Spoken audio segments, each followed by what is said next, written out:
If awakening was only for living for oneself, then it would be meaningless.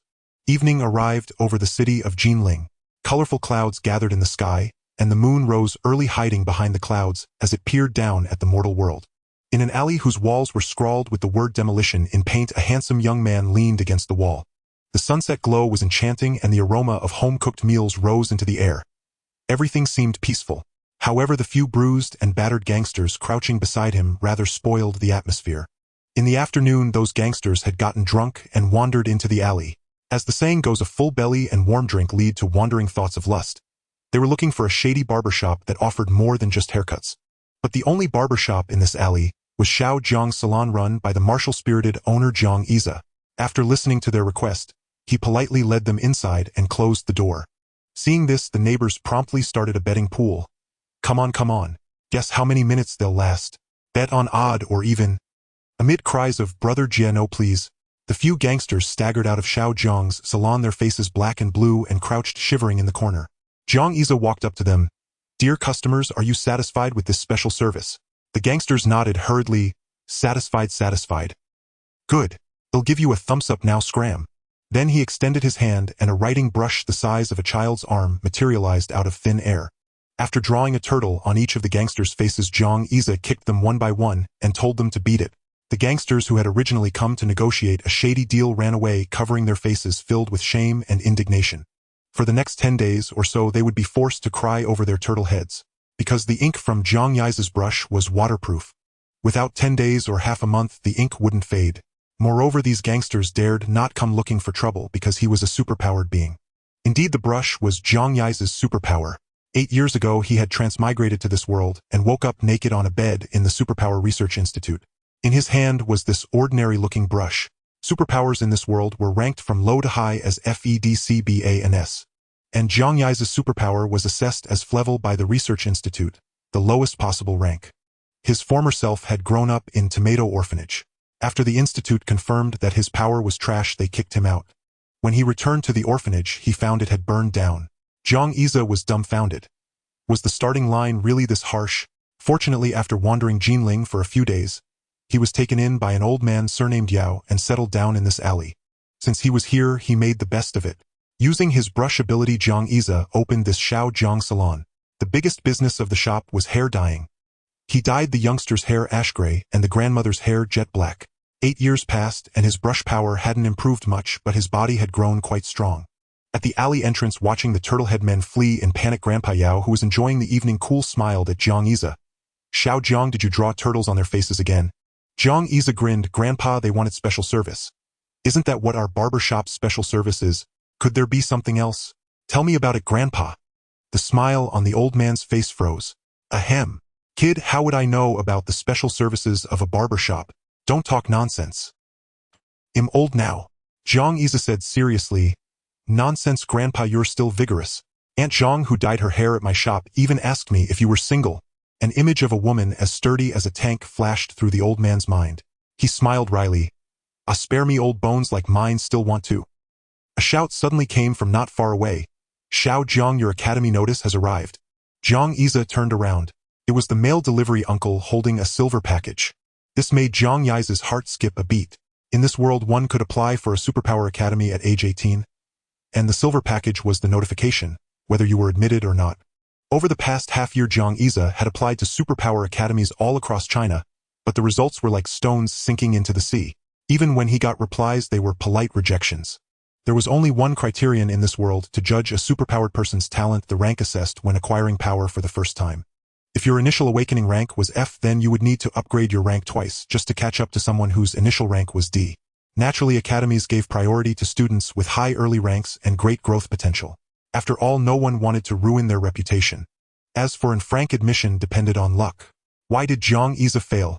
Mainly because of a single sentence on his assessment report 8 years ago: no evident potential for improvement. And Frank's superpower, like a chicken, after 2.5 years of training, might turn from a wildfowl into a phoenix.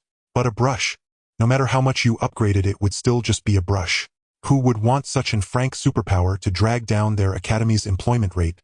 Neighbors gathered around Great Xia. He took a deep breath and tore open the envelope. Seeing the result, a cheer erupted from the crowd. He was admitted to Jinling's Superpower Academy. The neighbors were ecstatic. Jinling Academy is great. It's ranked among the top 10 in China and it's close to home. Maybe Xiao Zhang can come back for dinner on weekends. Immediately someone called up the butcher in the market and asked him to bring back extra meat. They were going to have a big celebration tonight. Outside the crowd, Grandpa Yao lay on his chair with a faint smile, looking very calm, as if he had already known the outcome. Jiang Yize was also very excited. They said the college entrance exam was like thousands of troops crossing a single plank bridge. In this world, applying for superpower academies was like repeatedly trying to step onto that bridge and falling off each time. Fortunately, at the last moment, Jinling Superpower Academy became the boat that carried him. Amid the excitement, Jiang Yize's peripheral vision caught a small familiar figure walking away. It was little Yuanyu and the daughter of their neighbor Aunt Zhang. Right now, she was concentrating on chasing a glass marble. She had already reached the main road outside the alley. Not far away, a huge pickup truck was speeding toward her. Oh no! Jiang Yize's face changed dramatically. Others followed his gaze and the crowd turned into chaos. The glass marble finally stopped. The little girl bent down, completely unaware that she was in the middle of the road. Aunt Zhang screamed in terror, Yuanyu, Yuanyu, and was about to happily walk back when she heard her usually gentle mother suddenly yell. She froze in place, not knowing what to do. The pickup was very close. The driver seemed unable to brake in time. Aunt Zhang closed her eyes in despair. At that moment, a dark figure rushed forward. At the critical moment, Jiang Yize dove and hugged Yuanyu in. He initially intended to push her away, but the car was too fast. Pushing wouldn't work. The only option was to shield her with his own body. Before he could think, looking at the vehicle that often sent transmigrators to another world, Jiang Yize closed his eyes. What a pity. His story had just begun, and now it was about to end. Oh well, see you in the next world. Remember to give me and strength power. Many images flashed through Jiang Yize's mind every moment with Yuanyu, and the harmony with the alley neighbors, and the admission letter he had just received. But the impact never came. Time seemed to have stopped. Jiang Yize couldn't help but open his eyes. Not far away, the admission letter he had dropped was falling at an extremely slow speed. Everyone around moved as if their motions were slowed down tenfold. At this moment, the only thing moving at normal speed before him was his brush, which had been rated frank. Jiang Yize felt a warm light surging into his body. The brush moved through the air at incredible speed. It began moving on its own in front of him, drawing a mysterious and complex pattern with a single flourish. A huge character appeared in the blank space of the pattern. Bang! The pickup truck crashed into it, producing a loud noise and clouds of dust. Yuanyuan's mother, Aunt Zhang, hadn't yet recovered from the sudden change. After a 2-second daze, she scrambled toward the scene of the accident. The smoke cleared and Aunt Zhang was stunned amid the swirling dust. Jiang Yize stood there making little Yuanyu giggle. The young man's eyes were clear and bright as he teased her, Yuanyu, and don't run off like that next time. According to the probability of survival from smoke, Jiang Yize and little Yuanyu survived unscathed. Little Yuanyu's mother, having experienced a dramatic rise and fall in a short period, nearly fainted. Other neighbors gathered around. Xiao Zhang, are you okay? Jiang Yize grinned. I'm fine, just a lot of dust on the ground. As he dusted himself off, he suddenly felt the smooth skin of his buttocks. Well, no harm done, except his bottom was a bit chilly. While clenching his buttocks, Jiang Yize cursed the owner of the CC discount shop in his heart. The product quality was too poor, no wonder the factory closed down, and the boss ran off with his sister-in-law. The pickup truck driver, surrounded by neighbors who wouldn't let him leave, asked in terror, little brother, are you okay? Jiang Yize shook his head. I'm fine, but you'd better only drive at noon from now on. The driver was stunned. Why? Jiang Yize tightened his buttocks. Because morning and evening can be lethal. The pickup driver was dumbfounded. While still joking around, he must really be fine. He quickly nodded in agreement, but still insisted on taking Jiang Yize to the hospital. Jiang Yize was reluctant. What had just happened? How did the brush move on its own? What was that mysterious pattern? Jiang Yize desperately wanted to investigate right away, but the pickup driver was sincere and insisted on taking him to the hospital for a checkup. Some people are fine and lively right after a car accident, but a day later they suddenly die. The reason is internal organ damage from the crash that isn't treated in time, leading to disaster. Jiang Yize had no choice but to extend his hand. In his previously empty palm, a brush suddenly appeared. The pickup driver was startled. You're an ability user. Jiang Yize nodded. Now do you believe me? I'm fine. The driver was skeptical but looked back at the damaged front of his pickup truck. Still, he insisted on taking Jiang Yize to the hospital. Look at my truck. Even an ability user couldn't take a hit like that. Jiang Yize turned to look at the front of the pickup and was stunned. The entire front end was completely destroyed, airbags deployed, windshield shattered, and a human-shaped dent in the hood. In short, the pickup was completely totaled. That human-shaped dent was clearly made by him. Yet he felt no pain and was even a bit hungry.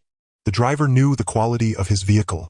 This military pickup had once killed a mutated wild boar on the wasteland. That boar weighed over 400 kilograms and was killed instantly. Could this young ability user really withstand such an impact? In the end, under the persuasion of neighbors and the driver, Great Xia went home, changed clothes, and followed the driver to the hospital for a thorough checkup. Blood draws, lab tests. Everything was normal. Great Xia was as healthy as a bull.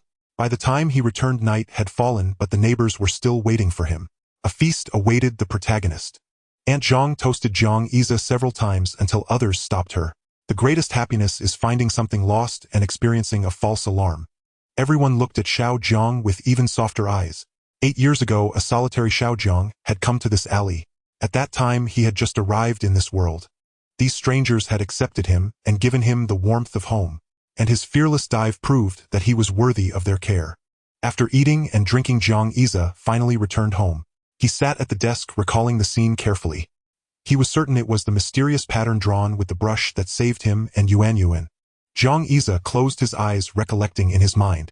Normally, to avoid excessive fright, the body automatically forgets details of a terrifying moment. At this moment, although the fleeting image was blurry to Great Xia, whenever he was about to miss a detail in drawing, more images would pop into his mind. Summer was hot. With eyes closed, Great Xia's brush moved rapidly. A full half-hour later, he stopped, drenched in sweat. He opened his eyes, astonished by what he saw on the white paper was a dense and complex array. Moreover, this array seemed to be missing something. Great Xia stared at the center of the array, pondering what was different from the previous situation. Suddenly, his chest grew warm again. The brush in Great Xia's hand moved involuntarily. Sweat poured down, and the brush now felt as heavy as 1,000 pounds each stroke, requiring enormous effort. Great Xia gritted his teeth and persisted until he finished the last stroke. The entire white paper seemed to become animated, suddenly standing upright. Great Xia looked at it. In the center of the array was an unfamiliar ancient character. As he studied it, Great Xia could feel a sense of vicissitude and age hidden within the character, as if it could fend off 1,000 armies, exuding an overwhelming momentum. It was a character written in small seal script block. In an instant, every hair on Great Xia's body stood on end. Could it be that he had been using the brush the wrong way all along? At the Ability Research Institute, Great Xia's brush had never worked, no matter how he scribbled. Was it because of the array or because the font wasn't small seal script? Great Xia carefully took a block of tofu from the kitchen and placed the paper with the array on top. He clenched his fist and punched the paper hard. Before he could react, a force sent him crashing to the floor. It actually worked. Great Xia stood up. The tofu behind the paper was completely intact. Success. It was confirmed this pattern was what protected him and little Yuan. Great Xia experimented a few more times. The pattern on the paper grew fainter and fainter. When the characters completely disappeared, a single punch turned the tofu into mush. As he cleaned up the mess, Great Xia thought the wreckage of the pickup was entirely because the character block had deflected the impact energy. Great Xia reached out to touch the paper he had used for drawing, but it instantly crumbled into fine fragments. Clearly, it had borne too much load. It seemed he had blamed the owner of CC Discount Shop wrongly. The 20 yuan set of t-shirt and shorts had saved his life. Pretty good value, right? A new world had opened before him. Was this the true way to activate his ability? Back when he first transmigrated, the researchers at the institute had focused on materializing the brush as a lethal weapon. Simply put, they wanted to use the brush as a killing tool. But now Great Xia felt that even this single block pattern capable of withstanding a pickup impact could raise his rating to a level. But was the limit of this brush merely a level ability? In his excitement, Great Xia eventually fell asleep, not knowing when. The summer night sky was studded with stars. Starlight streamed through the window, illuminating Great Xia. A dense array appeared on his chest, first gathering where the starlight touched, then spreading over his entire body. The array rotated involuntarily. The brush in Great Xia's hand again moved uncontrollably, writing a character on his navel. Xing, first tone. The essence of all things, the stars above. Night falls, the Big Dipper appears. Dubhi Merak Fekta Migres Alioth Mizar Alcade shone, and threads of faint starlight flowed into Great Xia's body. Starlight entered his body, and Great Xia's brush seemed to be quietly gathering power. The next day, Great Xia was awakened by a commotion. Great Xia stepped out of his room, rubbing his eyes, and was startled by the scene before him. At the entrance of the alley, several excavators were tearing down the surrounding wall, while Old Man Yao was negotiating with a pot-bellied man. Before Great Xia could approach, an excavator roared to life, extending its iron claw toward a house. They're demolishing it now. This alley had long been slated for demolition, yet it had remained unchanged for 8 years. Just last week the landlord had come to collect a year's rent. So why were they tearing it down now? Where will the people in this alley live? A panicked cry came from the second floor. A household cursed as they scrambled out the excavator, having already ripped off half their roof. Great Xia walked forward, hearing Old Man Yao's voice. People are still living inside. Why are you demolishing it without notice? The fat man opposite Yao, a cigarette dangling from his lips, pulled out a document. Without further ado, old man, see this clearly. It's the landlord's transfer contract. He agreed to the demolition. Move out quickly and don't waste time. Great Xia quickly interjected, but we just paid a year's rent last week. If you're demolishing it, shouldn't you at least wait until our lease ends? Great Xia had taught himself legal knowledge to understand this world. As long as the lease agreement exists, you can't demolish it. The fat man sneered dismissively, a greenhorn kid like you. The landlord's already signed the transfer. What good are you tenants? Tear it down. Let's see who dares to mess with me. Wang Tianba. Great Xia's face paled. Wang Tianba was a drank supernatural. The biggest local tyrant in this entire area. A drank supernatural was beyond what he could contend with at this moment. At Wang Tianba's signal, the excavators roared to life. Dust flew as bricks and tiles crumbled like paper beneath the massive iron claws. Several families near the alley entrance had already been dragged out by Wang Tianba men. Great Xia, boiling with rage, channeled his inner teacher. Do you know you're breaking the law? Wang Tianba wasn't fazed. He blew smoke into Great Xia's face and grinned. Kid, watch your mouth. We're all supernaturals here. I know you're just a trashy Frank. Drank. Remember, in this area I am the law. With that, Wang Tianba kicked a stone on the ground. The stone shot through the air, embedding itself deep into a nearby wall. Seeing this, Old Man Yao quickly held Great Xia back and urged Xiao Zhang, go pack your things. The Supernatural Academy is about to start. Don't get into trouble at this critical moment. Great Xia stared at the smug Wang Tianba, his fists clenched. Reasoning was futile. Fighting was impossible. Was he supposed to watch this alley be demolished? He himself would be fine. Soon he'd move into the dorms.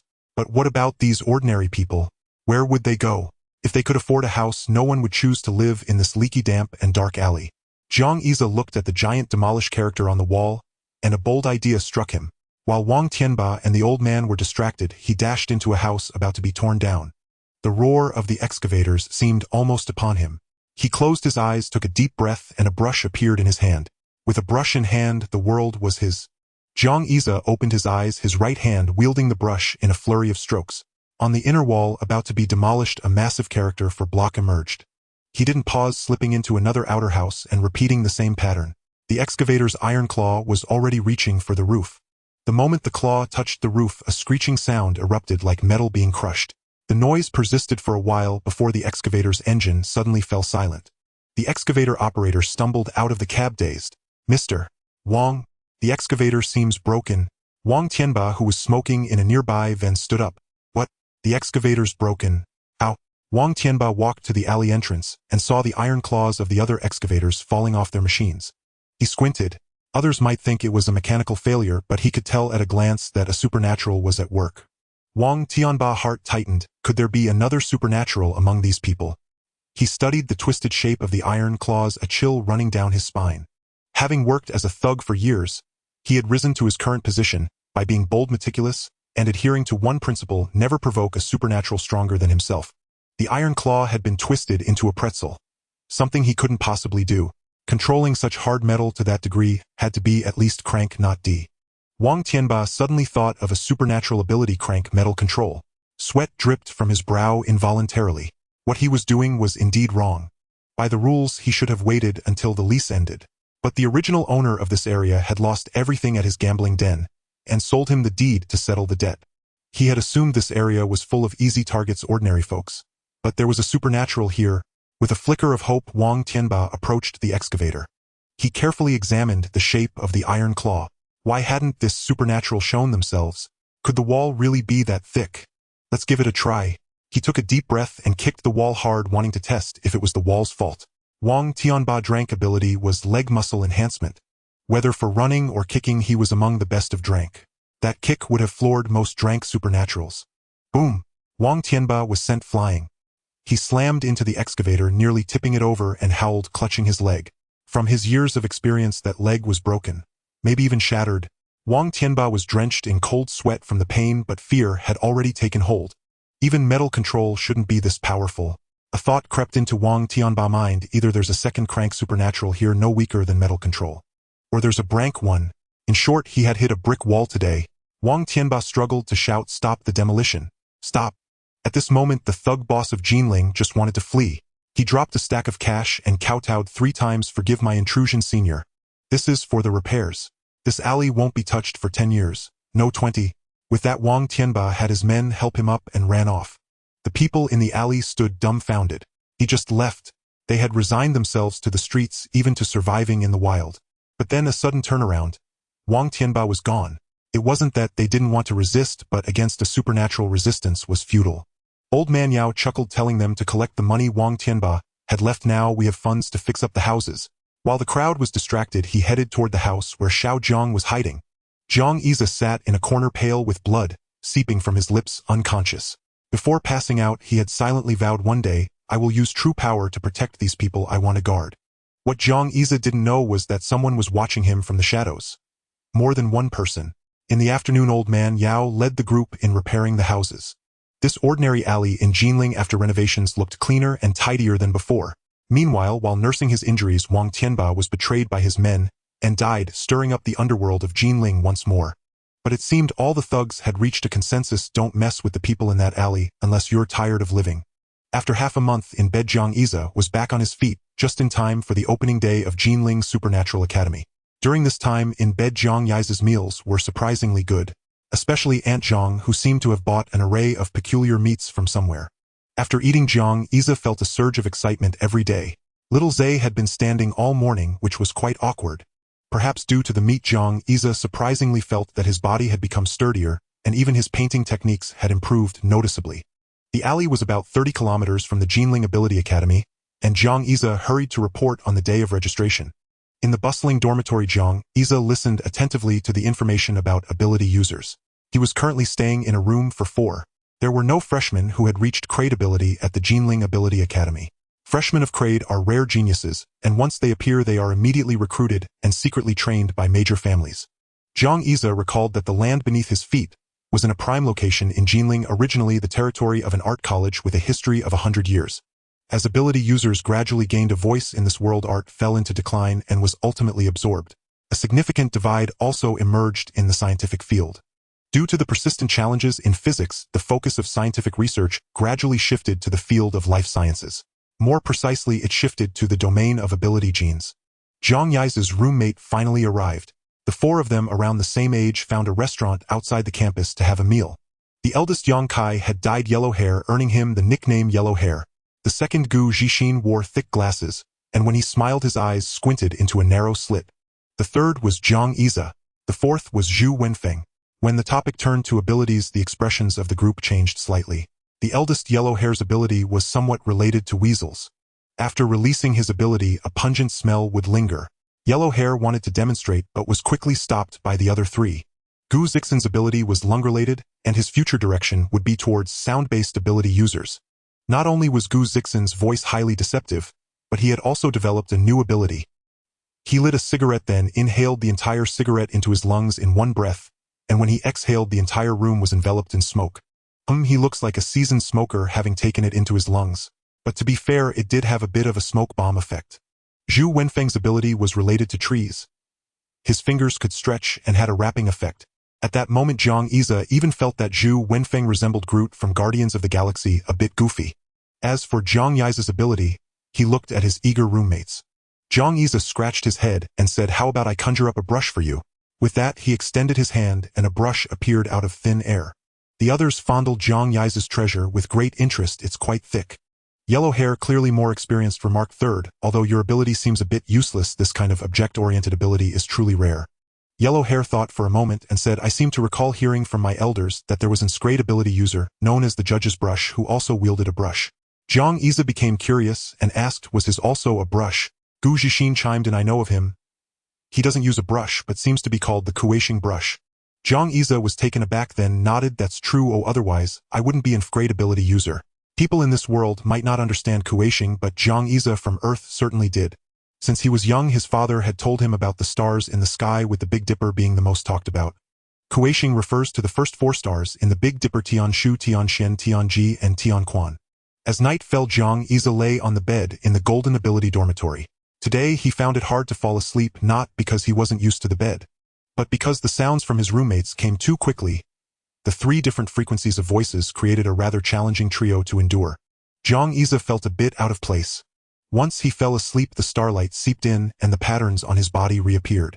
The 7 stars of the Big Dipper twinkled. The 4 stars Tianshu, Tianxian, Tianji, and Tianquan seemed to shine even brighter. On the second day of school, the main event arrived. Freshmen were to select an instructor for further learning in their abilities. Jiang Yize entered the conference hall of the Jinling Ability Academy with his roommates. The floor of the conference hall was covered with a red carpet, and the walls on both sides were painted in dark gold. The hall was semicircular with seating in the outer ring. The inner circle near the center was the stage. As the freshmen gradually took their seats, a middle-aged man walked onto the stage. Though there was no microphone, his deep and resonant voice still echoed throughout the venue. Quiet down, the freshman instructor selection ceremony will begin shortly. Gu Zixin became excited. Look, he must be a sound-based ability user. Saying this, Gu Zixin deliberately lowered his voice. Does my voice sound like his right now? Jiang Yize nodded. Gu Zixin continued, my future genetic evolution will be in this direction. Jiang Yize secretly nodded as he didn't know much about the ability world. After the speaker introduced himself on stage, Gu Zixin filled in the name of his desired instructor, Li Jun. According to the rules, this selection was mutual. If an instructor liked a student, they could prioritize selecting that student. Only then could the students choose their instructors. If Gu Zixin chose Li Jun, and Li Jun had other students he wanted to select, Gu Zixin would have to wait for allocation. The screen in the conference hall began to play a video. The video featured the direction of the abilities of the instructors. When a resolute-looking man wielding his fists flashed on the screen, the entire venue erupted in gasps. Yellow Hair exclaimed, I can't believe he's taking students this year. Gu Zixin was equally shocked and nodded. Zhang Wu, our ace at Genie. We use him as our recruiting banner every year. A man with a title at grade known as King Kong. His ability was related to gorillas. He had once single-handedly defeated a grade ability user, thus earning the title King Kong. Jiang Yize heard their introduction, but seeing that Yellow Hair and Gu Zixin were not writing anything, it was Zhu Wenfeng who wrote down Zhang Wu's name. Jiang Yize was puzzled. What's up with you 3? Yellow Hair said, King Kong definitely wouldn't look at me. Gu Zixin added, exactly, I'm still choosing Li Jun. Zhu Wenfeng scratched his head, appearing somewhat naive. I just want to give it a try. He looks quite imposing and powerful. On the second floor of the assembly hall at Jinling Supernatural Academy, a group of mentors gathered. Screens on the surrounding walls displayed every freshman's expression in full view along with their basic information. Through the video, the mentors could observe which students might be interested in their video clips and could also select their preferred students based on the data. Jin Gang, who had caused the freshmen to exclaim in surprise, was now sitting next to Wei Wuji. The two seemed to be on close personal terms. Wei Wuji watched as Jiang Yize shifted from indecision to writing his name without hesitation and couldn't help but grin. His aged face looked as if a withered tree had blossomed in spring, stirring ripples in a tranquil lake. Then he solemnly entered Jiang Yize's student ID into the device before him. This signified that Wei Wuji had chosen Jiang Yize. Jin Gang asked in bewilderment, Senior brother, are you sure you want to take this frank freshman? Wei Wuji seemed to have derived immense psychological satisfaction. He nodded and said gravely, This student will be my last disciple. Jin Gang was stunned upon hearing this. Isn't that a bit too hasty? Jin Gang knew his senior brother had an eccentric temperament, but he never expected that just because someone had voluntarily written his name for the first time, he would immediately take them on as his final disciple. Then thinking about the few disciples Wei Wuji had taken before. Oh, that made sense. They were all oddballs. Still, it seemed each of these peculiar individuals under Wei Wuji's tutelage had something interesting about them. After some deliberation, Jin Gang also wrote down a number on the panel. Zhu Wenfeng, the somewhat simple-minded student sitting to Jiang Yize's right, became Jin Gang's primary choice for a disciple. Having confirmed their selections, the two left as if no one else was there. The remaining mentors immediately began to murmur among themselves. Isn't it strange, those two, Jin Gang and Wei Wuji, choosing 2 frank students? Hey, what do they have to fear? Jin Gang has his reputation. Taking on a student with poor aptitude won't affect his future recruitment. And if he manages to train this frank student well, it might even boost his popularity. As for Wei Wuji, he's back to selecting students after 2 years. Last time he snatched away the most talented prodigy. Let me see who he's chosen this time. Let me see what this frank student's name is. And so the name Jiang Yize along with his admission data was passed around among the group. His ability is a writing brush. Is Wei Wuji planning to train him as a judge's pen? Amidst the laughter, the mentors began making their selections. Some mentors, having been tipped off beforehand, naturally had their choices. Others deliberated back and forth before finalizing their picks. With only one primary disciple allowed per mentor, selections were made swiftly. Next came the announcement of the mentor assignments, starting with the Drank freshmen. There were not many Drank freshmen this year. Aside from one who was taken by a Brank mentor, the rest were mostly selected by Crank mentors. Drank supernaturals were, after all, highly sought after. But when it came to the Irank freshmen, the situation changed drastically. Among the hundreds of Irank freshmen, only a little over a dozen were chosen by mentors. These individuals seemed to have known about it in advance, clearly among those who had been tipped off. As for the small group of Frank freshmen, no one expected them to be selected. From the perspective of other freshman Frank students, had only two possibilities: either they had gotten in through connections, or they were part of the support program for underprivileged regions, as was the case with Genie. Zhu Wenfeng had only entered Genie thanks to this support plan. In short, Frank freshmen were utterly beneath the notice of the mentors. Who would waste a precious primary disciple slot on an Frank freshman? Would you believe it? Someone actually did. Li Jun looked at the tablet in his hand with a peculiar expression. Among the Frank freshmen, 3 had been chosen by mentors. Yang Kai and Crank mentor Yang Xiong have mutually selected each other, forming a master-disciple relationship. Jiang Iza now knew that this Crank mentor was a distant relative of Yang Kai, the oldest in the dormitory, the one with the yellow hair. Through a convoluted family connection involving Yang Xiong being the second son of a sworn brother of Yang Kai's aunt's husband's father, and a batch of gifts from Yang Kai's family, the two had mutually selected each other. When Yang Kai's face appeared on the big screen, he appeared quite composed, though envious congratulations came from those around him. He said calmly, "Luck, just luck." Zhu Wenfeng and Brank mentor Jean, and Brank mentor Zhang, who have mutually selected each other, forming a master-disciple relationship. A loud uproar erupted. Before the yellow-haired Yang Kai could even finish his modest act, the big screen showed Zhu Wenfeng's dazed face. Clearly, he had just been messing around and never expected Jean Gang to actually choose him. The D and Irank students buzzed with discussion. This simple-looking guy seemed like the foolish son of a wealthy family. Li Jun, watching from the stage, as Zhu Wenfeng's face flushed with excitement at being chosen, wondered to himself, choosing in Frank as a primary disciple. What is Jean Gang thinking? With no time to dwell on it, after confirming Zhu Wenfeng had been informed of the result, Li Jun looked at the next name on the list. This was the last one. He couldn't help but pause. Old. Catching himself before the word fossil escaped his lips, Li Jun quickly corrected. Frank freshman Jiang Iza and Drank mentor Wei Wuji have successfully mutually selected. Li Jun also wanted to see who the old fossil Wei Wuji had chosen, but the screen still showed Zhu Wenfeng's face. It wasn't until Zhu Wenfeng and the yellow-haired Yang Kai both pointed at Jiang Iza beside them that Li Jun finally realized. The 3 selected Frank students were actually sitting together. Many in the audience noticed this too. Suddenly a few more people thought that Zhu Wenfeng might not be so simple after all. But Li Jun, who had been at Genie for a long time, had another thought. Jean Gang must have followed the old fossil's lead. Could it mean? Li Jun discreetly flipped through the list, then cleared his throat. The last one, Frank freshman Gu Zhixin and Crank mentor Li Jun have mutually selected. Li Jun had successfully snatched the last member of Jiang Yiza's dormitory. He hadn't had many thoughts about this batch of freshmen, but with a mindset of enjoying the drama, Li Jun and Gu Zhixin became master and disciple. What if this Frank dormitory was full of prodigies? Under the gaze of all the freshmen, the mysterious foreman group from dormitory F201 basked in unparalleled glory. After all, this might be the first time in the history of Genie, or even all of China's supernatural academies, that an entire dormitory of Frank freshmen had all been selected as primary disciples.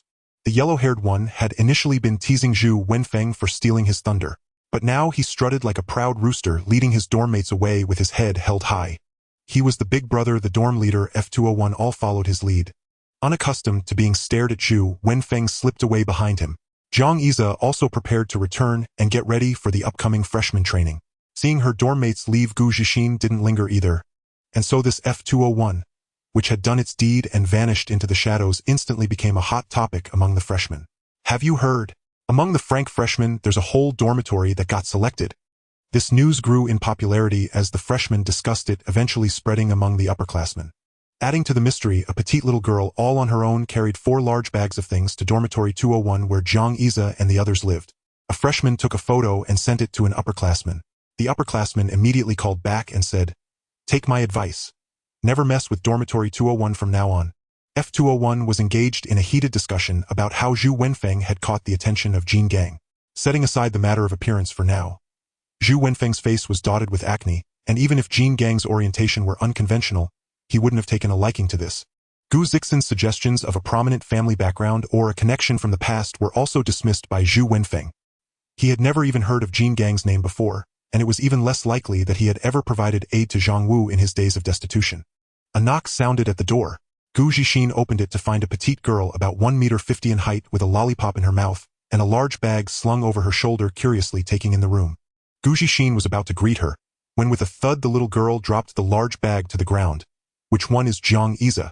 The thud of the bag hitting the floor was heavy and substantial, ill-matched to the girl's slight frame. Jiang Xia silently swallowed and raised his hand in acknowledgement. Why did it feel like she meant trouble? Before he could react, the little girl was already standing before him. The little girl blinked her large eyes, tilting her head to appraise him, and flashed a harmless smile. Not bad, not bad. The little junior brother the teacher took on this time is decent. With that she patted her flat chest. I'm your senior sister. From now on I've got your back. If anyone in Jean E bullies you, come to me. Jiang Xia looked at the little girl who barely reached his chest and nodded instinctively like a chick pecking at grain. Hello, senior sister. Hearing this, the little girl giggled. What a good junior brother. Seeing that she was friendly, Jiang Xia breathed a sigh of relief. Senior sister, what brings you here? The little girl clapped her hands. Oh right, I got so caught up in greeting you I almost forgot the real matter. With that, the little girl walked to the door and picked up the sack. Jiang Xia instinctively moved to take it, but the weight of the sack startled him. There was no way the sack contained something light like chowdo. It was heavy, carrying it alone would not be as easy for him as it was for his senior sister. The little girl opened the sack. These are the books you need to read before graduation. The master said to finish them as soon as possible. Jiang Xia was stunned. A moment ago he was rejoicing at having found his group and gained a senior sister. The next moment he felt as if he had been transported back to his senior year of high school. Before his transmigration, in order to avoid the adage choose your major well, and every year feels like the college entrance exam, Jiang Xia had chosen the Chinese painting major. His days had been quite comfortable. Later, he even added a minor in calligraphy complemented by years of cultural immersion. His college life had been utterly carefree, spending each day painting and writing. However, Jiang Xia then reflected that his leisurely college life had directly led to his complete inability to adapt to the pace of work after graduation. This led to the awkward incident of him painting obsessively, forgetting to eat or sleep, only to choke on a bite of Dongfeng takeout, and suddenly kick the bucket, transmigrating into this world. Gu Zixin quietly sidled over to take a look and was stunned. The sack was filled mostly with ancient books. Gu Zixin exclaimed, so many? How long will it take Jiang Xia to finish all these? The little girl shook her head. No. There are 3 more sacks just like this one. With that she went out and hauled in 3 more large sacks. The psychological defenses Jiang Xia had painstakingly built up completely crumbled. He even suspected that among these books there were a few copies of 3 years of high school, 5 years of simulation tests hidden. Of course, in this world, the college entrance exam was a thing of the distant past. Jiang Xia felt he might have chosen the wrong mentor. Was it too late to regret it now? The lowly senior sister placed the 3 sacks at Jiang Xia's feet, stood on tiptoe to pat his shoulder, and said, Oh, by the way, the master asked me to pass along a message. Please speak, senior sister.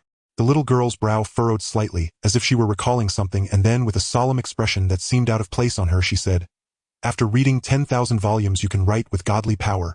Jiang Xia stood frozen. In the world he had come from, someone had often said that to him. In this world, the phrase he heard most often was superpowers determine everything. He nodded solemnly. The little girl waved her hand in farewell. I'm off now, junior brother. After your special training is over, we'll talk more over dinner at the master's place. The little girl left, leaving the 4 of them staring blankly. There was no choice but to tidy up the 4 large sacks of books. So the 2 spare beds in this 6-person dormitory were both used to hold the books. Jiang Xia sorted through them one by one. He had already read many of these ancient texts. The prophecies of Tue Bei Tu, Compendium of Materia Medica, records of the Grand Historian, I Ching. If they were all new books, it would take Jiang Xia a long time just to understand the meanings of the characters. He breathed a sigh of relief. If that was the case, the task wasn't too severe. 8 years into his transmigration, the truth of this world was gradually unfolding before him. His 3 roommates were all helping to tidy up, when Jiang Xia suddenly heard Gu Zixin say in confusion, Why are there tattered pieces of paper here? Which book did they fall out of? Zhu Wenfeng saw a few pages on the floor. Be careful, don't damage Xiao Zhang's things. The characters on this paper are unreadable. They might be very useful. Really? Jiang Xia became interested. He picked up the paper from the floor, his spirits lifting. These 4 pages were tattered, as if torn from some book. But the content on the first 2 pages made Zhang Yi's breath catch. On the yellowed paper, a mysterious pattern appeared, and in the very center of this pattern was a character written in small seal script. Wind. This wind character was written with immense vigor. Zhang Yi studied it intently, and he felt as if he were enveloped by a gust of wind. Now gentle, now violent, now soaring 90,000 li into the clouds, carefree and unfettered. Could it be? Zhang Yi's heart surged with wild joy. The pattern, texture, and shape of the character were too similar to the block character technique. He quickly turned to another page. A fire character written in small seal script, but this page's ink was red. Fire of vivid crimson. This streak of vivid red ignited in Zhang Yi's pupils, and endless boundless flames surged up. Zhang Yi picked up the other 2 pages. A mountain character written in yellow ink. An imposing layered mountain range pressed down upon Zhang Yi. The last character was a forest in dark green ink. Zhang Yi felt a vibrant, lush green, which suddenly gave way to a sense of sternness and order. Seeing Zhang Yi lost in thought, the blonde-haired guy asked curiously, "You can understand this? It's small seal script, an ancient Chinese script. Damn, you know this too." Just a little, just a little. Zhang Yi carefully put away the 4 pages, pondering the meaning of these 4 characters. Something was off. A clue in his memory seemed to be within reach, and he began to rearrange the order. Wind, forest, fire, mountain. Yes, wind, forest, fire, mountain. The 3 of them suddenly saw Zhang Yi frantically searching through a pile of books, and after a long while he finally pulled out a thin volume. This was it. The Art of War opened to the chapter on military maneuvers, swift as the wind, gentle as the forest, fierce as fire, immovable as a mountain, as unfathomable as shadow, as swift as thunder. Plunder the countryside and divide the spoils. Gu Zixin interrupted Zhang Yi's wordy behavior and asked curiously, "Is this character related to this book?" Zhang Yi nodded. Yes, it should be a summary made by an ancestor after reading The Art of War. Gu Zixin nodded thoughtfully, as expected of a theorist. "I've never heard of this in my entire life. I hope my advisor doesn't put me through this." After a thorough search, only 4 pages were found, but Zhang Yi already knew what the remaining content was. 1 character was shadow. 1 character was thunder. Zhang Yi was amused. In this world, ever since people had gained superpowers, they had abandoned the wisdom of their ancestors. These 4 pages were of great use to him.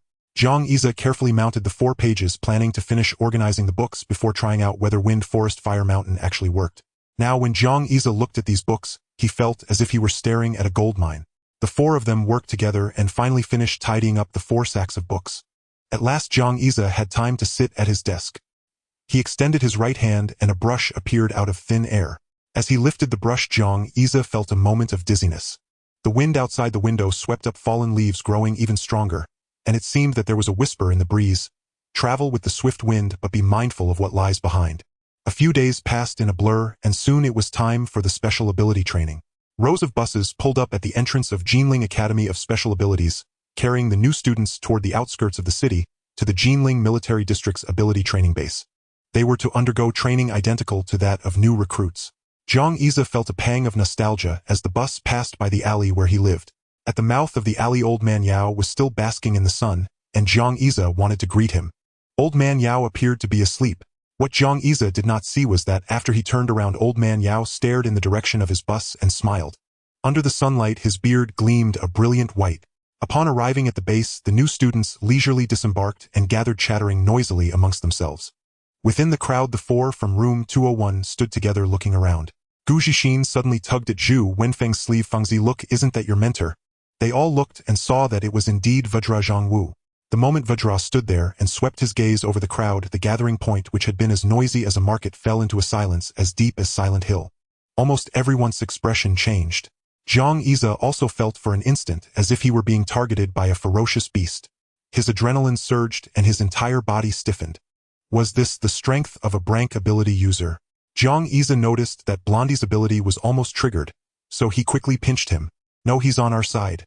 Hold it together. You're too young to become someone with a loose rear." Zhang Yi wanted to mutter terrifying as such, but Vajra had already begun speaking. "You are the worst batch I have ever seen." Zhang Yi thought to himself, good grief, was this a classic replay? But Vajra's next words crashed down like thunder. "At your age, you still have the mind to chat." Vajra's words, carrying the solemn authority of a Brank ability user, silenced the entire camp. Then the camp's instructor added, "So here you must give it your all." The speeches of the 2 men had set the tone for this training. There would be no games here, no flattery. only discipline training and a test of willpower. 1 month later, the 4 members of F201, tanned as black as coal, sat together in silence eating lunch. The meal was simple, but they ate with gusto. These extraordinary days would reappear countless times in the future like a recurring nightmare.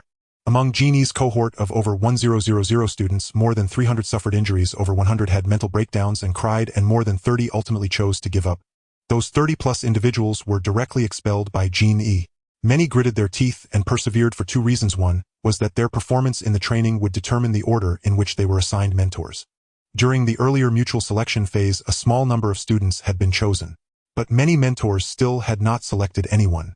The second reason was a refusal to admit defeat. They refused to admit they were inferior to an frank ability user, specifically the most unremarkable one from dorm F201 at Great Xia. DE and Frank new students trained together, and the use of abilities was prohibited. In all the various physical training exercises, Great Xia consistently finished first. How could they tolerate that? Even if they couldn't match his physical fitness, they couldn't just give up. A whistle sounded. Everyone scrambled to assemble, a world apart from their lazy attitude upon arrival. The assembly ground was utterly silent. Vajra had arrived again. He surveyed the crowd, a hint of satisfaction in his eyes. Great Xia was astonished at his own transformation. Half a month ago, a single glance from Vajra would have made his heart leap out of his chest. But now he could even meet Vajra's gaze. He was clearly not the only one who had changed. Vajra said with satisfaction, "It seems you've all trained hard this month. I can tell you the special training ends today." A huge cheer erupted from the crowd. Even Great Xia couldn't help but curse. This damnable ordeal is finally over. During this time, he gritted his teeth and pushed himself to the limit in every single event. Because after the training, others could use their abilities, but he could only rely on his own running to possibly catch up to the version of himself who wanted to protect everyone in the alley. Vajra smiled, waiting for the crowd's uproar to subside. This time he was in no hurry. In less than 15 seconds, the crowd fell silent again. Vajra said, "Some couldn't hold on and have been expelled by Genie. But for you, there is only one final trial left before the training is complete." Vajra pointed to a distant mountain peak. "See that mountaintop? A helicopter is parked there. The first to reach the summit can fly directly back to the academy. Everyone else will have to run back to Genie. Oh, and you are allowed to use your abilities during the climb." This time the cheers were as tumultuous as a tidal wave. But Vajra seemed fond of leaving people hanging. He pointed vaguely toward the group from dorm 201. "By the way, let me tell you my rules for taking on disciples. The student I've chosen, what's his name? Zhu Wenfeng, is here today. Whoever reaches the mountaintop faster than him, I will take on as my disciple in that order. If he's too slow, I won't take him." Instantly countless gazes converged on Zhu Wenfeng, and even Great Xia standing beside him was caught in a few glances. Great Xia thought to himself, "This is bad. Damn it, the nail that sticks out gets hammered down. Why did Vajra have to make Fengzi the target?" But Zhu Wenfeng was surprisingly excited. His face flushed and he roared loudly, "Roger that. I will not let Master down." Good grief, Zhu Wenfeng clearly saw this as Vajra's test for him. Zhu Wenfeng had heard a rumor that Vajra's decision to take him on was merely an accident, which had made him anxious. Now that Vajra had mentioned him, Zhu Wenfeng became exhilarated instead. Vajra ignored Zhu Wenfeng and glanced at his watch. "It'll give you 5 minutes to pack your things, and then start the climb." The crowd dispersed. F201 sprinted toward the dormitory. A few unfamiliar faces brushed past Zhu Wenfeng, their eyes filled with battle intent. As they looked at him, "You'd better be fast. Don't let too many people catch up to you." A month of training had instilled a fighting spirit in Zhu Wenfeng, and he was no longer timid. "That depends on whether you have the skill to catch me." The 4 quickly packed their belongings. The 5 minutes passed in an instant and the climb began. A crowd surged onto the mountain trail. The group from room 201 was in the middle of the main force, with many reporting on Zhu Wenfeng's position. The mountain was steep and the crowd was dense. The progress on the trail seemed to slow down. Great Xia looked at the peak, then at the winding trail snaking upward. "This won't do. By the time we get to the top, the helicopter pilot will probably have finished his breakfast for the next day." Great Xia stopped the other 3. "Do you dare to take a gamble?" After just a few words, the 3 immediately understood the pros and cons. The winding trail circled the mountain, making the ascent far too slow. It would be very difficult to be among the first to board the helicopter. So the 4 of them dashed off the trail and into the woods. Meanwhile, the informants in the crowd relayed the news: Zhu Wenfeng has left the trail. Zhu Wenfeng has left the trail. Soon over half of the people had chosen to leave the trail and ascend through the forest. Deep in the jungle, the 4 from room 201 were advancing at full speed. Leaving the mountain path behind, they had to forge their own way up. The 4 advanced in a single file line. After a month of intensive training, they moved in perfect sync. Jiang Yize, the strongest, led at the front, hacking through thorny bushes and brambles with a military knife. Zhu Wenfeng followed closely, ready to assist on the steepest slopes. His ability, fingers that could entangle, proved remarkably useful in such terrain. No matter how steep the incline, he could simply extend his hand, bind a point of leverage, and pull the four of them upward. Watching the altimeter from their initial training gear steadily climb, they gradually came to appreciate Jiang Yize's advice. Jiang Yize had suggested they avoid the valley and ascend along the mountain ridge, instead steering clear of areas prone to water accumulation and streams. This decision allowed Zhu Wenfeng's ability to shine. The four surged upward with remarkable speed. On the screen, Jin Gang watched the markers representing Zhu Wenfeng's group bolt to the front, lost in thought. Could it be that these frank newcomers possessed hidden talents yet undiscovered? When they encountered mountain beasts along the way, the three besides Zhu Wenfeng took turns striking. The yellow-haired one's ability stunned their opponents into unconsciousness, while Gu Zixin used his abdominal breathing technique to mimic the roar of a ferocious beast, scaring them away. Jiang Yize, meanwhile, was tasked with knocking any reckless beast unconscious with a single blow from his club. Their stamina was rapidly depleting. Climbing a mountain was, after all, a battle against gravity itself. 3 hours later, the four of them stopped, panting heavily, to rest beside a massive boulder. Looking out, mist had begun to shroud the mountain. They had climbed to a considerable altitude. Yet Zhu Wenfeng felt no relief. The data on their devices indicated that many were still ahead of them. If all those people aimed to become Jin Gang's disciples, then Zhu Wenfeng might truly be abandoned. At that moment, his expression was grim. During this period of training, because his physical condition was unremarkable, people often came to ask him, with your physique and in frank ability, how did Jin Gang take a liking to you? Zhu Wenfeng was left speechless. At such times, the other three would always defend him. Zhu Wenfeng hailed from a small town over 300 kilometers from Jinling City. His family was not well off. He had awakened his ability on his own and was only admitted because of a local quota supported by Genie.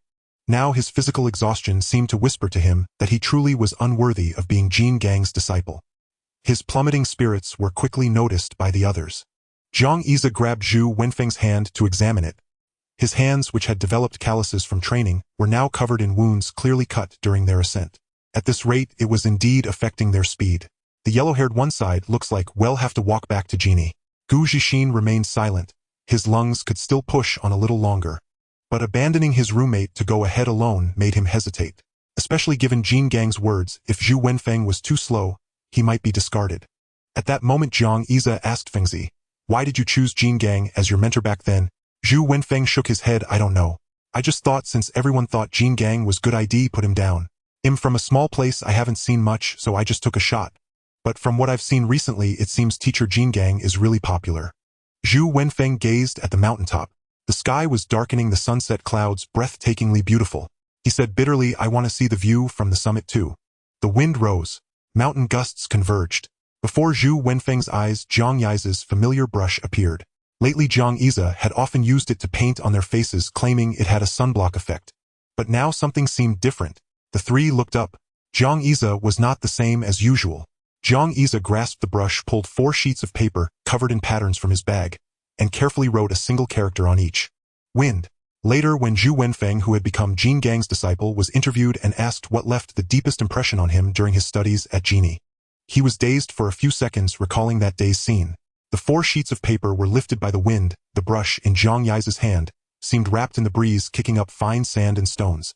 Jiang Yize's eyes blazed with intensity as he swept the brush across the 4 sheets, splashing ink. The wind art, swift as the wind. Before the others could even mock his sudden dramatic flair, the 4 papers inscribed with the wind character were pasted onto their bodies by Jiang Yize. They all felt a lightness. Their previously heavy frames now seemed much more buoyant. Looking down, they saw fine fallen leaves swirling around their feet as if guided by air currents. The yellow-haired one and Gu Zixin exchanged glances, their shock written plainly on their faces. There was no time for explanations. Now their only task was to ascend, charge, rekindle their drive. The F-201 quartet surged upward. Running through the mountain forest, the 4 gasped for breath. They hadn't eaten well recently, and now their stomachs were aching with hunger. But one thought dominated their minds: meet at the summit. Today, gritting their teeth, they pushed forward with all their might. 200 meters to the peak. 150 meters. 100 meters. Even though he had prepared in advance, Jiang Yize, after consecutively drawing for wind art talismans, was beginning to falter. He slowed down as the other three continued. 50 meters.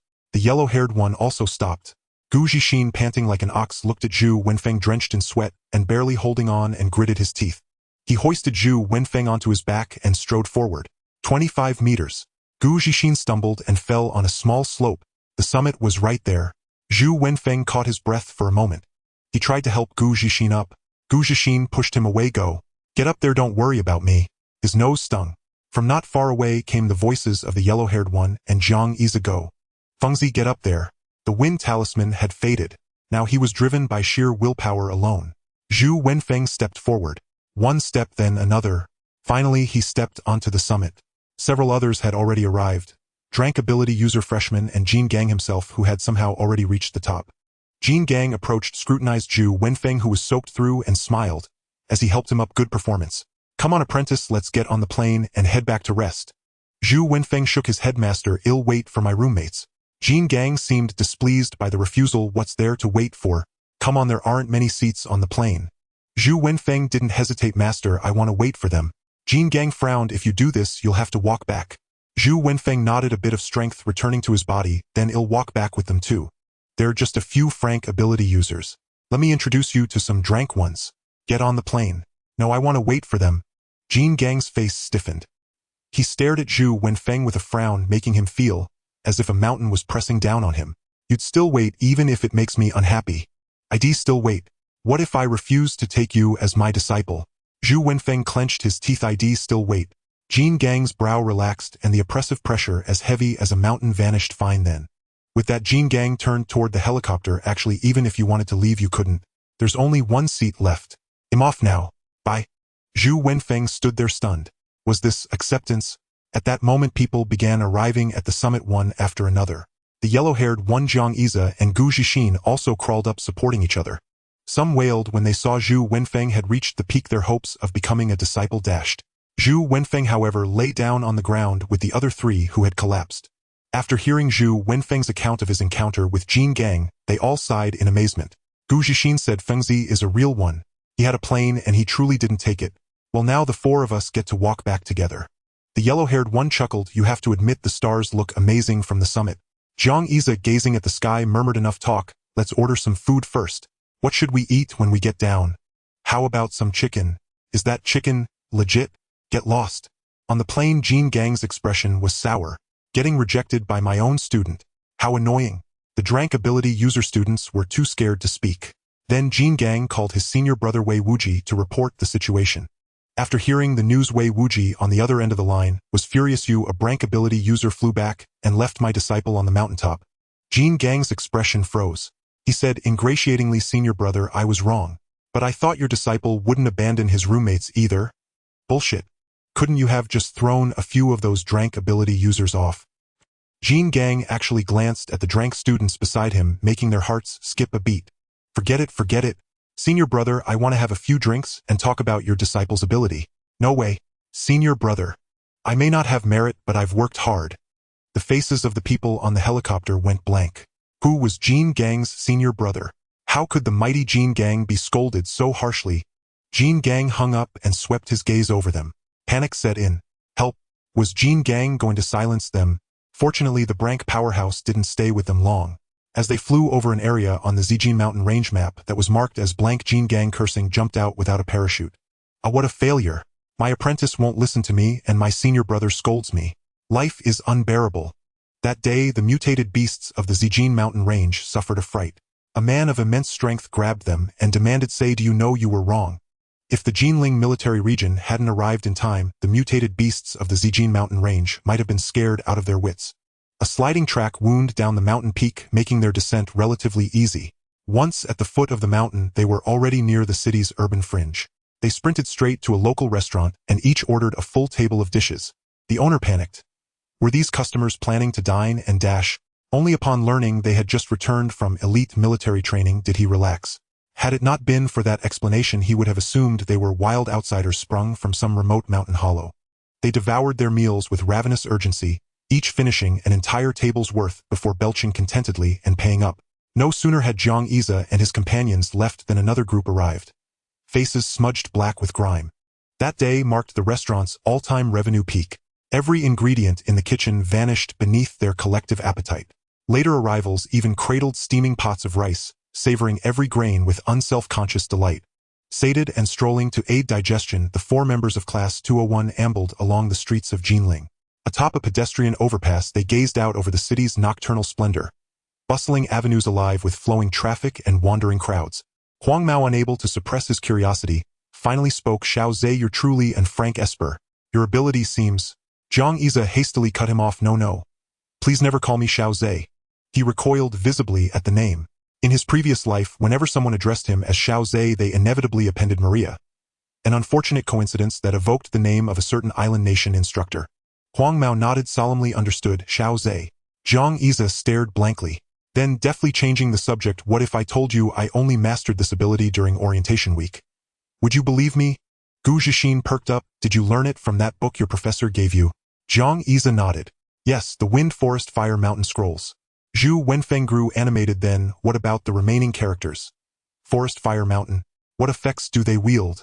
Jiang Yize shook his head, a wry smile flickering across his face. I can't render them. I'm incapable of drawing green ink, and the patterns for the latter 3 characters remain incomplete. As he spoke, he produced 4 exquisitely mounted sheets of paper. Each companion took one. Jiang Yize pointed to the character for Wind in his hand. Even this one is imperfect, missing just a single stroke. I added it myself, and thus the Wind script was born. They recalled how during training Jiang Yize had spent every evening before sleep absorbed in studying these very pages, refining his esper ability through quiet, relentless contemplation. A silent wave of humility washed over them. The ultimate grindset lives among us. Yet they could not deny it. If not for Jiang Yize's obsessive scholarship, Zhu Wenfeng might well have lost his status as a diamond disciple. Zhu Wenfeng handed the forest scroll back to Jiang Yize. Third brother, keep probing the forest character. Strange. I feel inexplicably serene whenever I gaze upon it. Jiang Yize paused, eyes fixed on the forest character. In small seal script it resembled pictographic trees. Yet he had long fixated solely on its meaning within Sun Tzu's Art of War. A sudden epiphany struck like lightning. Why must forest be confined to Sun Tzu's metaphor? Could it not also signify verdant groves, living, breathing woods, steady as the forest? In Sun Tzu's text, forest evokes disciplined ranks standing in solemn, unbroken order, radiating immutable structure. Yet forest itself embodies life's intrinsic rhythm. In that instant, Jiang Yize felt as though his meridians had been unblocked. Glancing again at the wind character, fresh insights bloomed in his mind. Swift as the wind. But wind possesses far more than mere speed. Seizing his brush, Jiang Yize swept it across the page. Before them emerged a wholly new wind script. The white sheet levitated into the air. A gentle autumn breeze stirred across the night. Cool, soothing, serene. All turned to Jiang Yize. What is this? He smiled enigmatically and added several more strokes with practiced grace. A gale erupted, so fierce they could barely open their eyes. Then, with another flourish of his brush, Jiang Yize enveloped them in swirling currents. For a breathless moment, they hovered, nearly lifted from the ground. Stunned silence fell, then broke into amazement. Jiang Yize's expression glowed with quiet triumph. Brothers, I think I've just unlocked the true essence of the wind script. He had once believed wind conveyed only swiftness. Yet now gentle zephyrs, tempestuous gusts, and coiling eddies alike beckoned him toward uncharted dimensions of power. He even sensed he could replicate the legendary Ronin swordsman's impenetrable wind barrier. In that moment he felt like a sovereign of the gales. Joyful, boundless, utterly free.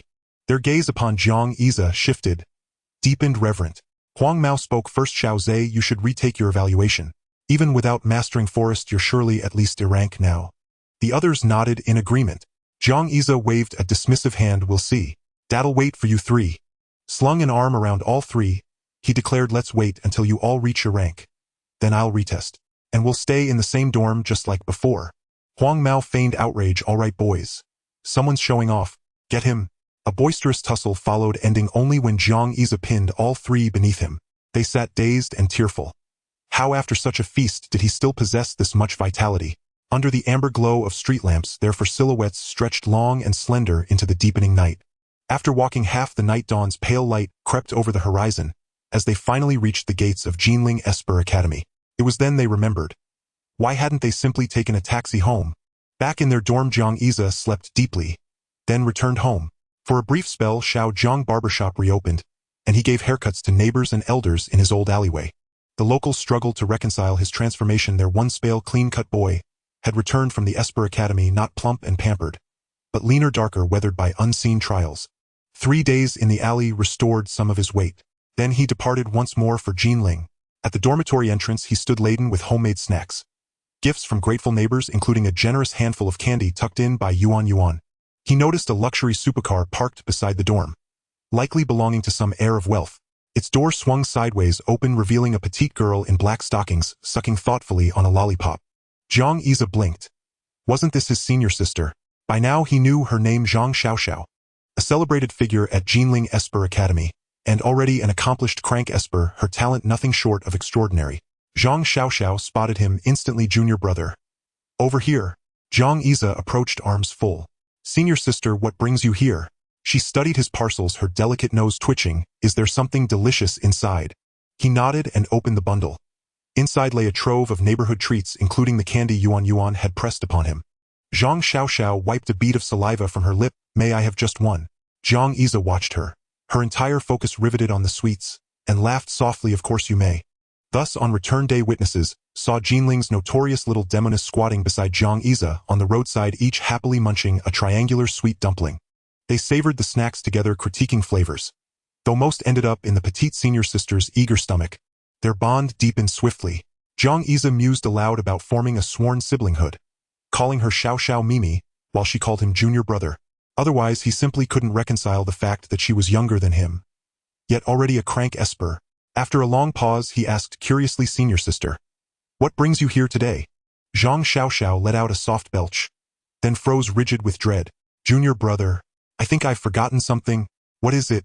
Master sent me to escort you to lunch. Zhang Yiza checked the time. No worries. It's only 1 p.m. We'll make dinner just fine. No, it was lunch. Zhang Yiza fell silent. So, they'd spent hours snacking and chatting roadside, utterly missing their appointment with the master. He remembered being invited to dine at his professor's residence after training, but had never been told the exact hour. Clearly it was today. And yet he and Zhang Xiaoxiao had lingered by the roadside, indulging in sweets and idle banter for over an hour. She sprang upright. Junior brother. Hurry, we might still make it. Zhang Yiza reassured her. We'll definitely make it. Master will certainly still be there. Zhang Xiaoxiao shook her head. Master is irrelevant. I'm racing to save the last savory courses. The supercar roared to life, tearing down the street in a cloud of dust. Watching Zhang Xiaoxiao steer with the nimble precision of a street racing prodigy, despite her childlike legs, Zhang Yiza gripped the door handle tightly. Zhang Yiza urged, senior sister, please slow down. Safety first. Her expression remained fiercely focused. My driving. You can trust it. And with that, her tiny foot pressed harder on the accelerator. The engine's thunder cracked like cannon fire. Zhang Yiza's pulse spiked. I'm still young, senior sister. Out of respect for all those sweets, could you please let me live to meet my mentor? Jinling City is vast, yet it feels small. Zhang Yiza watched as Zhang Xiaoxiao on tiptoes accelerated wildly, taking him to a quaint courtyard nestled by the mountains and waters within 10 minutes. As soon as they got out of the car, Zhang Xiaoxiao immediately pulled him along. Hurry, hurry. Let's try to catch the last of the feast. Zhang Yiza was yanked along by her force, her eagerness for the meal palpable. The question arose at the feast, which table would sister sit at? The children's table. With their appetite, it might become a lifelong shadow for the little ones. Upon arriving at the private room, Zhang Xiaoxiao pushed the door open, and Zhang Yiza discovered that there were 3 people inside. Sitting at the head of the table was Wei Wuji, along with the special training instructor King Kong. Next to King Kong sat a robust youth, a mini version of King Kong himself. Wei Wuji, seeing the two, smiled helplessly and said, Come in, Xiaoxiao, have you forgotten the time again? Zhang Xiaoxiao took her seat at the table, her face calm. Master, you're mistaken. There was a traffic jam on the way. Junior brother, don't you think so? Zhang Yiza was taken aback and hurriedly nodded. It was indeed quite congested when sister was driving. Wei Wuji pointed at King Kong beside him and said, You should know this person, you're Shishu Zhang, who known outside as the Big Gorilla. Zhang Yiza shivered. They were brothers. Senior brother was Dlevel and junior brother was Blevel. One in literature, the other in martial arts. Zhang Wu, nicknamed the Big Gorilla, mumbled with his mouth full. Senior brother. Show a bit of respect in front of the juniors. What Big Gorilla? Is King Kong all right? I'm the only Blevel ability user to earn a title. Zhang Yiza quickly greeted Zhang Wu. Greetings, Shishu. Zhang Wu nodded and pointed at the young man next to him. This is your senior brother Xia Ming, a year ahead of you. Zhang Yiza politely greeted. Hello, senior brother. The burly Xia Ming joked. Junior brother, I've been waiting for you to arrive, and my stomach is a bit hungry.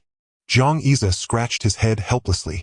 While explaining, he also asked his master for contact details.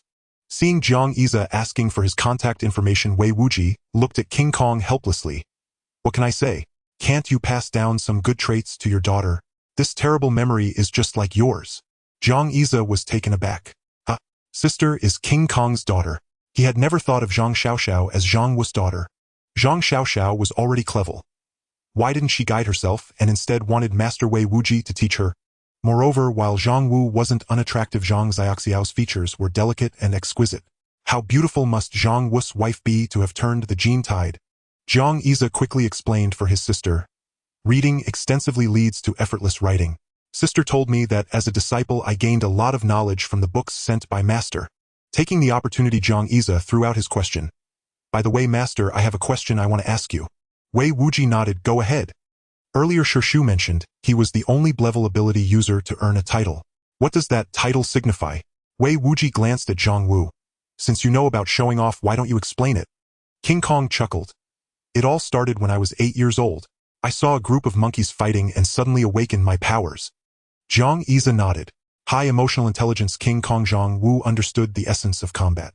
Low emotional intelligence. This guy simply loved watching the excitement. King Kong continued. Awakening powers is just the beginning. My initial power level was level, and after 2 trials I am now level. Generally, ability users who earn titles need to reach a level and receive recognition from the Ability Research Institute. In simpler terms, ability users with titles are quite impressive. However, Jiang Yize was puzzled as to why King Kong, being level, could be an ability user with a title. Was he a Padoan warrior? Did he bribe the Ability Research Institute? Seeing Jiang Yize's confusion, King Kong continued. Initially, the title King Kong was given to an A-level ability user, but this guy provoked me and I beat him down. An A-level ability user being pinned down by a B-level. Do you think his title could remain? As King Kong's eyebrows nearly shot up to the sky, Wei Wuji added. That guy was merely a mutant who injected mountain monkey genes to reach a level. The Genetic Research Institute shouldn't have granted him the title in the first place. His strength did not match the title, so the title was naturally revoked. But the Ability Research Institute likely feared someone would investigate, so they gave the title to your Shu. Jiang Yize caught on to some new terms and hurriedly asked, Master, what do you mean by mutant? Jiang Yize only knew about ability users, but this concept of mutants seemed new to him. Wei Wuji smiled. That's an old term. Now families selling genetic mutation agents have intentionally blurred this concept. Mutants refer to those who awaken their powers by injecting genetic mutation agents. In contrast, awakeners are those who naturally awaken without needing to inject agents. Jiang Yize understood now. In his past life, superheroes were generally poor people who mutated while the wealthy relied on equipment. This world operates similarly. However, the poor aren't called mutants but awakeners. The rich rely not on equipment but on the genetic mutation agents purchased with money. Seeing Jiang Yize deep in thought, Wei Wuji added, Awakeners and mutants each have their pros and cons. Awakeners' abilities match their innate qualities better, making it easier to exert their strength. As long as their training and insights keep up, they have a chance to awaken again and enhance their power level. However, the downside is that awakeners rely on fate. If luck is bad, they may never be able to awaken. Once Jiang Yize grasped the concept of awakeners, Wei Wuji continued. Those who can't awaken their powers can obtain abilities through genetic mutation agents. However, typically the genetic mutation agents available in this world only closely match genes, not perfectly. Therefore, the injection process can be extremely painful and not guaranteed to succeed, even posing life-threatening risks. Even if successful, the abilities of mutants may be a bit weaker. The Genetic Research Institute, long bribed by families, doesn't care whether your abilities are weak or strong. They only assess your powers based on the level of the genetic mutation agent you've injected. Moreover, genetic mutation agents cannot enhance one's abilities by themselves. To raise levels, one must inject the genetic agents again. Some awakeners, when realizing that awakening to the next stage is hopeless, also choose to inject agents to elevate their levels. However, the burden of genetic mutation agents on the body is significant. There are limits on how many times and how frequently one can inject, so awakeners are generally a bit more powerful. Wei Wuji gestured for Jiang Yize to eat while it was hot. Take Wang Tianba for example. He was originally an F-level awakener. He expended money to buy A-level and D-level genetic mutation agents. He succeeded on the first attempt with the A-level agent. For the D-level agent, it took 3 attempts over 5 years to succeed. On the surface, he is a D-level ability user, but in reality his combat power might not even match that of an A-level awakener. Upon hearing this, Jiang Yize paused with his chopsticks. How did the teacher know I know Wang Tianba? The only intersection between Jiang Yize and Wang Tianba occurred during the demolition incident in that alley. Had it not been for those present that day, no one would have ever known that a student from Genie could have crossed paths with a petty thug. Wei Wuji chuckled. Don't overthink it. I happened to be looking for you that day and witnessed your heroic display. Jiang Yize stood there dumbfounded. Teacher saw that. Wei Wuji nodded. Otherwise, why would I have entrusted you with the wind, forest, fire, and mountain scroll? Zhang Xiaoxiao, who had been devouring meat, interjected. Oh, by the way, I gave Wang Tianba a beating too. I bought the deed to that alley of yours. Jiang Yize was stunned into silence. At that moment, he found himself at a loss for words. Master. Wei Wuji recalled the past. Actually, I saw you 8 years ago. 8 years ago? Yes. Wei Wuji nodded. Back then, the Jinling Ability Appraisal Institute contacted me saying there was a special ability user whose level they couldn't determine. I was out of town at the time and couldn't rush back. By the time I returned to Jinling, the institute told me you had already died. Hearing this, the other three were stunned. Zhang Xiaoxiao stared blankly at Jiang Yize. Junior brother, are you a man or a ghost? Wei Wuji continued. At the time seeing you had already expired, I left in haste. Jin Gang seemed to catch on. Could it be that widely talked about incident? Wei Wuji confirmed. Yes, that one. When I returned to Jinling again, someone told me that child had come back to life. They just tested him as Frank and sent him away.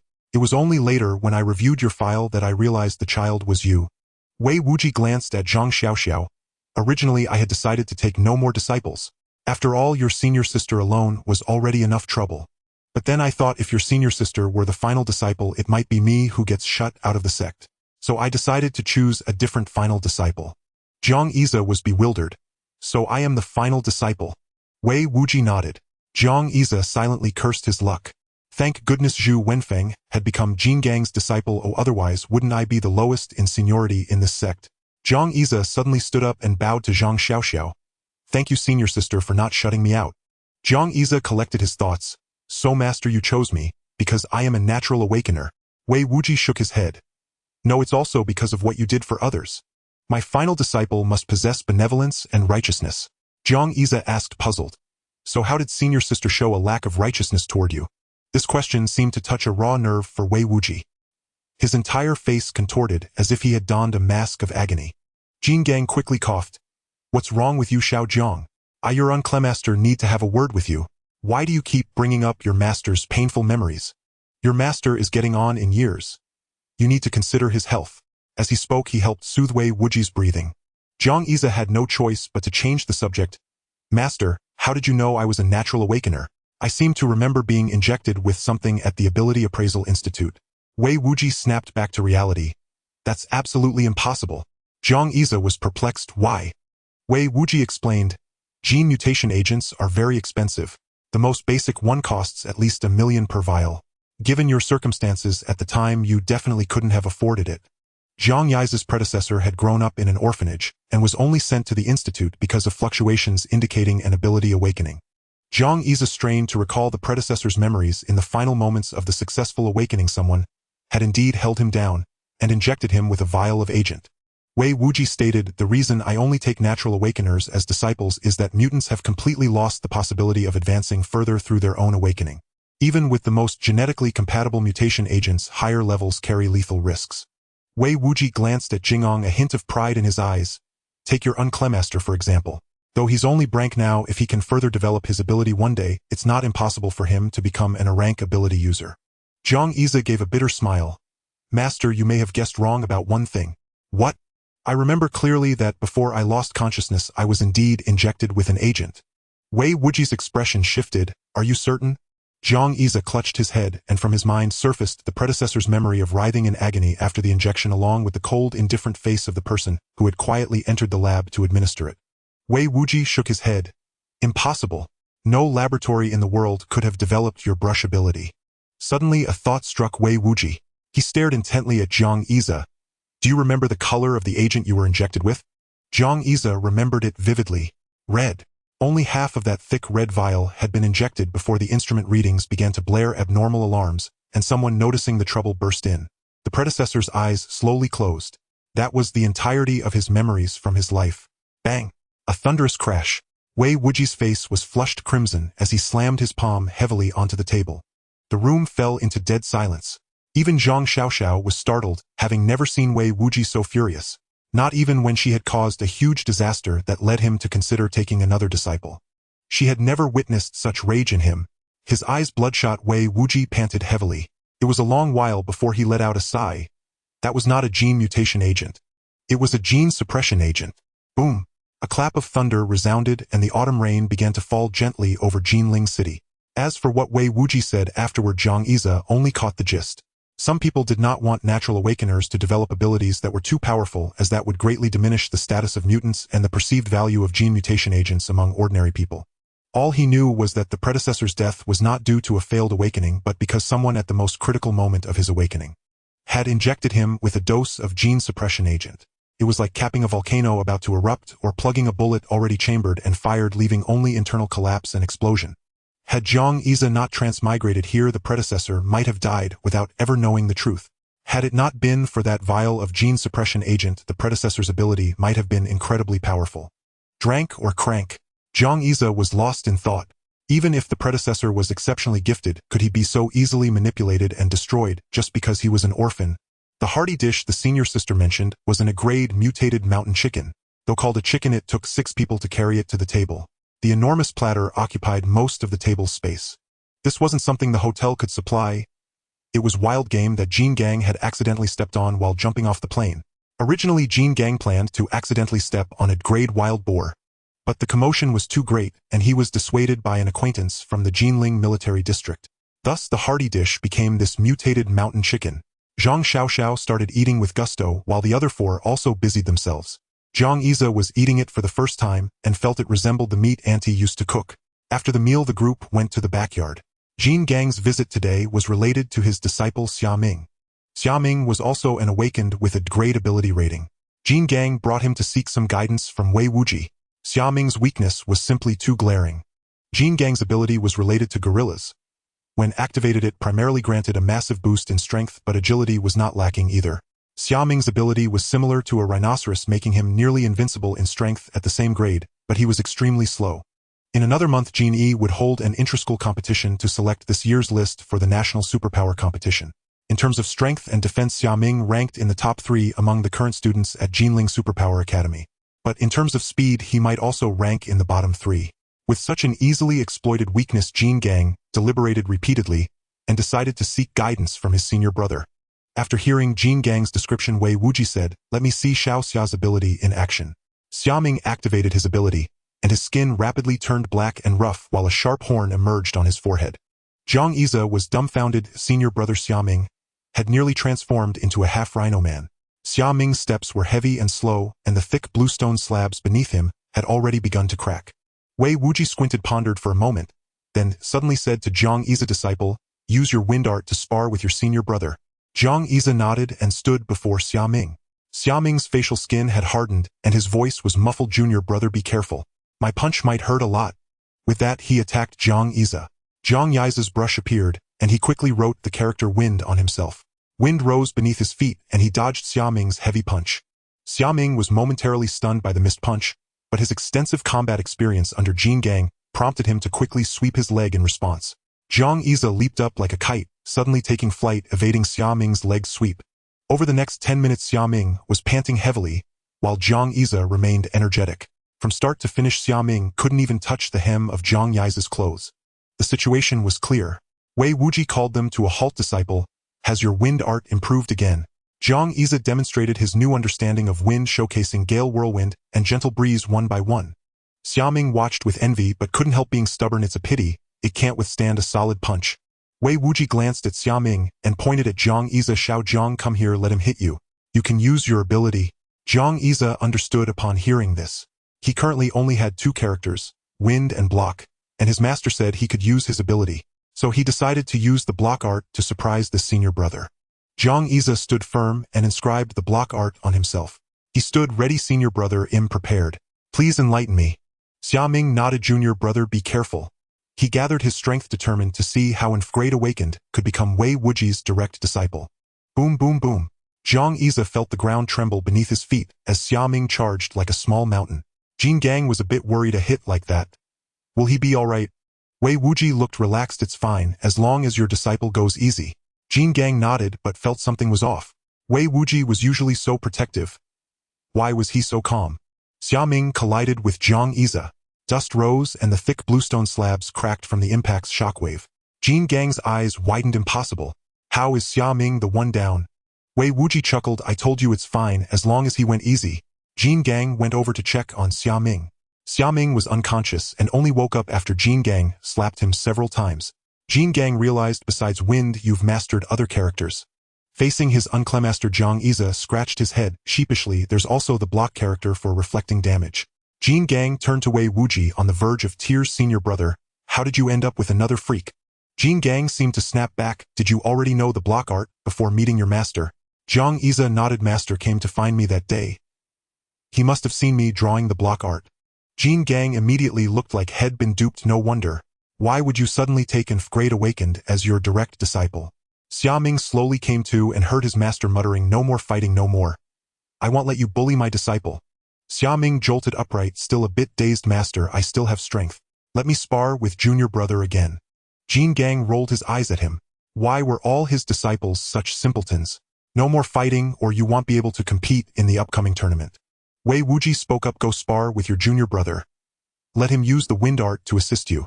Xiaming's eyes lit up and he immediately pulled Zhang Yize aside to start practicing. It wasn't shameful to join if you couldn't beat them. With a speed boost, wouldn't he be unstoppable at the same grade? Watching the two call each other senior brother and junior brother with enthusiasm, Jin Gang sat back down beside Wei Wuji. Wei Wuji watched Zhang Yize with a smile. Jin Gang paused, noticing that his senior brother seemed to smile much more after taking this disciple. He couldn't help but ask, senior brother? Ask. Why don't you tell Xiao Zhang that you were also injected with the gene suppression agent? Wei Wuji still smiled, his eyes flickering. He's just a kid. Why burden him with all that? Jin Gang nodded. One question. If Xiao Zhang hadn't been injected, what grade of awakened would he have started as? Wei Wuji shook his head. I don't know, but he would definitely have been secretly taken away by the Heavenly Pride camp for intensive training. Perhaps in a few decades China would have another a Great Awakened. By that logic, haven't I gotten quite a bargain? Jin Gang mused, thinking about it. This way you seem even more freakish, senior brother. I need to go check on that silly disciple I just took on. Maybe he was also injected with the gene suppression agent. Gene agents were uniformly color-coded: red, orange, yellow, green, cyan, blue, and purple. Purple denoted class gene mutation agents. Blue represented E-class. Cyan stood for class, green for class, yellow for class, and orange for a class. The most conspicuous red was reserved as a warning for gene suppression agents. An accident had plummeted Wei Wuji from a class awakener down to class. The world knew him as an old relic of class with a wealth of theoretical knowledge, yet none knew he had once stepped through the gates of a class. The commotion before him interrupted Wei Wuji's thoughts. A pavilion in the restaurant's backyard had collapsed. Xiaming scratched his head, worried he might be scolded for causing trouble. Jin Gang stood up and asked, "What happened?" Xiaming was thrilled. Master Junior Brother's wind technique is incredibly effective. I feel my speed and impact have increased significantly. Jin Gang glanced at the collapsed pavilion and rubbed his forehead. Not bad. Keep practicing, but remember not to dismantle any more pavilions. I can't afford to pay for them. Xiaming nodded. Master, can Junior Brother also sign up for the superpower tournament? When we brothers join forces, we'll surely make a name for ourselves. Xiaming was exhilarated, as if moving with such speed for the first time. I'm the top assault type of the gold superpower and Junior Brother is the top support type. Perfect. Add the barrier technique and other opponents are easily dealt with. Wei Wuji's voice rang out. Who said he is only support type? Your Junior Brother is an all-rounder. Alright, you can stop training for today. Xiaming, you should now consider partially manifesting your superpower to your body, achieving a balance between speed and strength. After saying this, Wei Wuji turned to Zhang Yize. Since your senior brother thinks you lack offensive power, let's start training your other abilities. Zhang Yize nodded. So far, he also felt his abilities had shortcomings. The barrier technique only offered passive defense. To counterattack, the opponent had to be in direct contact. The wind technique allowed him to evade attacks, but without the ability to strike back, wasn't he just like the Rammus from the game, relying solely on reflected damage? Jin Gang left with Xiaming, whose eyes were full of enthusiasm. Bro, stay in touch. Our partnership as fellow disciples will surely make us invincible. Wind, forest, fire, mountain. The wind technique was nearly mastered. Which character should he study next? In Zhang Yize's anticipation, Wei Wuji gave the answer: fire. Swift as the wind, gentle as the forest, fierce as fire, unmoving as a mountain. among the four characters, whether interpreted through the art of war or their literal meanings. Fire was the one that dominated offense. But Jiang Yize was troubled. He truly had not a single drop of crimson ink left. Wei Wuji wasn't too worried. Simple, go observe what real fire looks like. Jiang Yize nodded. To observe fire, Jiang Yize found Zhang Xiaoxiao dozing in the restaurant's kitchen. Senior sister. Here. Is the Buddha jumps over the wall ready? Zhang Xiaoxiao tilted her head, squinting at the towering steamer on the stove. What Buddha jumps over the wall? Jiang Yize asked, puzzled. Zhang Xiaoxiao sniffed, becoming slightly more alert. Oh, the chef insisted I stay to taste if this dish is authentic. On my spirit of helping others. If it weren't for the drool, she couldn't stop. Jiang Yize might have believed her. The large kitchen was empty. It seemed to be lunch break. Were they left here just to watch the fire? Zhang Xiaoxiao stared at the dish. Hey, isn't it strange? High heat makes it mushy, low heat takes too long. Fire control is really tricky. Fire control. It was like a light bulb moment. So now there was one more person in the kitchen watching the stove flames. Wei Wuji was drinking tea and reading in the backyard, when at dinner time the kitchen staff came to ask, how should we arrange meals for 3? 3. Shouldn't it be 2? Wei Wuji, amused and bewildered, went to the kitchen. In the vast space, Zhang Xiaoxiao was just staring blankly at the fire under the steamer. Meanwhile, Jiang Yize was circling the chefs, murmuring to himself, fire control, fire control. The blazing oil of stir-frying, the medium heat of frying, the gentle warmth of steaming. Fire had been mastered in the kitchen. Wei Wuji looked at Jiang Yize, whose eyes were filled with flames. A flicker of alarm passed through Wei Wuji's heart. His last disciple seemed to possess astonishing comprehension. But in the kitchen one could not grasp the true essence of fire, for a fire that is confined is not fully fire. After a while, Jiang Yize snapped back to reality with faint embers still flickering in the depths of his pupils. Wei Wuji pointed to a safety sign in the kitchen. Look at this. Hidden dangers are more dangerous than open flames. This meant caution in the kitchen. Potential fire hazards were more perilous than visible flames. Wei Wuji got some skewers from the kitchen, had Jiang Yize carry them, and led him out of the courtyard. They found a random slope where Wei Wuji said he would roast the skewers. Jiang Yize gathered dry branches, looking expectantly at Wei Wuji. Firewood was ready, the grill set up. The master and disciple stared at each other. I don't smoke, so I definitely don't have a lighter. Me neither. Then wait, master, I'll borrow one from the kitchen. No need. Come make fire by rubbing sticks. Hurry up, this is part of your training. Jiang Yize never imagined he would one day have to live by rubbing sticks to start a fire. In a world ruled by ability users, he was reduced to the primitive art of friction firemaking. Fortunately, it was autumn and dry wood and withered grass were not hard to find. However, the rain made it difficult to gather sufficiently dry tinder. After 10 minutes of rubbing, a spark finally appeared among the shredded grass, and a small flame slowly rose. The flame surged upward, consuming the prepared dry grass. As the fire grew, the moisture in the wood gradually evaporated, and a thick plume of smoke began to rise. Soon the range of the licking flames expanded. Jiang Yize slowed his movements. Wei Wuji, seeing Jiang Yize fall into another epiphany, was momentarily stunned. His foolish apprentice seemed to be having an unusual number of epiphanies. Jiang Yize's eyes saw nothing but the flames. This campfire was the entire life of fire. The struggle of birth, the swift devouring, the fierce blaze when fuel was abundant, the dying embers struggle, the final sparks, the occasional flame flickering in the ashes until the cold ash could no longer rekindle. Jiang Yize was deeply moved. In his mind, the fire incantation seemed ready to burst forth. A writing brush appeared silently. Jiang Yize grasped it, feeling a warmth in his chest as some energy surged within him. Wei Wuji watched as fired ink appeared at the tip of the brush. Blazed like an invading fire. The fire incantation was completed in one smooth stroke. Wei Wuji, roasting skewers, saw flames erupt from the massive pattern before his apprentice. The flames constantly transformed. It would be a lie to say he wasn't gratified. At that moment, Wei Wuji wished Jin Gang were beside him to play the straight man, praising just what kind of monstrous apprentice he had taken in. But the next second, in the firelight, Jiang Yize nearly collapsed. Knowing he had overexerted himself and drained his energy, Wei Wuji quickly steadied him. Jiang Yize shook his head, a joyful expression spreading across his face.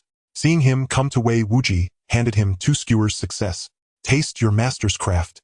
Jiang Yize nodded and took a bite of the skewer roasted by Wei Wuji's own hand. The next second he froze. Was this really his master's cooking? One side was charred to coal while the other was still raw and bloody. Worst of all, the master hadn't added a single seasoning. Even a dog might turn its nose up at this. A husky would demolish the house in anger, and a golden retriever would cower in a corner thinking it had done something wrong. And the border collie, what would it do? It would eat the skewer then stay up all night to cook 4 dishes and a soup. Although the skewer was terrible, Great Xia couldn't bring himself to say great roasting. Next time don't bother. His master had it hard enough. Changing his mind, Great Xia waved his brush and drew the fire incantation on a piece of firewood. Flames leaped up, successfully diverting Wei Wuji's attention. Master, look, I can control the heat now, Great Xia said. Taking a few poorly roasted skewers, he quickly sprinkled on seasonings. Under his precise heat control, the aroma of meat began to waft through the air. Wei Wuji discreetly discarded his own skewers. Great Xia made no comment on his master's cooking. In perfect understanding, they finished their meal and descended the mountain. Zhang Xiaoxiao appeared from nowhere, sniffing the air. Master, junior brother, what are you eating? It smells so good. Great Xia smiled and handed her a handful of skewers. Zhang Xiaoxiao beamed. Little Z's is amazing. Truly, my good junior brother. Great Xia suppressed the cringe at being called Little Z's and watched his senior sister utterly focused on devouring the meat, feeling a bit exasperated. How could she always be eating? He asked Wei Wuji curiously. Master, what is senior sister's ability? Wei Wuji glanced at Zhang Xiaoxiao, somewhat helpless. Your senior sister's ability. If it were normal, she could choose any mentor in the country.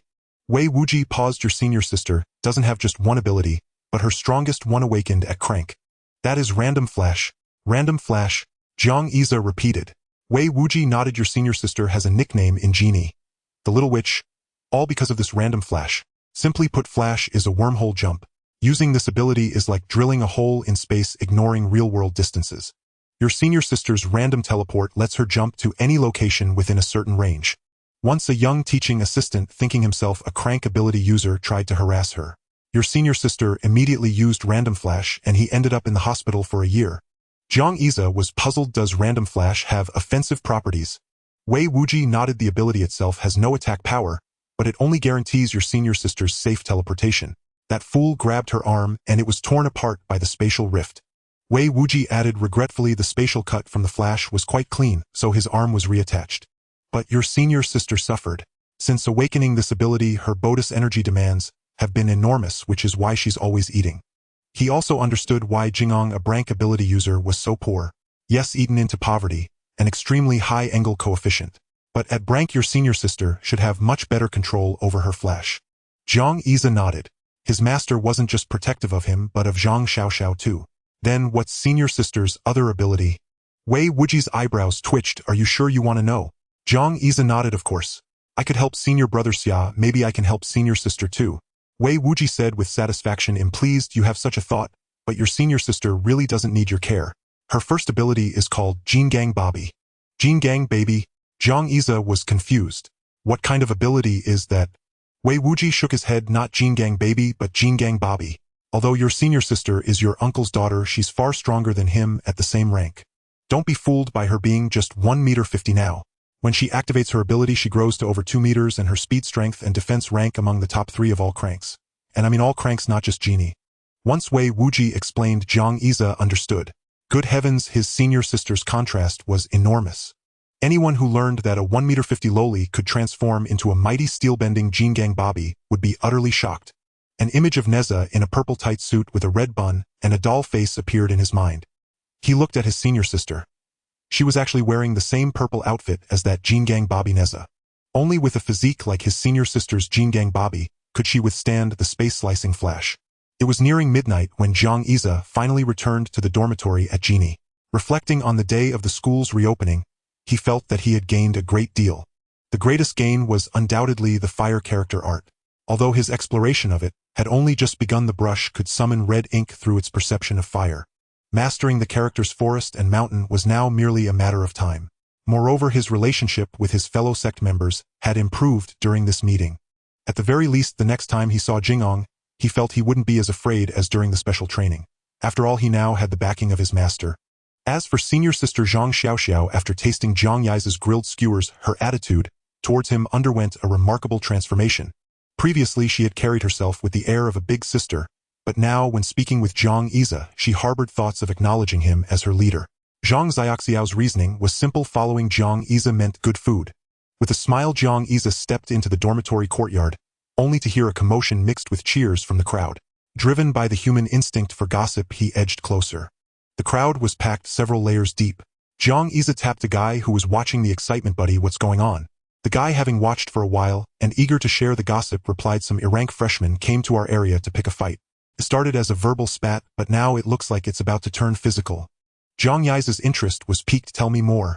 Glancing at the inner circle, the guy analyzed. Our college has a brank mentor. These rank freshmen wanted him to take them as disciples, but the brank mentor said he'd only accept one student this term. Zhu Wenfeng from Dorm 201. Dorm 201. Zhu Wenfeng. Jiang Yize was bewildered. He had stumbled upon gossip involving his own people. Now the most famous person in Dorm 201 was naturally the tallest and seemingly simple-minded Zhu Wenfeng, being the sole disciple of a brank mentor. A privilege the other three couldn't share. The guy continued normally. If the brank mentor didn't accept them, they'd let it go, but these guys were assigned worse mentors by the academy and weren't happy about it. Then they checked Zhu Wenfeng's profile, found he had no background, and insisted on seeing what he was really made of. So they gathered here. Jiang Yize grew anxious. If a fight broke out, it would be trouble.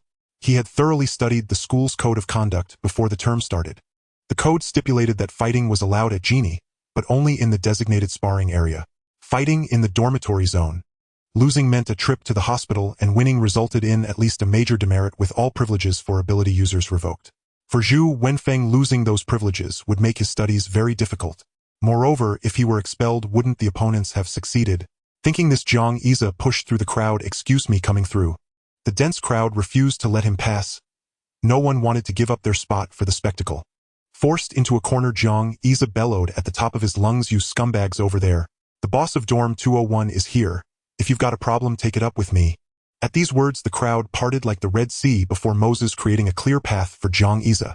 Only then did Jiang Yize see his three roommates, their faces flushed with anger. Opposite them stood four people, presumably from another dorm. Jiang Yize walked up to the trio. Huang Mao and Gu Zhixin looked grim, while Zhu Wenfeng's face was beet red, his fists clenched as if on the verge of eruption. Jiang Yize patted Zhu Wenfeng and shielded him behind himself. His earlier fierce shout had left the newcomers uncertain. The leader of the four, over 2 meters tall, looked down at Jiang Yize with disdain. Well, the whole pack of losers is here. I thought that Frank Waste wouldn't dare show up. The crowd stirred. Who are you calling a loser? The speaker then realized this was the Frank dorm area. If he provoked everyone, he'd likely be mobbed. His tone softened slightly, but he held up a stack of papers. I wasn't talking about everyone, just the four in Dorm 201. Before the special training, I thought Dorm 201 was full of hotshots, but after checking their records, they're nothing. Feigning surprise, he glanced at the paper. Yang Kai, that guy with the yellow hair. Frank ability stench. Isn't that just farting? His mentor is a relative. Pulled strings. Huang Mao's fists tightened, nearly ready to strike. Gu Zhixin ability. Strong lungs, just holding his breath. That's it. Bought his way in, right? You don't really think Li Jun as a mentor can evolve that into a sound wave ability, do you? Gu Zhixin hung, his head lower than Huang Mao. Seeing his words had stung, the leader grew more smug. Jiang Yize. Who's that? Oh, taken in by a drank mentor. Never mind, he's useless anyway. Jiang Yize remained calm. If it weren't for Jinyi's strict ban on brawling, he would have used the fire character art to cook the man. Their mockery still centered on Zhu Wenfeng. Hey, race the highlight. Let's see what's so special about Zhu Wenfeng, the one chosen by brank mentor Jin Gang. What, no background? Is Jin Gang doing charity by picking and Frank? Oh, look at this poor kid who only got in through the support program. How lucky. Zhu Wenfeng clenched his fists, wanting to punch the blabbering fat man. The watching crowd fell silent. Most of these Frank freshmen had entered Genie for reasons similar to the four in Dorm 201. Seeing his roommates on the verge of throwing punches, Jiang Yize gave them a look. The tacit understanding forged during special training calmed them down. During training, they often faced verbal provocations. Jiang Yize's tactic was to taunt the instigators into unequal bets, which they always lost, falling into his trap. Turning to face the rank, for he said, with so many witnesses today, if a fight breaks out, you won't escape blame either. But if you want to fight, we're not backing down. After all the insults today, it would be wrong not to teach you a lesson. How about this tomorrow at noon? We settle it at Genie's arena. A spar won't affect the winner's place here. If you lose, all of you drop out of Genie. The fat man sneered at Jiang Yize's calm demeanor. And if you lose, Jiang Yize said solemnly, if we lose, both Zhu Wenfeng and I will withdraw. Then you can try to claim the position as Jin Gang's disciple yourself. The opponent was overjoyed. You mean it? Jiang Yize nodded. Only if you dare to show up. Tomorrow at noon, the arena. Don't miss it. The other party agreed without hesitation, adding a final threat. Remember the time. Don't run away. Jiang Yize stared at the four. He didn't recognize the ones who had been hurling insults, but among them he knew one person, Chu Kuang. Chu Kuang had performed well during the special training and had been praised by the instructors a few times. He said nothing, simply following the other three as they left. Great Xia and his roommates didn't linger either, and the crowd quickly dispersed. News of the impending fight between Frank Dorm 201 and Rank Dorm 304 spread like wildfire. Dorm E304. Its most formidable resident was Chu Kuang. Chu Kuang was an rank ability user. After injecting an rank Wolf King gene mutation serum, he awakened an ability called Baoshua Explosive Blood. Generally, mutants who acquire external gene changes possess bodies weaker than those who awaken naturally. Chu Kuang's ability, however, compensated for that weakness. Baoshua accelerates the combustion of portions of the blood within the body, thereby intensifying the user's physical prowess. Yet both strength and speed are also diminished in certain respects, and because Baoshua deadens pain, nerves those under its thrall often fight with the abandon of lunatics. Put simply, Great Xia likened it to a low-end economy-class serum version of the Hulk. The rank Chu Kuang possessed two stages of Baoshua. Someone had slipped that dossier under the door of Dorm 201. Clearly, and Frank had made the move, a rebuke for Chu Kuang and his companion's habit of looking down on Frank ability users. Someone wanted to teach them a lesson. At that moment, Great Xia was only too glad to be the rod of admonition. He wanted a single decisive battle to make F201's strength known rather than endure others constantly leaping in with papers to prove them unworthy. In the dorm, Huang Mao and Gu Zhixin scolded Great Xia for betting without them. But when they heard what had happened to him today, and that Jin Gang was a sworn brother of his tutor, they fell silent. Great Xia thought it was for the best. With Jin Gang present, even if Zhu Wenfeng were to leave Jin, he could still cultivate. And with Wei Wuji's guidance, Great Xia saw a bright future ahead. Still, such advantages were only precautions. The four of them still had to win the fight. When Great Xia set forth his tactics, the other three brightened with understanding. After drilling the plan for some time, Great Xia displayed the bearing of an old hand. No, rather the poise of an excellent commander. The next morning at first light, the four from F201 arrived early at the arena. To their surprise, the vast open-air arena was already nearly full. Amid the clamoring crowd, vendors hawked food: sunflower seeds, beer, drinks, peanuts. Make way, tuck your legs in. Beer, drinks, peanuts. Anyone want some? The four from 201 were dumbfounded. What was going on? It was only a match, wasn't it? When they inquired, they learned why someone had christened their F201 dormitory the strongest Frank dormitory in history. Strongest and Frank. People had come early to see how powerful this so-called strongest Frank dormitory truly was. Betting had already begun. Odds for 201's victory had climbed to frightening heights. Great Xia swallowed and asked where to place a wager, but he was busy force-feeding Huang Mao and had no time to bet. Xia Ming, who had come to watch, quietly took out 500 yuan and bet on 201. He had faith in his junior apprentice brother. More people filled the stands while the four from F201 stayed together. A freshman with a mop of yellow hair was being vigorously jostled by the others. A little girl in a purple dress hurried to the betting table. "I'll stake 200,000 on the 4 Frank boys," she declared in a childish voice. Her babyish manner surprised the bettor. After placing her wager, she bounced back to the warming bench and sat down to nibble at 2 family buckets she had brought. At noon, the match began. Great Xia drew a deep breath and said, "Let's go." They mounted the stage. Both sides took their places. The referee was Li Ran, a crank tutor from Jin E. Li Ran reiterated the sparring rules: F201 versus E304 sparring. No lethal strikes. The bout ends when one side yields. Once everyone had confirmed, Li Ran stepped out of the ring. With his call of friendly spar safety first, the mood on the central platform shifted in an instant. On the 50-meter square stage, F201 and E304 faced one another. Before any harsh words could be exchanged, F201's 4 retreated from center toward the rear. They were playing to strengths and avoiding weaknesses. Among E304's quartet, 3 wielded aggressive abilities, and 1 a defensive type, but none possessed long-range attacks. Weapons were forbidden in Jin E sparring. F201's plan was to withdraw at first to evade E304's heavy assault. One of E304's men was a brawny fellow from the northern grasslands with formidable hip strength. If he caught someone in a throw, it would be disastrous. The crowd on the stands erupted into chatter. Many had come because of the strongest Frank dormitory title. F201's early retreat did not match their expectation of a heathen clash with E304. Though he had been taciturn yesterday, Chu Kuang was unusually earnest today. As the fight began, he roared, his muscles bulged against his clothes and his eyes turned bloodshot. He triggered a stage of Baoshua. Chu Kuang drove off with his right foot, launching forward. The marble of the arena took a faint dent, proof of the explosive force. Chu Kuang surged toward the 4. The 50-meter square seemed suddenly small. He closed the distance, instantly his engorged fist coiling and striking with a sound like a tear through the air. The punch packed real power. Jiang Yiza, as if forewarned, spun sharply, and the calligraphy brush tip, suspended above the stage, flashed red in an instant. In Jiang Yiza's gaze, Chu Kuang's fist swelled in size. As the blow neared, a thread of red fire crept across Jiang's pupils. Jiang Yiza answered with a punch of his own. Compared to Chu Kuang's swollen fist, Jiang's hand seemed slight. A fact that surprised Li Ran watching at the stage edge. That silent, measured fist sliced the air and heated it, warping the view with the rise in temperature. Thud! A heavy impact of flesh resounded. Chu Kuang's blow landed solidly on Jiang Yiza's abdomen. Jiang felt his insides flip like a storm-tossed sea. Chu Kuang's sudden surge left Jiang no time to deploy his blocking technique. But Chu Kuang did not escape unhurt. Jiang's retaliatory blow smashed into Chu Kuang's jaw. The jaw connects to the trigeminal nerve and nerves that link to the cerebellum. An ordinary man struck so would be concussed and collapse. Even with an ability, Chu Kuang staggered from the jaw strike.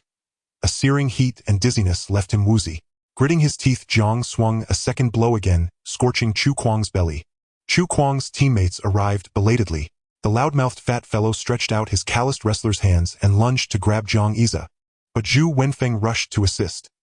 He turned his body and used his shoulder as a fulcrum to crash into the fat man. The man staggered and Jiang seized the chance to slip away from the grasp.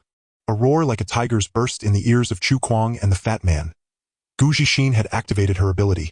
Chu Kuang felt the world spin. Coupled with that earth-shaking roar, the spectators amid their sunflower seeds were violently shaken and seeds scattered across the ground. The fat man sensed danger and hurriedly hauled Chu Kuang backwards. The slower teammates finally reached them and the four had crossed back over the platform's midline. Chu Kuang's initial pursuit had momentarily caused E304's formation to fall out of sync. But once the four regrouped and closed in on F201, those in the stands thought F201 would be steadily cornered and crushed. At that instant, Huang Mao let out a howl enough clear out. Hearing him, the other three in F201 reacted, as if stirred, the calligraphy brush hovering above whipped through the air. The paper slips hidden beneath their soles were triggered. Wind technique. Swift as the gale, the three accelerated wildly like three groundhogs scurrying to the platform's edge. That maneuver exposed Huang Mao to E304's sight. Chu Kuang, fighting through jaw and abdominal pain, looked at Huang Mao and felt a sudden tightening in his chest. There was something off about this frank ability user before him. Though the arena was nearly still, the yellow-haired boy's fro exploded and floated, as if charged by a static orb, his hair defying gravity toward the sky. Boom! They saw the opponent brandish a mysterious sigil, a middle finger raised, his clothes snapping in the wind. A dun-colored gale concentrated in his hand and fired like a cannonball toward Chu Kuang and his team. Wind technique. Wind bullet impact. In a flash, Chu Kuang's defensive teammate braced his gut and took the strike at the front. The anticipated violent collision did not materialize. It felt more like the nip of a mosquito. At the platform edge, Jiang Yiza snapped his fingers. Wind technique. Storm. The air burst outward. E304 were instantly enveloped in the yellow gas and went still. The stands erupted in questions. What was this? A sleight-of-hand ability? That notion faded when those nearest the stage began to smell a foul odor. The stench clung like maggots to the bones, winding into nostrils and stirring dizziness and nausea. Someone realized and asked, could this person's ability be foul odor? Voices cried out in confusion and mockery, what the hell? Whose cesspit exploded? My eyes! I can't see. Why are enoki mushrooms falling from the sky? A spectator in the front row, already foaming at the mouth, came to a crude conclusion: this damn thing is just a fart. Xiaoming laughed from the stands. Interesting, this is like 100,000 troops besieging the bright summit. Beside him sat Guantong, a drank psychic who had studied at the Golden Exotic Institute for 3 years. Guantong nodded. Their coordination is excellent. The initial standoff between 2 and 4 gave the opponents a false impression, then the flank drew attention, and finally the gas attack struck. This engagement covered feints, flanking maneuvers, and breakthroughs. Truly well executed. As the saying goes, amateurs watch the spectacle while experts grasp the essence. The performance of F201's 4 members impressed many. Their teamwork had clearly been honed. This stirring shittide power was thanks to Jiang Yiza forcing him to eat sweet potatoes last night and downing 2 liters of yogurt this morning. Thus the effect was achieved. Now E304's 4 members were enveloped in the stench. Even a whiff from a distance induced nausea and dizziness. It was hard to imagine what E304's 4 endured inside the stink bomb. This was a combined move by Jiang Yiza and the blonde, giving the latter's stench ability precision. But the stink bomb alone couldn't stop errank psychics. The thick yellow smoke gradually dispersed and Li Ran's expression changed first. The smell was overwhelming. A burly figure burst out of the smoke, gasping for air. It was Chu Kuang. He retched, his aura weakening, as if a bout of blood boil exhaustion was imminent. Jiang Yize nodded, matching Chu Kuang's condition to the intel slipped through the door. Blood boil offered explosive power but lacked sustainability. Chu Kuang was already showing signs of decline, yet F201S4 didn't press forward. Gu Zhixin approached the three trapped members of E304. His Adam's apple twitched rapidly, and a paper slip lit up in his hand. When he spoke, Li Ran's eyebrows shot up. Gu Zixin's voice now bore a striking resemblance to Chu Kuang's, aided by the wind, creating an almost convincing illusion. Gu Zhixin said, "This smoke is toxic. Trust me, don't open your eyes, run to your left. You're about to fall off the platform." One rule of the sparring match was that leaving the platform by any means counted as forfeit. The three, holding their breath inside the stink bomb, heard Chu Kuang's words. Nearing oxygen deprivation, they couldn't analyze the situation and clung to his advice like a lifeline. From the stands, the audience couldn't hear Gu Zhixin. They only saw E304S3 suddenly dash left. The three broke free from the stink bomb, gasping for air, but one stepped into empty space and fell off the platform. The other two, before reacting, were kicked hard in the back and tumbled down too. As the three landed, laughter erupted. Furious, they tried to re-enter, but a single look from Li Ran calmed them. The fat one roared at Chu Kuang. "Chu Kuang, what's wrong with you? Why give bad orders?" Chu Kuang, recovering slightly, glanced at the three below and sneered. "Useless fools can't even tell my voice apart." Jiang Yize led the applause, his tone taunting. "Give up? It's 4 against 1 now." Chu Kuang snorted, regretting. "Why did I agree to a group fight? A series of unknowns would have been better than dragging these 3 deadweights along." Yet he didn't give up. With a roar, his face paled, then a flush spread from his face to his body, veins bulging, and his upper muscles tore through his clothes. Gasps rose from the stands. Chu Kuang had activated the second stage of blood boil. This cross-rank match between F and E levels was growing unpredictable. Who would have thought that within 5 minutes 3 E-rank members were off the platform? Just as some spectators thought F201 would win, Chu Kuang unleashed his second stage blood boil. Perhaps due to Jiang Yize's punch, Chu Kuang's mouth couldn't close after the second stage, and saliva dripped down his chin. Chu Kuang now moved on all fours, resembling a mutated wild beast. F201S4 felt their hairs stand on end. This was the strongest foe they'd faced since meeting. First stage blood boil surpassed drank, second stage neared crank. From the stands, Guantong remarked, "There's still a gap between F and E. Your junior is going to lose." Xiaming shook his head. "No, I think my junior will win." "Oh, that blind confidence is your sex overprotective style." Xiaming chuckled. "Care to bet?" "On what?" "On the match outcome. If my junior wins, let him join the selection." "That's it." Guantong was surprised. "And if you lose?" Xiaming thought. "If I lose, I'll be a substitute and follow your orders." Guantong nodded. "Deal." Unaware that his senior had wagered on him, Jiang Yize faced Chu Kuang, whose state now made even referee Li Ran nervous. Chu Kuang moved. Before anyone could react, he stomped the ground, leaving a deep footprint, and a sonic boom erupted. Jiang Yize felt a chill down his spine and dodged sideways instinctively. A scream came from behind. The blonde, exhausted from charging his ability, was struck by Chu Kuang and hurled off the platform. Jiang Yize used a wind technique to soften the impact. The next second, Chu Kuang lunged at Gu Zhixin. Prepared, Gu Zhixin jumped off the platform. In yesterday's plan, once Chu Kuang activated second stage blood boil, Jiang Yize's tactic was for Gu Zhixin to hover near the edge, hoping to lure the opponent off. After all, in second stage blood boil, Chu Kuang lacked reason. But Chu Kuang stopped at the edge, defying physics as his bulging muscles countered inertia. Chu Kuang turned, muttering, "How many are left?" He vanished, his speed outpacing their eyes. Fortunately, Jiang Yize didn't rely solely on sight. If a wind element psychic were present, they'd be stunned.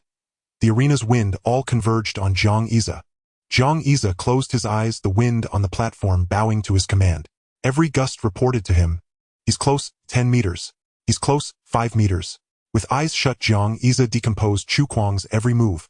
Inspiration struck. Symbols appeared on both his hands. Normally, he'd use a blocking technique to halt Chu Kuang's charge. But now, as if by epiphany, Jiang Yize merged left hand wind and right hand fire. Fire rode the wind. Opening his eyes, his brush glowed in 2 colors. He turned his fist into a fiery palm, sidestepping Chu Kuang's attack, and struck him hard in the waist. At that moment, Jiang Yize's palm felt as heavy as 1,000 pounds, and a metallic hum resonated in the air. Li Ran's face twisted, hesitating to save Chu Kuang. Chu Kuang spat blood flying sideways, his aura wilting. Jiang Yize stood frozen, staring at his right hand. Was this the same old partner that had toiled for years? Now Jiang Yize knew he had the power to fight Hedon. Nearby Chu Kuang grit his teeth and rose again. Second stage blood boiled dulled pain. Chu Kuang's waist was deeply caved in ribs, likely broken, but he roared and charged again. Jiang Yize watched Chu Kuang, sensing a tragic heroism. Madman, he's yours. Chu Kuang's speed had slowed. The second stage's limit was near. Zhu Wenfeng blocked Chu Kuang's path. Chu Kuang hunched, looking up. Zhu Wenfeng's face showed no emotion, but green light blazed from his right hand, surging with immense power. Countless branches sprouted from Zhu Wenfeng's right hand, growing rapidly as if forced. His arm became a giant's limb, his body merely an accessory. Zhu Wenfeng's massive fist was overwhelmingly oppressive. The audience froze. Chu Kuang, like a broken kite, was blasted off the platform. The stone steps in the stands, deeply dented. Chu Kuang lay still. Li Ran stared blankly, then snapped back amid the crowd's cheers. F201 defeats E304. Zhu Wenfeng smiled, then collapsed. Jiang Yize caught him. Let's go. Madman, you've proven yourself. Cheers erupted. The audience never stinted applause for an underdog's victory. Guantong was dumbfounded. Xia Ming beside him grinned. See that? Save a spot for my junior. Think it over. I'm off to collect my winnings. In the crowd, dejected gamblers howled at E304's for, damn it, refund. Humming a tune, Xia Ming walked over to the bookmaker. Unexpectedly, a familiar figure bouncing along and humming da-da also came his way. Xia Ming tensed up. Senior sister Zhang, you're here too. According to the order of entry into the sect, Xia Ming had to address Zhang Xiaoxiao as senior sister. But ever since Xia Ming had the audacity to treat Zhang Xiaoxiao to a meal that left him utterly broke, he cowered at the sight of her. Moreover, she was his master's daughter. Although the dynamic between his master and this daughter was somewhat peculiar, they barely communicated. They were still father and daughter. Xia Ming feared that just as he had made a small profit betting on his junior brother, his wallet would be emptied by his senior sister, and he couldn't help but tighten his guard. Zhang Xiaoxiao saw him and nodded. Little junior brother, you're here too. Don't leave today, senior sister is treating you to a meal. Da-da-do-da-do-do. Xia Ming was stunned. It was the first time Zhang Xiaoxiao had offered to treat him. Seeing the bookmaker's already pained expression, he seemed to understand. Senior sister also bet on little junior brother winning. Zhang Xiaoxiao nodded. She had bet on Jiang Yize and his team winning and ultimately pocketed 500,000. Xia Ming, sitting beside the bookmaker, had won but still wore a pained expression. I'm so regretful. I knew junior brother could win, so why did I bet so little? Xia Ming gritted his teeth as he took the money from the bookmaker. His agonized look made passersby mistakenly think he had bet on the E304 team to win. Without comparison, there would be no pain. The exuberant Xia Ming of a moment ago was now like a wilted eggplant.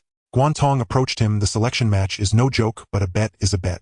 I hope hell surprise me when the time comes. Xia Ming said weakly. Don't worry, hell definitely astonish you. Guantong replied, then you should be happy. Why so dejected? Xia Ming sighed. Comparing people only drives one mad. Forget it, I'm going to feast. Xia Ming left, leaving Guantong alone. After Xia Ming left, Guantong didn't hesitate much but analyzed the battle situation. If what Xia Ming said was true, the tactical commander of this match was his junior brother. Then his junior brother possessed an enviable talent for battle command. And Frank against a rank was no easy task. But from the very beginning, F201 had held an absolute advantage. In his place, he would never have imagined that a nearly useless odor ability could wield such immense power. Because of that stench, E304 lost the chance to suppress F201 from the start. The feint tactic further reduced E304's overall combat effectiveness. The others were indeed not as dominant as Chu Kuang, but they were E-rank after all. They knew where E304's overall advantage lay, deliberately showed weakness, and ultimately left Chu Kuang isolated. However, he still hadn't figured out several turning points in the battle. For instance, how Chu Kuang, who had erupted in blood twice and reached rank strength, was repelled by Frank Zhu Wenfeng. According to Zhu Wenfeng's profile, his ability had some flexibility, but such formidable defense was a mystery. Guantong looked at Jiang Yize, who was surrounded by a crowd and smiling, and felt somewhat dazed. From an ordinary audience's perspective, one might easily be misled by Jiang Yize's performance. But from his initial stalemate with Chu Kuang to his later transformation of the entire situation, the reason F201 erupted with astonishing combat power was not merely that the strengths of the other three were maximized. What exactly did Jiang Yize do on the field by repeatedly wielding his brush ability? He was very intrigued now. If his hearing were a bit sharper, he would have heard the praise from F201's other members for Jiang Yize. Brother Jiang, you're my hero. This move was absolutely brilliant. From the tactical discussion last night, Jiang Yize had made thorough preparations. To dispel the doubts of the other three, he demonstrated two abilities he had never shown before: the fire and block techniques. The fierce aggression of the fire technique and the absolute defense of the block technique left the three impressed. The block technique wasn't omnipotent. According to Jean Gang's tests, when his punch power reached the peak of crank, the block would collapse under the force and vanish. But this time, even if the opponent erupted in blood, they only reached drank, so the block technique's absolute power held. As for the fire technique, Great Xia reserved it specifically for Zhu Wenfeng. Because during the tactical discussion, the others felt excitement and anticipation for revenge, while Zhu Wenfeng was simmering with pent-up anger. This anger was the breath of vengeance, but also an opportunity. The master had said that enhancing and frank awakener's ability could be difficult or easy. It just required an opportunity, and that opportunity led Great Xia to leave the stage to Zhu Wenfeng. His right hand deformed and gathered into a massive fist, delivered an unforgettable punch that dispelled all doubts. He was worthy of being Jean Gang's disciple. Some might even praise Jean Gang for his keen insight. When one holds a high position, even if they fart, someone will lean in to sniff it and give a thumbs up. That fart was truly soul-stirring. Of course, the yellow-haired guy, who only came to his senses after being hit by Chu Kuang, was now mortified. People were already pointing at him. "Brother, we have no grudges. I just came to watch a sparring match, so why did I even throw up last night's dinner?" In a corner of the training ground, Chu Kuang had just woken up. The blood eruption skill granted him explosive power comparable to drank, but the weakness after a second eruption was unavoidable. The four members of F201 gathered around. Chu Kuang instinctively looked around. His roommates had already fled. Chu Kuang turned into a wilted version of himself, pale-faced. "I lost. When I can move, I'll submit my withdrawal application." He was utterly disheartened.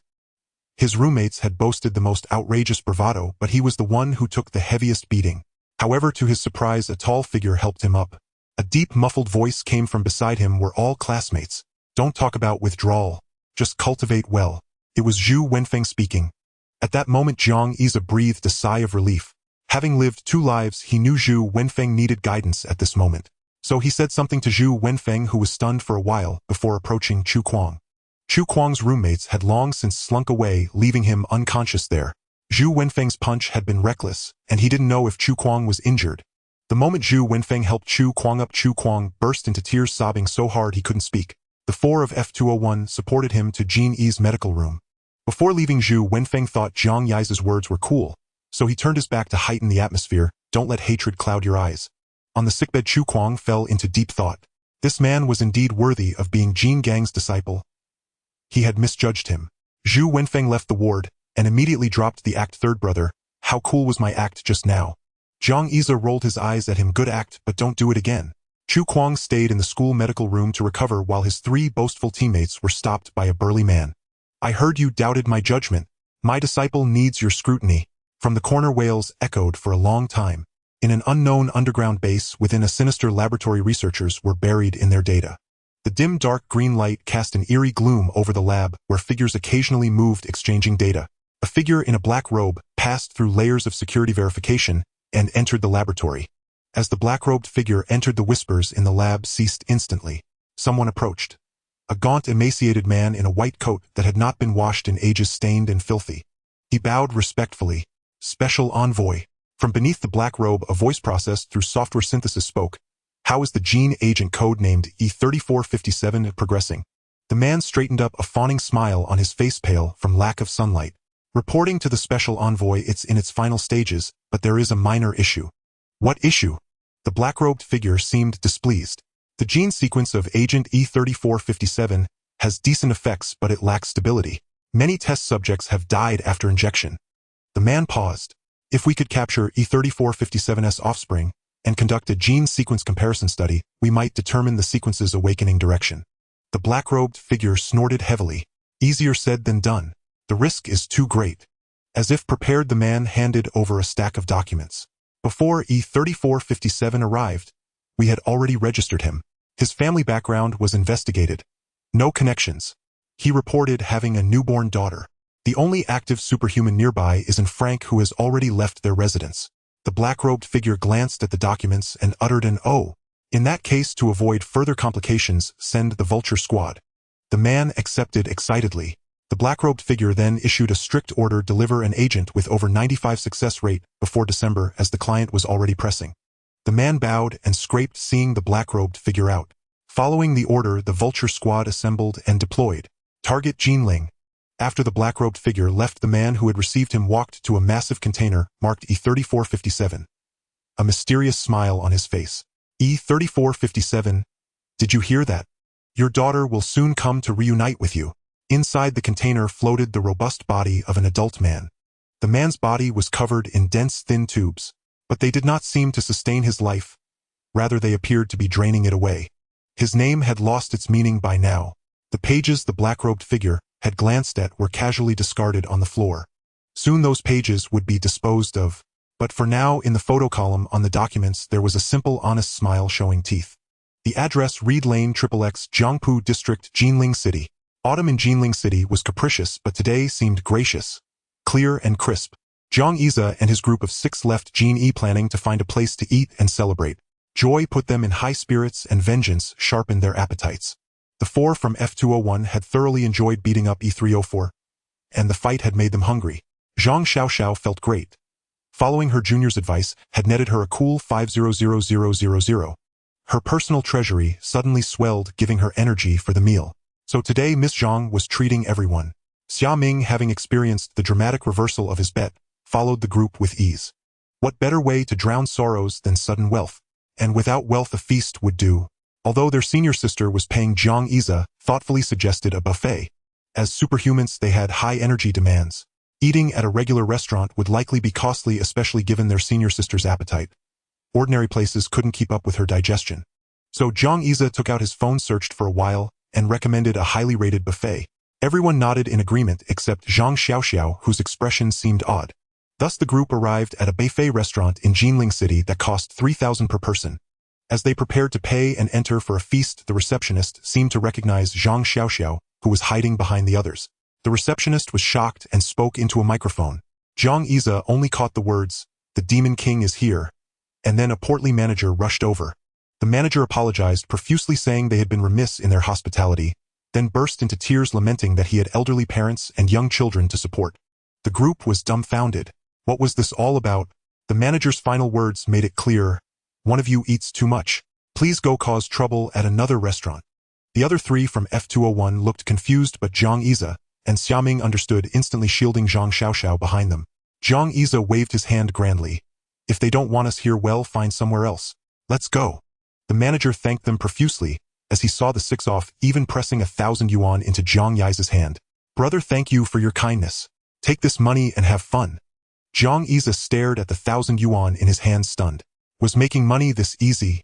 They then tried several other buffets, but eventually stopped at a street-side rotating hot pot place. But the sign at the rotating hot pot place made the other 3 from F201 realize the truth: the legends of Jin were real. Wei Wuji was an eccentric, and each of his disciples was equally odd. The current student Zhang Xiaoxiao was a glutton capable of devouring a whole pig in 2 bites. The ink on the rotating hot pot sign was still wet. Female crank superhumans, approximately 1.5 meters tall, are not permitted inside. Zhang Xiaoxiao seemed already aware of this. Xiaoming whispered to Jiang Xia, "Just last year senior sister Zhang single-handedly bankrupted 5 buffet restaurants. After that, the buffet industry in Jinling City set up a group chat to warn unsuspecting owners. All buffet restaurants united to ban senior sister Zhang Xiaoxiao from entering." Jiang Xia clicked his tongue. Indeed, when others said they'd teach the owner a lesson, they just barely broke even. But senior sister Zhang Xiaoxiao alone could make a buffet owner suffer a loss in a single day. At that moment, Zhang Xiaoxiao seemed dejected. "How about we go to a regular restaurant?" Jiang Xia nodded. That's the only option. Compared to their high spirits when they left, senior sister Zhang's mood was now low, looking pitiful. Seeing this, Jiang Xia asked, "Senior sister, do you really want a buffet?" Zhang Xiaoxiao nodded. "Yes. Buffets have many things I usually can't eat. They might not be that delicious, but just tasting new flavors makes me happy." Zhang Xiaoxiao paused. "Like the snacks you brought last time, junior brother. I'd never had them before." Jiang Xia was taken aback, recalling the homemade snacks and treats from the neighbors. His senior sister hadn't paid much attention to the store-bought candies, but she had praised the neighbors' culinary skills endlessly. Jiang Yi's eyes lit up. "Senior sister, how about we try a different kind of buffet? But it might cost you." Hearing this, Zhang Xiaoxiao pulled a stack of bills from her pocket, her expression practically screaming, "Shut up and take my money. Is this enough?" Jiang Xia quickly nodded, smiling. "Then let me introduce everyone to my family." The alley in the eastern outskirts of Jinling City suddenly took on a festive atmosphere. Xiao Jiang called back saying he was bringing classmates home for dinner. It was fine that he was coming back, but he insisted on bringing the ingredients himself, claiming he needed to prepare enough for 200 people. There were barely 150 people in this alley.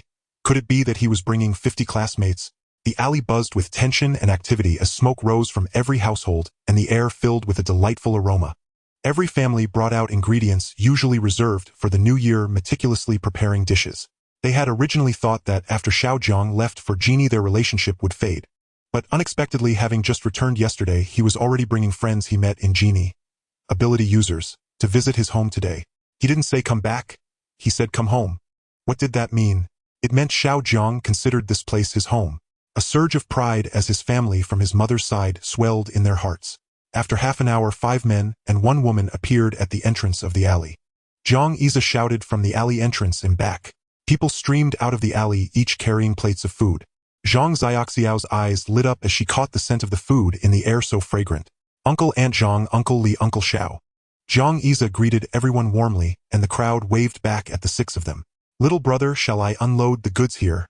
A man who looked like a driver called out to Jiang Xia from the alley entrance. Only then did everyone notice a medium-sized truck parked there. The truck was loaded with fruits, vegetables, meat, and drinks.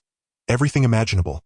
Each of the 6 had taken 10,000 yuan and gone on a shopping spree at Jinling's wholesale market. The items on the truck were the result of that spree. The neighbors in the alley were stunned. Grandpa Yao pulled Jiang Xia aside, a worried look on his face. How many people are coming? There's no way this house can fit them all, right? Jiang Xia smiled. Don't worry, just cook enough for 200 people. My friends have huge appetites. Jiang Xia led the group to see his living quarters at Xiao Jiang's hair studio. Learning that Jiang Xia had spent 8 years there, the group sighed in amazement. The place was crude. Zhu Wenfeng felt it wasn't even as cozy as his own home, which was 200 kilometers away. With nothing else to do, the group decided to try Jiang Yi's barber skills. Jiang Xia showed off his talent right there, and when the 6 emerged, their hairstyles were noticeably more refined, except for Huang Mao's wild yellow afro. As he put it, I'd rather lose my head than mess up my hair. Then Jiang Xia and the others got busy. The ingredients were already prepped. The 6 just had to bring them to the stoves. Grandpa Yao suggested they move the tables into the alley and place the dishes on them. So tables of all colors were pushed together, creating a long feast in the alley that was far more lavish than any ordinary buffet. The 5 were dumbfounded. Even Xia Ming, who came from a wealthy family, had never seen anything like it. Jiang Xia looked at the stunned 5 and smiled. The records all say I'm an orphan, but they never considered that I have so many family members.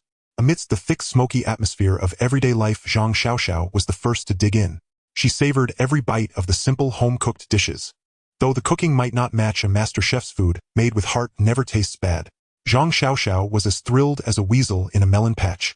Jiang Xia, who had mastered the fire art, set up 4 or 5 grills in the alley. The meat unloaded from the truck was laid out. Roast whole lamb, whole cow, whole pig, and chicken. All prepared. With intense flames and dry wood paired with Jiang Yi's control over the fire, the aroma of the meat quickly dominated every taste bud. The neighbors' food supplies were exhausted, then replenished by the ingredients from the truck. As dusk fell, people returning from work gradually trickled back into the alley, and more people sat at the tables. Grandpa Yao's worry about too much food never materialized. That girl among the guests. She could really eat. Night finally fell. Xia Ming, a little tipsy from the wine, excitedly patted Jiang Xia on the shoulder. Junior brother, I'm so envious of you. This atmosphere is incredible. Even the smell of cooking oil is delightful. The alley was old, built without proper ventilation, so the smell of oil lingered in the air. Jiang Yi's face was slightly flushed from drinking and his eyes narrowed slightly. This is the smoke and fire of the mortal world. The smoke and fire of the mortal world soothed the ordinary heart. The simple people of this alley, with their sincerity, moved every ability user who visited. The most beautiful things in life are hidden in the daily necessities of oil, salt, sauce, and vinegar. Waiting for a loved one to come home, cooking a dish for someone you care about. On the earth, Jiang Xia could never return to. He remembered someone had made him a delicious dish. Zhang Xiaoxiao wove through the tables, downing 1 cup of fruit wine after another. Little Yuanyu and had been sleeping in the afternoon. Now bleary-eyed, she looked at the lively crowd with curiosity. But when she spotted Jiang Xia, she ran over with a beaming smile, making sounds like go go go go. She was calling him big brother. Yuanyuan's speech wasn't clear yet. Jiang Xia picked her up awake. Are you hungry? Yuanyuan nodded, sitting on Jiang Yi's lap as he fed her. She ate happily and even clapped her hands. Zhang Xiaoxiao finished a round of eating and found new dishes on the table, so she sat down to eat more. Yuanyuan stared at Zhang Xiaoxiao with a shocked expression. Then Yuanyuan mumbled to Zhang Yi's sister, "No meat." Zhang Xiaoxiao and Yuanyuan locked eyes, and Zhang Xiaoxiao asked curiously what's she saying. Zhang Yiza listened carefully for a moment, his expression turning odd, as if he was holding back a laugh you really want to hear. Zhang Xiaoxiao nodded. Yuanyu and says, "How can this sister eat so much and still not gain any weight?" Zhang Xiaoxiao was stunned. Zhang Yiza meant well. She clearly saw the little girl draw a shape near her chest. Sighing, she looked down at herself. Report to the tower, permission to land. Zhang Xiaoxiao could only drown her sorrows in food, but every few bites she would glance at Yuanyuan. As she watched, something felt off. Deep in Yuanyuan's pupils there seemed to be something. As Wei Wuji's former disciple, Zhang Xiaoxiao might be a big eater, but that didn't affect her professional skills. She quickly made a judgment: this girl has the potential to awaken an ability. Zhang Yiza was taken aback. Really? No way. Zhang Xiaoxiao nodded. Junior brother, you haven't studied physiognomy with master yet. This little girl's facial features hide fire. When you use the fire art, there's a subconscious reaction in her. She definitely has an ability. Zhang Yiza was stunned. Because of the roast whole lamb and cow, he had been periodically using the fire art to adjust the heat. Had he inadvertently triggered Yuanyuan's latent ability? Yuanyuan blinked her big eyes, not understanding what Zhang Yiza and the sister were talking about. She only knew that Zhang Yiza suddenly picked her up excitedly and ran off to find her mother. Her mother's expression suddenly changed. Yuanyuan stared blankly at her mother, whose face at that moment bore a striking resemblance to the face in the E3457 container somewhere far away. Aunt Zhang hesitated for a long while, but ultimately shook her head. Xiao Zhang, let's put off Yuanyuan's ability awakening for now. I want her to have a happy childhood. Her father met with an accident and I didn't even get to see him one last time. Yuanyuan is so young, the world of abilities is far too dangerous for her. Zhang Yiza nodded. Let's wait another 2 years. When Yuanyuan is older, I'll have the ability to look after her in the ability world. Aunt Zhang nodded. You take care of yourself too. Don't overwork. Through their chatter, the neighbors had already figured out why Xiao Zhang had brought his friends back. It wasn't just a visit. He had sparred with someone at school. Judging by the excited shouts from Xiao Zhang's friends, the fight had been quite thrilling. Fortunately, Xiao Zhang seemed calm, so it probably wasn't a big deal. Still, a few aunties called Xiao Zhang over, examining him from head to toe. Only when they were sure he was unharmed did they relax their words filled with concern and advice. Aunt Zhang was no exception. The path of an ability user was arduous. She wished more than anything for Xiao Zhang to be happy. Watching Yuanyu, and who had climbed back onto Xiao Zhang's lap and was humming along to a song, a pang of sorrow surged in her heart. Her husband seemed to be a precedent. He had been an ordinary courier worker when he suddenly awakened his ability and was hired by a security company. Not long into the job, needle marks and wounds began appearing on his body. Later it got worse. He looked pallid and frail. On the very day she finally persuaded him to quit, he never returned. They said he had an accident while on a mission. They claimed the accident was his own fault and the compensation was meager. After paying a token sum, the company vanished into thin air. Aunt Zhang had just given birth to Yuanyu, and she spent her days in tears. It was Xiao Zhang and the neighbor's care that helped her through the hardest times. Now the thought of pushing Yuanyu and into the unpredictable world of abilities instinctively made her recoil. The lively atmosphere in the alley lasted until past 9, when the weary laborers finally had to sleep. Jeannie had no curfew or room checks, but the doorman downstairs turned in at 11:30. Any later and they might end up sleeping on the street. So the 6 of them prepared to head back to school. Zhang Xiaoxiao quietly left behind a sum of money. More than what she had agreed upon with Zhang Yiza. The money was handed to Uncle Yao, who managed the alley.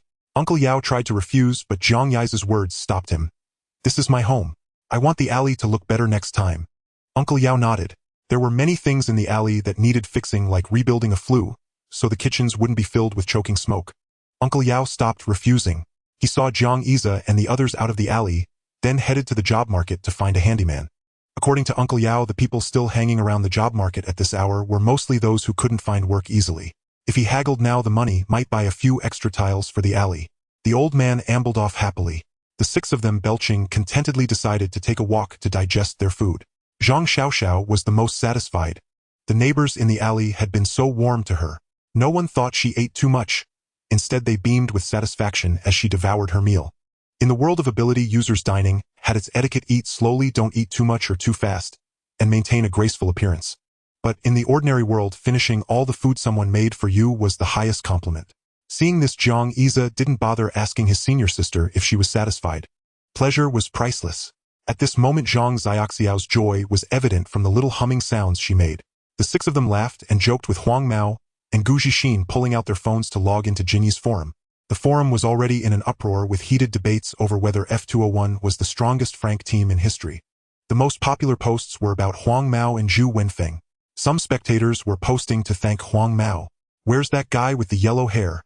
I can't thank him enough. I haven't been able to eat a single bite all day. Don't even mention it, I've already thrown up 3 times.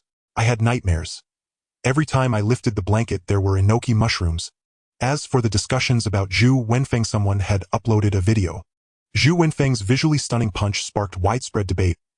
Has Zhu Wenfeng already advanced to a rank in this short time since school started? If so, then Jin Gang's judgment was truly terrifying. After reading the forum discussions for a while, Zhu Wenfeng found that there were very few doubts about him, and he finally breathed a sigh of relief.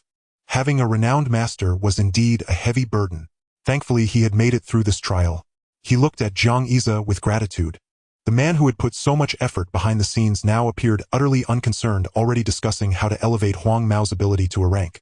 As they chatted and laughed, Zhang Yize suddenly stopped dead in his tracks, his expression darkening rapidly. "What's wrong?" The others sensed something amiss. Zhang Yize was usually as steady as a mountain. But now his face was changing rapidly. Zhu Wenfeng asked with concern, "Third brother, did you eat something bad?" Zhang Yize shook his head. "Something feels off. I'm going back. Don't wait for me." After a moment's hesitation, Zhang Yize added, "If I haven't messaged you in 20 minutes, call the police and have them patrol the alley." With that, Zhang Yize activated his brush, unleashing the wind character art. Swift as the wind, he sprinted back toward the alley, racing like a gale, sending fallen leaves swirling in his wake. "Please don't let anything happen," Zhang Yize murmured. Before leaving, he had drawn a barrier character on Aunt Zhang's door. The other households were fine, but Aunt Zhang and little Yuanyu, and were a widow and orphan. He had to ensure their safety. But just now that barrier character had been triggered, repelling 3 consecutive impacts. The ink was already fading. That was when Zhang Yize's expression had drastically changed. Opening the door normally would never trigger the barrier character. The only way to activate it was by breaking in. It took Zhang Yize 10 minutes to reach the alley entrance. As soon as he got close, he sensed something was wrong. The entire alley was shrouded in a thick purple mist. Huang Mao's stench ability had the side effect of blocking vision, but even covering the 4 members of E304 required prolonged charging. Yet this long alley was completely enveloped in purple smoke, setting off alarm bells in Zhang Yize's mind. An ability user had definitely made a move. The moment Zhang Yize got slightly closer to the miasma, he felt his nerves grow numb. The neighbors in the alley were likely all unconscious by now. Zhang Yize felt a pang of anxiety. Fighting E304 was a familiar spar, but this purple mist signaled an unknown challenge ahead. Zhang Yize stepped back, completely shaking off the mild dizziness. He decided to dispel the smoke first, as the neighbors couldn't hold on much longer. If even he was so affected by this purple mist, it would be far more harmful to the ordinary people in the alley. Even medical anesthetics can cause harm to the human body in excessive doses. Zhang Yize grabbed his brush as the fallen leaves at the alley entrance rustled into the air. Then the character wind on his right hand lit up. The wind rose. The thick mist shifted, swept up into the sky. Zhang Yize stepped into the alley. Inside the alley, several people lay sprawled on the ground. There was Aunt Li collapsed mid-dishwashing and Brother Lu topless and slumped over a table.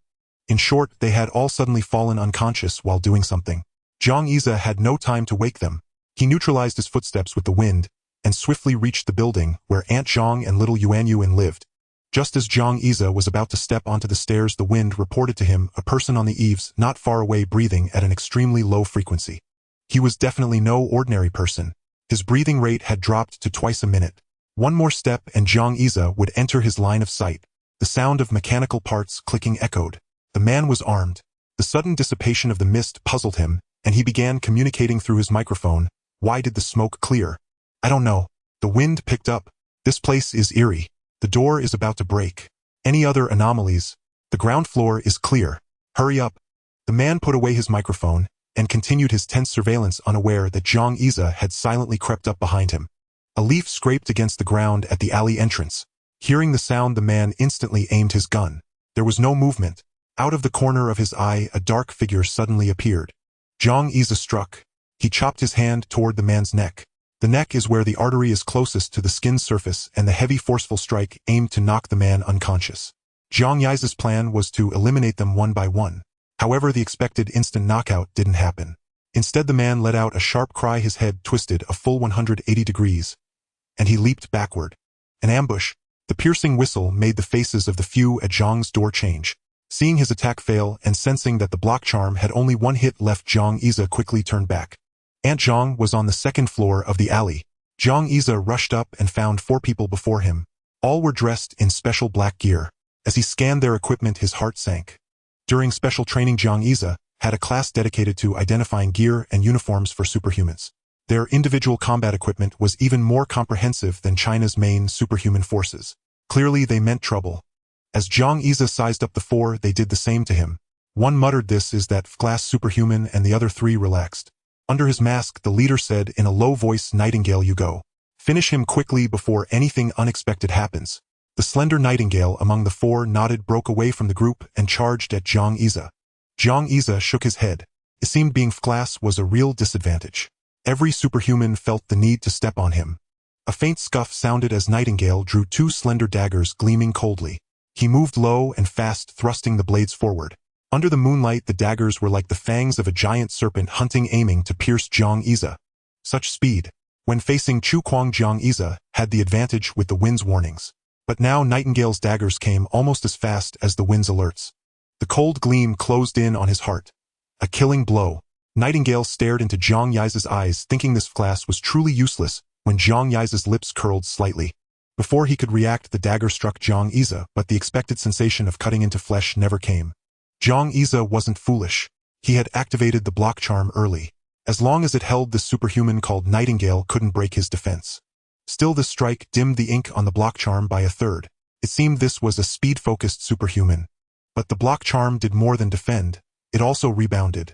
Nightingale's hands from the tiger's mouth to the wrists throbbed with sharp pain, and faint cracks of bone could be heard. Nightingale's attack stalled while the other 3 were making their final attempt to break down the door. At this moment, the advantage of the alley's old, dilapidated building became apparent. Modern buildings have large windows to increase light and ventilation, but that also makes it easier to break in through them. In this old structure, the windows were high and small, impossible to pass through. If not for that, the men might have already broken in and taken the target before Zhang Yize arrived. Nightingale, incapacitated, crumpled to the ground. The brush tip turned red. Zhang Yize's right foot moved like a rocket booster as he kicked Nightingale hard, sending him flying back into the 3 men. This kick was empowered by the fire charm. Nightingale took it in the abdomen, letting out a piercing scream, and the air filled with a burnt smell. The narrow corridor on the second floor left the 3 no room to dodge. With a thud, Nightingale crashed into them.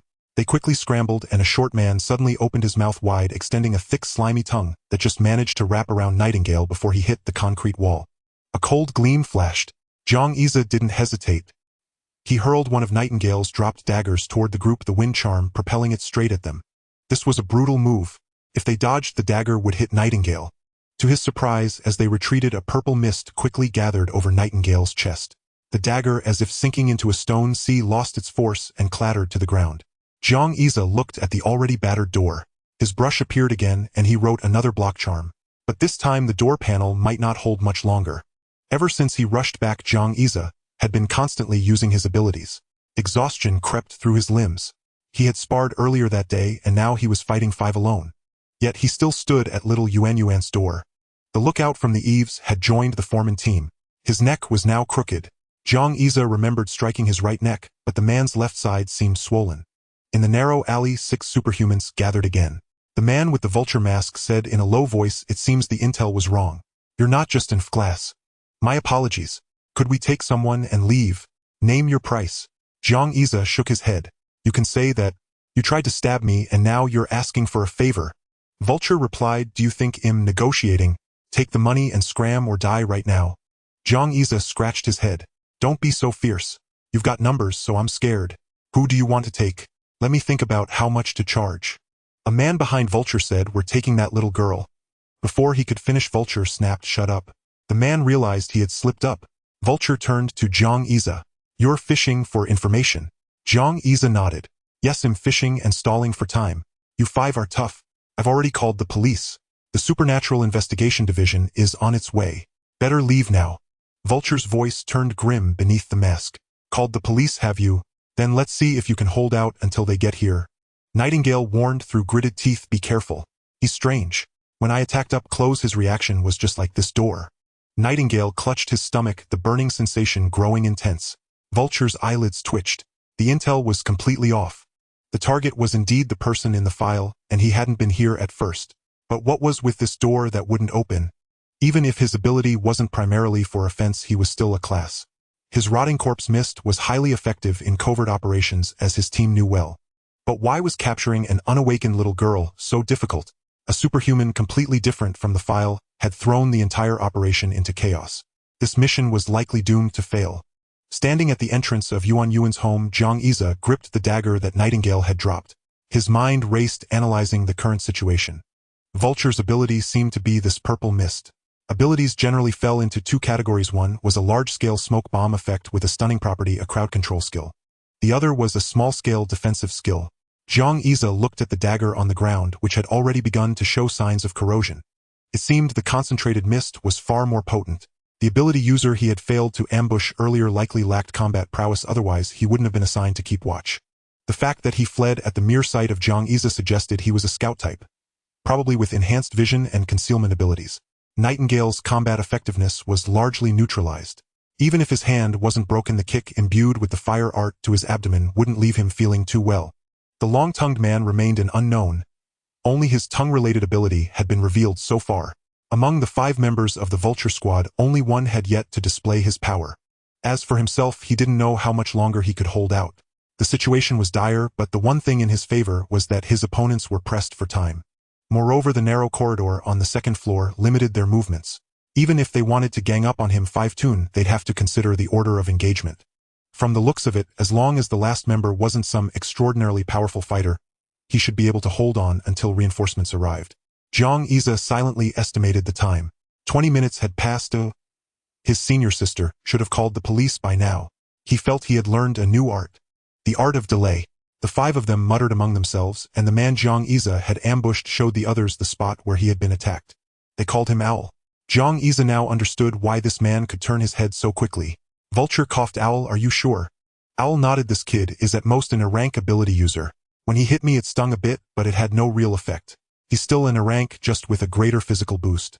Nightingale nodded. His reactions are slow too. If he hadn't been wearing protective gear, I would have killed him back there. A cognitive bias had set in. The intel they had gathered was from before he joined the Golden Wing organization this year. Subconsciously, they didn't believe an A-rank ability user could possess such combat power. Even if he had improved, they assumed it was the result of gene-enhancing injections just like them. Thus, when Vulture turned back to face Great Xia, his tone had changed. Kid, we have 2 cranks and 3 dranks here. What makes you think you can fight us? I advise you to be smart and open the door. Great Xia's heart skipped a beat, but his expression remained calm. Oh, so the highest is only crank. No wonder you're so timid. Come on, fight me. If you don't, the investigation department will be here soon. Great Xia continued to pressure the Vulture Squad. The members exchanged glances, and Owl was the first to leap. Dark shadows spread from his back, and he fluttered out from the corridor. The moment the Vulture Squad decided to stop waiting, the last member, Great Xia, had been watching, also made his move. In the darkness, the man cupped his hands, and a faint emerald green light appeared in his palms. Nightingale approached him without hesitation, and the green light flowed into his body. His previously weakened aura began to recover. Great Xia could clearly sense the burning force he had inflicted on Nightingale weakening. To his confusion, the long-tongued man who had done little throughout the fight also drew near the green light, extending his tongue to reveal a charred black spot in the middle, as if it had been injured. Heaven knew that wasn't his doing. His fire art, no matter how powerful, couldn't burn someone's tongue from a distance. Intrigued, Great Xia quipped, "Oh, you 5 have quite the range of specialties. You even have a healer." There was no reply. Vulture activated his ability, and the purple mist spread once more. This time the mist didn't approach Great Xia, but instead shielded the 4 of them, completely extending even to the eaves where Owl perched. Yet the main defense remained centered on the 4. A sharp sound cut through the air as a slender dark shadow pierced the mist, shooting toward Great Xia.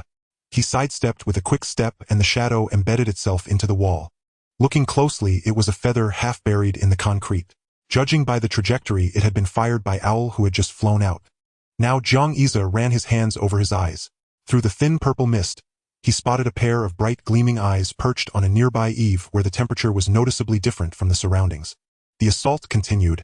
After his initial failure, Owl produced a large crossbow mechanism from his back.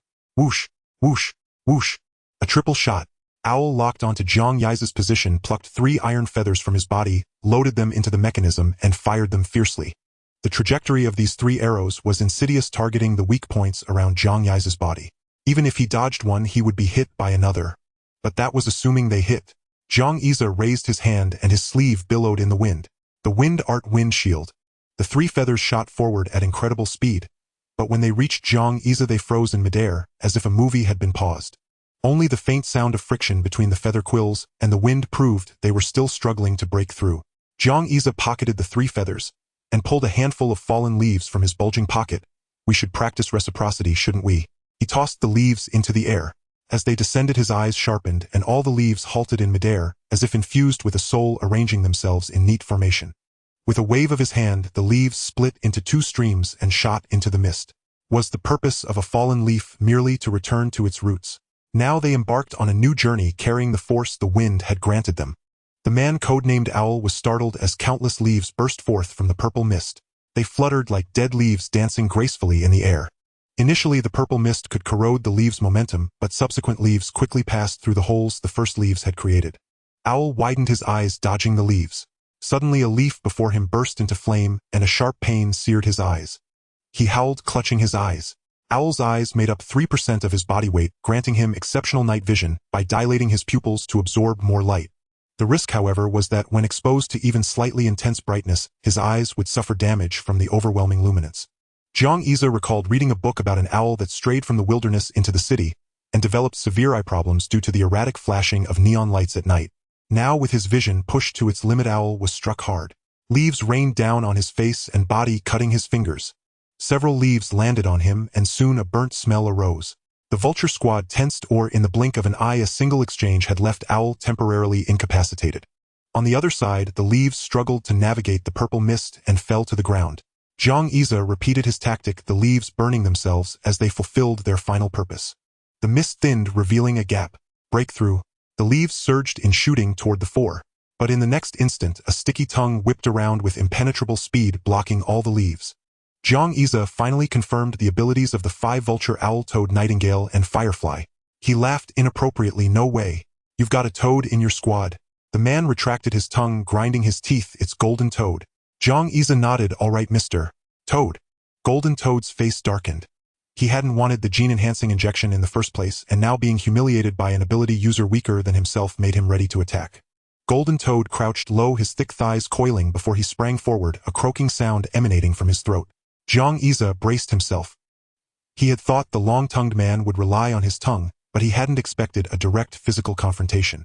The man's toad-like movement gave Zhang Yi a troubling thought. Please don't tell me he's learned the toad style. Though the toad style sounded unappealing, and its moves were ugly, its power rivaled the 18 dragons subduing palms. Fortunately, the man didn't use any specific moves. His body simply expanded, and in the narrow corridor, he truly resembled a giant golden toad. Zhang Yi noticed that when the man leaped, his legs weren't together, and he breathed a sigh of relief. He recalled some obscure book mentioning that a 3-legged toad was called a golden toad. The man codenamed Golden Toad hadn't yet achieved that state. Still, in the blink of an eye, he lunged at Zhang Yi. A powerful foul stench assaulted Zhang Yi's senses. With no room to retreat, he raised his dagger to meet the charge. If the man lunged any further, the blade would pierce his body. But the man showed no fear, crashing into Zhang Yi. The dagger only left a white mark on his skin. Zhang Yi was knocked to the ground, and the art of blockade's recoil sent the man's body into a convulsion. Zhang Yi kicked free, but the art of blockade was waning. Golden Toad opened his massive mouth, launching his tongue like a hunting projectile straight at Zhang Yi. In the nick of time, Zhang Yi activated the wind art, summoning a breeze beneath his feet. But wind was not light. Fast, but not the fastest. At the critical moment, just as the tongue was about to curl around his back, a large hand appeared, seizing the sticky appendage. A soft, sweet voice rang out, "Who dares bully my junior brother?" Zhang Yi turned to see a towering, muscular figure standing before Golden Toad, clad in a purple bodysuit with 2 buns on her head. Zhang Yi let out a sigh of relief. His senior sister had arrived. The Golden Toad was taken aback. The opponent's reinforcement arrived so unexpectedly that his tongue was seized by a powerful hand. He hastily withdrew his tongue, and though Zhang Xiaoxiao found it repulsive, she knew this was the weakness of the ability user before her. Zhang Xiaoxiao abruptly wound the tongue around her hand 2 or 3 times to prevent it from slipping due to sweat. Then, as the little demoness of the golden anomaly, she revealed the tyrannical might befitting a top-tier Kraid talent. The so-called golden toad was beaten until he looked even more like a common toad. Zhang Xiaoxiao's moves were unadorned. She simply pulled him toward her and pummeled him with fist after fist, leaving him a bloody mess. The nightingale, whose injuries had mostly healed, tried to come to his aid, but Zhang Xiaoxiao grabbed her by the thigh. Holding an ability user in each hand, Zhang Xiaoxiao swung them back and forth, causing the corridor to tremble. The entire building shook and dust rose in the hallway. The owl, who had been nearly blinded by Zhang Xia, had just opened his eyes when he realized the tide of battle had shifted. At some unknown moment, their adversary had gained an extra ally, and his two teammates were being beaten to the ground, utterly defenseless. The golden toad was relatively fine, being thick-skinned and tough, but the nightingale had already lost consciousness, occasionally letting out faint cries like a nightingale's dying swan song. Unstoppable, Zhang Xiaoxiao seemed tireless while the two before her were already bloodied. The vulture gritted his teeth and shot a stream of purple liquid forward, and Zhang Xia was about to use a wind wall to block it for his senior sister. His senior sister simply hurled the nightingale away. The unconscious nightingale was struck by the purple liquid and jolted awake by the corrosive pain. The man, codenamed Firefly, sent a swarm of glowing specks flying toward the nightingale, whose body was corroded down to the bone. This battle had been utterly suffocating for her. As the weakest in defense on her team, she had endured the harshest beating. If there were a next life, she would surely wish she had invested more in defense rather than maxing out her speed only to be crushed by the gap in ability levels. Zhang Xiaoxiao casually tossed the golden toad back, as well sending him hurtling like a human cannonball toward the three. The vulture, ignoring the golden toad's mournful gaze, used a viscous purple liquid as a cushioning net to catch him. Boom! The owl also tumbled down from the roof, and where the owl had stood, Xia Ming was scratching his head. He had barely managed to climb onto the roof, but had used too much force, not only kicking the man before him off the building, but also tearing a corner off a family's rooftop. Xia Ming scratched his head. Let's deal with them first. I'll pay for the damage. Zhang Xia felt a wave of relief upon seeing Xia Ming. This was the true worth of a sect's backing. Even though the opponents were all Kraid, the Kraid Zhang Xiaoxiao and the Great Xia Ming with his absolute offense and defense were more than enough to handle the situation. As his heart settled back into its place from his throat, a wave of exhaustion nearly engulfed him. Just then, the sound of dee-doo grew closer through the air. The vulture's expression shifted. Damn it, the investigation division was here already. He didn't hesitate, exchanging a glance with Firefly. This mission was a bust. Time to retreat. Firefly erupted with power, his body glowing as if coated in fluorescent paint in the darkness. Countless specks of light surged toward the group, and Zhang Xia noticed they weren't just targeting them, but also the neighbors lying in the alley. One Firefly was about to burrow into Brother Liu's ear. A leaf struck it down, and Zhang Xia couldn't afford to yield to his own fatigue. Grasping his brush, he leaped down from the second floor. The brush danced in the air, striking down each firefly that neared the neighbors, turning them into mere sparks of light. Meanwhile, the vulture unleashed his smoke, once more a thick purple haze surging back. Exhausted, Zhang Xia quickly warned his senior siblings, the smoke is toxic. Fall back now. But this time the smoke spread only as far as where the owl had fallen. After a tense standoff, the smoke gradually dissipated, and the vulture's team had vanished from the alley. Zhang Xia collapsed to the ground, gasping for air. Then, remembering something, he scrambled back up to the second floor. With a wave of his hand, the blocking talisman on Yuan's door vanished, leaving the door panel teetering. Zhang Xia pushed open the door to find the room undisturbed. Aunt Zhang lay on the bed and Yuan was slumped by the entrance. He lifted Yuan and placed his hand beneath her nose. She was still breathing. Zhang Xia called out to Yuan, and after a long moment she opened her eyes. Scanning the room, she whispered weakly, "Big bro." Zhang Xia patted her head. "Big bro is here." Yuan and extended her hands, now charred black. Just now a tongue came through the window and Yuan hit it. Zhang Xia understood why the golden toad's tongue had been scorched earlier. It was Yuan's doing. This meant her ability could no longer be hidden, and her true awakening was only a matter of time. Yuan looked past Zhang Xia's sister. "There's meat so big." Zhang Xia turned to see Zhang Xiaoxiao, still in her ability-transformed state, standing behind him. Zhang Xiaoxiao's face flushed red, and she shrank rapidly, reverting to her 1.5 lowly form. Yuan spoke again. "Sister's meat is gone." Zhang Xia quickly stopped her childish chatter, then checked on Aunt Zhang, who had merely fainted from the shock. Zhang Xia hurried downstairs. By the time he reached the ground floor, his 3 roommates had already arrived. Without greeting them, he focused on the fallen.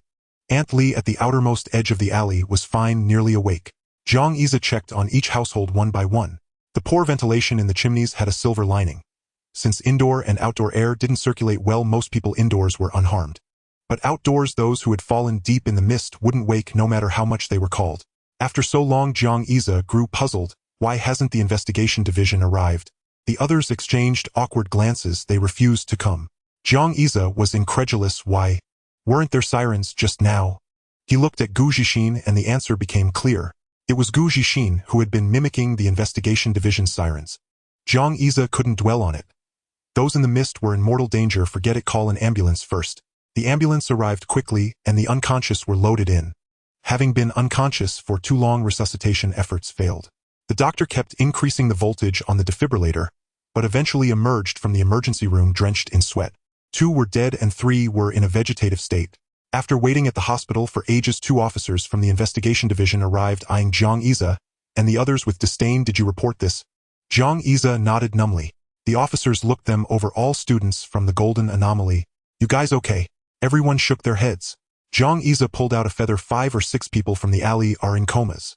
Shouldn't the investigation division look into which ability users did this? The 2 investigators seemed impatient. That alley is a lawless zone. It's not our jurisdiction. You'd best stay away too. A few ordinary people died, so what? In this world, isn't it normal for ordinary folks to die? One of them took a call, the background noise blaring with loud music. There are girls here. Hurry over. They quickly took their leave, the smell of alcohol on them impossible to hide. Jiang Yize's face went blank as he murmured, don't the lives of ordinary people matter? At that moment, Jiang Yize finally gave out. His vision went black and he collapsed. Chaos erupted all around. Jiang Yize woke up again 3 days later. His senior sister was sitting at the head of his bed, holding a cut pineapple. Jiang Yize glanced around. This was a hospital room. Jiang Yize raised his hand, which was still connected to N4. His senior sister looked up with delight and said, Junior brother, you're awake. I'll go call the doctor. Zhang Xiaoxiao bounced out of the door, and the doctor arrived shortly after. After a series of instrument checks, Zhang Xiaoxiao felt relieved. Everything with Jiang Yize was normal. In fact, the doctor had already examined him earlier and concluded that Jiang Yize was merely fatigued and overexerted with no major issues. However, fainting for 3 consecutive days was indeed alarming. Zhang Xiaoxiao notified a group of people. Wei Wuji was the first to arrive. Upon arrival, Wei Wuji grasped his disciple's hand. The cause of this incident has already been investigated by your master uncle. It's initially suspected that an underground genetic drug organization orchestrated this event. I have seen that girl's abilities. She has great talent. I will have your master uncle contact the people from the Tianjiao camp, and they will come to pick her up in a couple of days. Wei Wuji paused for a moment. The few who were involved in the incident may not survive. Don't be sad, your senior sister has already told me about this. You did everything you could. Saying this, Wei Wuji firmly shook Jiang Yize's hand. I am very proud to have you as my disciple. Wei Wuji was astonished when he received the news. Jiang Yize almost single-handedly confronted a 5-member special agent squad. The team included level and level ability users. This was not a trivial skirmish like the competitions at the Genie training ground. Zhang Xiaoxiao pouted beside him. Master, what about me? I contributed a lot too. Wei Wuji smiled and nodded. Yes, Xiaoxiao is also great, brave and resourceful, saving your junior brother. Zhang Xiaoxiao, pleased to be acknowledged, repeated to Jiang Yize what had happened after he left that night. Initially they had waited in place for a while, but the sudden situation left them at a loss. After all, it was usually Jiang Yize who made the decisions. After waiting for 15 minutes, they were unwilling to wait any longer. If Jiang Yize were fine, he should have received news by now. Thus, they dialed the phone of the investigation department. Upon hearing that it was a student of Genie, reporting, the other party quickly prepared to dispatch an investigator. But when they found out that it wasn't them who were threatened, but rather a narrow alley on the outskirts of Jinling, the operator's tone instantly changed. Just wait. They called 3 or 4 times, receiving the same response each time. The group decided to head back and check. Zhang Xiaoxiao led the way while Xiaming followed behind. Jiang Yize's roommates were not agile ability users and could not keep up with the speed of the 2, only able to run behind them. The 3 who had not received any information from Jiang Yize had limited abilities. In the end, Gu Zhixin came up with an idea. They pretended that there were investigators coming. Jiang Yize nodded. His roommates had also contributed to some extent. If it hadn't been for that, the other party might not have left immediately, and the casualties in the alley could have been much worse. Jiang Yize asked, have any follow-ups been discovered regarding these people? Wei Wuji shook his head. Jinling is intricate, and the investigation department has been increasingly unhelpful in recent years, missing the prime time for investigation. Wei Wuji and Jiang Yize chatted for a while, longer about the details at that time. Hearing Zhang Yi's growing proficiency with the fire and wind incantation, Wei Wuji was very pleased. The two agreed on the training plan for the future. The remaining characters of wind, forest, fire, and mountain must be practiced. Wei Wuji speculated that the character for forest would bring Zhang Yi significant improvement. At the very end, Wei Wuji also mentioned one thing. Zhang Yi needed to revise his rating. Given his current combat power, if he remained at the level, it would actually be detrimental to him, as it might attract unwanted attention and investigations into his situation. Wei Wuji whispered something and Zhang Yi's eyes lit up, giving Wei Wuji a thumbs up. Fantastic. Wei Wuji took Zhang Xiaoxiao with him, as his senior sister had been waiting by his bedside for several days. Wei Wuji took her back to rest. Several groups of people came and went. First, his roommates arrived, reporting to Zhang Yi about the situation at Genie. After the return to school day, all the distribution of students and teachers had been decided. Zhu Wenfeng and Jin Gang met. He now called Zhang Yi's senior brother, and Zhu Wenfeng mentioned Chu Kuang to Jin Gang. Chu Kuang was ultimately assigned to a clever mentor, and his abilities were quite compatible. Huang Mao and Gu Zhixin also met their respective mentors. Huang Mao had a face full of embarrassment, as his distant relative mentor was also a surfing enthusiast. He witnessed his stirring and reminded him to build good relationships with his roommates and practice as much as possible. Gu Zhixin was previously worried that Li Jun would assign him a pile of books to read, but Li Jun didn't ask him to read books. Instead, he gave him a collection of old movies to watch repeatedly. Li Jun hoped that Gu Zhixin would ultimately be able to replicate all the sounds from the movies by himself, which was quite a daunting task, causing Gu Zhixin some headache. Zhang Yi couldn't help but think of a saying in Jing: there are masters of ventriloquism. Gu Zixin's path was not too clear, but Li Jun also pointed him in a general direction. How far Gu Zhixin could go depended entirely on himself. Li Jun also took on several disciples, and from now on Gu Zhixin would have to practice voice with them every morning on the back mountain of Genie. This was to train Gu Zixin's fundamentals. This meant that Gu Zhixin could no longer sleep in. Zhu Wenfeng was also assigned tasks by Jin Gang: 100 push-ups, 100 sit-ups, 100 squats, and a 10-kilometer run every day. Upon hearing this, Zhang Yi exclaimed goodness, and then said something that left Zhu Wenfeng puzzled. I am bald, yet I have become stronger. Furthermore, Jin Gang had a second requirement after Zhang Yi was assigned training tasks by Wei Wuji. Zhu Wenfeng also had to follow suit. After rambling on for a long time, Zhang Yi looked at the three and asked curiously, my three sons, is it that you came to visit your father without bringing something? What should we bring? The three were puzzled. Zhang Yi nearly exploded. I'm starving to death, ungrateful children. I haven't eaten for 3 days. Zhang Yi's wailing echoed, while the three played a farmer's 3 punches, adding a debuff to Zhang Yi. In the midst of the commotion, Old Man Yao entered with Aunt Zhang and the others. Compared to the 3 straightforward roommates, the neighbors were truly family. Zhang Yi drew portraits for the deceased neighbors. Although everyone had mobile phones, the photos in the hands of these ordinary people were mostly very serious, as if they were only taken when absolutely necessary for identification. Zhang Yi thought for a moment, took out a brush, and painted a portrait for each of them. Memories slowly unfolded, and each person's face bore a smile. That was the way they looked when they met Zhang Yi. Zhang Yi continued to paint, and gradually people surrounded him, silent, simply watching as he filled the paper with images of the deceased. The sobs that finally could not be suppressed from the crowd startled Zhang Yi, who looked at the people around him. Old Man Yao persuaded the crowd to leave and sat down beside Zhang Yi. His white beard swayed as he spoke softly. 8 years ago, Aunt Zhang had a fiery temper, but upon seeing you, she could soften her tone to ask if you were hungry. You Lu Gu, who loved to drink, heard you say that drinking was bad and quit it. You Aunt Li, who often took advantage of small gains, still occasionally brought you bowls of meat to eat. I was thinking at that time, how could this group of people, who usually were so calculating, change their demeanor upon seeing you? Later I thought, whenever I think of you, I also want to smile. That's because when I see you, you're always smiling at me. Child, everyone here wants to see you live with a smile. This neighborhood is filled with smiles because of you. You've always used your laughter to influence this alley. We are all ordinary people, but you can continue to move forward.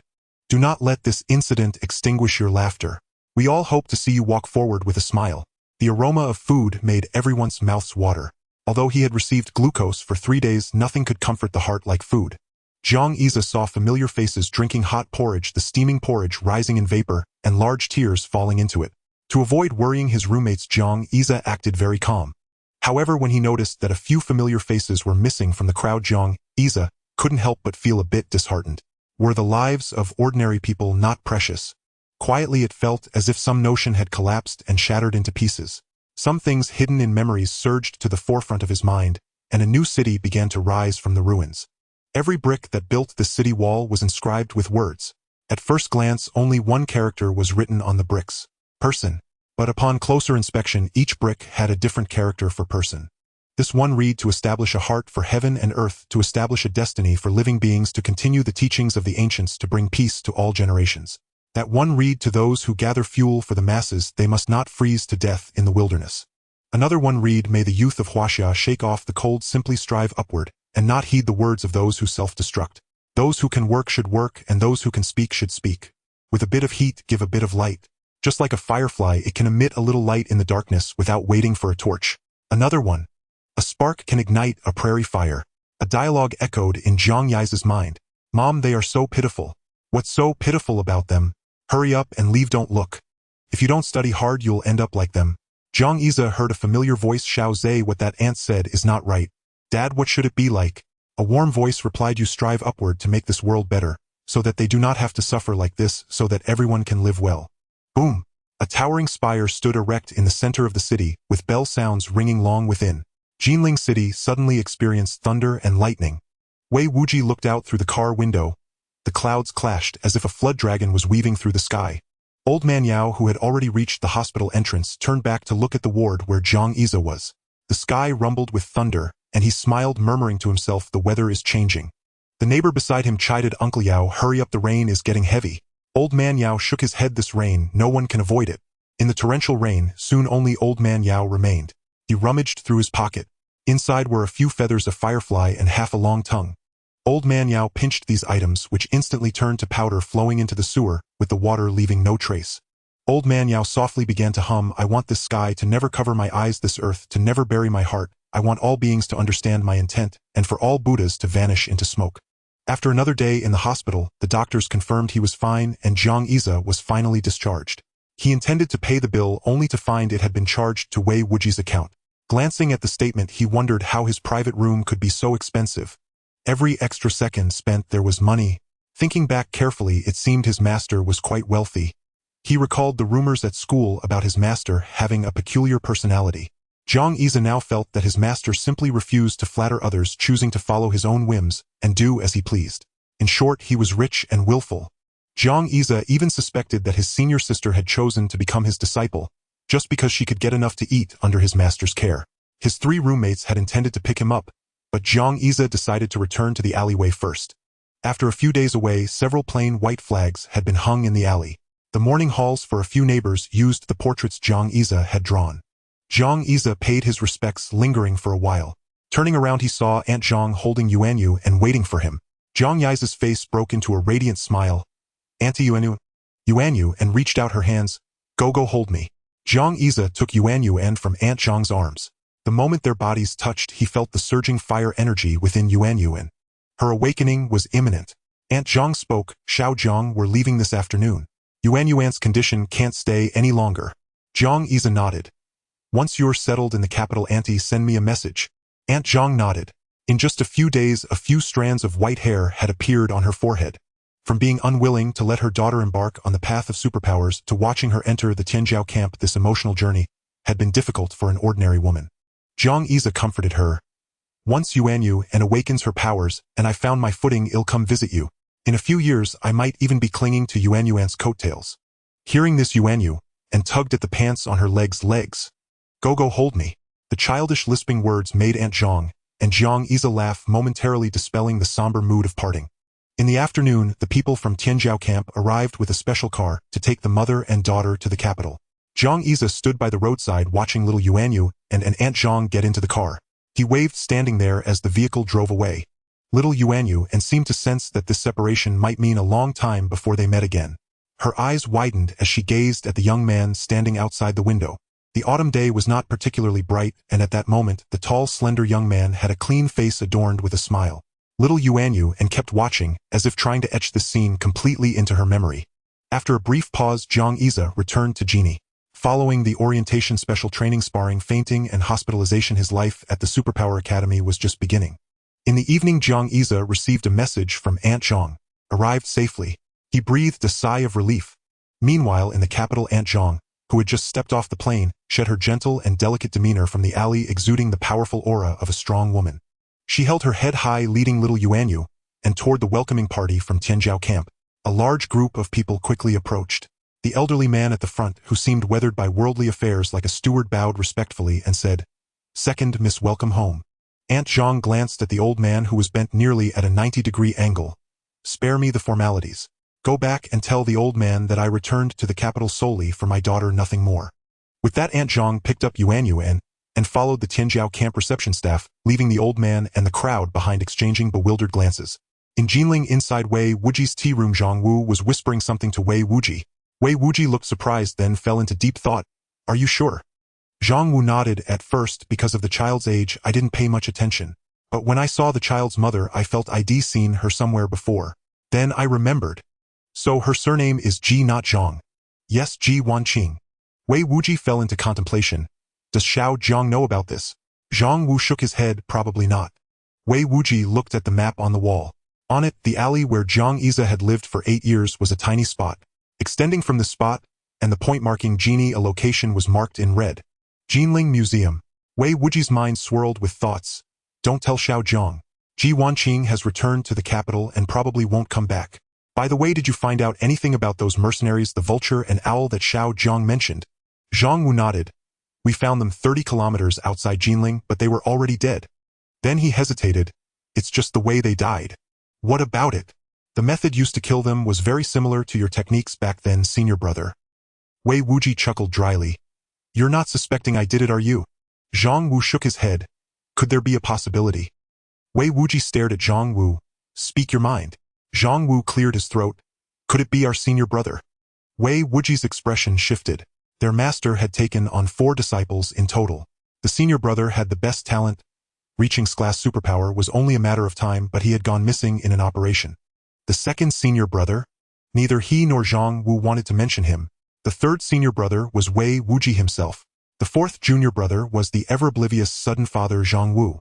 Wei Wuji dismissed the idea. "It's impossible. The senior brother has been missing for so long. How could he still be in Jinling?" Zhang Wu muttered in defense. "I was just guessing.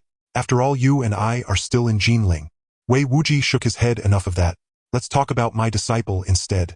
I'm about to arrange a training task for Xiao Zhang. Your disciple is actually quite talented. Do you want to train him too?" Zhang Wu quickly waved his hand. "I wouldn't know how. I've already told him to follow along with the training." Wei Wuji shot him a glare. "Should I also take that salary Genie pays you?" Zhang Wu's expression changed, and he said with righteous indignation, "Senior brother, I just remembered I have a lesson plan to write. I'll head back first."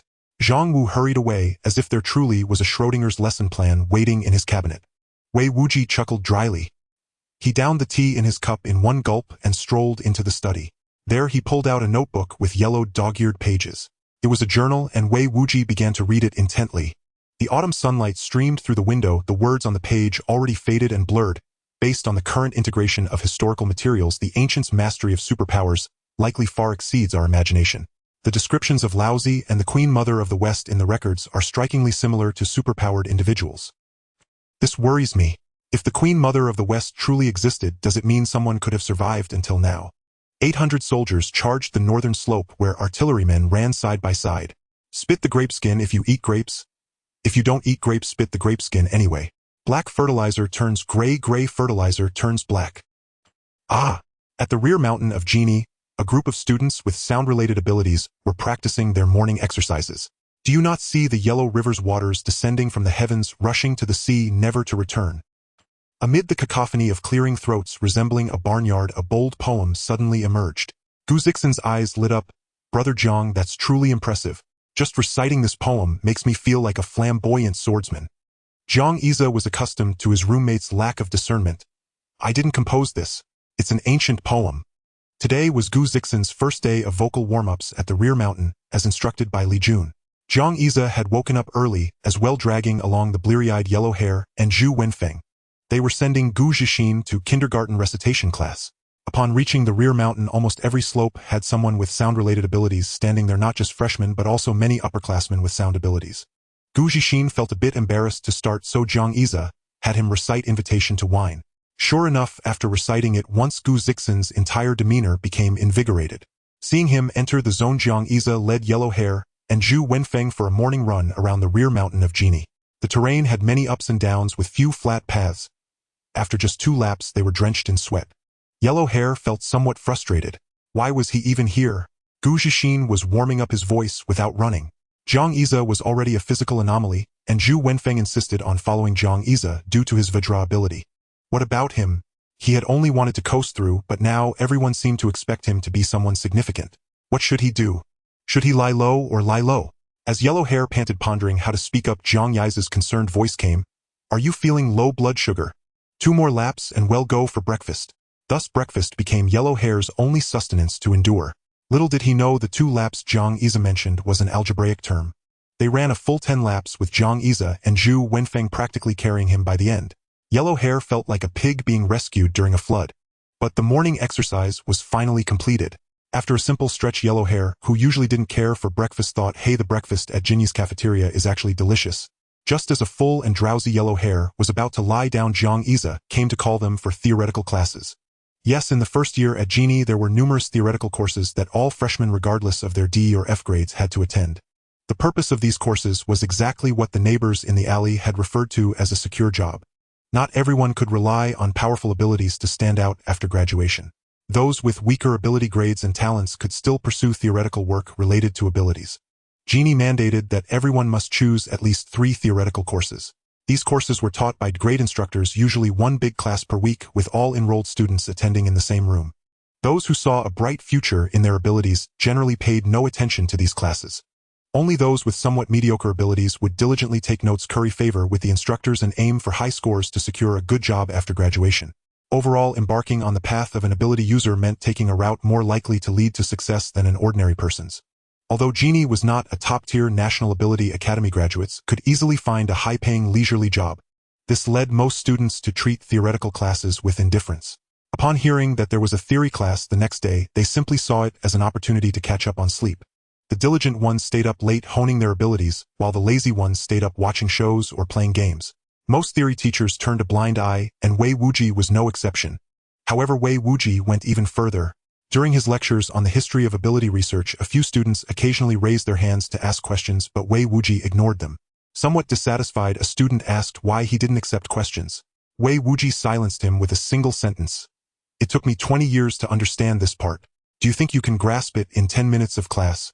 With that time, why not figure out what to have for lunch? The consequence of Wei Wuji's sharp tongue was that his popularity was among the lowest at Jinyi. Thus his classes were evaluated as in Wei Wuji's class, just signing in and sitting through it yields higher scores than taking notes or asking questions. The theoretical classes of the other grade instructors weren't much better. In short, theory class was a place for slumber. And F201, which had drawn much attention since enrollment, also saw divergence. Initially, Zhang Yize led the other 3 to sit in the front row. Within 20 minutes, the other 3 were snoring thunderously. Later, they obediently moved to the back row. Zhang Yize sat alone in the front row, attentively listening to the lecture. As the lowest grade instructor in F201, Zhang Yize was recognized, and the crowd was puzzled during that spar. This guy seemed pretty strong. Why is he still pursuing the theoretical path? Some speculated he was trying to show off.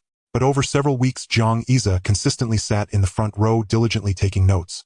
Someone borrowed his notes under a pretext and found them detailed with the lecture content categorized neatly. When asked random questions, Zhang Yize could answer them instantly. Even more astonishingly, after ensuring no time conflicts, he chose to attend all theoretical courses, even as an auditor, even without grades, even if the instructor merely lectured to himself. Yet Zhang Yize listened with rapt attention, and even asked a few questions after class. Gradually his reputation among the grade instructors improved, and they seemed to enjoy his questions. Several times when Zhang Yize arrived late, due to the distance between classrooms, the instructors waited for him to sit down before beginning the lecture. Was this favoritism? Not really. It was simply that the instructors felt, perhaps for the first time, that their theoretical research was being valued. Such diligence won everyone over. F201 has no mediocrities.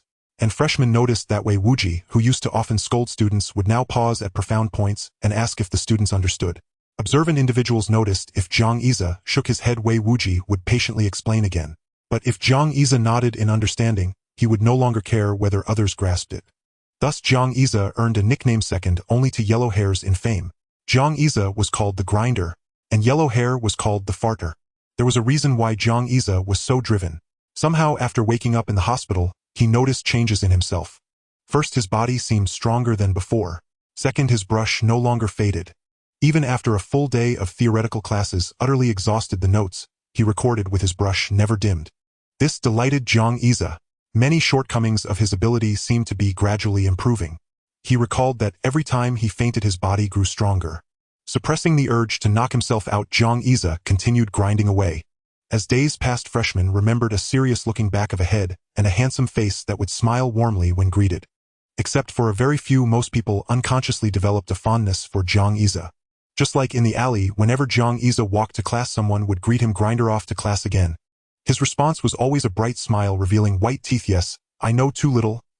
I want to learn more." No one knew what Great Xia was thinking behind his transformation into the grinder. With a sudden surge of youthful recklessness, I snatched the hound on my left and seized the hawk on my right. The bright moon glows between the pines, a clear spring runs atop the stones.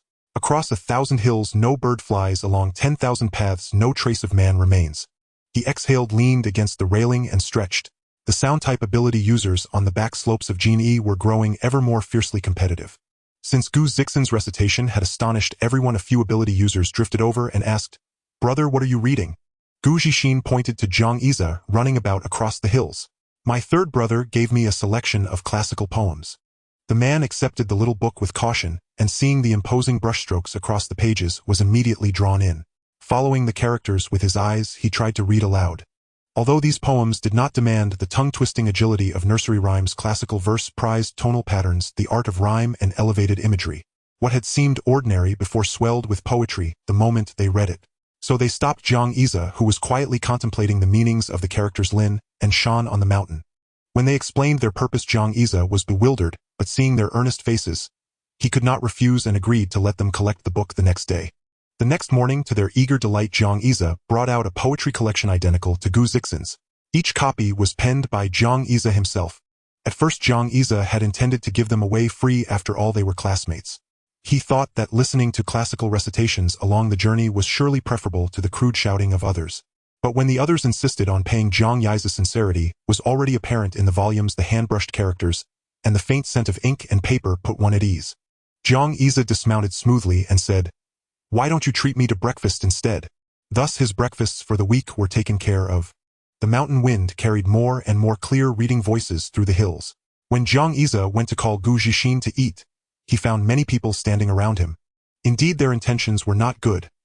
They all coveted Great Xia's treasure, the handwritten poetry collections. Zhang felt a headache coming on, but with a brush in hand, producing more books was only a matter of time. Gradually, on the back slopes of Jin, every ability user had a copy of Great Xia's brushwork. The ringing voices of reading rode the autumn wind and quietly soothed the restlessness of youth. Many instructors of the sound discipline were astonished at how quickly their students had progressed, how their command of abilities had grown ever more precise. Great Xia's breakfast schedule was shifted to the next semester. In the graceful flourish of his brush, the imagery of the poems washed through his heart again and again. As time went on, his handwriting became more spirited and ethereal. To describe it in one phrase, the characters leapt off the page. Near the middle of the term, in the 9th week of classes, Great Xia faced final exams in several theory courses. Those general historical theory courses contained vast amounts of material, but instructors usually highlighted key points to ensure students could pass. Great Xia's notes quickly became coveted. Anyone who carefully copied from them tended to glide through with high marks. He hardly needed to study, for he discovered that anything he had written with his brush, he could remember at a single glance. This was only noticed after his last discharge from the hospital, and for a while he half-joked that the hospital had given him some sort of buff. It was a pity his intuitive grasp had not improved significantly. The meanings of the characters Lin and Shan that he had pondered for so long still showed little advancement. That day, Great Xia chewed on an egg pancake from Jin's backstreet, his thoughts in turmoil. Beside him sat the other 3 members of F201. They had to rise early for the exams. The 3 huddled together, leafing through Great Xia's notes and occasionally questioning him. Great Xia answered while eating. Today's test was general knowledge of ability ranks, primarily examining principles of ability appraisal. This section contained much basic common sense and also a number of hidden arcane rules. For instance, after an appraisal of ability rank, there is an associated code. By checking this code, one can learn what rank the ability user was assigned and at which appraisal office the evaluation took place. In short, it is a system of credit and accountability. For example, if someone applied at the Jinling appraisal office and their rank was raised from E to D, a code would be appended to their records. That code denotes the specific year, month, and day of the Jinling appraisal and the upgrade in rank. Because of the promotion, they received better opportunities. When entering a new unit outside Jinling, a fresh rank test will be administered. If the new appraisal does not confirm the D rank, accountability measures may be enforced. The Jinling Appraisal Office must provide its testing data for review by the National Huaxia Appraisal Authority. If a misappraisal is proven, accountability can be traced by that appraisal code. These procedural details of appraisal were the focus of the exam. Jiang Yize finally grasped a question that had long vexed him: how exactly are ability ranks determined? Level is the broadest rank and also the most common among ability users. Those at the low end of F possess abilities that have no practical effect. At the high end of F, on the cusp of E, the criterion is whether one can reach the physical limits of an ordinary person without an awakened ability. That benchmark refers not to the average person but to a special forces soldier among ordinary people. This appraisal system has been passed down for a long time. Its original standards were based primarily on ordinary human benchmarks. When support-type abilities began to appear, the evaluation standards were adjusted.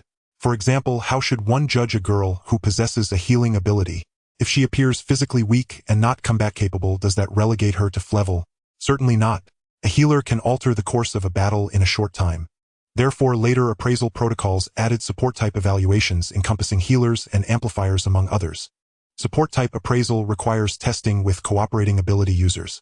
Healers are graded according to the scale of their restorative power. The Firefly man Jiang had encountered could not be called a pure healer, but by comprehensive assessment he was at least a level ability user. Amplifier-type ability users are judged by how much they can enhance another person's abilities. Among this year's level freshmen at Jinyi, there was a girl of the support type. Her ability was unusual and named Kongfin Exaggeration. She could boost the speed and strength of a level offensive-type ability user by roughly 30%. Against a level offensive type, the boost dropped to around 10% or even less. Such a valuable asset had cost Jinyi a great deal to acquire. The reason was simple: she was an awakened, and the ceiling of her amplification would not be confined to level. It was said that in the Endofire selection, this level support ability user would be placed directly into the team, one of the conditions Jinyi had promised her for admission. The exam concluded swiftly. The material on the paper had all been covered in class, and Jiang answered with ease. After all, this was only introductory general knowledge. To become a certified ability assessor, one would need to master a great deal more. Jiang Yize gained a new perspective on everything he had experienced during his rebirth. The assessors had seemed somewhat inept. They did not appear to employ exhaustive methods when determining abilities. They would run through a few routine tests and then declare someone level. But Jiang felt that with the way his Feng and Hua augmented speed and strength, he would at minimum qualify as an A-level support-type ability user if he underwent appraisal now. Jiang Yize resolved to find his master Wei Wuji. He was determined to master the characters Shan and Lin as soon as possible. He needed to become stronger. The hectic exam week concluded. Jiang Yize went to visit Wei Wuji. After listening to Jiang Yize's confusion, Wei Wuji chuckled. It's perfectly normal.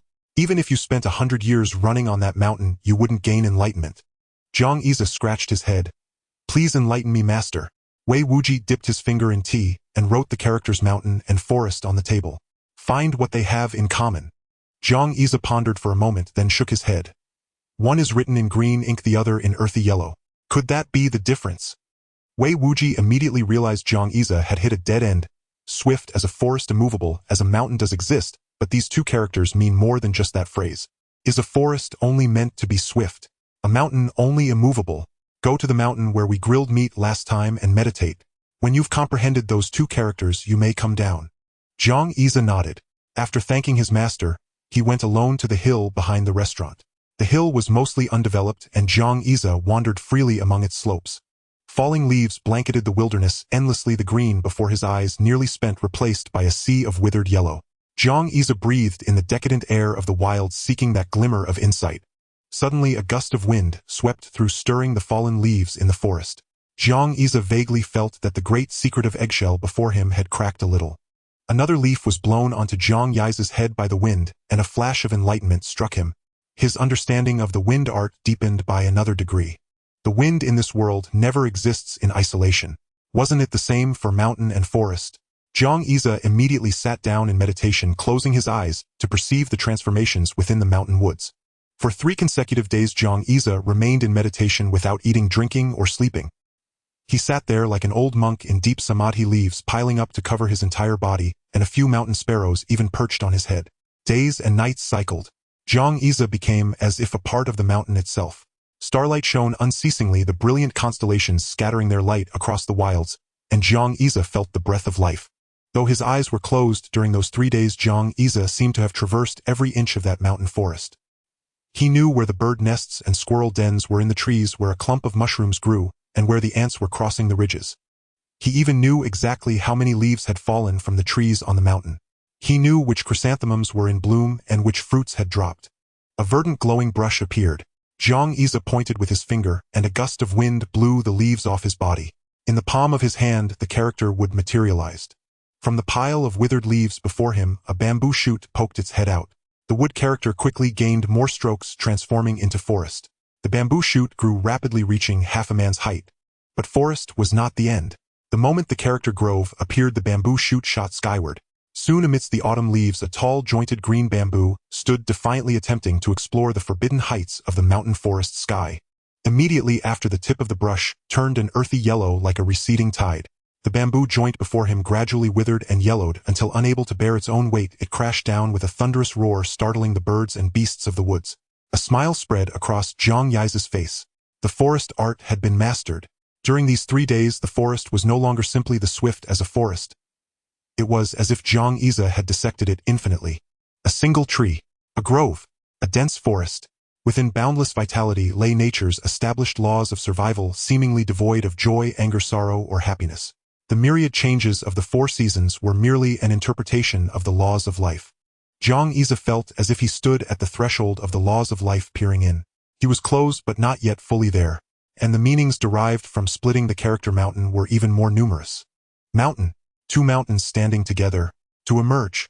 A variant character for a mountain. Mountains are composed of earth and stone.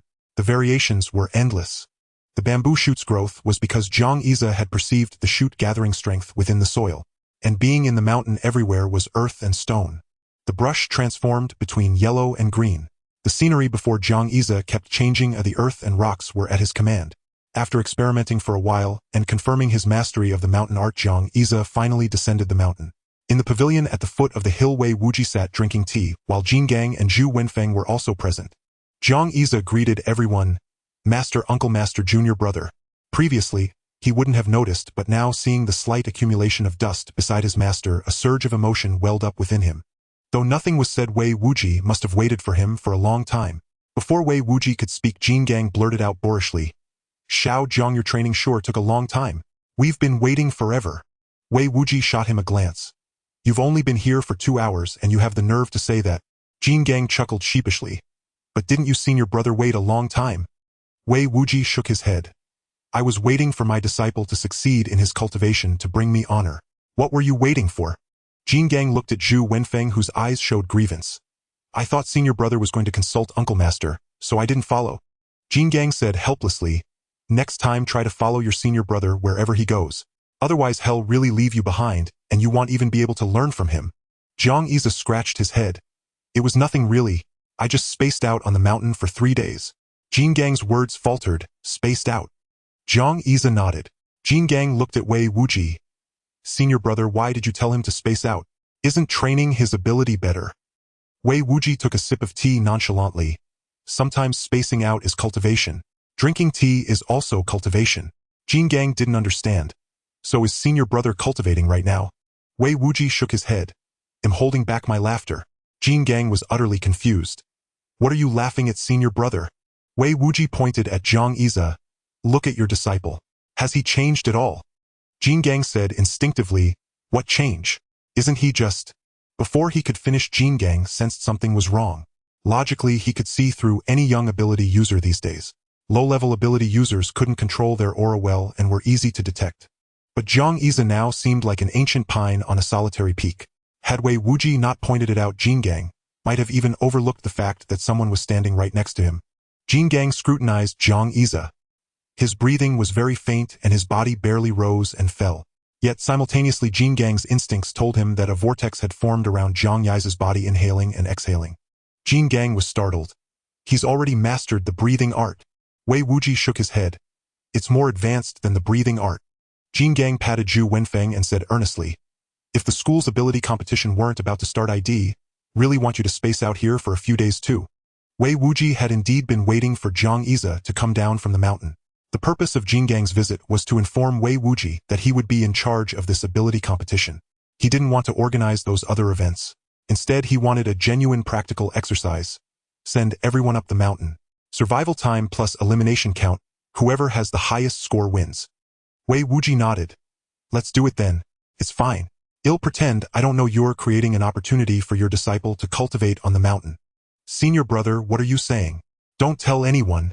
Thus, the project for the genie ability competition approved by Jingong was announced to the public, the Zijin Mountain Survival Challenge in Jinling. Many people wailed as if they had returned to the terrifying days of the Startofterm training. Jingang finalized the details of the wilderness survival plan. After several rounds of intense discussion, the school committee finally agreed and pledged full support for this school-wide wilderness survival activity. Last year, Genie suffered an unexpected early exit in the top 16 of the national competition, prompting the school to recall Brank mentor Jingang. After Jingang's return, the special training for Genie's new students shifted from the original on-campus training to an intense devilish wilderness boot camp on the outskirts of Jinling. The results of the training were remarkably outstanding. Compared to pre-semester data, this year's new students at Genie showed superior development in all aspects. The school committee understood that the quality of this year's Genie freshmen was slightly lower than that of the previous 2 years, but after the training, the new students had undergone a qualitative transformation. At the critical moment of discussing the plan's feasibility, Jingang presented an irrefutable argument. We cannot afford to lose in next year's national competition. Instead of holding selection matches this year, we should select candidates directly from the results of this exercise. Thus, the rewards for this survival challenge were finally announced. Genie's school authority stunned everyone with their generosity. First place in this survival training camp would receive a crank mutated beast's essence blood. Second and third place would receive drank mutated beast essence blood. Fourth to 10th place would receive Irank essence blood. 11th to 20th place would receive Frank essence blood. The top 50 would all become candidates for Genie's national competition team. Upon hearing the news, almost everyone was electrified with excitement. Mutated beast essence blood was a rare commodity, priceless yet hard to find on the market. The school also promised that participants could choose the type of essence blood, with all but special categories being available. The price of essence blood was typically double that of a same rank potion. For instance, the average price of an Frank ability potion was 1 million, while Frank essence blood directly doubled to 2 million. An Irank ability potion cost 5 million and Irank essence blood was 10 million. A Drank potion cost 20 million with essence blood priced at around 40 million. The price of Crank essence blood skyrocketed to 100 million. That was 100 million. Unlike mutant potions, essence blood could be used by both mutants and awakeners. Using the appropriate type of essence blood greatly benefited ability users. Awakeners stuck at a bottleneck could consume essence blood to promote ability evolution. For mutants, using essence blood could enhance their control over abilities and strengthen their physical constitution, laying a solid foundation for future injections of new genetic mutation potions. The blonde-haired guy knew quite a bit about the effects of mutated beast essence blood. His own ability had awakened thanks to half a tube of it. His parents had initially planned to buy him a genetic mutation potion, but coincidentally a distant relative was selling half a tube of essence blood. According to the relative, the other half had already awakened an ordinary person into an ability user, leaving only this half tube. His parents were tempted, especially since the price was not exorbitant. Only 750,000. They gritted their teeth and made the purchase. Compared to the black market price of 2 million per tube, this half tube was quite a bargain. After taking the half tube, the blonde-haired guy suffered unbearable abdominal pain, and a foul odor emanated from his body. His parents were overjoyed. The effects of the essence blood had kicked in. Their son was undergoing marrow cleansing. Following the stench came the tremor of an ability user's awakening. The distant relative demanded payment at that moment, and despite some hesitation, his parents agreed. After all, the relative had helped awaken their son, so they paid the full 750,000, happily awaiting the successful awakening.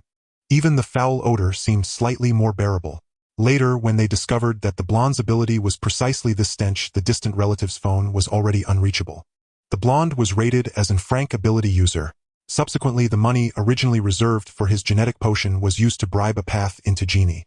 Of course, the blonde only told the other three in F201 about how his ability awakened, leaving out the rest. But his story of awakening with just half a tube of essence blood deeply impressed them. Jiang Iza spotted a key point. What rank was that essence blood? The blonde shook his head. Not sure. Later my family thought to test it, but the blood was already used by me. It was probably Frank essence blood, right?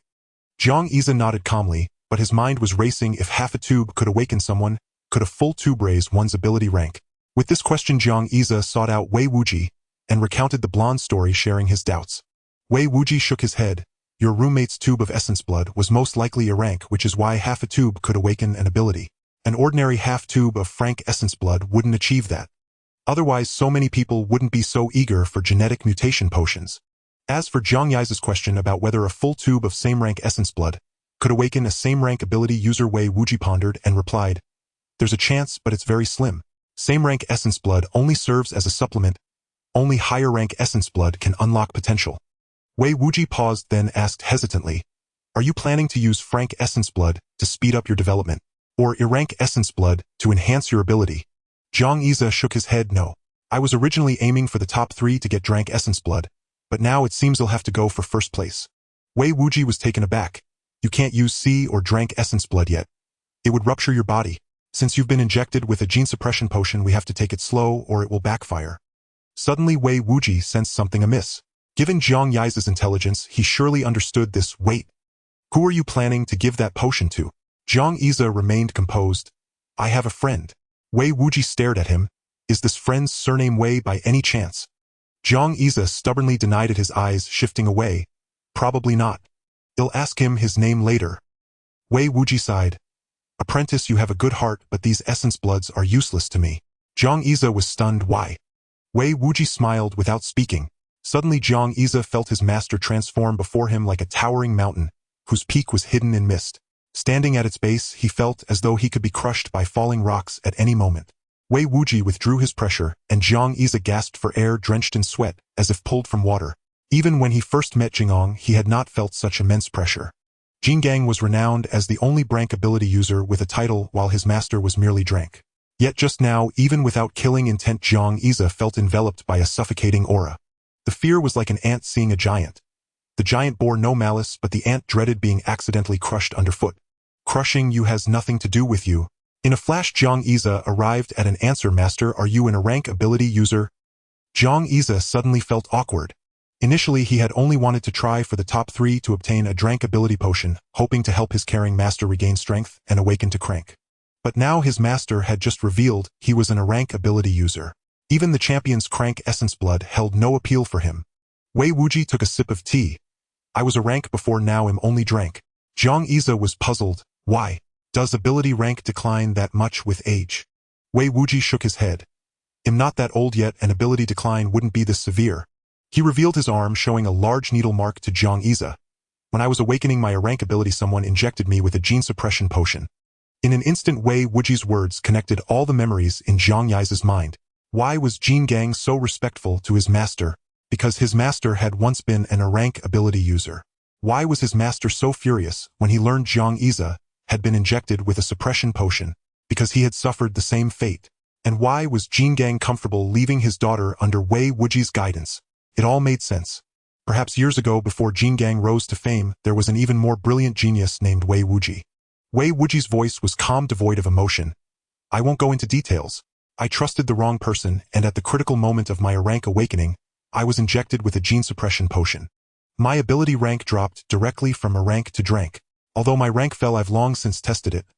Essence blood below A-rank has no effect on me anymore. Great Xia scratched his head. A bit awkward. I was planning to go all out. Wei Wuji looked at his embarrassed disciple, pulled a stack of papers from the drawer and said, take a look at this. Great Xia took them and saw they were land deeds. Deeds for the very alley he had lived in for 8 years. He looked up. This is... He had heard from his senior sister that the master had purchased the deeds for this place at their first meeting, but this was the first time he had seen them. Wei Wuji stared at him with a warm smile. Originally, I had no expectations for you in this survival challenge. Just wanted you to get used to wind, forest, fire, mountain. But now I've changed my mind.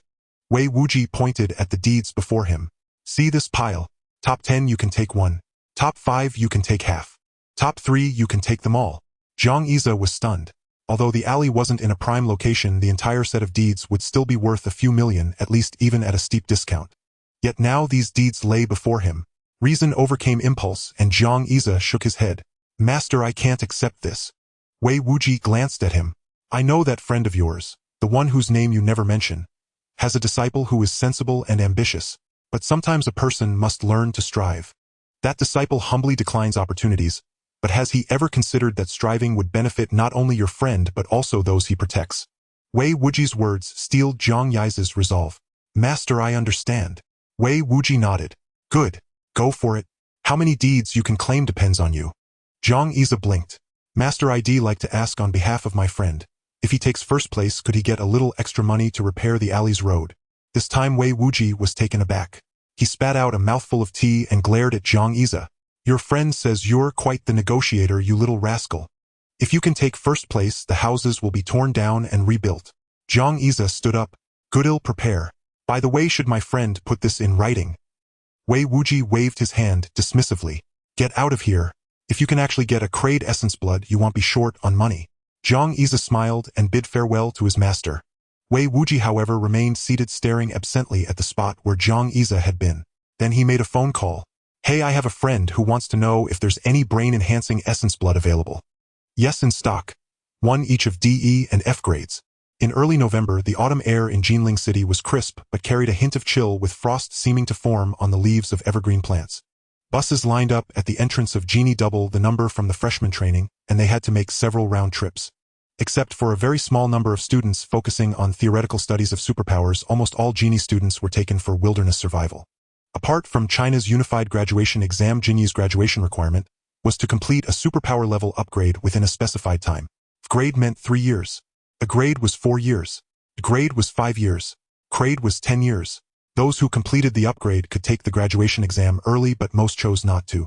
Except for those who had billions in family assets to inherit, others preferred to prepare more for the graduation exam. This meant a particularly large number of participants in this survival project. In the previous school sports meet, 95 had been spectators and only 5 actual participants. This time, even the cheerleaders became participants, with the number surging to over 4,000. They were transported in batches to areas controlled by the Jinling military district. The reason Jin Gang's plan sparked repeated debates in the school committee was the unprecedented scale of this training. Over 4,000 mostly novice, superpowered individuals were to undergo wilderness survival in the Zijin Mountains, where mutated beasts roamed. Jin Gang believed this would help them leave the greenhouse and awaken their instincts. Conservatives argued about accountability if students got hurt. Jin Gang's answer was to collaborate with the Jinling military district. All instructors except the theoretical ones were mobilized along with special forces from the Jinling military district to survey the designated area in the Zijin Mountains. An area of about 300 square kilometers was enclosed for the survival challenge. The military confirmed no high-level mutated beasts were present and established a series of protective measures. For instance, medical teams on standby, led by a Great healing superpower. High-level superpower teams patrolled the survival zone in 3 shifts, 24 hours a day. In short, a series of plans were meticulously prepared to ensure no accidents occurred during this survival challenge. Everything ready, Jin Gang simply announced the start of the survival plan without further ado. Helicopters took off one after another, carrying students to random drop points. The survival challenge had begun. The helicopter's colossal rotor blades spun at a dizzying speed, churning up waves of hot air, as Zhang Yi squinted and dashed aboard. He was among the 5th batch to board, his roommates having already been taken away by earlier helicopters. The square, once teeming with nearly 10,000 people, was no longer as bustling as it had been half an hour ago. Upon entering the square, each person had received a random number, and boarding was announced according to those numbers. Every number was assigned randomly and immediately bound to the recipient. Zhang Yi had drawn number 3,378. Yellow Hair, Gu Zhixin, and Zhu Wenfeng were successively taken away by helicopters. Even though Yellow Hair and Gu Zhixin were called in close succession, they boarded different helicopters. One heading east, the other west, suggesting that the distance between them might be vast. After takeoff, the helicopter's cabin door remained open, allowing Zhang Yi to observe the flight paths of other aircraft. Boarding with Zhang Yi was another freshman Frank ability user named Li Fei, whom Zhang Yi had met a few times before. Li Fei leaned in toward Zhang Yi. What are you looking at? Zhang Yi continued gazing outward. Nothing much, just confirming something. Li Fei asked curiously, what is it? Zhang Yi sighed. The helicopter that flew to our left was basically flying level with us, but it just descended. Probably to drop someone off. Li Fei was puzzled, so. Zhang Yi, if I'm not mistaken, it will rise again soon and keep pace with us while our helicopter will descend. The result is that even if acquaintances happen to be on the same aircraft, the chance of them ending up together is extremely low. Li Fei's expression shifted several times. When he saw that he and Zhang Yi were on the same helicopter, he was delighted. First, having an acquaintance in the wilderness meant they could look out for each other. Second, F201 had a reputation. Perhaps Jiang Yize could help him out. Sure enough, after a while Jiang Yize looked out the window and saw another helicopter following their flight path. The pilot of their helicopter spoke into the intercom and then began to descend. A rope was lowered and a burly middle-aged man in military uniform called out a number. Li Fei's face paled, but he nodded in acknowledgement. The man handed Li Fei a backpack. Prepare to descend. Li Fei took the backpack and slid down the rope. Once Li Fei was safely on the ground, a drone was released simultaneously. After the middle-aged man carefully adjusted it, the helicopter ascended again. Several more people descended in turn. Jiang Yize noticed that although the backpacks were identical in size and design, their contents varied. Some were light while others appeared quite heavy. 3,378. Jiang Yize responded, taking the backpack in preparation to descend. Before the helicopter reached the drop altitude, he quickly produced a brush and sketched the current terrain map on his backpack. The middle-aged man was startled. Where did that brush come from? Personal items are not allowed on this mission. As he spoke, the brush vanished from Jiang Yize's hand. An ability? The man asked hesitantly. Jiang Yize nodded and the matter was dropped. Since it was an ability, it was permissible. Jiang Yize slid down the rope. Upon landing, he gave a thumbs up to the man leaning out of the helicopter. Receiving the confirmation, the helicopter began to ascend. After the helicopter departed, the forest, once buffeted by the rotor wash, gradually fell still. Silence enveloped the area. Jiang Yize took a deep breath and his presence began to fade. Slowly, the surroundings came alive again. Small forest creatures resumed their activities and rustling sounds returned to the woods. It was as if no uninvited guest had ever arrived. This was the effect of the forest art. Not far away, two drones had perched on the treetops, their lenses trained on Jiang Yize.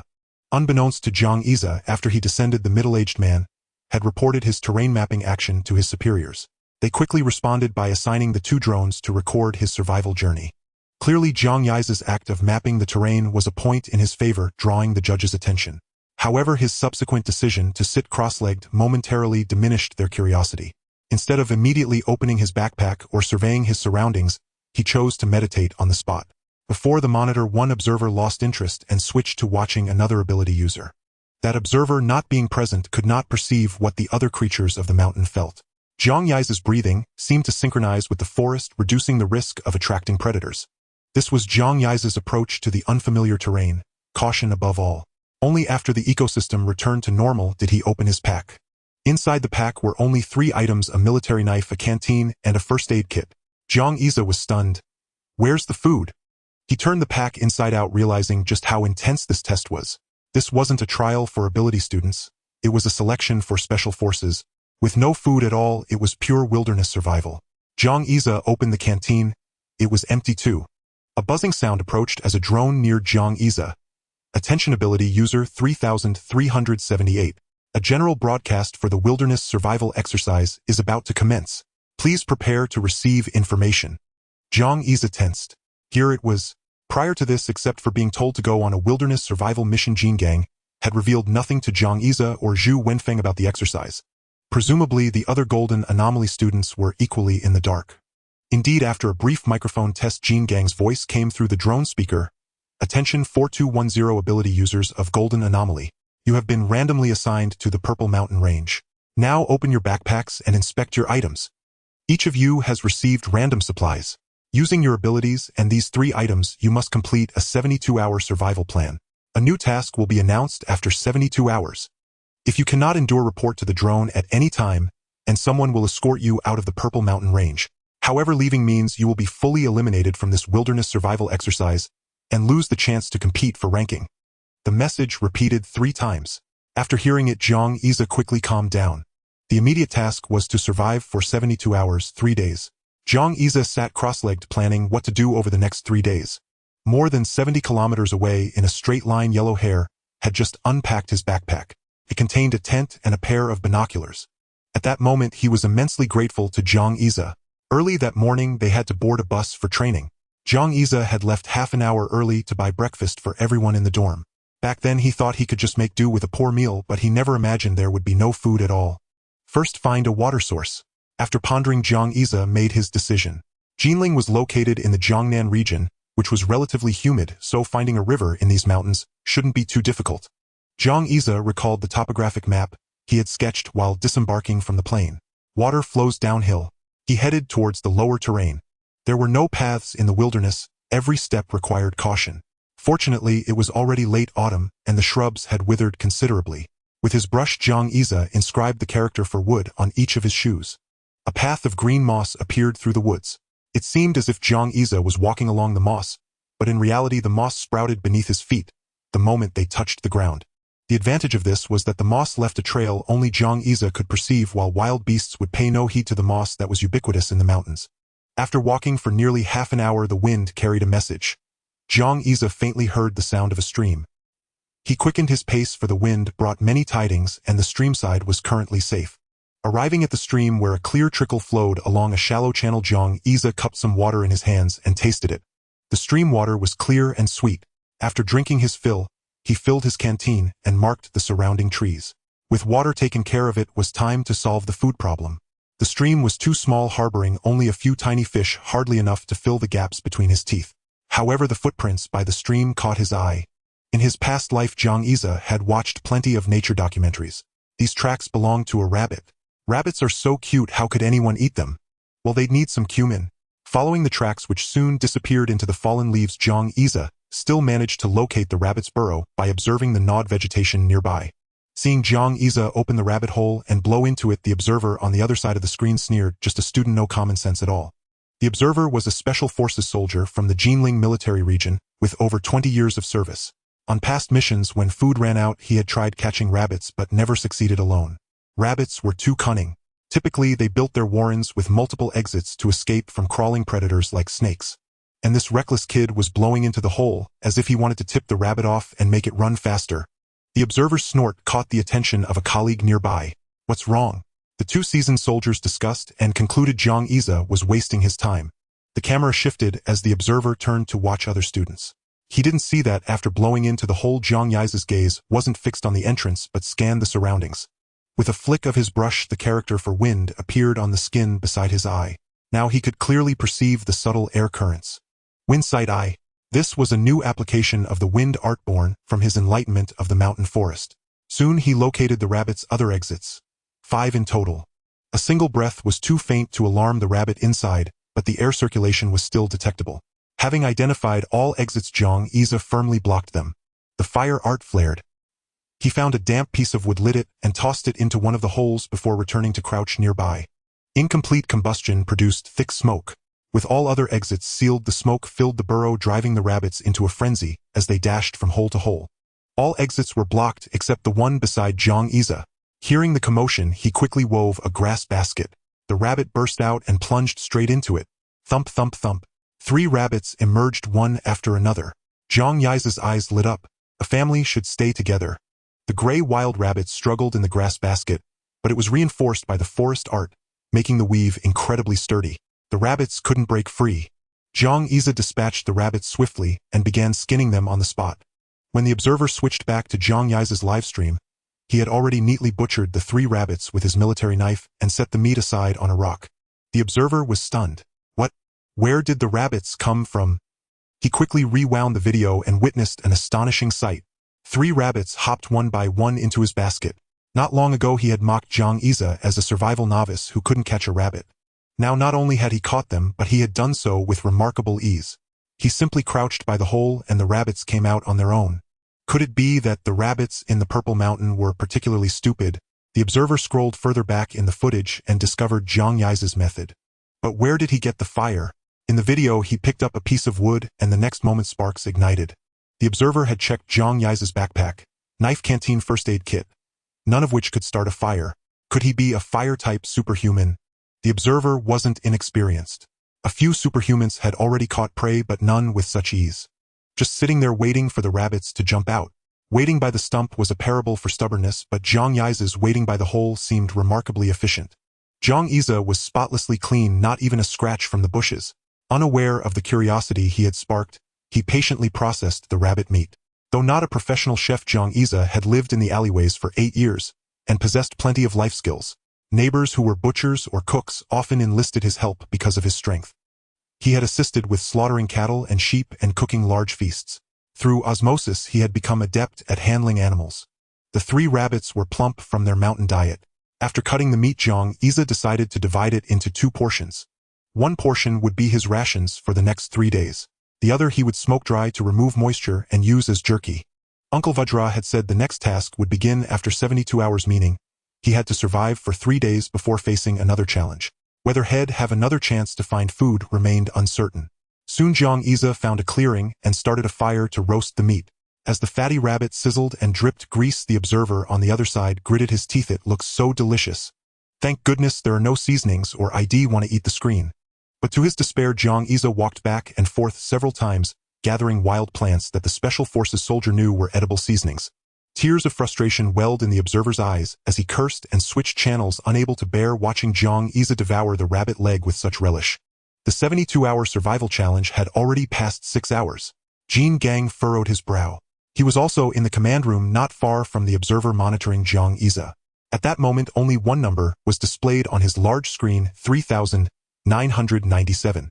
In just 6 hours, over 300 people from Genie had withdrawn from the survival challenge. Among these individuals, some had voluntarily withdrawn.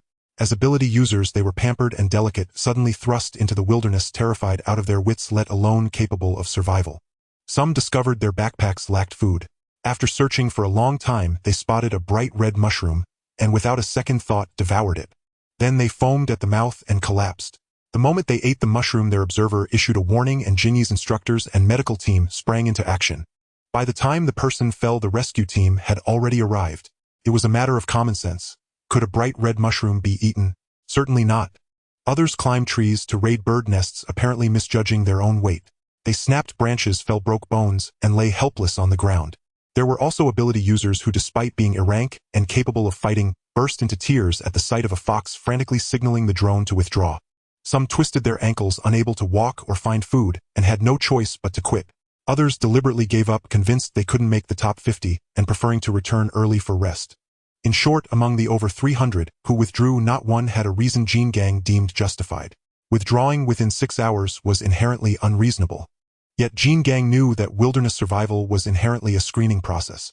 If one couldn't even endure a simple 72-hour survival challenge, what was the point of discussing subsequent trials? At the national competition, even support-type ability users were required to possess self-preservation skills. Failing to last in a mountain forest with virtually no life-threatening dangers wasn't a matter of ability. It was a matter of attitude. Jin Gang focused on the perspectives of several Drank freshman ability users. These Drank ability users were each filmed by over 5 drones from every angle. These ability users performed well too. Even the female support-type ability user had quickly adapted to her surroundings. Jin Gang also discreetly glanced at Zhang Xiaoxiao's feed. Zhang Xiaoxiao was as reliable as ever. At that moment, she was swinging a snake in her hands. From the replay, it seemed a 3-meter-long python had some designs on the little girl. But the next second, the python was caught in her grip. What followed resembled the scene of Neza battling Ao Bing, the third dragon prince of the East Sea. The python was literally dismembered, meeting its maker. Zhang Xiaoxiao swallowed the snake's gall raw and wrinkled her nose. Tastes awful. Then she tossed the python aside. Jin Gang sighed. You could get Zhang Xiaoxiao to eat, but asking her to light a fire and cook was like asking Zhang Fei to embroider. Far too demanding. Seeing that his daughter faced no immediate survival threat, Jin Gang stopped worrying and began observing the performance of the previous Genie national competition team members. From time to time, Jin Gang had to step out. By late night, more and more people were withdrawing. The reason was simple: the cold night and lack of shelter. Though it was already late autumn, the mosquitoes in the mountains had not yet retreated. The swarms of mosquitoes were manageable during the day, but at night, as they foraged, the ambient temperature was very low, and the ability user's body heat was like a beacon guiding the mosquitoes to charge. A single moment of inattention, and a large welt would appear on their skin. In the city, mosquitoes were relatively civilized thanks to various insecticides and repellents. But in the wilderness, the mosquitoes had evolved through constant battles with thick-skinned beasts. They were all large in size with astonishingly long mouthparts. Wave after wave of mosquitoes assaulted the ability users. Some had legs covered in bumps, others howled from the bites. Using abilities to fend off mosquito bites was a frequent occurrence in the Zijin Mountains.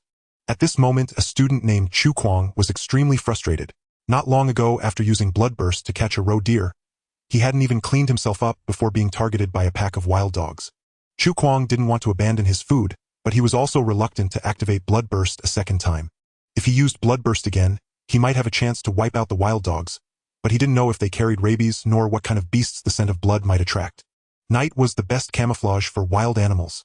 Chu Kuang vaguely saw pairs of glowing eyes deep in the jungle. Forced to act, he tossed most of the roe deer's meat elsewhere and bolted. After trudging over several small hills, he finally found a place to rest. Chu Kuang discovered his body was covered in small cuts from thorns. And with his bloodburst ability, he was clearly the mosquito's favorite delicacy. So as he prepared the roe deer meat, the mosquitoes swarmed him relentlessly.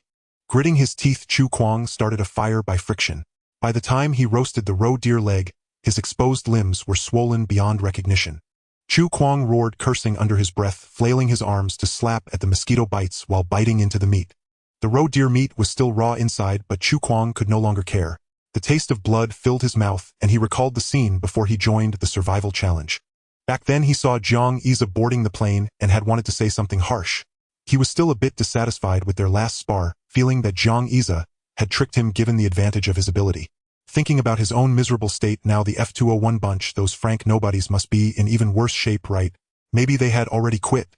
At the thought of the F201 members suffering, Chu Kuang actually felt a perverse pleasure from the mosquito bites. He swallowed the last piece of the rank-smelling roe deer meat. A howl sounded. Chu Kuang spun around. In the darkness, glowing eyes stared intently from the nearby thicket. Chu Kuang cursed angrily, grabbed a torch, hurled it at the creature, and turned to flee. It was a sleepless night, and Chu Kuang kept running. Chu Kuang silently vowed that once the survival challenge was over, he would find out when the F201 members were eliminated. At that moment, the 4 members of F201 were actually doing fine. Zhu Wenfeng's ability naturally toughened his skin. Though mosquitoes swarmed, they couldn't break through his defense. Gu Zixin mimicked the frequency of mosquito, buzzing, causing them to circle without a target. Her backpack contained a flashlight, and the mosquitoes orbited around it endlessly. As for Blondie, he had a military tent.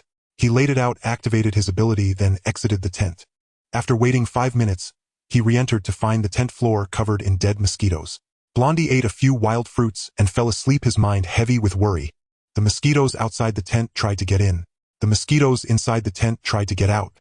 As for Jiang Xia, with the forest technique active, mosquitoes ignored him completely. He was busy setting traps. Well-fed and content, he calculated his next moves. He wrapped the roasted meat in large leaves and stuffed it into his backpack. Then, using the fire technique, he kept the campfire smoldering, letting the smoke cure the rabbit meat hanging above.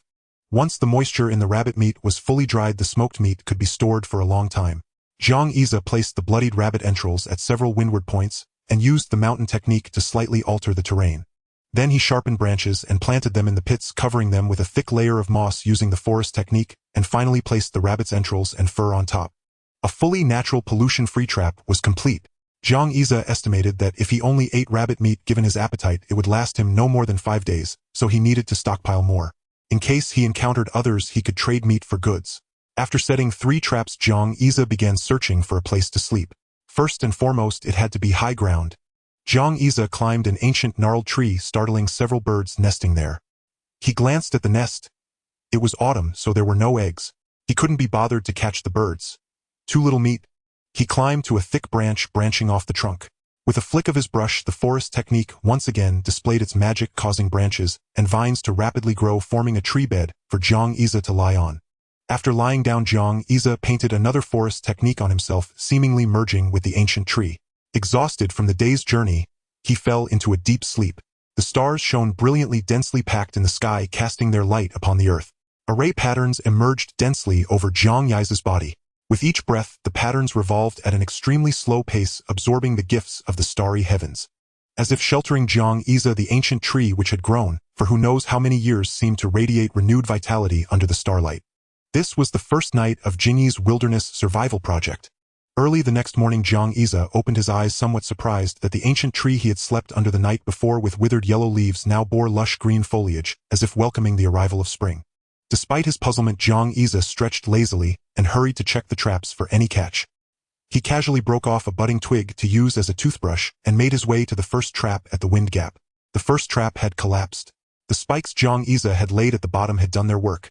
A medium-sized fox lay impaled dead from blood loss. Finding a catch in the first trap delighted Jiang Xia. He picked up the fox and checked the other traps, but luck was not with him there. One trap had caved in but was empty with claw marks around it, suggesting the animal had climbed out. Another trap had not even collapsed, though the rabbit entrails placed on top were gone. Jiang Yize shook his head, considering a 1/3 success rate acceptable. He carried the fox back to the campfire. The fire had died out, but the smoke had cured the rabbit meat. Jiang Yize packed the rabbit away and began to dress the fox. However, Jiang Yize had no intention of eating the fox meat. Unlike rabbit, fox flesh was tough and carried a foul odor, perhaps the very essence of the term body odor. What Jiang Yize wanted was the fox's pelt. The weather was turning cold, and he had no cold weather gear. With only 2 days left, he needed something to keep warm. After separating the pelt from the meat, Jiang Yize rekindled the fire, then warmed up the leftover roast rabbit from his pack for breakfast. Having eaten roast rabbit for 2 consecutive meals, Jiang Yize found it cloying. He picked out the fattier pieces and tossed them into the fire to fuel the flames. This scene was once again observed by the observer watching the feed, who muttered in frustration, wasting resources like that in the wild. But Jiang Yize did not hear him. After eating, he went to the river to wash up and refilled his canteen. His plans for the second day were already set. First, explore the surroundings and find some fruit to balance the greasy meat. Second, hunt a larger animal.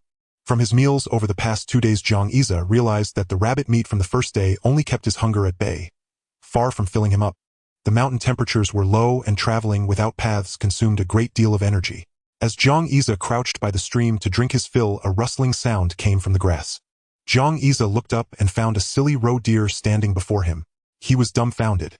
Just as he thought about meat, it delivered itself to his doorstep. The next moment their eyes met. The roe deer showed no fear, only a dazed expression. Perhaps it had never imagined that such a large creature would appear at its usual drinking spot. Seeing that Jiang Yize did not move, the deer lowered its head to drink. Jiang Yize was amused. They said roe deer were curious creatures, and it turned out to be true. He had not spoken a word since jumping off the plane. After drinking, the roe deer, seeing Jiang Yize still frozen in place, actually approached him on its own. It seemed to sense that this creature was not dangerous, and even felt a strange urge to get closer. Fortunately, Jiang Yize had been careful not to get blood on himself while dressing the fox, and he had thoroughly scrubbed his clothes clean by the stream. At that moment, the roe deer saw Jiang Yize as utterly harmless. Watching it draw near, Jiang Yize found himself reluctant to eat it. If you encountered a ferocious white tiger in the jungle, your instinct would be to flee as it lunged. But if that tiger suddenly rolled over, bared its belly, and purred, you would likely be unable to resist reaching out to pet the big cat. The roe deer had a peculiar way of observing people. It would turn its rear toward you, twist its head back, and maintain a stance ready to bolt at any moment. A patch of white fur on its rump quivered as the deer paced closer. Jiang Yize could already feel its breath. Unable to resist, Jiang Yize reached out and began to stroke the roe deer. The moment his hand touched it, the deer stiffened as if struck by lightning, then quickly grew much more affectionate toward him. Amazed by the change, Jiang Yize casually used the forest character technique to conjure a few fresh leaves and fed them to the deer. The deer chewed happily, making soft wow wow sounds as if expressing its approval. "One more, please." And so, in the wilderness of the Purple Mountain range, the pair repeated the cycle of one feeding the other. The rustling sound came again. Jiang Yize looked up and saw several more silly roe deer on the opposite bank of the stream. He was stunned. It seemed the first deer was quite loyal, using its calls to signal food is here. Come quickly. Seeing the first deer eating contentedly, the others slowly approached. Jiang Yize ended up stroking every one of them. For some reason, after being touched by Jiang Yize, each deer shuddered, as if jolted by electricity, then became intimately close to him. Half an hour later, more than 15 roe deer surrounded Jiang Yize. He summoned his brush and conjured a patch of shrubs for them to feed on. The drone overhead transmitted this scene, and the observer monitoring Jiang Yize finally lost it. How infuriating. Someone's out here running a petting zoo. While others struggled miserably or dominated with overwhelming abilities, who else would be feeding roe deer like this? A crowd gathered around Jiang Yize's observer, but the drone assigned to him did not rise higher. In their eyes, and frank ability user who lacked reverence for nature and instead lounged around leisurely would not last until the end. After the deer had eaten their fill, Jiang Yize waved goodbye. The herd seemed reluctant to part, clinging to him for more petting. Just then, the drone buzzed low over Jiang Yize, startling the silly deer into scattering. They hid in the grass, presenting their rears to the drone. The drone announced, 22 hours into the survival challenge. Current number of participants, 3219. Hearing this, Jiang Yize was slightly surprised, then somewhat resigned. Not everyone's abilities were suited for wilderness survival. Without the powerful mountain and forest character techniques, he too would be barely scraping by. The drone continued, proceed southwest within 2 hours. Those who fail to enter the designated zone within 4 hours will be eliminated. With that, the drone projected a map marking Jiang Yize's location and his target destination. His current position had turned white marked as a restricted zone. After significant participant attrition, many uninhabited zones appeared on the map where survival was more challenging. The observers selected ability users with advantageous terrains and relocated them to new sites to maintain the difficulty of the 72-hour survival challenge. Great Xia had not expected his smooth sailing to be attributed to terrain. In other observers' feeds, some participants were still struggling, others wore blank expressions. None were as carefree as he. Assign him a new location. After hearing the drone's instructions, Great Xia turned and shouldered his pack. Inside were food and water. No matter where he was sent, he had nothing to fear. The designated spot was 20 kilometers away and mountain paths were treacherous. Great Xia activated the wind technique to lighten his steps. The drone led the way, and he followed, leaving the area in silence. But no one noticed the subtle changes occurring in the roe deer that Great Xia had touched and fed. The first one to cross the stream was undergoing a remarkable transformation. Its antlers were growing larger, emitting a faint glowing light. Its body expanded, its fur thickened, and even its markings changed. If Great Xia's master Wei Wuji had seen this silly deer, he would have been astonished. A foreign likes. Isn't that someone's mount? We know so little of the world we traverse. Great Xia found himself musing as he threaded through the forest. Thanks to the drone's guidance, he had not encountered any other students from Genie along the way. The drone even thoughtfully alerted him to the presence of certain mutated plants. Great Xia finally understood why the original students in this area had withdrawn from the competition. The wilderness was fraught with lethal factors. Even a tiny-looking insect could trigger the drone's buzzing alarm, warning if grade stinger beetle detected. Even Great Xia had barely noticed the stinger beetle, as it differed little from an ordinary wasp. He had been fortunate enough to learn its name during a theoretical class. The stinger beetle was a far more terrifying existence than the wasp. Its venomous stinger could induce paralysis in superhumans and posed an even greater threat to ordinary people. Moreover, the stinger beetle was a mutation of the wasp, and wherever stinger beetles were found, wasp nests were usually nearby. No matter how confident Great Xia was, he had no intention of provoking a wasp nest. He quickly followed the drone's prompt and headed toward another area. Along the way, he encountered two types of grade mutated plants, flytrap grass and strangler vine. With his environment turning increasingly hostile, Great Xia couldn't help but analyze the situation. Although everything was said to be random, it was clear that Genie had also considered the students' superhuman grades. If an ordinary grade superhuman were sent to a place teeming with grade mutated beasts and plants, they would likely not survive until reinforcements arrived. He estimated that this area was reserved for a grade or grade students. Great Xia traversed quickly and arrived at the designated zone. Compared to the terrain he had crossed earlier, the new survival area had only a few scattered mutated plants. This brought Great Xia some relief. Notably, after he arrived safely at the designated location, 2 more aircraft appeared to observe him. This was thanks to the previous observer, who had been monitoring Great Xia's drone feed throughout his migration to the new area. He had even participated in analyzing the map route. Yet this student, who seemed to be guarding the hole waiting for the rabbit, and spent his days petting deer, had passed through the great survival zone unscathed. His professional ethics as an observer compelled him to report this situation. It was also the first time he had reported on an grade superhuman. After all, among the students who had already withdrawn from Genie, grade superhumans were the most numerous. In the same location, the Jinling military and Genie maintained a relatively close relationship. They had a general understanding of the capabilities of grade superhumans among Genie's students. In fact, many members of the Jinling military were Genie graduates, but they were at least a grade. Thus, wearing inherent prejudices, the observer had made many erroneous assumptions about Great Xia, an grade superhuman who had just entered the school in his first year. But these misjudgments were subtly shifting. At the very least, the observer believed that with Great Xia's caution, surviving the current E-zone would not be difficult. After arriving at the new area, Great Xia began to meditate and hold his breath. The cameras on the surrounding drones found this rather anticlimactic. However, this time an intermediate observer had joined the monitoring team, a superhuman with elf-like ears. He was the first to discover the truth behind Great Xia's meditative breathing, a breathing technique. Despite the noisy hum of the drones, this superhuman accurately discerned the rhythm of Great Xia's breathing. Compared to many high-grade students, this intermediate observer had seen Great Xia's breathing was more stable and orderly, with a low frequency but remarkable depth. The intermediate observer unhesitatingly reported his discovery. This grade superhuman student has mastered some kind of breathing technique. For ordinary superhumans, the importance of a breathing technique was minimal, but for the military its significance was immense. Superhumans above grade were usually assigned to special squads after enlistment, tasked with operations in various extreme and harsh terrains. Every member of these special squads was trained with an emphasis on the importance of breathing techniques.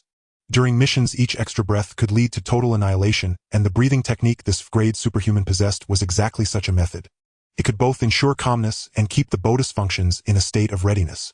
The intermediate observer tried to mimic Zhang Yi's breathing technique based on the video but failed. When his face turned red from holding his breath, he confirmed that Zhang Yi's technique was not as simple as it appeared.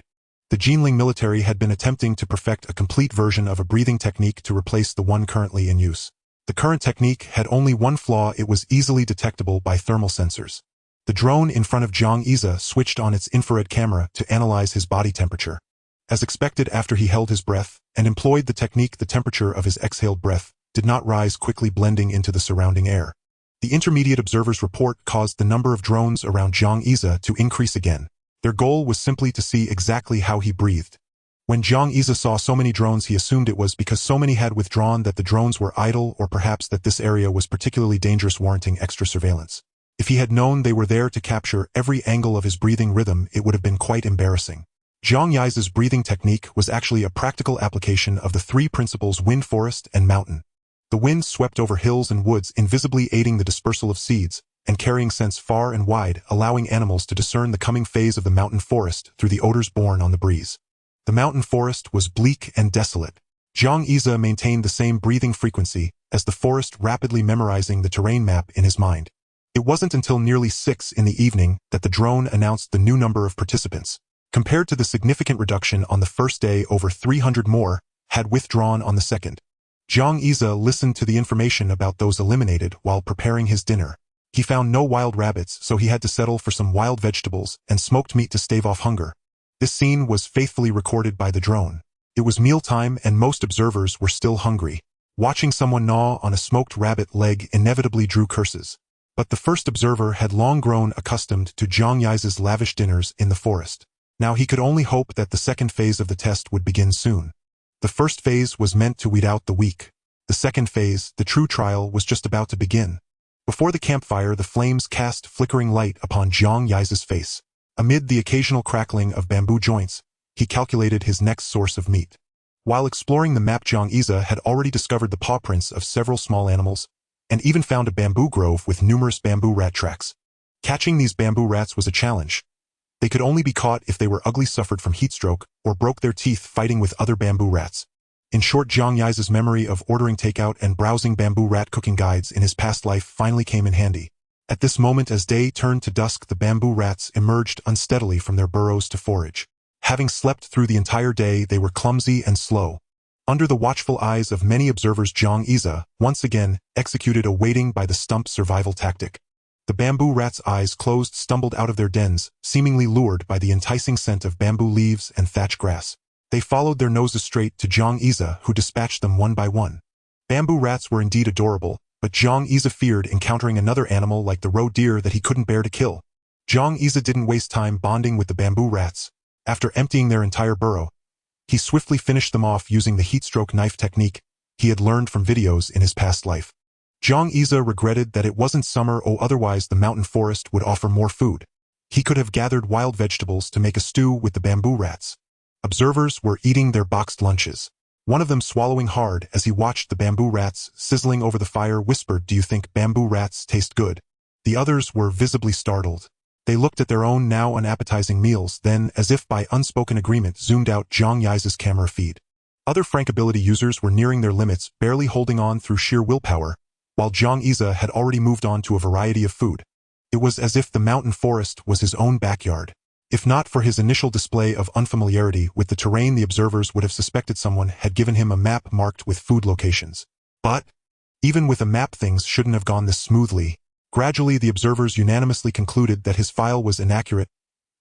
He should be assessed at the level of an A-rank student. If that were the case, then, on the third day, he should be at the point where D-rank students were typically eliminated. The forest lacked exceptionally large ancient trees, so Zhang Xia strung a hammock between two big trees and settled in for the night. Late at night, the scent of blood attracted wave after wave of beasts, but none detected Zhang Yi's presence. After devouring the bamboo rats' entrails, they left in disappointment. Zhang Xia looked down at the animals below, somewhat startled. Among the various carnivores passing by, there were clear signs of mutated beasts. According to common knowledge, an ability beast of the same rank was more powerful than an ability user, because before awakening and mutating it already possessed survival instincts honed in the natural world. Upon awakening, an ability beast typically strengthened its survival methods, granting it an inherent advantage. However, this advantage diminished as ability users advanced to higher ranks. The observers didn't see the clash between Great Xia and a beast they had hoped for, but on the other side Chu Kuang had already undergone a second blood eruption, transforming into a blood-soaked figure as he fought wolves. Chu Kuang was forced into a second blood eruption because the alpha wolf had ambushed him. The wolf had acted submissive, whimpering softly, and Chu Kuang mistook it for a stray dog. He lacked basic knowledge. In the wilderness, even a dog posed a significant threat. Hyenas were known for their precise groin attack technique. In a flash, the alpha wolf viciously tore a chunk of flesh from Chu Kuang's arm, leaving it a bloody mess. If not for a mosquito bite on his neck that made him scratch, the consequences of this attack would have been far worse. The observer frowned at the crescent-shaped mark on the beast's chest, about to speak, when a sudden gasp came from someone nearby. After the second blood eruption, Chu Kuang began a relentless assault on the Wolf King. Blow after blow, the Silver Moon Wolf King was indeed no match for Chu Kuang in this state. Perhaps mutated beasts generally possessed decent intelligence. Like this Silver Moon Wolf King, after its initial ambush and a few blows from Chu Kuang, it immediately changed its strategy. Wear him down. This human was already failing. After 2 sleepless days, Chu Kuang's stamina was plummeting. Some observers even suggested that the medical team should move in closer, as Chu Kuang was highly likely to be overwhelmed by the wolf pack. The medical team was already en route to the scene. Chu Kuang's steps were becoming unsteady. A drone transmitted a voice: "Cadet, hold on. Medical personnel will arrive within 10 minutes. Is it over?" Chu Kuang smiled bitterly. His luck was abysmal. However, the observers didn't attribute it to bad luck, but to his own negligence. From start to finish, Chu Kuang had never concealed his tracks. If he had known even basic survival skills to mask his scent, his chances of advancing to the next stage would have been nearly 100. Regretfully, the observers were about to switch their focus when an unexpected scene unfolded. Chu Kuang, whose aura had been weakening, suddenly crushed a wolf's spine and began drinking its blood ravenously. Wolf blood was unpalatable, but this desperate gulp gave Chu Kuang the strength to flee. His speed increased with each stride. In the past, after a blood eruption, Chu Kuang would be impulsive and eager to fight. But this time, Chu Kuang felt the chilling proximity of death. There was no room for defiance, only the fear of mortality remained. When the medical team arrived, a pack of wolves was feasting on their fallen comrade. The medics were bewildered. "Where's the patient needing emergency care? Where's our big patient?" In the distance, Chu Kuang, bolstered by the wolf's blood, had already run over 10 kilometers. Only after confirming that no ability beasts were pursuing him did he finally relax. As the sky gradually brightened, a new day was about to begin. Chu Kuang finally collapsed from exhaustion and fell asleep under a tree. Great Xia, refreshed after waking, took out a piece of bamboo rat meat and began roasting it on a skewer. The aroma quickly spread, carried by the wind into the distance. Chu Kuang, who hadn't eaten properly in nearly 3 days, suddenly opened his eyes. Without hesitation, Chu Kuang charged toward the scent of the meat. Chu Kuang's mind raced. Anyone who can roast meat in the wilderness must be a big shot from the Golden Anomaly faction. He'll go beg for a piece of meat from them. Maybe it'll get me through the first round. He plunged headfirst into the bushes, rushing toward the source of the increasingly potent fragrance. Finally arriving at the spot where the scent was strongest, he pushed aside the undergrowth, ready to respectfully address a senior, only to freeze in shock by the fire. Great Xia was eating greasily with meat in his hands and on the fire. Overcome with fury and frustration, Chu Kuang collapsed into unconsciousness. Great Xia, crouching by the campfire, was devouring bamboo rat meat. In a daze, he heard faint footsteps. This kind of footstep transported him back to the alleys of Jinling. Those neighbors with limited mobility usually walked like this. If 2 sets of footsteps drew near, the chatter could easily last an entire afternoon. Great Xia took a bite. The meat was tender and springy. No wonder Huanong always found excuses for bamboo rats to suffer heatstroke. But a full belly brought a longing for gossip. Whether in Jinling's alleys or in Jini, he was accustomed to having someone around to chat with. Even during his epiphany of the mountain forest's essence, the woods were livelier than this. Driving away the mutant beasts had indeed upset the balance of this forest. To be honest, Great Xia kind of missed that silly roe deer. Only when he heard a thud did Great Xia turn around. There was actually someone, and it was a schoolmate in uniform. The other person lay sprawled on the ground, unconscious. Great Xia quickly flipped them over and checked for breath. Still breathing. Only then did Great Xia begin to examine his schoolmate. The man was unshaven, covered in dust, with tattered wounds all over his body, especially on his right hand where the injury was deep enough to reveal bone. Zhang Yize carefully dragged him to the campfire. It seemed he had lost too much blood. Zhang Yize glanced up at the drone, and seeing it didn't approach, he took it as tacit permission. He then weaved through the forest, gathering a few medicinal herbs, crushed them, and applied them to the guy's wounds. After half a day, Chu Kuang gradually regained consciousness. At that moment, Zhang Yize was idly watching ants move, and in between he caught another nest of bamboo rats. Several more drones hovered above them. From the moment Chu Kuang drank wolf blood and sprinted away, the drones had lost track of him. And during Zhang Yize's mealtimes, the observers habitually ignored his footage. So when Chu Kuang woke up again, the observers quickly reported it. Through playback, the clips of Zhang Yize repeatedly treating Chu Kuang's wounds were replayed. Seeing that Chu Kuang was out of immediate danger, the observation room breathed a sigh of relief. Although Chu Kuang was a mutant, his ability was exceptional. It would have been a pity if he had died during the survival challenge. In the observation room, after the observers reported, Jin Gang watched Zhang Yize's perspective for the first time. When he saw the first meeting between Zhang Yize and Chu Kuang, Jin Gang pressed pause. Then Jin Gang rewound the footage and couldn't help but gasp. My junior nephew seems to be eating pretty well. How come he's even got meat? Jin Gang swallowed his saliva and slid Zhang Yize's progress bar forward, repeatedly discovering that Zhang Yize had good meals every time. Bamboo rat meat, rabbit meat, berries, smoked bamboo rat meat, and piles of roe deer. Wait. Jin Gang scrutinized Zhang Yize's eating scenes several times and confirmed that Zhang Yize hadn't eaten the roe deer meat. He grew even more annoyed. What a waste of food. Keeping pets here, huh? With that, he took a few more glances at the roe deer and found it odd. This roe deer. Something's off. Jin Gang observed carefully. Over an hour, the roe deer herd in the video underwent a change. Could it be?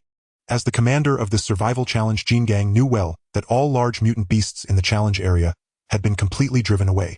The final change in those roe deer showed signs of awakening as mutant beasts.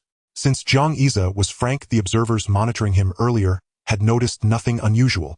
Using his highest authority, Jin Gang downloaded the footage of Zhang Yize and the roe deer from the surveillance and erased all traces of its existence. Then Jin Gang stormed off, grumbling. That kid eats meat every day. Better than me. Seeing Jin Gang say that, the other observers chimed in. Right, everyone else is here to survive. He's here to enjoy life. Following Jin Gang's arrangement, Chu Kuang was not taken away by the medical team, but was kept under observation. That noon, the observers had a rare meat meal.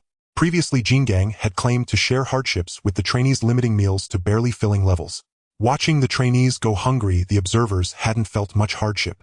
But ever since Zhang Yize started eating meat every day, things changed. Fortunately, Jin Gang remedied it in time, and the observers finally had meat barely matching Zhang Yize's diet. Yet they secretly wished, when we get back, I'm going to roast some rabbits and bamboo rats too. Gradually, the entire survival challenge observation team knew one thing. There's a trainee in Genie who eats meat every day, even making Jin Gang drool. Over on their side, as soon as Chu Kuang woke up, Zhang Yize noticed and handed him a water flask and a skewer of roasted bamboo rat meat. Chu Kuang extended both hands, trembling as he took the flask and meat. The flask was full and the roasted bamboo rat meat was substantial. He could barely hold them steady, spilling some water. Zhang Yize helped steady the flask, and Chu Kuang chugged the entire flask of water, a trickle escaping the corner of his mouth. Chu Kuang took a fierce bite, and as it entered his mouth, he felt as if he had ascended to heaven. The bamboo rat meat was rich in collagen, chewy yet succulent and juicy with a smoky flavor. Truly a delicacy of the world. Thus another fanatic of the bamboo rat heatstroke faction was born. After finishing the large skewer of bamboo rat meat, Chu Kuang felt as though he had come back to life.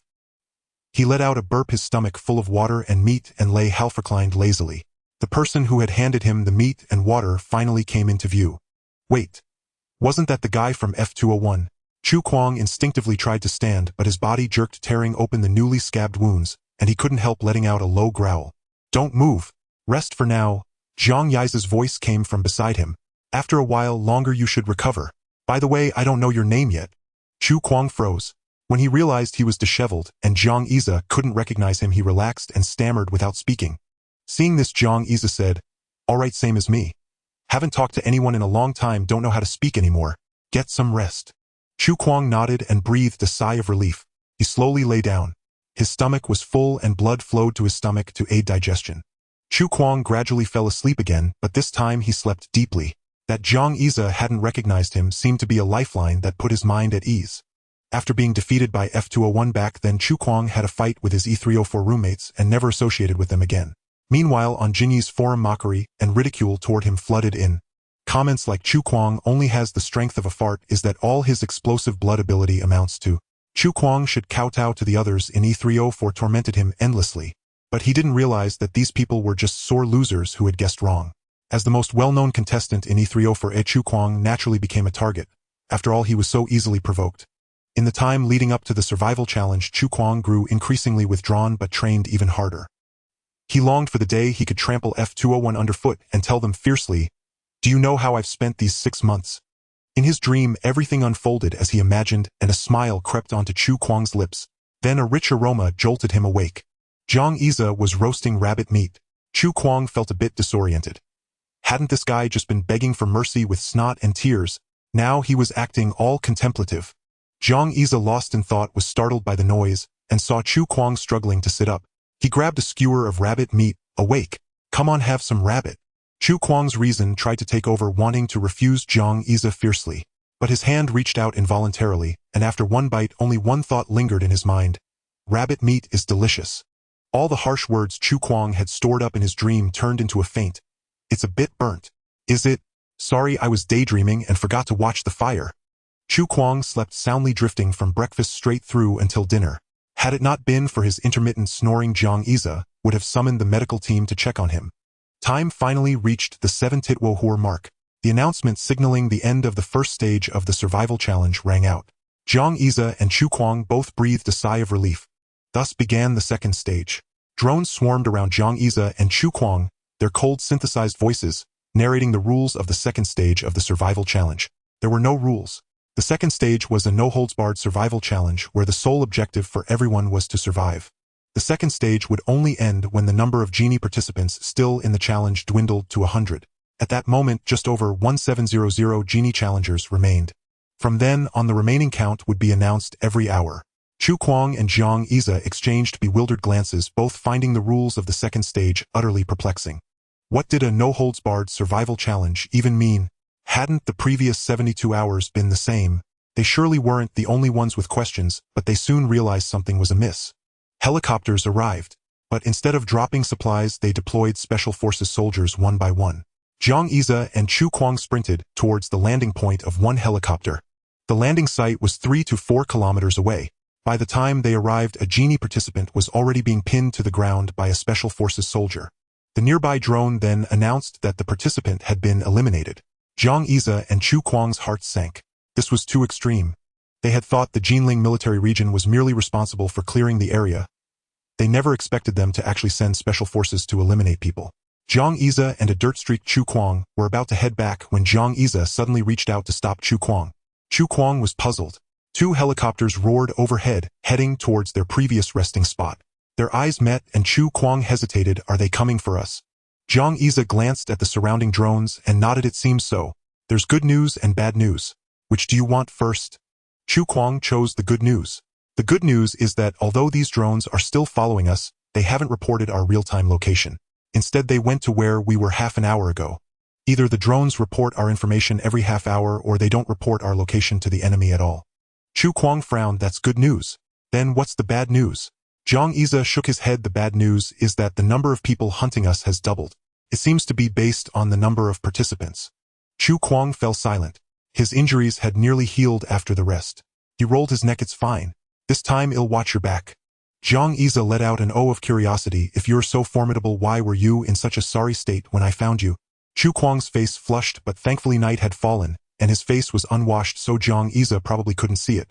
Before going to watch the commotion, Jiang Iza had already stuffed all the meat into his backpack. As for Chu Kuang, his backpack had been lost during his escape. The two swiftly melted into the darkness, waiting for their opportunity. An hour later, the drone reported that over 400 people had been eliminated. Jiang Iza and Chu Kuang figured these were the unlucky ones who had directly run into the special forces hunting them. Jiang Iza had reached a conclusion half an hour earlier. The drones did provide location information every 30 minutes. A trap he had set half an hour ago had been triggered, activating the block talisman at its base. However, the block talisman was written on a withered leaf which crumbled upon being stepped on, leaving the special forces none the wiser. Having confirmed this, Jiang Iza and Chu Kuang dared not sleep and immediately fled further away. The next morning, Jiang Iza and Chu Kuang, with red-rimmed eyes, sat by a small stream eating breakfast. Chu Kuang's eyes were bloodshot, his breath felt scorching, and his tongue was parched unless he drank water. It seemed he had a fever. That mouthful of wolf blood had indeed brought side effects. Great Xia, who was leisurely tearing off pieces of cured meat beside him, noticed this. "Are you all right?" Chu Kuang waved his hand. "I'm fine, just a bit sleepy." Great Xia nodded. "I'm a bit sleepy too, but I can hold on." The drone's announcement sounded. In just one night, only a little over 700 participants remained. The hardest part wasn't evading pursuit, but fighting against their own drowsiness. With a drone reporting his location every half hour and special forces hunting him at any moment, Great Xia was reminded of a silly question he'd once seen. "It'll give you $1 billion, but a snail is constantly hunting you. It moves at a normal snail's pace, but it's invincible, immortal, can go anywhere and always heads in your direction." Great Xia thought the situation was similar and brought up the topic with Chu Kuang. Chu Kuang pondered. $1 billion. That could buy a grade A gene mutation agent, couldn't it? Why fear a snail then? It's invincible, but so am I. Besides, nothing in this world is truly invincible. Great Xia smiled. The mutant's line of thinking was indeed straightforward and crude. But Chu Kuang's words suddenly sparked an idea. The snail might be invincible, but the special forces weren't. A bold plan formed. Great Xia looked at Chu Kuang. "How about we fight back?" Half an hour later, 2 special forces squads arrived at the stream. Meeting up, they joined forces and began to complain. "What's with these two? They run like rabbits." Based on the location from half an hour ago, they had found the spot. Earlier they had split up to try and flank the pair, but they had come up empty every time. The men weren't made of iron. Exhausted and panting, they sat down to rest on the ground. A burly man took off his helmet, gasping for air. "I gotta say, those two have incredible stamina. We're all about done in." Before he could finish, a flash of cold light streaked through the air. A dagger suddenly emerged from the stream water, thrusting towards the big man. A sudden anomaly erupted, revealing the caliber of a special forces soldier. The burly man blocked the arm sweeping toward him and delivered a fierce kick which was countered by his opponent. The burly man then used the momentum to retreat backward. By the time he steadied himself, the assailant had already slipped into the woods. The other special forces soldiers had also snapped back to attention, but having removed their boots, they were momentarily unable to give chase. This was hardly their fault. Ever since learning of the pursuit the previous night, Great Xia had been relentlessly employing the forest and mountain techniques to set obstacles. An endless variety of small traps emerged, all designed to slow down the pursuers. The boots of many special forces soldiers were filled with withered leaves and gravel. It was precisely at the moment they had halted to rest after a fruitless night of pursuit that their quarry appeared. Moreover, their target had been lying in ambush waiting for them to show. This caught them completely off guard. As they hastily pulled on their boots, the few who dashed into the woods encountered one trap after another. A scream rang out as one special forces soldier was injured, becoming the first casualty of this survival challenge. Consequently, the squad pursuing Great Xia and his companion was forced to slow down. Frustrating as it was, they had no choice but to remain cautious. The special forces squad hunting Great Xia and his companion gradually lost momentum and ultimately lost track of the duo. Yet this was only the beginning of the counterattack. While evading the special forces squad, Great Xia made a new discovery. The soldiers were sweeping fire through the treetops, seemingly with little regard for their lives. Risking being hit, Great Xia picked up a stray bullet from the ground and finally uncovered a clue. The weapons in the special forces' hands had been swapped for tranquilizer rounds. When they struck and awakened, they caused no permanent damage but instead generated a high-frequency current that temporarily paralyzed them. While not exceptionally slow, these bullets lacked the explosive power of live ammunition. In the dense forest, their penetration was poor, often blocked by larger trees. After calculating the reload speed of the tranquilizer rounds, the duo daringly turned back and subdued 2 overeager special forces soldiers. In an instant, the tables had turned. In the observation room, a group was left utterly stunned. It was normal for Chu Kuang and a rank to easily handle ordinary special forces soldiers. But Great Xia was frank. The standard for an awakened free special forces soldier was to match a top-tier frank. For Great Xia to toy with special forces soldiers as if they were mere melon rinds left only 2 possibilities. One, Great Xia was exceptionally strong, clearly feigning weakness, and should not be frank. The second, these special forces soldiers were too weak. The observer quickly dismissed the second notion, knowing full well the capabilities of the special forces in his own military district. It could only be said that this frank trainee continued to deliver more surprises. The first day of the survival challenge's second phase came to an end. Seeing both special forces squads depart in helicopters, Great Xia and Chu Kuang finally emerged from hiding. The drone's voice echoed, announcing the remaining number of survivors: 210. Chu Kuang gasped for breath, a large scab on his right arm seeping blood anew. Though neither had been captured by the special forces, Chu Kuang, already not in peak condition, had been repeatedly struck by the coordinated attacks of the Special Forces squad during their skirmishes. Had Jiang Yize not affixed something to him that blocked the tranquilizer rounds, he might have been pinned down by the Jinling Military District Special Forces by now. The external wounds were minor. The burning sensation within his body was the most agonizing torment. Chu Kuang felt as if an unrelenting roaster was churning inside him, wringing every drop of moisture from his body. As an awakened with the bloodburst skill, Chu Kuang knew full well the importance of hydration to his body. The most abundant component in blood was not red or white blood cells. It was water. Had Jiang Yize not been constantly replenishing his nutrition with meat, he might not have endured. Chu Kuang panted heavily, watching Jiang Yize bustle about kindling a campfire before pulling a whole bamboo rat from his bag and roasting it over the flames. Chu Kuang had long wanted to ask Jiang Yize, "Where on earth did you get all this meat?" But he refrained, thinking he should at least maintain an air of aloofness. He believed that so far Jiang Yize hadn't recognized him. The layer of charcoal-like soot on his face was his last shred of concealment. The flames grew and the bamboo rat sizzled over the fire, its grease dripping onto the embers and sending up crackling sparks. After a while, Jiang Yize retrieved a stone and moved it aside. Chu Kuang struggled to sit up halfway. Their rapport seemed to have been quickly established. After Jiang Yize applied medicine to all of Chu Kuang's wounds, he finally breathed a sigh of relief. The bamboo rat was cooked and the two shared it. After eating, they sat in silence and Jiang Yize simply lay down to sleep. He was exhausted, profoundly exhausted. Jiang Yize had gone an entire day without sleep, while Chu Kuang had at least managed a nap. Soon Jiang Yize began to snore and Chu Kuang stared at the face that had once made him gnash his teeth. At that moment, half of Jiang Yize's face was illuminated by the firelight, appearing peaceful and solemn. A thought arose in Chu Kuang's mind. Should I kill him now? Not only would it boost my ranking, but I could also avenge the past. At the thought, Chu Kuang's breath grew hot. He glanced at Jiang Yize, who had already begun to snore evenly. There was another way to improve his ranking besides waiting for the Special Forces to eliminate other trainees, actively eliminating them himself. After all, this was a Norrell's competition. Perhaps the King Kong was even encouraging this form of competition. Now Chu Kuang was no longer thinking about competing with Jiang Yize, but about securing a spot on the Golden Anomaly representative team. Do it?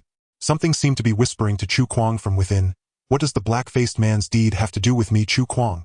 With that thought, Chu Kuang silently rose to his feet, his gaze toward Jiang Yize filled with guilt. Forgive me.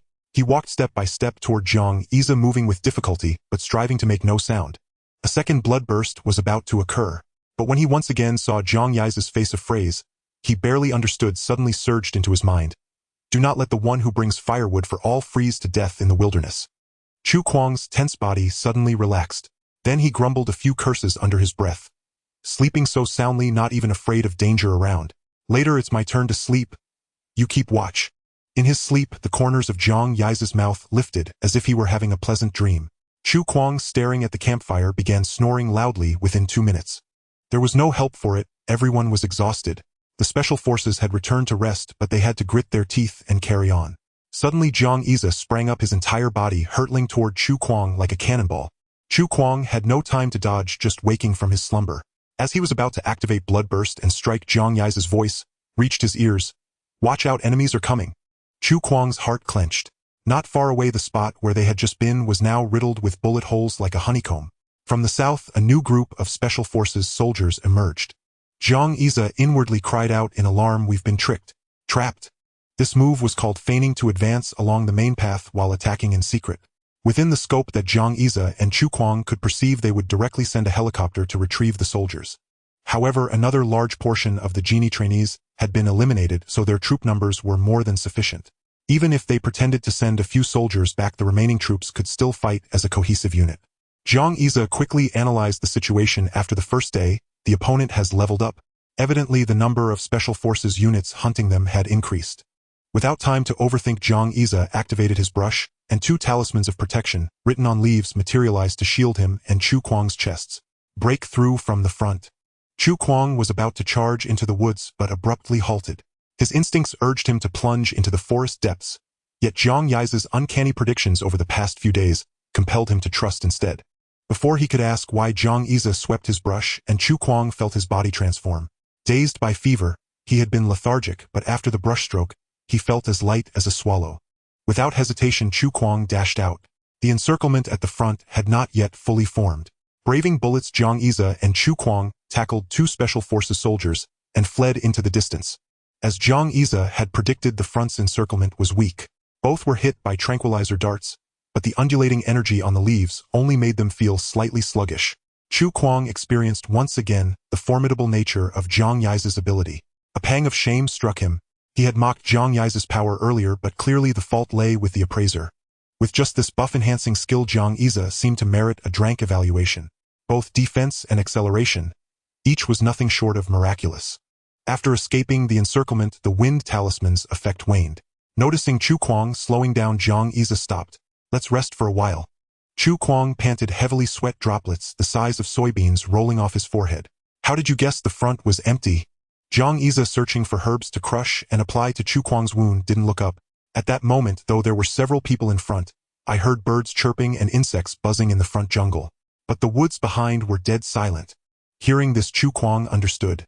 But understanding didn't mean mastery. In such a critical moment, who would pay attention to the calls of a few insects? Seeing Chu Kuang's incredulous expression, Jiang Yize applied the green herbal paste to his wound and said, "Earnestly respect nature." Chu Kuang realized that this frank ability user, whom he had once deemed worthless, was like an enigma. He pondered deeply. Had it not been for Jiang Yize, he might have starved in the jungle or been discovered and eliminated early. Yet in less than 2 days with Jiang Yize, his situation had vastly improved compared to fighting alone. There was meat to eat and water to drink. More importantly, following Jiang Yize, he seemed able to discern the scent of animals. He never wanted to be chased by animals again. If not for the sturdy uniform of the Genie Survival Challenge, Chu Kuang might have been exposed. The foolish thought he had earlier filled Chu Kuang with shame. Fortunately, he hadn't acted on it. Meanwhile, as Jiang Yize applied the medicine, he inwardly noted that his ability to discern positions by sound had sharpened. This skill was one he had possessed in his past life. Back then, he attended a university in Jinling where the cafeteria was small and crowded. His department was far from the cafeteria, so eating well required strategy. Every time he entered the cafeteria, Jiang Yize had to engage his mind fully. He would judge which line to join based on queue lengths, the anti-shouts, and the gender ratio of those waiting. Queue length hinted at the window's popularity. Loud-voiced aunties were usually generous, not stingy with portions. Jiang Yize preferred seeking out familiar aunties. A simple greeting could yield nearly double the serving. But if he ended up in a line with aunties of the delicate sort, they would dish out a serving and shake it 3 times, leaving him hungry. Moreover, the gender ratio influenced his choice. If 2 lines had similar numbers of men and women, he might try the one with more women. Men typically ordered 2 or 3 dishes, while women with smaller appetites often ordered just 1 or 2. Jiang Yize recalled those scenes and contrasted them with the present. In many places, ability users had priority to cut in line and ordinary people seemed forced to yield. Was that fair? It wasn't. Yet, in his past life, his sound location skill had been rendered obsolete by the invasion of food delivery apps.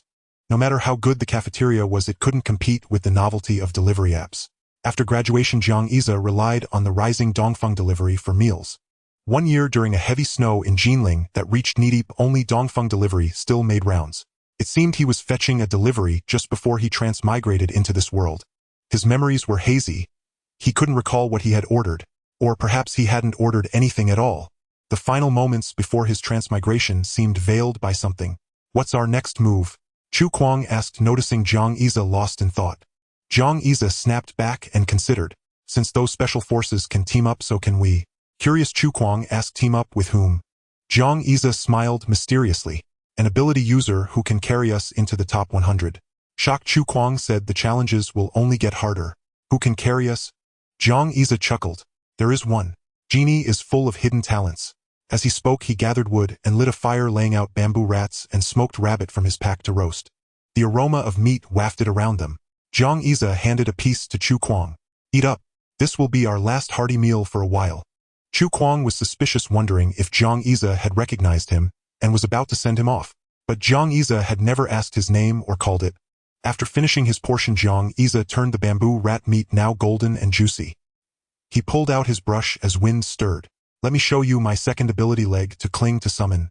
A gust of wind swept over the campfire, spreading the scent of roasted meat across the wilderness. The wind rose, summoning the number 1 powerhouse of Genie Zhang, buffet devourer lowly of carnage, Zhang Xiaoxiao. The forest trembled and Chu Kuang couldn't help but rise to his feet. Jiang Yize's commotion was considerable, stirring a hint of anxiety within Chu Kuang. Scent is a signal. It is also proof that familiar souls can recognize each other across 1,000 miles. Back in the mountains behind the restaurant, Great Xia had won his senior sister's lavish praise with skewers devoid of cumin and chili. Today, Great Xia could use the same wind to transmit a signal to Zhang Xiaoxiao. Senior sister, there's barbecue here, plenty of it. Come quickly, come quickly. 50 kilometers away, Zhang Xiaoxiao was climbing a tree, her slender girlish legs straining against the branches. Not far off lay a squirrel storehouse filled with nuts. Though not as delicious as sugar-roasted chestnuts, they could at least fill her stomach. The squirrel spotted the lowly with big sparkling eyes before it. Zhang Xiaoxiao, appearing harmless, crept cautiously toward the squirrel's cache.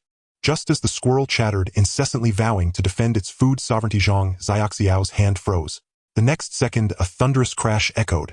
A muscular 2-meter-tall Amazon in a purple fitness suit tumbled from the tree. Light gleamed in her eyes. Meat. It's the aroma of barbecue, and it's my junior brother's cooking. Years later, facing a squirrel, Zhang Xiaoxiao, the top student of Genie, would recall that not-so-distant afternoon when her master took her to the mountain for barbecue. Zhang Xiaoxiao deciphered the scent of food in the air and interpreted its meaning. Junior brother says the meat is ready. Come quickly.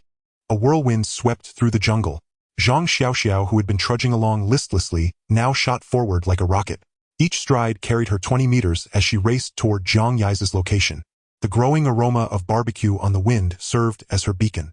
The drone was quickly left behind. It could not convey the scent of food. The observer reported Zhang Xiaoxiao's disappearance. Jin Gang, witnessing his daughter's transformation, waved a dismissive hand. It's fine. Keep watching the others. Don't bother with her. What he didn't know was that beyond the drone's lens, Zhang Xiaoxiao was now wreathed in black electricity, flickering forward with each stride. Her once uncontrollable ability seemed to briefly obey her will. The 50-kilometer distance shrank. Meanwhile, Chu Kuang and Great Xia faced the arrival of the first wave of special forces. Great Xia had taken a gamble. Chu Kuang's condition was deteriorating, and any further delay could threaten his life. If someone could guide them, allowing them both to rest briefly, Chu Kuang's chances of breaking into the top 100 would be secure. In truth, Great Xia had recognized Chu Kuang long ago, but this rank student, once so arrogant, had been as pitiful as a drenched dog. Great Xia and Zhu Wenfeng had already taught him a harsh lesson. How long it took Chu Kuang to recover from his injuries they did not know, but the fact that he never sought revenge after the beating was enough. Today, Great Xia had sensed a flicker of hostility from Chu Kuang, but it dissipated with Chu Kuang's own murmurs. It seemed the grudges in his heart had finally faded. Since they had met, Great Xia decided to help him break into the top 50. As rustling sounds emerged from the surrounding thicket, Chu Kuang tensed, ready to activate his blood-boosting ability at any moment. But Great Xia signaled him, relax. Then a sight that left Chu Kuang utterly astonished unfolded. The surrounding trees grew wildly, their branches and vines intertwining to encase the area where Great Xia and Chu Kuang stood. From outside came cries and screams. It seemed many had fallen victim. Chu Kuang swallowed hard, staring at Great Xia, who was continuously drawing on the ground. Is this your ability too? Great Xia nodded. Though he couldn't yet command the tree's growth with absolute freedom, he could now compel them to entangle their targets. While the enemy attempted a covert advance, Great Xia played the empty fort strategy. Apart from his senior sister, who was determined to find him, anyone else who detected his signal would likely come to investigate. But a single glance would sow doubt. Could it be a trap? The Special Forces squad that Great Xia and Chu Kuang had ambushed had already landed elsewhere, but they did not immediately rush in to capture Great Xia. That kid was cunning. They might even warn their comrades over the radio, careful. There are traps. Once someone triggered the outer defenses, caution would truly take hold. This bought Great Xia enough time to write the wood character formula. Unlike the more complex forest character, would only required the character to be written to take effect, though its influence was comparatively limited, but would consumed far less of Great Xia's energy. By repeatedly using the wood formula, he achieved the fine control that the forest formula still eluded him. He could finely tune the tree's growth patterns. From the outer perimeter inward, whenever enemies approached, the vegetation would surge, entangling them with vines. Great Xia also discovered that his wood formula worked effectively on Venus flytraps and strangler vines. 3 layers of defense, both inner and outer, ensured their safety. With the inner perimeter secured, it was time to see how the outer ring fended off the enemy. The sounds from beyond gradually faded. Clearly, the special forces had chosen not to force their way through. Though they had initially viewed capturing Genie students as a cat-and-mouse game, the relentless traps now made a swift breakthrough impossible. From their perspective, it seemed a few particularly cunning rats had joined the mouse colony. The special forces' response was simple: call for reinforcements. 2 helicopters filled with rank special forces descended. Through the gaps in the leaves, Great Xia's expression darkened. The reinforcements had arrived too quickly, the outer traps were rapidly breached. These rank ability users possessed weak talents, but in the military where individual prowess was not emphasized, they had been trained to function as a cohesive unit. As the vegetation was swiftly felled and destroyed, Great Xia knew a fierce battle lay ahead. With a sweep of his brush, the character fire flashed briefly on his forehead. The offensive began. Chu Kuang's hairs stood on end. Great Xia's aura had transformed, blazing like a dangerous searing flame. Great Xia stepped into the inner defensive perimeter, his figure concealed by towering green plants. Attack with the ferocity of fire. Chu Kuang could not fathom how many secrets this frank man still held. If he could travel back in time, he would slap his younger self hard for being swayed into provoking F-201. Special Forces soldier Zhang Lian received orders to parachute into the designated coordinates in the southern part of the Zijin mountain range. The higher-ups provided detailed data. The opponents were 2 students participating in the survival challenge with ability levels of E and F. However, he was somewhat puzzled as the higher-ups emphasized twice to pay attention to that level ability user. Since Gene E only provided the student's ability levels without detailed ability information, the higher-ups speculated that this level student was an awakened, having naturally become a higher-level ability user, and the data had not yet been updated. An awakened, huh? Zhang Lian gazed down from the helicopter, noticing that the trees in the Zijin mountain range seemed to be changing. Zhang Lian jumped down, excitement gleaming in his eyes. His team consisted entirely of level ability users, but his abilities stood out the most. Upon landing, Zhang Lian quickly activated his abilities. Amidst the envious gazes of ordinary soldiers, sharp bone blades slowly extended from his elbows.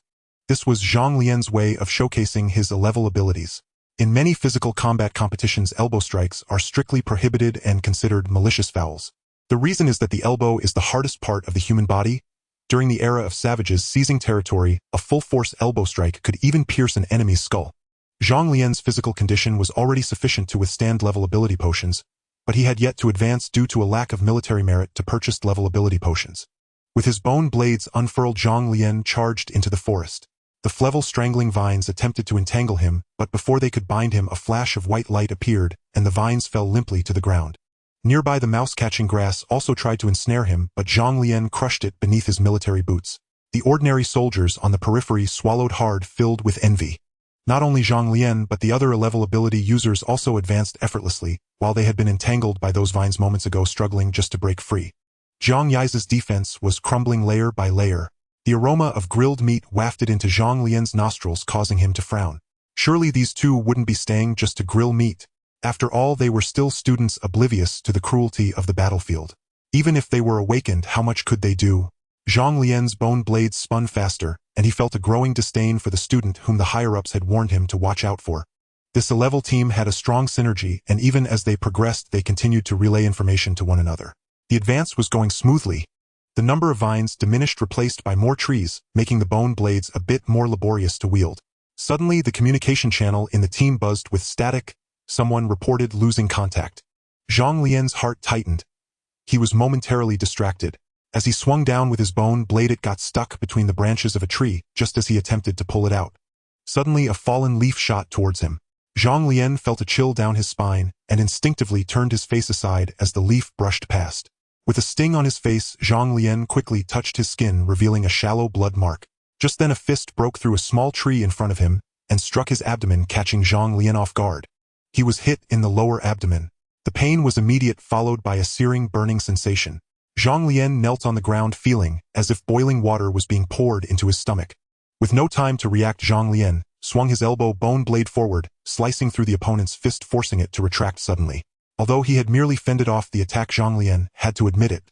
The opponent's ambush had succeeded. Enemy attack! Gather! Zhang Lian shouted loudly.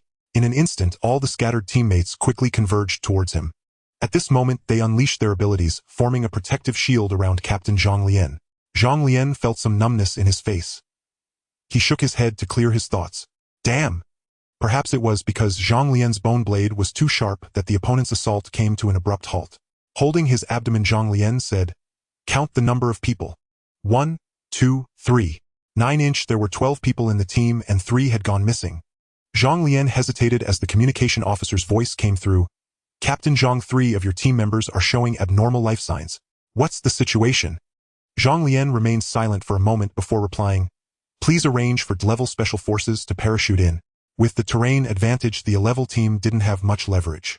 As he spoke, a grass rope suddenly appeared by the feet of the furthest Special Forces soldier from Zhang Lian, jerking him into the jungle. Cries of alarm sounded again and soon fell silent. 12 people now, only 8 remained. Retreat! The reversal was too swift. Zhang Lian couldn't afford to complete the mission. This time they hadn't even located the enemy before losing 4 elite members. Before long, 4 level Special Forces soldiers left only in their underwear were thrown out. Zhang Lian remained silent. If the opponents had only 2 people, then what kind of ability did that level user possess? The helicopter's wings generated a massive airflow as the level ability user team parachuted in. This time, only 6th level ability users arrived. But their combat power was already 4 times that of the level 12 member team. As soon as they appeared, the level Special Forces displayed their dominance. Fire Controller Wang Yan. Upon seeing his comrade Zhang Lian, noticed Wang Yan's hands were engulfed in flames, scorching the green vegetation on the forest floor. Wood is afraid of fire. Soon the once vibrant vegetation lost its vitality. The 6 of them continued to advance towards the inner circle. Confronted by obstructing trees, one of the level ability users with immense strength directly uprooted 2 strangling vines blocking their path and tossed them aside. The strangling vines writhed on the ground like an animal with its throat cut, ultimately losing their vitality. Now it was their turn to be envious. The remaining 8 level Special Forces soldiers exchanged glances.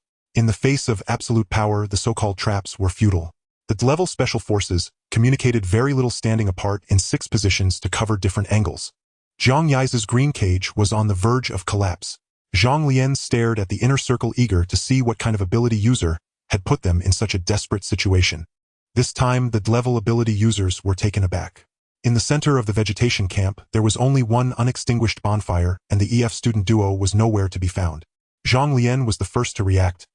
They must be among the ones who slipped away earlier. The encirclement around Great Xia and Chu Kuang had already changed hands several times. When the 6th level Special Forces parachuted in, the others were ordered to vacate the area. At that time, many Special Forces soldiers withdrew from their positions. Zhang Lian had been completely immersed in the situation of his own major setback at that time and hadn't realized this aspect. At this moment, Zhang Lian finally confirmed one thing. The reason the opponents could brazenly survive the encirclement was due to an awareness and composure far exceeding that of an ordinary student. In the jungle, 2 Special Forces soldiers were quietly circling around the crowd, heading deeper into the forest. The intercom suddenly transmitted a message: EF Duo has lost visual contact. EF Duo has lost visual contact. The slightly hunched Chu Kuang was preparing to dash into the forest. Great Xia stopped him. Do you think if we circle back now they won't react? Thus, while the Special Forces scattered to search for the EF Duo, the 2 hurriedly returning from the restroom rejoined the team. This time, even the communication officer fell silent. Is it possible that so many people can't catch 2 ability users? Zhang Lian's abdominal pain was easing. He followed Wang Yan's instructions and led his team to search separately. Across the vast mountains and fields, perhaps the 2 had long slipped away. At this moment, the drone reported that only 113 of Great Xia were still present. Furthermore, the drone provided the location information of the 2 again. The positions where the opponent had been 30 minutes ago were very close to Zhang Lian. When he received this information, Zhang Lian was stunned. At that time, he was holding his stomach, sitting on the outskirts, watching the level ability users clear the area. 2 individuals dressed in Special Forces uniforms wearing helmets were supporting each other as they walked out. At that moment, one of them lowered his head and Zhang Lian saw bloodstains on the man's uniform which dripped along the way. He wanted to have his teammate help bandage him. But now that he thought about it, wasn't this person the one he had stabbed with his bone knife? Zhang Lian trembled all over, his face pale. What exactly was the background of the opponent? At that time, because the level ability user had arrived, and he had been injured, he was unwilling to show off in front of his old comrade Wang Yan, completely immersed in his defeat. But who would have thought that the opponent had taken advantage of this opportunity to slip away? Fortunately, this was just an exercise, and the opponent did not have any real malice towards them. Otherwise, this defeat would definitely be a bloody lesson. Not far from Zhang Lian, the 2 Special Forces were diligently patrolling. Suddenly, level Special Forces Captain Wang Yan issued an order: all units assemble. The Special Forces drill was something they had learned during their training, so the 2 would not be recognized by their movements. Even if their movements were not very standard, the opponent would mistakenly think they were injured in battle. But what was this assembly about? Chu Kuang and Great Xia stood among the Special Forces. After a brief count, Wang Yan and Zhang Lian's pupils constricted sharply. After urgently contacting the communications officer, the number of combat soldiers still searching in this area was 107. Excluding the 2 of them, there were still 107 people counted. The extra 2 were among the soldiers. Wang Yan remained calm, saying no more searching, rest in place and wait for orders from above.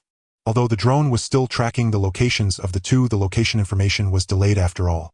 Wang Yan planned to use the break to lull the opponent into complacency.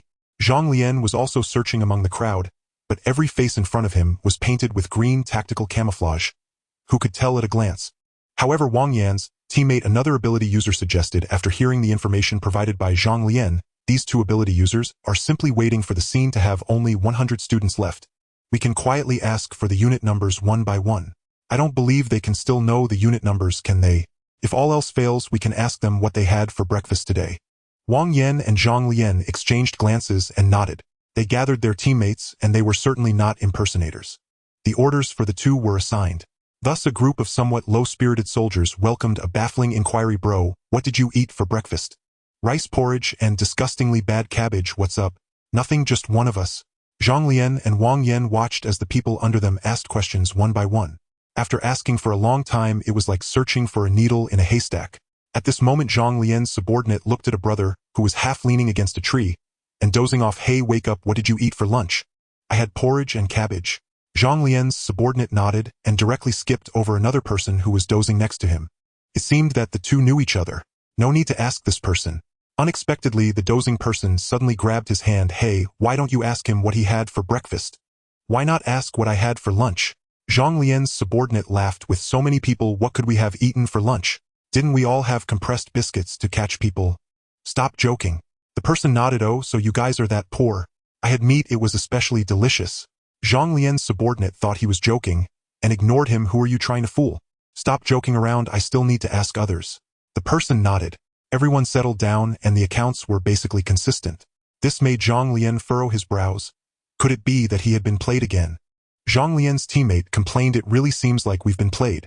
Just now someone said he had roast meat for lunch and I scolded him. Who said that? Zhang Lian turned around sharply. Which of them said it? The subordinate pointed to the 2 who were dozing off. Just those 2. Zhang Lian looked at Wang Yan. The tacit understanding between former teammates made him understand instantly. He merely cleared his throat, and their teammates quickly assembled. The 2 dozing off also stood up at this time, stretching lazily as they walked toward the edge of the area, unbuckling their belts as they walked. It seemed they were going to relieve themselves. This made Wang Yan and Zhang Lian hesitate. The opponents really did not appear to be people who were surrounded and captured. But when they reached the edge of the woods, the 2 unexpectedly turned directly towards the center of the camp where the 2 EF ability users had been. The 2 sat by the campfire, pulling out a well-wrapped package made of leaves from the embers of the fire. Upon opening it, a fragrant aroma wafted out. It was them. The D and E special forces quickly gathered and charged towards the 2. Being played like this, Wang Yan was enraged, extending his hands as flames quickly enveloped him. At that moment, the special forces soldier who had been dozing under the tree laughed. If you cut the grass and don't remove the roots, the spring wind will blow, and it will grow back. A gust of wind blew, and the green camp that had been burned by the flames was once again filled with vegetation. The D and E teams struggled to advance. After resting and adjusting, Jiang Iza once again showcased the power of the forest technique. The forest represented vitality. As long as you couldn't immediately destroy his defenses, he could continuously annoy you. Wang Yan's flames scorched the vines, but this time the scene he had imagined of the vines being quickly burned away did not occur. He did not know where a strong wind had blown in from, blocking his control over the fire, causing the flames to behave like a snake slithering backwards, somewhat uncontrollable. Yet even so, after 10 minutes, all obstacles in the green camp were still breached. Wang Yan stood in front of Jiang Iza. Jiang Iza was focused on gnawing at the bones of a bamboo rat, crunching loudly. At this moment, only 104 people remained alive. Wang Yan breathed a sigh of relief. I must admit, your scheme is quite good. It's a pity you won't get to see others leave the arena. You have been eliminated. Jiang Iza tossed aside the bone in his hand, seriously licking his fingers. Zhang Lian noticed that there was a long white mark on his right hand. The wound healed so quickly. Jiang Iza smiled. Then why aren't you hurrying to act? What are you waiting for? Wang Yan was saying something into the walkie-talkie, then looked at Jiang Iza. Although I don't know what tricks you're plotting, I just ordered everyone to stop the capture plan. I want to see exactly what confidence you have to act so carefree here. Are you still hoping to wait for a rabbit to hit the tree? Clearly, this Special Forces soldier had already obtained quite a bit of his data, including his movements during his previous survival. What Jiang Iza did not expect was that the drone aimed at him was already being broadcast on the largest screen in the observation room. His series of actions made the military frown. continuously playing tricks on the special forces and surviving with extreme positioning. His repeated brilliant maneuvers were enough to make people forget his level ability ranking. This caused the military officer responsible for this survival challenge to be ridiculed several times by the others. But getting beaten is fine, the important thing is to learn. The brilliant ideas Great Xia demonstrated while being chased by the special forces were indeed worth learning from the military. They had no idea that Great Xia was completely using the principles of the art of war to play tricks, while also incorporating the essence of a game he had played in his previous life. Pulling and stretching. I really have been pulling to the extreme. If you don't believe it, go watch the video. At this moment on the big screen, Great Xia suddenly revealed an extremely arrogant smile, who said, "I was waiting for others to be eliminated. I'm waiting for backup. What are you waiting for?" Before his words fell, the sound of thudding footsteps came from deep in the jungle. A burly figure appeared, and it seemed as if everyone's heartbeat slowed for half a beat. A muscular figure towering like a mountain emitted a voice as sweet as a lowless silver bell. "Junior brother, I'm here. Where's the roast meat? Sister, we will eat the roast meat later. First let's deal with them, or we won't be able to eat in peace." In the observation room, Jin Gang quietly switched the camera. The scene next is not suitable for children. Let's switch to someone else. As Zhang Xiaoxiao's legal guardian level ability user, Jin Gang was covered in countless bloodstains, but he still could not bear to watch how his daughter fought. After a few feeble struggles, Wang Yan, a drank ability user, took the lead in surrendering. This was not a real war, so there was no need to risk their lives. They simply could not win. Before the capture operation, everyone had been informed that this was a trial for them. Capturing ability users would only prove their own prowess. However, there was one person they were forbidden to capture: Zhang Xiaoxiao. The intelligence officer had even warned them not to approach her lest misfortune befall them. Wang Yan had been slammed to the ground by Zhang Xiaoxiao in a single throw, nearly becoming a flattened meat patty. Zhang Xiaoxiao nodded with satisfaction, then transformed into a flat-chested little lowly standing at just 1.5 meters tall. Over 100 people collectively chose to surrender, leaving Chu Kuang dumbfounded. Yet even so, the Special Forces soldiers kept their distance, too terrified to advance. He had heard of the infamous little demon girl of Genie before, but he never imagined that Great Xia and Frank would be the junior disciple of this crank little demoness. "Are all members of your sect this freakish? Why did I ever provoke Zhu Wenfeng in the first place?" Fear once again enveloped Chu Kuang. He vaguely recalled that, when he was sent to the infirmary, this little lowly had stood by his bedside. If he had won against F201 back then, the outcome would have been far worse. Losing only meant a few days in the infirmary with 4 drips. Winning would have left him bedridden for half a year. What astonished Chu Kuang even more was the little demoness' insatiable appetite. He finally understood the meaning of Zhang Yi's words, "Eat quickly. This is your last full meal." All the roasted meat Great Xia had buried in the ashes was rapidly disappearing. Despite Zhang Xiaoxiao's petite stature, her pearly white teeth seemed connected to the stomach of a Tao-Tai. Bamboo rats and smoked rabbit meat vanished into her belly, yet her abdomen remained flat. And it wasn't just her belly that was flat. Lolas are said to have 3 treasures: a sweet voice, a soft body, and an easy-to pushover nature. But Zhang Xiaoxiao was clearly not that kind. She was a glutton with explosive muscles. After a storm of devouring all of Zhang Yi's stockpile had entered Zhang Xiaoxiao's stomach, she licked her lips, still unsatisfied. "That's only 30% full." Great Xia handed her a water flask. "Senior sister, how have you been eating these past few days?" Zhang Xiaoxiao glanced at Chu Kuang beside her, then leaned in to whisper in Zhang Yi's ear, "I haven't eaten much. I don't know how to cook. How did you two end up together? Last time, weren't you?" Zhang Xiaoxiao had reported the sparring incident to Wei Wuji back then, so she had some impression of this person who had tried to bully her junior brother. The little lowless silvery voice tickled his ear. Great Xia nodded. "I met him on the road. Without him, I wouldn't have made it until you arrived." With that, Great Xia called out, "Chu Kuang, let me introduce you. This is my senior sister, Zhang Xiaoxiao." "Senior sister, this is Chu Kuang, a classmate of mine and an rank ability user." Chu Kuang froze, his face instantly flushing red. You recognized me?" "Yes." Chu Kuang suddenly felt mortified. "When did you figure it out?" "Right from the start." Chu Kuang stammered. "I treated you so badly before. How could you?" Great Xia smiled. "You just ran your mouth, but we were the ones who actually sent you to the hospital." Chu Kuang. Great Xia continued. "Besides, I later found out you were just being used as a pawn." Suspecting that Chu Kuang and his gang had ambushed him in the alley out of spite, Jin Gang conducted a thorough investigation.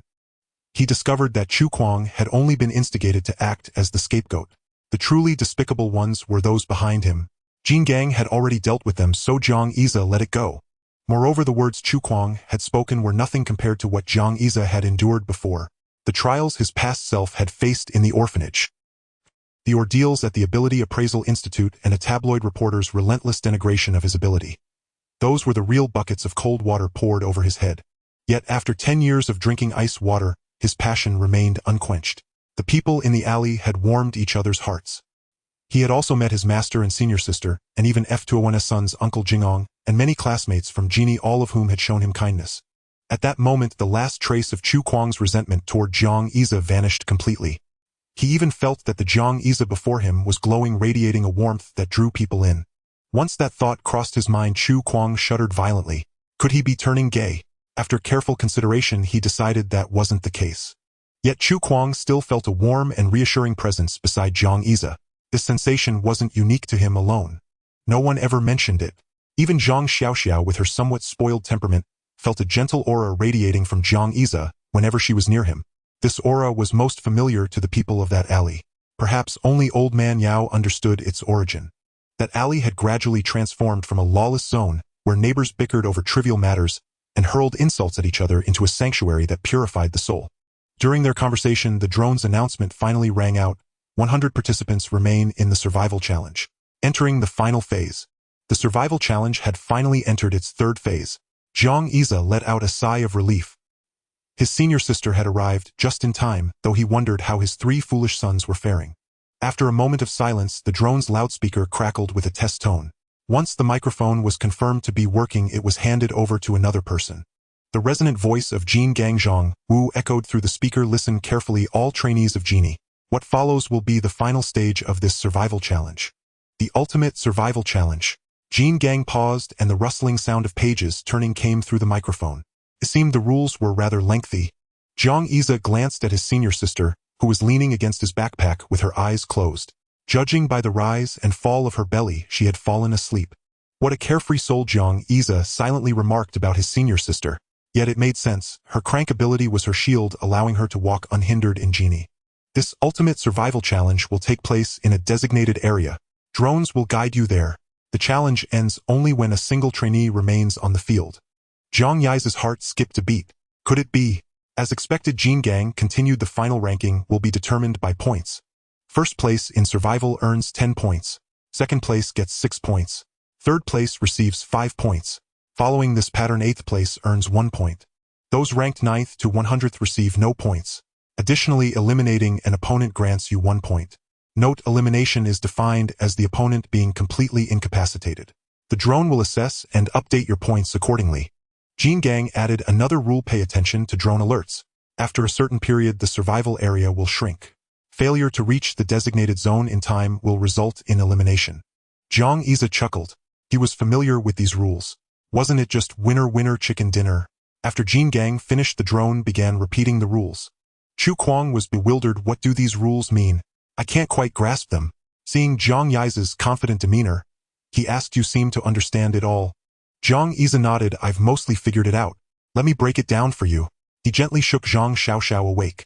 Zhang Xiaoxiao let out a soft murmur, her eyes still heavy. Is it time to eat? Jiang Yize shook his head. Not yet, senior sister. Let me first explain the competition rules to you.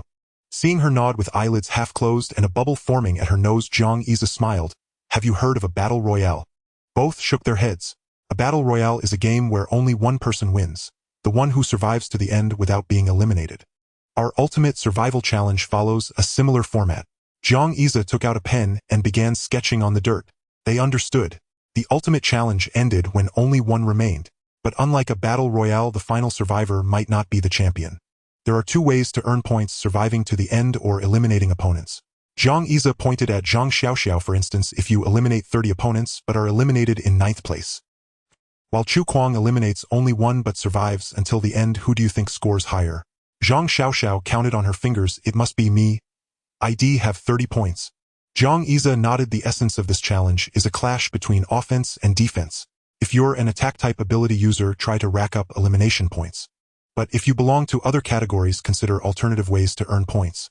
Since you two are attack-type, I want delve into strategies for other types. Jiang Yize summarized. In short, points matter, but so does survival. While others were still adapting to the rules, Jiang Yize had already briefed his companions on the key points of the ultimate survival challenge. 3 drones hovered before them, their red indicator lights flashing. A synthesized voice urged them to move. Ability user 3378. Proceed to the designated location. The location is randomly selected and cannot be changed. Ability user 130. Proceed to.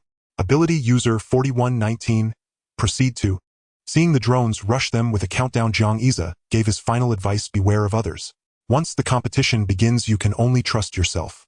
Chu Kuang was about to ask what to do if he encountered Great Xia again when it struck him.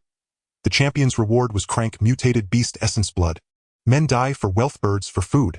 Faced with such a high reward, could one trust that a seemingly friendly opponent didn't covet the prize? Even the wealthy might lose reason under the allure of priceless essence blood. The 3 followed their drones to different locations. On the drone's small screen, the designated area was marked. It was small but enough to accommodate 100 people. Great Xia had planned to group up with Chu Kuang and his senior sister, but the random placement made it difficult. The path to regroup was fraught with danger. Who knew if someone would be ambushed mid-journey and turned into another's elimination point? Great Xia thought Uncle Jean Gang's arrangement was clever. It gave low-rank ability users a chance rather than letting high-rankers dominate. Crank mutated beast essence blood. A small goal of 100 million. Here I come. The market price of crank essence blood was around 100 million yuan. If Great Xia won, he could be called the small goal from the alleys of Jinling. Money mattered, but its main purpose was peace of mind. What he truly wanted was the deed to the entire alley. Great Xia followed the drone's directions into the depths of the jungle. In a study in Jinling City as large as a small library, Great Xia's mentor Wei Wuji was searching through materials, estimating that the survival challenge was nearing its end. He felt troubled. After the wind, forest, fire, and mountain techniques, what should he teach Great Xia next? It was no wonder other academies had rejected Great Xia's application. There was no perfect method for his training. Object-type abilities were rare with insufficient research cases. Coupled with Great Xia's frank ability, the Academy's decision to abandon him after weighing pros and cons was understandable. Had his ability been A-rank or higher ability, academies would have vied for him. After searching for a long time, Wei Wuji finally found what he sought in the lining of a dusty ancient book. It was a line of ancient Chinese characters unfamiliar to ordinary eyes, and somewhat awkward to pronounce: Lin Bing Doja Jezhen Lai Qian Xing. Chu Kuang, the senior sister, and Great Xia were stationed far apart. It seemed that during the allocation of survival zones, someone had discreetly manipulated the arrangement. This was likely done to prevent the 3 from banding together, which would have masked their true abilities. By this stage, Great Xia fully understood the significance of the 3 phases of the survival challenge. It tested one's willpower and ability to react on the spot. When thrown into a completely unfamiliar environment, what would you do? In the first phase, many trainees were eliminated. Was it because their abilities were lacking? Not at all. Rather, they were accustomed to a pampered life and utterly unable to adapt to wilderness survival. The second phase aimed to further weed out those with weaker mastery of their abilities. Logically speaking, even an frank ability user should be able to hold their own against a non-ability empowered special forces soldier. Yet, at the start of the second phase, the trainee that Chu Kuang and Great Xia had seen was subdued by just 2 special forces soldiers. He likely hadn't even utilized 10 of his ability. The survival challenge was meant to push everyone to their limits. Almost everyone endured relentless pursuit, testing their resilience under pressure. Great Xia had heard that in last year's team representing Genie at the national ability competition, several members had poor mental fortitude. In early disadvantageous situations, they had lost many winnable rounds. Was that acceptable? No, it was not. Thus, many were eliminated in the second phase as well. Ultimately, it also came down to a bit of reaction and luck. To be honest, if it were Great Xia alone, he had many ways to avoid capture by the special forces. The frank label was not just a prejudiced view from others. It was also his protective cloak. But he had Chu Kuang with him. Chu Kuang's body couldn't hold out much longer, yet he gritted his teeth and persisted. He too was a proud and strong-willed person. So Great Xia was more than willing to help him succeed. Moreover, Great Xia felt that his senior sister also needed a full meal. Great Xia would never tell anyone that on the night he was about to fall asleep, a drone flew up to him and said, "Xiao Zhang, find a chance to look for your senior sister. She's so hungry she's about to gnaw on tree bark." It was an old father quietly using his authority to solve his daughter's food problem. Who could blame him when this poor soul was eating meat every day, so much so that the observer had complained about him? But ultimately, Zhang Xiaoxiao didn't even need to participate in this survival challenge to secure her spot on Jinyi's starting roster for the national competition. The 2 words crank were her ticket. Later, this led to Great Xia using the wind art to spread the aroma and summon Zhang Xiaoxiao. That was a man's secret. In return, Jin Gang assigned Jiang Yize to the very edge of the survival zone. Well, Jiang Yize rolled his eyes at the drone several times. Even without drawing on his past lives' rich experience in Battle Royale, Jiang Yize knew that once the survival zone began to shrink, his position on the map's edge would definitely be eliminated. This meant he would have to move again. What if he was ambushed during the migration? Jiang Yize grumbled, waiting for the drone to signal the start of the challenge. Once all 100 participants were in position, the drone announced the start of the ultimate survival challenge. A massive brush appeared out of thin air, inscribing the forest art on Jiang Yize's body. Move with the stillness of the forest. Jiang Yize crouched down as usual to meditate and breathe. Soon his form seemed to merge with every tree and blade of grass in the woods. Unless one looked very closely, Jiang Yize would appear to other creatures as just another gnarled, crooked tree in the forest. Currently, the survival challenge area was a 20 square kilometer square. Jiang Yize moved from the edge of the zone toward the center. Taking advantage of the challenge just starting and others not yet in their rhythm, he hurried to find a strategically advantageous position. He still had a trump card up his sleeve. After only 5 minutes of moving through the forest and scouting for enemies, the drone announced Candidate 17 has eliminated Trainee 1638. Current survivors 99. So soon? Jiang Yize shook his head. But on second thought, among these 100 people, although only he had played Battle Royale before, the others were no pushovers. They had survived from a pool of over 4000 ability users. He needed to hurry. Once the first elimination occurred, many would begin chasing points. After all, surviving to the 8th place only earned 1 point. But eliminating an opponent now meant an instant point. Weighing the pros and cons, someone had clearly made a move. 10 kilometers away, in a straight line, a girl stared in disbelief at the man before her. You? Why? The man replied apologetically, sorry, I need the mutated beast's blood essence. But we could have worked together. Didn't we agree to form an alliance? The man shook his head. But you're too weak. You'd only drag me down. Silently, a high-rank ability user appeared and escorted the girl out of the challenge zone. This girl was Trainee 1638. Candidate 17A, who eliminated her, paused briefly to stuff all the resources from her backpack into his own. Once a trainee was eliminated, all items they carried were left behind in the challenge zone. Candidate 17 moved on and soon spotted another trainee. He raised his hands and approached, saying, "Hello classmate, let's form an alliance." Such stories played out repeatedly in the survival challenge zone. Under the lure of enormous benefits, it seemed everyone was scheming against one another. This was no place for the merciful. Showing kindness to an enemy was cruelty to oneself. Hiding behind a tree, Jiang Yize awaited his first opponent. The opponent was highly alert, keeping his ability active at all times. His limbs were covered in long green fur, and he swung through the forest using vines, avoiding the ground as much as possible. His right foot was injured, twisted at an odd angle. It seemed he had just encountered some related ability user. Should he let this opponent go? Jiang Yize didn't hesitate. As the opponent was about to approach his tree and swung through the air on a vine, he struck suddenly. Swift as the wind, fierce as fire. The opponent only felt a sudden flurry of falling leaves blocking his vision, then a pair of scorching palms slammed into his chest. He spat out a mouthful of blood. He fell from the vine like a broken kite. Jiang Yize drew a knife and pressed it against the opponent's throat. The outcome was decided. Trainee 3378 has eliminated Trainee 1199. Remaining survivors 87. At the other end of the survival zone, Chu Kuang gasped for breath, his chest heaving like a worn-out bellows working overtime. Hearing that Jiang Yize had earned a point, Chu Kuang muttered to himself, "Pale-faced, your old man here is slower than me. I've already taken out 2. Beside him, 2 trainees from Genie lay unconscious on the ground. Chu Kuang had been ambushed by them and forced to activate a second-tier blood burst. Now the world was spinning, and he barely held on by gritting his teeth until they nearly broke. The ability user responsible for escorting the eliminated looked at Chu Kuang. "Can you still go on?" Chu Kuang nodded, but the next second his vision went black and he collapsed. Trainee 4119 has been eliminated. Jiang Yize raised his head, gazing at the drone. Number 4119 belonged to Chu Kuang. Chu Kuang's elimination bore no one else's name. It seemed he had been naturally eliminated after exhausting his strength. This was the 3rd time his number had appeared, having already eliminated 2 trainees before. Jiang Yize calculated carefully. He wondered if the 2 ranking points would be enough to secure a spot in the top 50. The top 50 would enter the candidate list for Jinling's Supernatural Academy's national competition team this year. May Chu Kuang succeed? After inventorying the backpack of the person he had just eliminated, Jiang Yize stood up and began to curse under his breath. "If you couldn't hold on, you should have come to me and given me those points." Jiang Yize shook his head, condemning Chu Kuang's wasteful behavior. and continued advancing cautiously, looking around at every step. 3 hours later, the drone announced that the survival challenge zone was shrinking, reducing from a 20 square kilometer square to a circular area roughly half that size. Zhang Yi's arduous trek eventually left him on the periphery of the safe zone. But this time, instead of pushing further inward, he lingered at the edge, setting up an extensive array of traps. These traps were non-lethal, composed entirely of vines. However, once someone inadvertently fell into them, the more they struggled, the harder it was to escape, especially with Zhang Yi lurking in the shadows ready to ambush.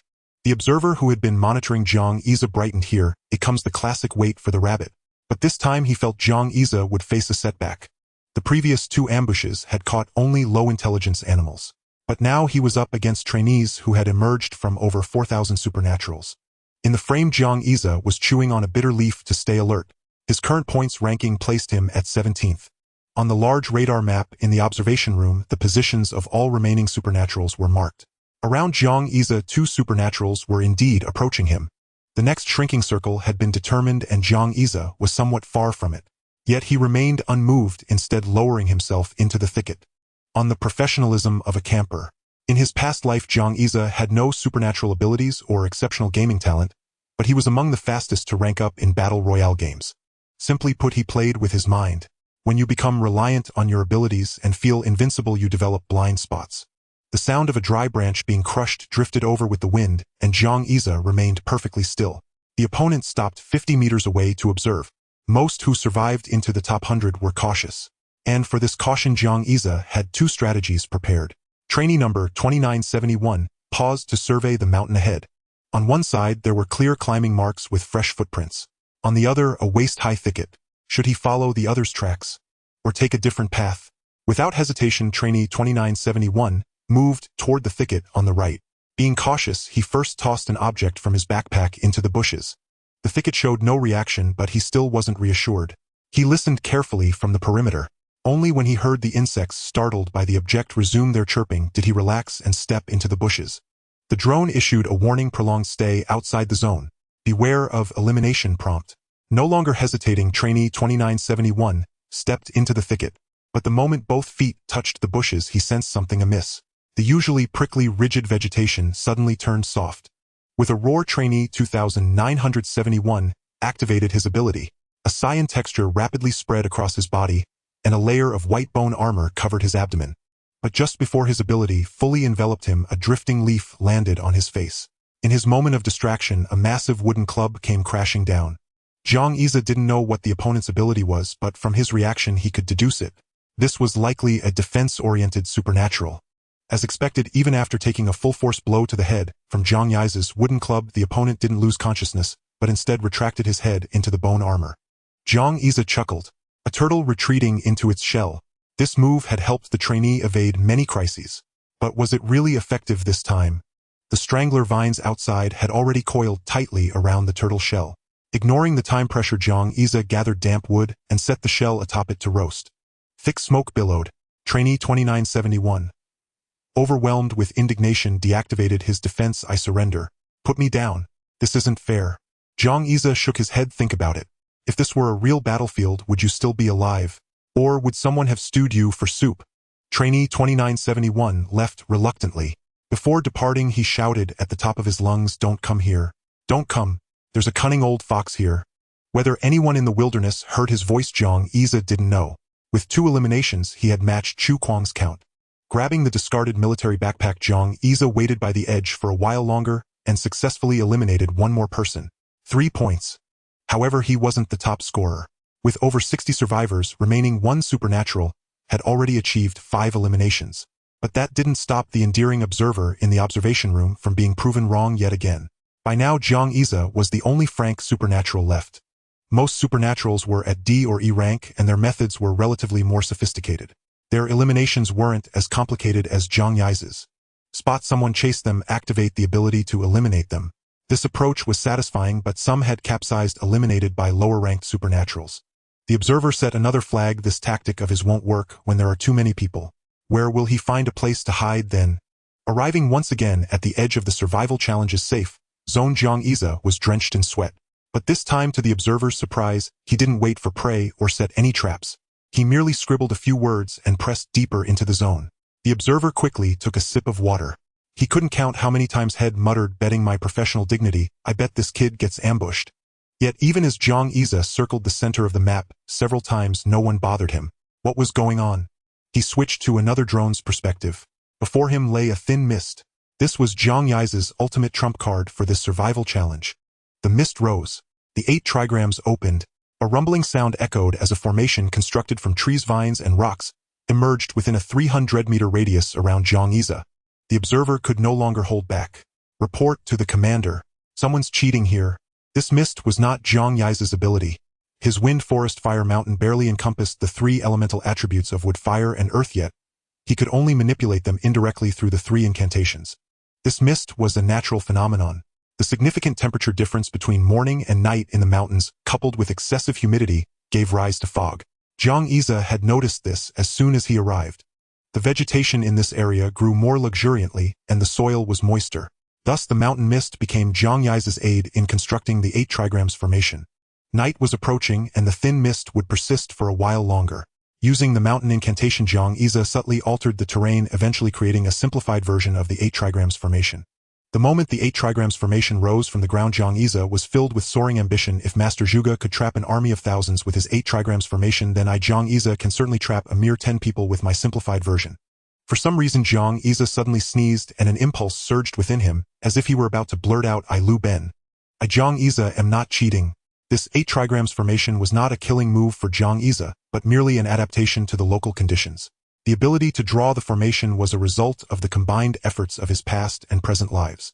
In his previous life, Great Xia had enjoyed drawing the 8 trigrams diagram, and in this life, he happened to find a book titled Complete Guide to Formations from the stack his master had given him. The book was filled with dense annotations written by someone unknown. Great Xia got a preliminary glimpse of the art and tried it out on the school's back hill. The result was unsatisfactory. The 8 trigrams formation he created could only temporarily obstruct vision. The mist on the back hill was not thick enough for the formation to deceive the senses. Moreover, the back hill was not his alone. Even if the environment changed slightly, the clear sound of reading from the school still served as a landmark. At this moment, the mountain mist played a significant role. When walking, the human eye remembers roadside landmarks for navigation. Once these landmarks change, even people with a strong sense of direction can be easily misled. Great Xia activated the wind incantation to spread the mist faster. The thin fog gradually thickened. The atmosphere in the mountains grew increasingly tense. The previous survival challenge focused on staying alive, but now enemies who could eliminate them lurked in every corner, naturally putting everyone on edge. Under this tension, details that would normally be noticed were overlooked. Great Xia waited for the right prey to take the bait.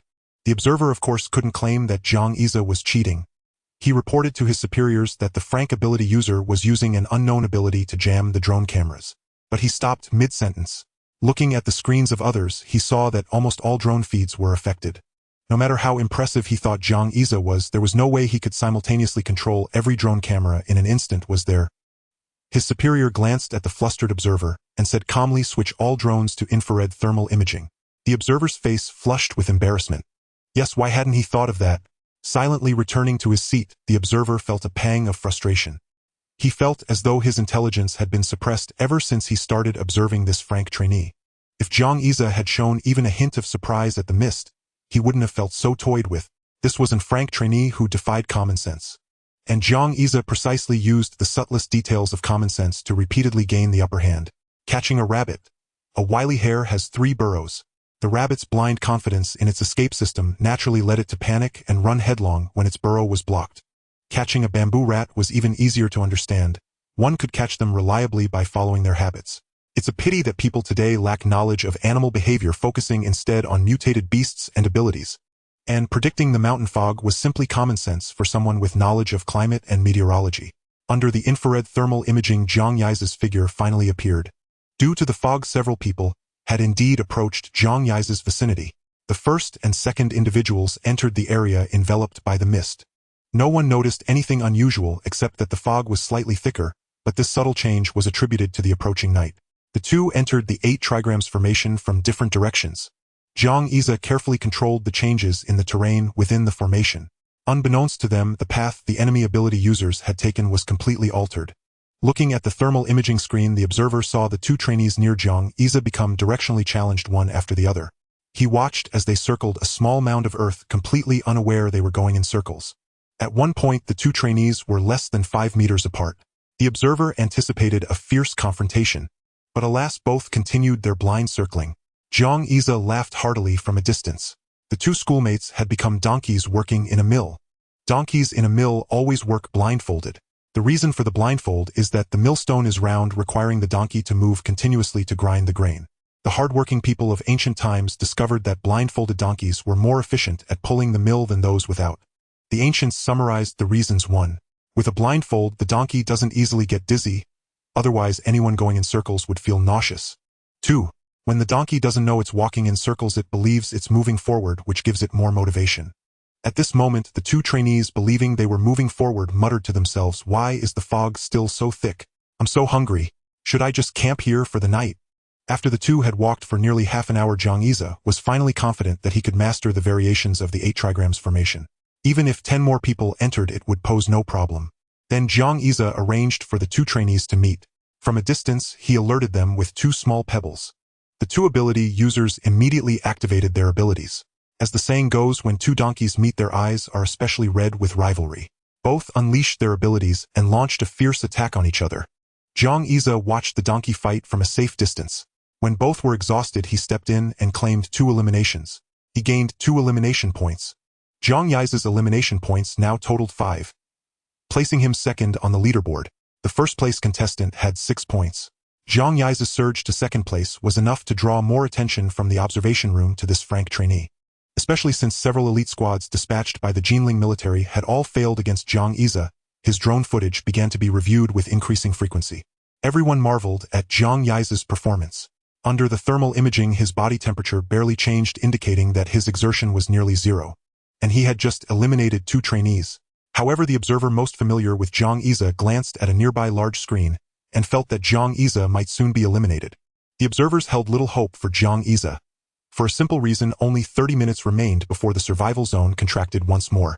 The next designated zone had already appeared on screen, and trainee No. 3378 was again outside its boundary. From start to finish, trainee No. 3378 had performed brilliantly. But the observers knew this brilliance stemmed entirely from his flawless exploitation of his own ability. This young man was in essence a master of improvisation. Wherever he found himself, he could instantly identify and leverage every available element in the environment to maneuver, evade, and outwit. After being repeatedly proven wrong, the observers had come to fully acknowledge Great Xia's extraordinary intellect. Yet intelligence, they reminded themselves, was one thing, raw power quite another. They believed his future was limitless. Given time, he would undoubtedly rise to become a tactical genius. One observer even contemplated recommending post-event that the Jinling military command grant him an exceptional admission, despite his frank ability classification. He swore, hand over mouth, that his motives were purely professional, not culinary. He certainly did not covet roasted bamboo rats or rabbit meat from this golden variant trainee. Still, he judged Great Xia's current strength far short of championship caliber. Put plainly, Great Xia could only be eliminated through cunning. In contrast, high-rank ability users overwhelmed opponents with sheer unassailable might. Consider 2 scenes the observer had witnessed. First, the young girl who had earlier crossed paths with trainee No. 3378. Upon spotting another trainee, she granted him no chance to activate his ability. She seized his wrist, swung him violently, slamming him leftward onto the ground, then rightward, then leftward again, in one fluid, brutal arc. That single deceptively simple motion, repeated 30 times within 5 seconds, left her opponent foaming at the mouth and disqualified, despite his ability having significantly enhanced his physical resilience. Second scene, another female ability user, whose power was frankly absurd. When several male trainees spotted her, none managed to close the distance. Instead, each froze mid-step, grinning vacantly, hands instinctively shielding their groins in a futile airborne defense. She stood motionless, blade resting against her immobilized opponent's throat, calmly summoning a drone to register his elimination. The observer recognized it instantly, a psychic domination ability. Could Great Xia possibly withstand either of these 2? He doubted it utterly. Once the zone refreshed, the mist would largely dissipate. Even if Great Xia retained the stamina to re-establish his disorienting battlefield in the new zone, the mist, his essential veil, would vanish. He would no longer have the luxury of unchallenged time to prepare such a site. Clearly, its construction demanded meticulous planning and considerable effort. In sum, this frank trainee possessed extraordinary promise. Judging by his appearance, he was likely a freshman of the golden variant. Perhaps in 2 years' time he would truly come into his own. Silently the observer murmured, "Keep going, young man. The future is yours." Yet that phrase, "the future is yours," was in truth nothing but toxic comfort. It numbed one to the shame of present defeat, and blinded one to precisely what had been missed, what had been misjudged, fostering instead a blind hollow faith in future glory. Jiang Iza had never believed in that phrase. Not since Cleveland's boy king was patted on the head by a grinning fool who declared the future is yours. Then after long decades that same aging fool, now crowned champion once more, stood before the matured king ready to utter those very words again, "The future is yours." Likewise, the gulf between reaching the semifinals is success, and this may be the sole chance of my lifetime, spanned a chasm of 10,000 li in sheer willpower. Jiang Iza remained unaware that unseen behind the lens an observer had begun to regard him with quiet admiration. All he knew was his vow to his master, to claim the title, and his resolve to spare his neighbors from further displacement and hardship. Live in the moment. Seize the opportunity now, that was paramount. Setting aside his swirling thoughts, the observer refocused on Jiang Iza through the infrared thermal camera. His superior had already relayed instructions via earpiece. The mist would soon lift and standard visual feeds could resume. Jiang Iza inventoried 2 backpacks. Within one he discovered ample drinking water and rations. After brief consideration he sealed half the supplies, preserving them for later. The remainder he consumed entirely, his first meal before the final challenge. Even in an ability-driven world, energy conservation held sway. Jiang Iza's manipulation of the simplified Bagua formation demanded maximal exertion only during its initial manifestation. Thereafter adjustments required minimal effort. Yet even so he felt profoundly fatigued. Not physically but mentally, the strain of sustaining intense multi-threaded control. It mirrored the final night of summer vacation from his past life, a pen, a lamp, and a desperate miracle. Writing furiously while straining to hear footsteps approaching the door. Finishing an entire summer's worth of assignments in one night was agony. But greater still was the parental compassion that followed discovery, a solemn vow to grant him a complete childhood. Childhood came in many flavors. Chief among them dual-gender corporal discipline and bambushutan pork stir-fry. After resting and consuming his provisions, Jiang Iza eliminated another unwitting classmate who wandered into his formation and collapsed, transformed into a braying donkey. His elimination score thus rose to 6 points, tying his closest rival. With no allies to share the burden, this battle had exacted a heavy toll. His opponent resembled a porcupine. Each strike Jiang Iza landed cost him dearly in return. Only the observer knew the true ferocity of that clash. The opponent already held 2 points on the elimination leaderboard. Yet before his wounds could heal he encountered Jiang Iza, the ultimate ambusher. As the mist-thin drones descended, their synthesized voices announcing Trainee No. 3378. The survival zone has refreshed. Proceed immediately to the new perimeter. Failure to enter before the deadline constitutes automatic disqualification. Jiang Iza studied the new zone's location, and as expected found himself once again excluded. He knew battle royales well, but this zone refresh pattern bore no resemblance to them. Battle royales narrowed zones like surging tides, but this system seemed governed by a single immutable law: exclude. Jiang Iza, with only 27 survivors remaining, movement toward the zone ignited fierce, layered confrontations. The classic drama of the mantis stalks the cicada, unaware of the oriole behind, played out repeatedly, until the zone itself materialized atop a compact, steep hill. Any ability user stationed near that hill would command overwhelming geographical advantage. Through the infrared feed, still active, the observer watched Jiang Iza exhale a visible warm breath. He sighed. Clearly, even he sensed the mounting difficulty. The observer no longer pitted him. With 6 elimination points, Jiang Iza had already secured a place among the top 20. Among 4,000 golden variant trainees at Jinling, placing in the top 20 represented something extraordinary. Something the military typically called Jiba, basic proficiency, executed with supreme confidence. Chuckling, the observer reached to switch to night vision mode, when by chance his gaze caught a flash of crimson across the screen. On infrared, crimson signified extreme heat. He paused, intrigued. What was Jiang Iza about to do? Before him, Jiang Iza's entire form glowed increasingly red, and beside him his brush likewise radiated fierce heat. What purpose could such radiant heat serve? Moments later, both his body and the brush cooled rapidly. Bewildered, the observer scratched his head. Was this red heat merely youthful impatience? A spontaneous venting of frustration? On the standard feed, Jiang Iza looked utterly relaxed, striding confidently toward the zone. Yet soon the observer noticed his visual feed growing hazy. Had fog returned to the mountains? It shouldn't have. He glanced at other observers' feeds, finding similar confusion. A faint rising white vapor indeed obscured visibility, ascending steadily from below. How peculiar. He switched back to infrared and let out an involuntary startled exclamation in the observation room. This youth, whom he deemed exhausted and out of options, was setting the mountain ablaze. Behind Great Xia, at precise 10-meter intervals, smoldering fire pits blazed, each deliberately isolated from surrounding vegetation built with damp green wood. Their incomplete combustion generated thick billowing smoke, just as a timely gust of wind swept it upward directly toward the hilltop and the heart of the survival zone. If the observer still failed to recognize Great Xia's hand in this, he'd wasted every meal he'd ever eaten. Before the assembled team, he shouted into the comms report. This time, he really opened up. In the smoke, Great Xia sneezed, and the sneeze transformed into a whirlwind that merged with the haze. A faint whisper seemed to emanate from within the smoke. "I Lu Ben did not cheat." Murmurs filled the observation room. Great Xia's actions had ultimately disrupted the normal operation of the drones. There is a distinction between smoke and fog as taught in third-grade science textbooks. Fog consists of water vapor that can melt and evaporate. Smoke, however, is different. The seemingly identical white mist is filled with minuscule particles that cannot dissolve or evaporate.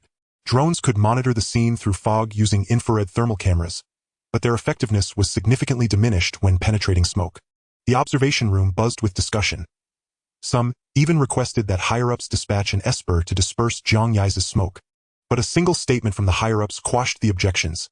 If this were a battlefield, would the enemy wait for you to clear the smoke? Since he has the ability to alter the environment of the survival zone, it does not constitute a violation of the rules. Many observers fell silent. Indeed, on a battlefield, there are not only smoke bombs but also espers with various obfuscation techniques. If one cannot endure within thick smoke, how can they hope to advance further? After joint deliberation, the observers finalized the monitoring plan. They decided to continue using infrared thermal cameras as the primary method, increasing them to maximum power and making a series of adjustments. Although the image quality in the footage deteriorated significantly, it was still barely viewable. Within the dense fog, Great Xia cautiously moved toward the inner circle. The essence of a seasoned player was to be increasingly vigilant at critical moments. The next circle would likely be the final one. By now, those who had survived were certainly no weaklings. After all, those reaching this stage had undergone rigorous selection. Unlike the cautious turtle from before, Great Xia now activated the wood technique with every step, using plants to scout ahead. The growth of trees was silent, making them ideal for reconnaissance. Meanwhile, the continuously maintained wind technique relayed every subtle detail of the surroundings to Great Xia's mind. The Jinling military deployed all resources to observe the participants' performance in the smoke, and Great Xia did the same. His brush traced patterns in the air, each stroke etching itself into his memory like a replica. It could be said that Great Xia was constructing a topographical map visible only to him. As he neared the edge of the survival zone, he was about to take a step forward when he suddenly halted. Among the rooted vegetation ahead, one plant's roots seemed to encounter resistance. Could it be a stone? Wielding his brush, he infused the mountain technique into the ground. The surrounding terrain revealed only vast areas of soil and fine gravel. What obstructed the vegetation's growth was not a stone. Holding his breath, Great Xia sketched before his eyes, and fiery patterns encircled his gaze. Clear-sighted as a blazing fire, using the fire technique, he perceived temperature variations with his eyes. After watching the spot for half an hour, just as he began to wonder if he had made a mistake, the soil beside that plant suddenly loosened. A small mound rose, and a faint sound of breathing emerged. In Great Xia's vision, he saw the breath exhaled from that mound. The air was warm. In the deep autumn forest, the temperature had dropped below 10 degrees Celsius. That single breath of warm air was like a beacon in the dead of night, quickly detected by Great Xia. Close call. Great Xia suddenly recalled the first person he had eliminated. That individual had an injury on their foot. If not for an underground ambush, the opponent's foot wouldn't have been injured. Moreover, the person had kept their ability active, dared not descend from the trees, and only swung on vines, clearly at a disadvantage. Great Xia also thought of the trainee he had encountered, whose ability resembled a porcupine. That opponent also had a wound on their abdomen. When releasing their ability, their abdomen had likely been pressed against the ground. Great Xia was almost certain that the fellow before him was the culprit behind the injuries of those two trainees. Although he had incidentally earned 2 elimination points from them, he had no intention of greeting this adversary. Since he was already here, he might as well claim another elimination point. Great Xia silently urged the plants their roots, slowly bypassing the opponent and delving deeper. A pincer movement was imminent. Meanwhile, Great Xia's observer let out a soft eh. No other trainees were near Great Xia, yet the footage showed him motionless. It wasn't until the infrared detected a heat signature 10 meters from Great Xia that the observer snapped to attention. There's something? Before he could praise Zhang Yi's alertness, a troubling thought arose. Likes to lurk digs in the earth. Those traits match. Could it be? Not long ago, higher-ups had issued a notice for observers to watch for other biological features near the trainees. At the medical station behind the military district, several trainees had been attacked by an unknown creature, usually on the soles of their feet. However, there were also trainees with wounds on their abdomens and even their posteriors. These injuries were deep, judging by the tearing of the wounds. The creature's claws must have been very sharp, and it likely moved through the soil. These clues pointed to a specific type of mutated creature. The pangolin beast. The mutated beasts in this forest had mostly been driven to another area by the Jinling military's high-level espers. However, the mutated pangolin, which lived beneath the surface and rarely stirred, except when hunting had been overlooked. The observer assigned to Zhang Yiza stood up again and approached the higher-ups with Jingang nearby. The observer hesitated, but Jingang spoke first with a smile. What has that frank trainee of ours from Genie done to you now? The observer shook his head and shared his speculation. An observer's duty was both to evaluate a trainee's performance and to protect their safety as much as possible. This sense of responsibility compelled him to confront the potential threat Zhang Yiza might face. The D and A-rank Special Forces soldiers carried tranquilizer rounds in their guns and avoided lethal force during captures to prevent causing permanent injuries to the Genie trainees. But a drank pangolin beast was different. Even 2 high-level espers had sustained severe injuries from it. By now, only 1 or 2 A-rank espers remained on the field. What about Zhang Yiza? As the trainee with the lowest ability rank on the entire field, did he have the right to know? This undriven drank mutated beast was a flaw in their work. If not for Zhang Yiza's extreme caution detecting the creature through means invisible to the monitors, the consequences could have been disastrous. The pangolin beast was not the mutated creature that caused the most injuries, but the wounds it inflicted were undoubtedly the hardest to heal. Its attacks had piercing properties and the ability to suppress recovery. Even if it couldn't kill with one strike, it could drag the victim to death from blood loss. From a certain perspective, the 2 trainees Zhang Yiza had eliminated should thank him. If they had persisted, they might have become prey for the pangolin beast. The vast room fell into dead silence. The observer's superior frowned, contemplating a solution. What should be done? Send someone to drive away the pangolin beast now, have Zhang Yiza relocate, or directly suspend the final survival challenge. At that moment, Jingong, who had heard everything, spoke with a smile. Ah, is that all? Just a drank pangolin beast. Carry on as usual. But the superior began anxiously. If you're worried, then observe a bit more and see if he can handle the problem. Thus, in the room of the Jinling military command, which had been hastily converted from a tactical planning center into an observation chamber, Zhang Yiza once again appeared on the massive screen. This was Zhang Yiza's second time gracing that vast screen. The first time he had ridden on Chu Kuang's coattails. Back then, the 2 were being pursued by a special forces squad, and the pursuit had revolved around Chu Kuang. Now, however, the superior officer in the observation room thought otherwise. Chu Kuang, and a rank freshman with potential, had been routed by a few wolves, and was supposed to be rescued by the medical team. Yet Zhang Yiza had saved him, and even advanced to the final ultimate survival challenge. Meanwhile, that frank ability user who seemed at a greater disadvantage was still on the field, and had discovered a drank mutated beast they had previously missed. If one set aside Zhang Yiza's frank ability, his performance and achievements would warrant immense attention. This superior officer had taken an interest in Zhang Yiza. Elsewhere, Zhang Yiza was manipulating vegetation to strangle his schoolmate underground, but gradually, as he wrote the 15th character for wood, his expression shifted dramatically. From the pattern formed by the intertwining plant roots, the image his brush painted in his mind did not resemble a human at all. A human had only 4 limbs. This creature, however, had 5. Not that 5 limbs were impossible, but a human form consisted of a head, 2 arms, a torso, and 2 legs. At most a tiny 30-centimeter protrusion. But could that thing stay rigid?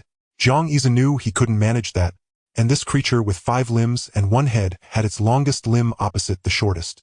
Clearly it had a head and a tail. Could it be maintaining its ability to lie in ambush underground? Zhang Yiza had a new thought. Indeed, like his senior brother Xiaming, when he activated his ability, a horn appeared on his head. What if, after the golden ability mutated, someone developed some mysterious protrusion? Zhang Yiza confirmed his suspicion. In a big forest, all kinds of birds existed. Let's give it a try. Make your appearance, big treasure. Zhang Yiza grabbed his brush and fiercely wrote the character for forest on the ground. Surging energy radiated from the character to the surroundings. The trees grew wildly. Branches shot toward the sky, as if pressed by a time acceleration button, maturing overnight. The roots of the strangler vine he had planted earlier rapidly contracted and coiled, entangling the big forest bird within the soil. Bamboo shoots grew vigorously from below, lifting the bound creature out of the mud. A massive shadow appeared before him, and Jiang Yize was startled. The creature, sensing the danger, had curled itself into a ball amidst its struggle. A pangolin? Jiang Yize quickly realized, no, it should be a pangolin beast. The value of paying attention in theory class became evident. In his lecture notes, Jiang Yize had recorded the criteria for assessing the grade of a pangolin beast. Examine the luster of its scales and the length of its limb claws. The scale luster was unclear for now, but judging by the size of its claws, this pangolin beast was no low rank, at least a rank. Sensing that the surroundings were not too dangerous, the curled-up pangolin beast began to struggle. The strangler vines binding it snapped rapidly, and Jiang Yize could feel the vigorous life force within the vines fading away. When the pangolin beast's armor appeared before him, Jiang Yize immediately revised his assessment of the creature. If the armor was gray, it was an frank, mutated beast. Iron brown meant irank. Deep brown indicated drank. And once a hint of yellow appeared on those scales, even a trace, it meant the pangolin beast had entered the threshold of a crank beast. Jiang Yize had even asked in class, why does a pangolin beast qualify as crank once it has yellow scales?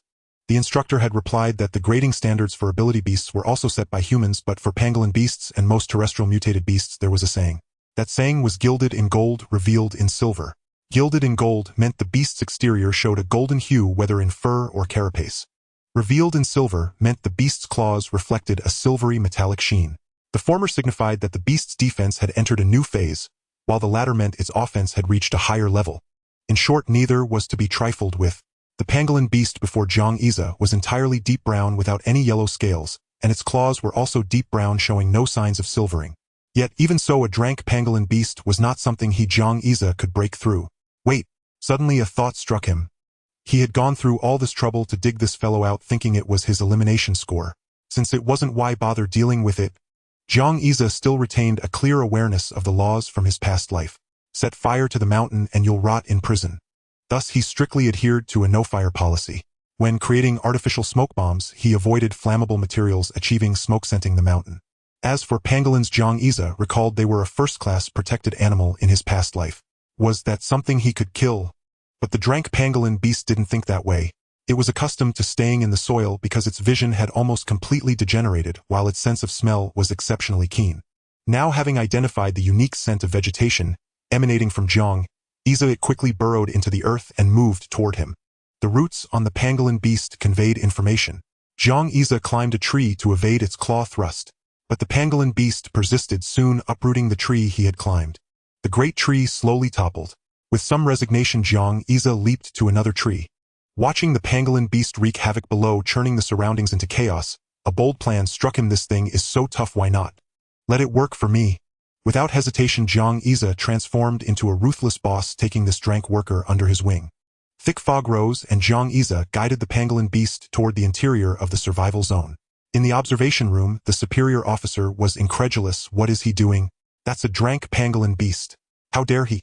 At that moment, Jin Gang suppressed a laugh and sent a message to Wei Wuji, senior brother. How about we swap disciples? I'm at the Jinling military base and Xiao Ze's performance is flawless. I want to brag. Soon Wei Wuji replied, get lost. Jin Gang's face fell. He quickly glanced around and, seeing no one noticed him, cleared his throat without a blush. Settle down, settle down. Just basic skills. To be honest, this Frank student is one I recommended to my senior brother against all odds. He's practically half my disciple. Just as he finished, he received another message. He opened it guiltily.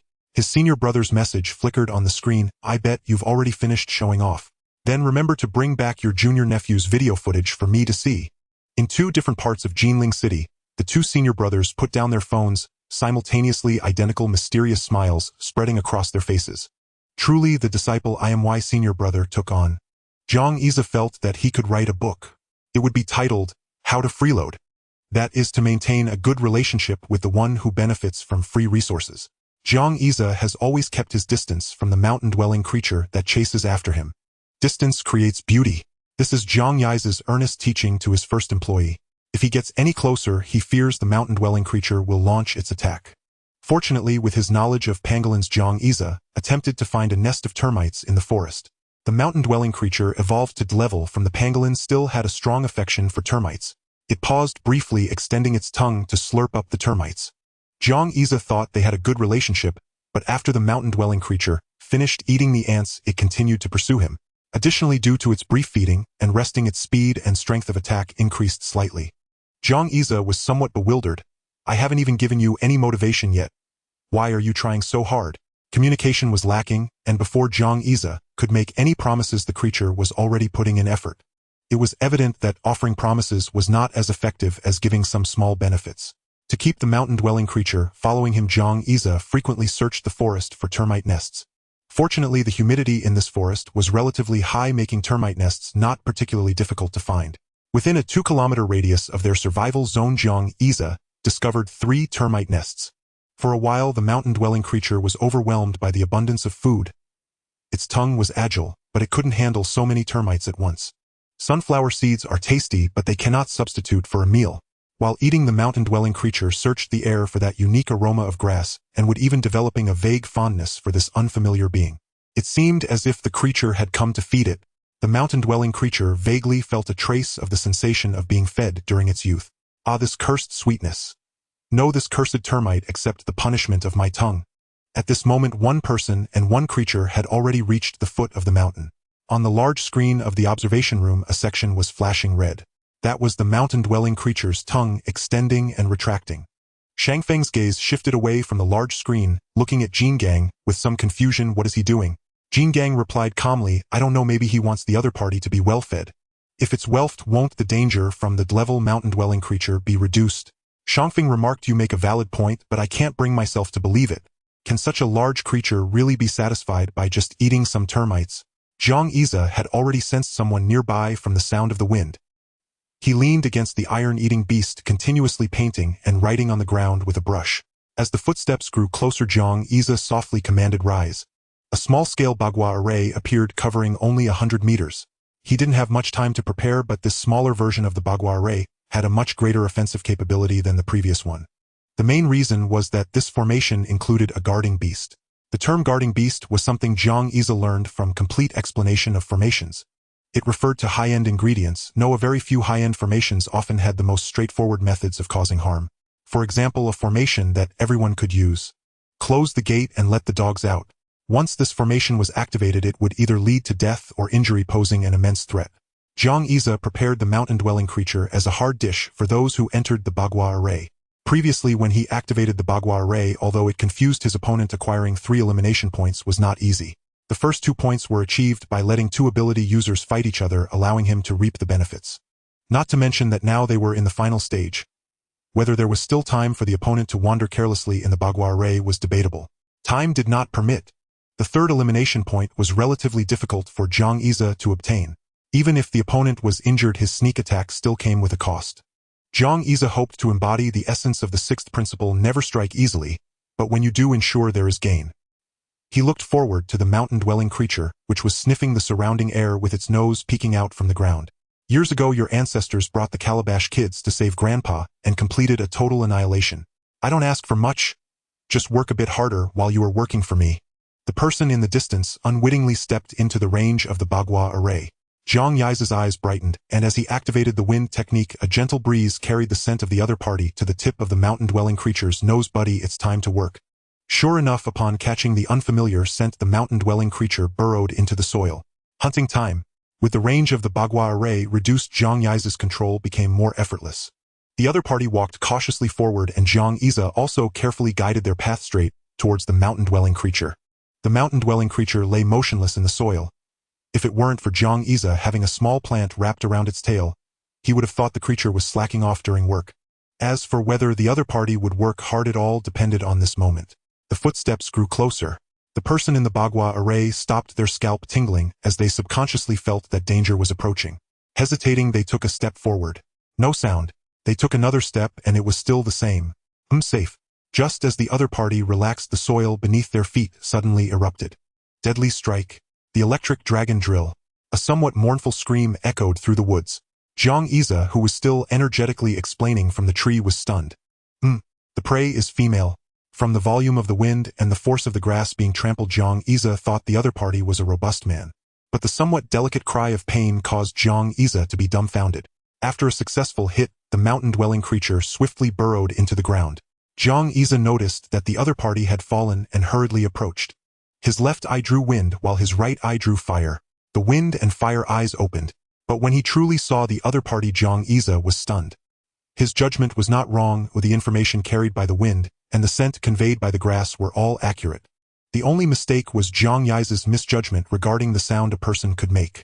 Before him was indeed a robust man. The other party had thick brows and large eyes with a face that epitomized rugged masculinity. However, this man was wearing a long white skirt covering his backside, and was on the ground letting out a pained cry that surprisingly held a hint of femininity.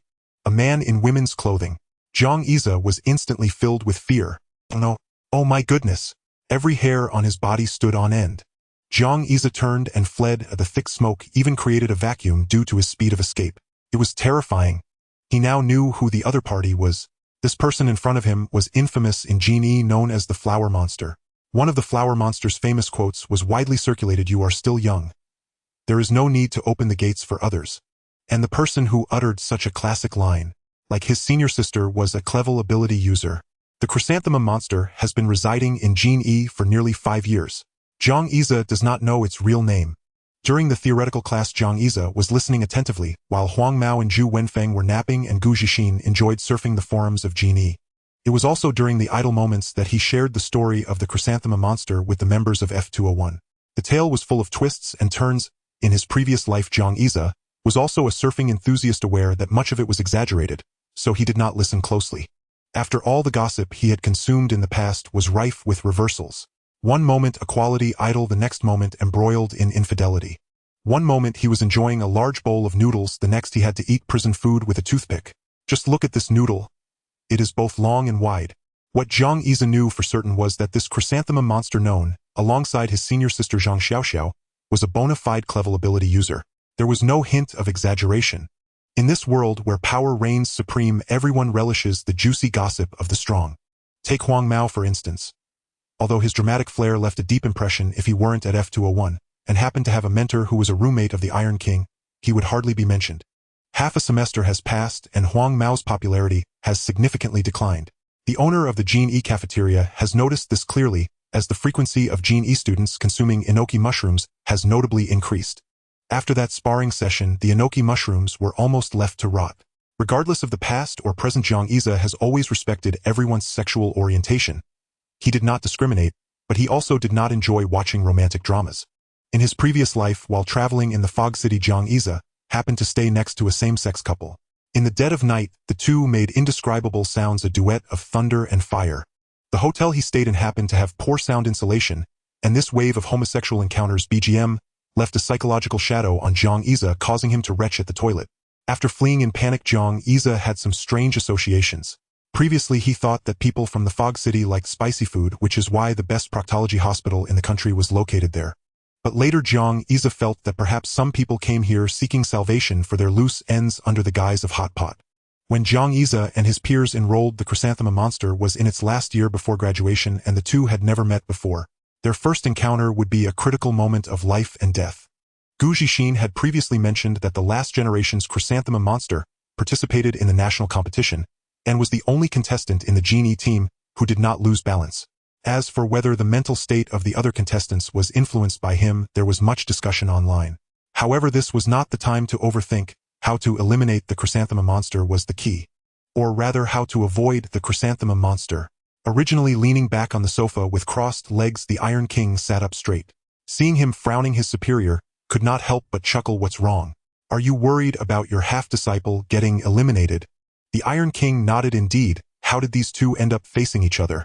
The level of the chrysanthemum monster's abilities was something the observers naturally had information on. The gap between Clevel and Flevel was as vast as a chasm. After taking charge of Genie's efforts to compete in the national contest, the Iron King naturally received the data on the chrysanthemum monster. Chrysanthemum monster, originally named Hong Lu, possesses powerful and comprehensive abilities. The Iron King had also watched the recordings of the round of 16, where Hong Lu nearly dragged Genie into the top 8. The Iron King had even assessed this contestant upon the start of the semester. Aside from the fact that the other spoke a bit effeminately, everything else seemed quite reliable. For this competition, the Iron King had even assigned a task to Hong Lu to gauge the abilities of Genie's ability users Ono to ascertain the talents that could be selected for the team. In the scene, Great Xia was crouching on a tree observing. It appeared that this clever ability user was more frightened than injured. The mountain beast hiding in the soil seemed to have caught the scent of blood fading and was preparing to strike again. It was at that moment that the chrysanthemum monster, who had been lying on the ground, suddenly sprang up to evade the attack. The mountain beast, failing to land a hit, swiftly burrowed back into the earth, seeking another opportunity to attack. In a short span, the mountain beast launched several assaults, all of which were thwarted by the chrysanthemum monster. Once the chrysanthemum monster steadied itself, it stood firm like a daisy wedged in the crevice of a stone, unyielding against the wind. From his high vantage point, Jiang Xia noticed something amiss. Since the first injury, the chrysanthemum monster had been observing the movements of the pangolin, showing no intention of attacking. Having brought the mountain beast inside that was meant to stir the waters. Now the fish had been caught, but it was a gigantic crocodile. Can a crocodile even be considered a fish? Jiang Xia thought for a moment. Fine, let's consider it. If the chrysanthemum monster were eliminated, he would also gain points from its elimination. What Jiang Xia did not know was that the contestant on the elimination list who was on par with him was the very chrysanthemum monster in front of him. This chrysanthemum monster was truly ruthless toward the younger students. In Hong Liu's view, only by applying sufficient pressure could the younger students unleash their potential. If they couldn't win, then they simply couldn't win. They had no right to enter the genie representative team. Competitions within the school were merely a warm-up. The national competition was the real stage. At this moment, Hong Liu observed the pangolin scuttling beneath the surface. As it lunged again, he struck fiercely, gripping the mountain beast's neck. Is that all you've got? Why have you turned into a big rat? Jiang Xia stood by dumbfounded. It turns out the chrysanthemum monster regarded the mountain beast as an ability user. As the owner of the mountain beast, Jiang Xia decided to intervene at this moment. If he didn't act now, he would be finished. It was a fight to the finish. Vines of strangulation rise. From the grass that originally reached his ankles, the strangulation vines lying in wait burst forth from the earth, coiling around the chrysanthemum monster's legs like a python. The chrysanthemum monster stood, still, allowing the strangulation vines to cover its entire body. When they reached its hands, it seemed to deliberately release the mountain beast it had been holding. Both individuals simultaneously expressed their surprise. Such vigorous life force. Such immense pressure. The chrysanthemum monster Hong Liu marveled at the vitality of the strangulation vines that grew inexplicably. Meanwhile, Jiang Xia's side of these strangulation vines seemed to have wilted, barely holding on to the opponent, more like they were lazily sprawled over the other's body. Were they scared? This was Jiang Xia's first time witnessing Flevel ability plants, the strangulation vines, instilling such great fear in an ability user. The strangulation vines displayed poor situational response. There was only one possibility. This kind of pressure was inscribed in their genes. Just as most humans fear snakes, it is a legacy of their ancestors who escaped the jaws of serpents. If the strangulation vines could not restrain the opponent, Jiang Xia's tactics would be greatly hampered. At this moment, he recalled a line of poetry: "When autumn arrives on the 8th of September, I will bloom while all others perish." This aura of one flower standing tall above all others perfectly illustrated the chrysanthemum monster's status as a Clevel ability user. Wait, a Clevel ability user? He was not unfamiliar with other Clevel ability users. Time to summon help. Jiang Xia took out his brush, ready to cast the summoning spell for his senior sister once again. However, a slightly effeminate voice suddenly came to his ears. "That mountain beast, did you bring it in?" Jiang Xia froze. He dared not turn around, for he knew the chrysanthemum monster stood right behind him. The creature asked again, "I'm asking you, did you bring this pangolin in?" Jiang Xia shook his head stiffly. "No, we have nothing to do with each other." The chrysanthemum monster let out an "oh" and did not pursue the matter further. As long as the competition's fairness remained intact, it was fine. At that moment, the chrysanthemum monster was only intrigued by Jiang Xia's ability. "What is your power?" Jiang Xia obediently pulled out a brush. Hong Liu examined the formidable object before him, touched it, and asked with a puzzled expression, "That's it?" Jiang Xia hadn't even seen how the other had approached him. Desperate to divert attention, he mustered all his effort. "My power requires me to write things out." As he spoke, Jiang Xia extended his brush and wrote the character "wind" on a leaf. The leaf hung in the air, supported by a tiny whirlwind. The chrysanthemum monster stared at the leaf, defying gravity, and grew curious. "Can you make people fly?" Jiang Xia shook his head. "I've tried. People are too heavy. They can't fly. Only light things can." The chrysanthemum monster glanced at the leaf, then extended his massive hand, revealing a withered strangler vine. "Did you do this?" Jiang Xia nodded with some difficulty. "Yes.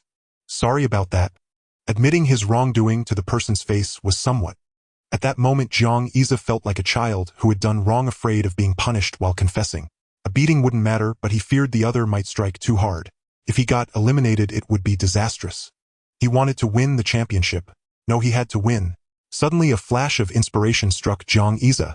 The other showed little reaction, staring thoughtfully at the brush. Your power is strange. Most abilities are activated directly, but yours requires an indirect medium to take effect. The chrysanthemum monster's voice did sound somewhat effeminate, yet, as he analyzed Jiang Yize's ability, one almost forgot that peculiarity. Jiang Yize rubbed his head. Yes, that's why I'm frank. He deliberately showed weakness, knowing that formidable opponents often disdain bullying the weak. Frank, the chrysanthemum monster was taken aback. You're frank and you've survived this long. What about that power you used to summon plants? Come on, use it on me again. Hearing this, Jiang Yize had no choice but to comply. He asked the chrysanthemum monster to extend his hand, and under the creature's gaze carefully wrote the character forest. The wood technique activated. In an instant, Jiang Yize was blasted away by a powerful gust of wind. Jiang Yize scrambled to his feet, astonished by the sight before him. The chrysanthemum monster, originally clad in a white dress, now had his arm covered in pale yellow slender curved petals. It resembled a scene of chrysanthemums in full bloom. Bang! A shower of chrysanthemums scattered, falling like a pale golden rain. The chrysanthemum monster reverted to normal, but excitement flickered across his face. Kid, are you really frank? Jiang Yize nodded. What other abilities do you have? Show me again. Jiang Yize nodded. First, let me demonstrate this. They'll write a character on you. With that, Jiang Yize carefully inscribed the character block on the other's body. Yes, the block technique. He explained, this technique requires you to attack me to see its effect. The chrysanthemum monster nodded, signaling for Jiang Yize to begin. Jiang Yize gathered his strength, the brush scribbling furiously behind him. He opened his eyes, and with fire fueled by wind, he took a running start and kicked fiercely at the chrysanthemum monster. The chrysanthemum monster observed the changes in the air closely. This frank student held great surprises. Seeing the kick distort the air with its momentum, the creature stood still, awaiting the attack. The moment the kick connected, the chrysanthemum monster immediately focused on sensing the changes in his body. The only change was that there was no change. But in the blink of an eye, Jiang Yize, who had delivered the powerful kick, was sent flying backward. The chrysanthemum monster was about to speak. Suddenly the terrain around them shifted. By the time the chrysanthemum monster reacted, Jiang Yize had vanished without a trace. This kid, did he run away? The chrysanthemum monster stared dumbfounded at the barely legible characters on his body. Kid, we're not done talking yet. Nevertheless, the chrysanthemum monster's perception of Jiang Yize shifted once again. In a short span, Jiang Yize had displayed multiple facets of his abilities. Control over plants, control over that pangolin, control over the wind, and control over timing. This kid sure runs fast. But most importantly, there was the enhancement to himself. The chrysanthemum monster activated his power, and once again chrysanthemums covered his entire body. Pure white, spotless, with not a hint of yellow. The earlier yellowing of the chrysanthemums was entirely Jiang Yize's doing. What Jiang Yize didn't know was that the criteria for judging the strength of ability beasts like adorned with gold and silver also applied to ability users like the chrysanthemum monster. Though it lasted only a brief moment, the chrysanthemum monster felt he had even touched a new threshold. After wandering around the base for a long time, he had to admit one thing. He seemed to be lost. Last year's national competition, if not for getting lost, he might have pulled off an incredible comeback. Still, he locked onto the location of this frank ability user. Didn't he say that mutated beast had nothing to do with him? Closing his eyes, the chrysanthemum monster found that the pangolin was also beside him. One of the chrysanthemum petals from the earlier golden rain had landed in a hidden spot on Jiang Yize's clothes. Using that petal, the chrysanthemum monster Hong Lu located him. The boy was hiding in a cave, using a peculiar breathing rhythm to mask his vital signs. The pangolin, which he had firmly under control, was also burrowed in the earth beside Jiang Yize, as if terrified. All creatures have spirits. Being a drank mutated beast, even with low intelligence, the pangolin knew where it was safer. That windfire heart-piercing kick was indeed Jiang Yize's full-powered strike. But the purpose of that strike wasn't to show the chrysanthemum monster his strength. Forces act in pairs. Jiang Yize demonstrated a new understanding of the block technique. It could be used for defense or for escape. The block technique perfectly neutralized all the impact of the windfire heart-piercing kick and reflected the force back onto Jiang Yize. Simultaneously, Jiang Yize activated the wind, forest, fire, and mountain techniques in rapid succession. Under the recoil of the block technique, he shot out like a runaway horse, reaching his personal top speed. Though his internal organs churned with nausea and a metallic taste of blood filled his mouth, Jiang Yize had finally escaped the chrysanthemum monster's grasp. Moreover, before leaving, he had the presence of mind to create an escape route for the pangolin. My number 1 employee hasn't made a deal yet. Thus Jiang Yize found a steep terrain, used the mountain technique to form a cave barely large enough for one, covered the entrance with trees summoned by the forest technique, and blew some dust over it with the wind technique. His secret hideout was complete. Waiting until his condition returned to normal, Jiang Yize slowly exhaled a breath of turbid air. That was close. In his ear the soft voice sounded again. Are you really Frank? Jiang Yize was dumbfounded. No matter how hard he tried to conceal himself, he couldn't escape this fate. A wave of despair surged within him. To say he was like the great sage, equal to heaven trapped beneath the five elements mountain, would be overstating himself. To say he was like a mouse toyed with by a cat would be too degrading. He hadn't stolen or robbed. At worst, he was just a sneaky opportunist. Jiang Yize was still pondering how to make excuses when the other spoke. You're more formidable than many a level and level ability users I've seen. If you're truly Flevel, you're the strongest Flevel I've ever encountered. Hearing the praise, Jiang Yize's heart tightened. This was bad. He had been thinking of feigning weakness to make the other lose interest in him. But now, caught under the other's intrigued gaze, Jiang Yize felt a surge of regret. What had he been thinking, unleashing all four tactics of wind, forest, fire, and mountain?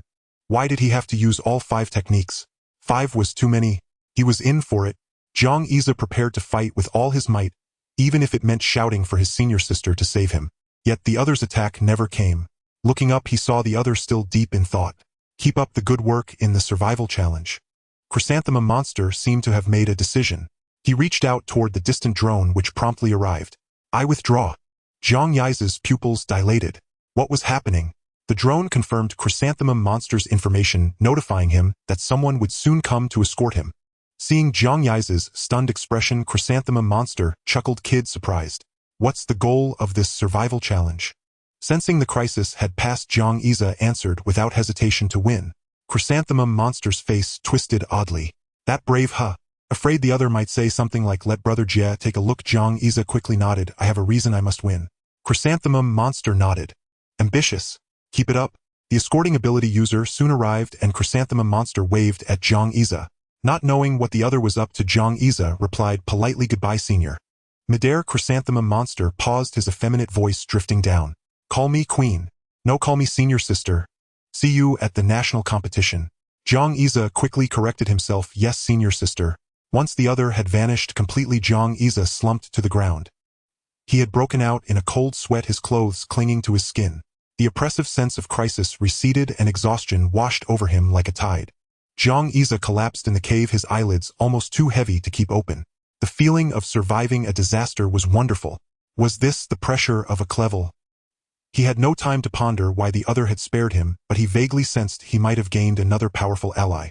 With his last shred of willpower, he restored the cave to its original state. Then he fell asleep. Late into the night, sounds of fighting echoed from the mountains. Only a sliver of starlight filtered through the gaps in the foliage, falling upon Jiang Yize. The formation patterns were once again in motion. The pangolin, which had been eager to flee, seemed to sense something and lay still beside him. Occasionally starlight would also fall on the pangolin. It was utterly entranced. By morning, Jiang Yize woke up fully refreshed. Seeing the large creature lying beside him, he was startled at first, then realized. Oh, it was his employee. Jiang Yize stroked the pangolin, which curled into a ball in comfort, then stretched out, allowing him to pet it. Jiang Yize was amused. He now had an idea for the second chapter of how to freeload. It was about sharing hardships with employees. Though a mutated beast couldn't study together, surf the web together, or fight side by side. At least they had weathered the pressure from Chrysanthemum Monster together, hadn't they? The drone's voice sounded nearby. The survival challenge zone is about to shrink. Currently, there are 10 survivors left. That meant besides himself, there were only 9 competitors left. Jiang Yize hissed. Finally, he hadn't been pushed out of the zone. Lady Luck had finally favored him. The morning sunlight spilled over the mountains, and the pangolin poked its head out of the earth as if seeking a bit of warmth. After a night, Jiang Yize felt the pangolin had grown even larger. Under the sunlight, the pangolin's scales shimmered with a golden luster. Jiang Yize glanced at it and patted the pangolin. Keep it up, boss is about to go back. Take care of yourself from now on. The pangolin seemed to understand, pressing against Jiang Yize reluctantly. Jiang Yize took out some food from his pack and shared it with the pangolin, but the pangolin only sniffed it and barely touched it. Jiang Yize chewed on his dry rations, savoring the last moments of calm before the battle. After drinking the last of his water, he patted the pangolin. Let's go. Let's go greet those 7 Calabash brothers and the snake and scorpion demons. Today is my day.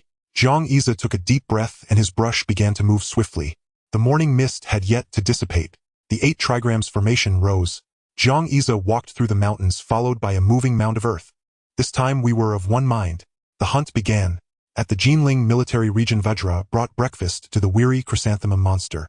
Up all night. Instructor Zhang, I have a request. Speak. I want to recommend someone for the team. Who? Chrysanthemum monster pointed at the tablet in his hand, which showed a clear-eyed young man intently roasting a bamboo rat. Him? Sure. Instructor Zhang, could you reconsider? You agreed. Chrysanthemum monster, whose name was Hong Lu, had been about to plead Zhang Yi's case, but the other had agreed without hesitation. This left Hong Lu somewhat unsettled. Was it really that easy to accept an level ability user into the team these days? Vajra gestured for Hong Lu to eat his breakfast, while it was hot, adjusting his posture with some effort. Little Hong. Hong Lu looked up at Vajra Zhangwu, who gazed out the window with a hint of pride. You know, I was the one who discovered that level ability user. With my keen eye, I recommended him as a closed-door disciple to my senior brother. He's practically my half-apprentice, ha ha ha. Hong Lu stared at Vajra, giving him a few incredulous looks. Finally, he couldn't help but say, Instructor Zhang, did you not wash your face this morning? You've got sleep in your eyes. Great Xia had barely taken 2 steps when the drone descended. Candidate 17 has eliminated candidate 418. Currently 9 candidates remain on the field. Great Xia froze. He needed to hurry. If he didn't pick up the pace, he wouldn't earn enough elimination points. A thick smell of blood wafted from afar. The pangolin emerged from the soil, frantically gesturing with its head. Great Xia watched the pangolin, which had entered its dutiful employee mode, but frowned. He didn't find the pangolin unusual. What was off was the scent of blood. It was too strong. Though this was a survival challenge, everyone usually exercised restraint. After all, they were schoolmates, and there was no need for a bloody fight over money. But this blood scent, the concentration of blood splattered in the air, was far too high. When Great Xia helped the uncle in the alley slaughter pigs, the amount of blood gushing from a pig's severed artery was probably comparable to this. But a pig weighed hundreds of gene, while a human weighed far less. Following the scent of blood, Great Xia hurried over. Before he got close, the wind began carrying the voices of 2 people. Why does this elimination still count as yours? Go easy. Forgive me, Junior. I got a bit excited just now.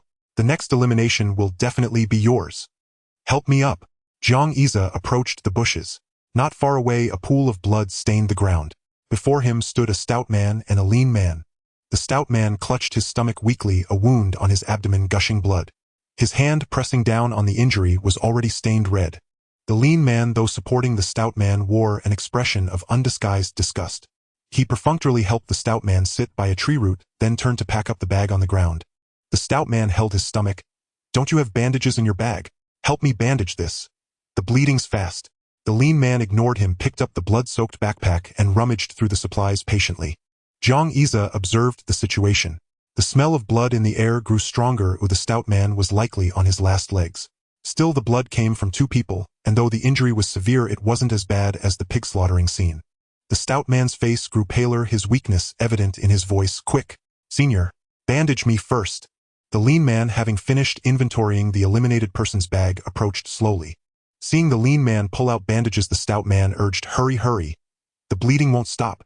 The next second, the lean man tossed the bandage into the air. The white gauze fell freely like a sudden, unending snowfall in the mountains.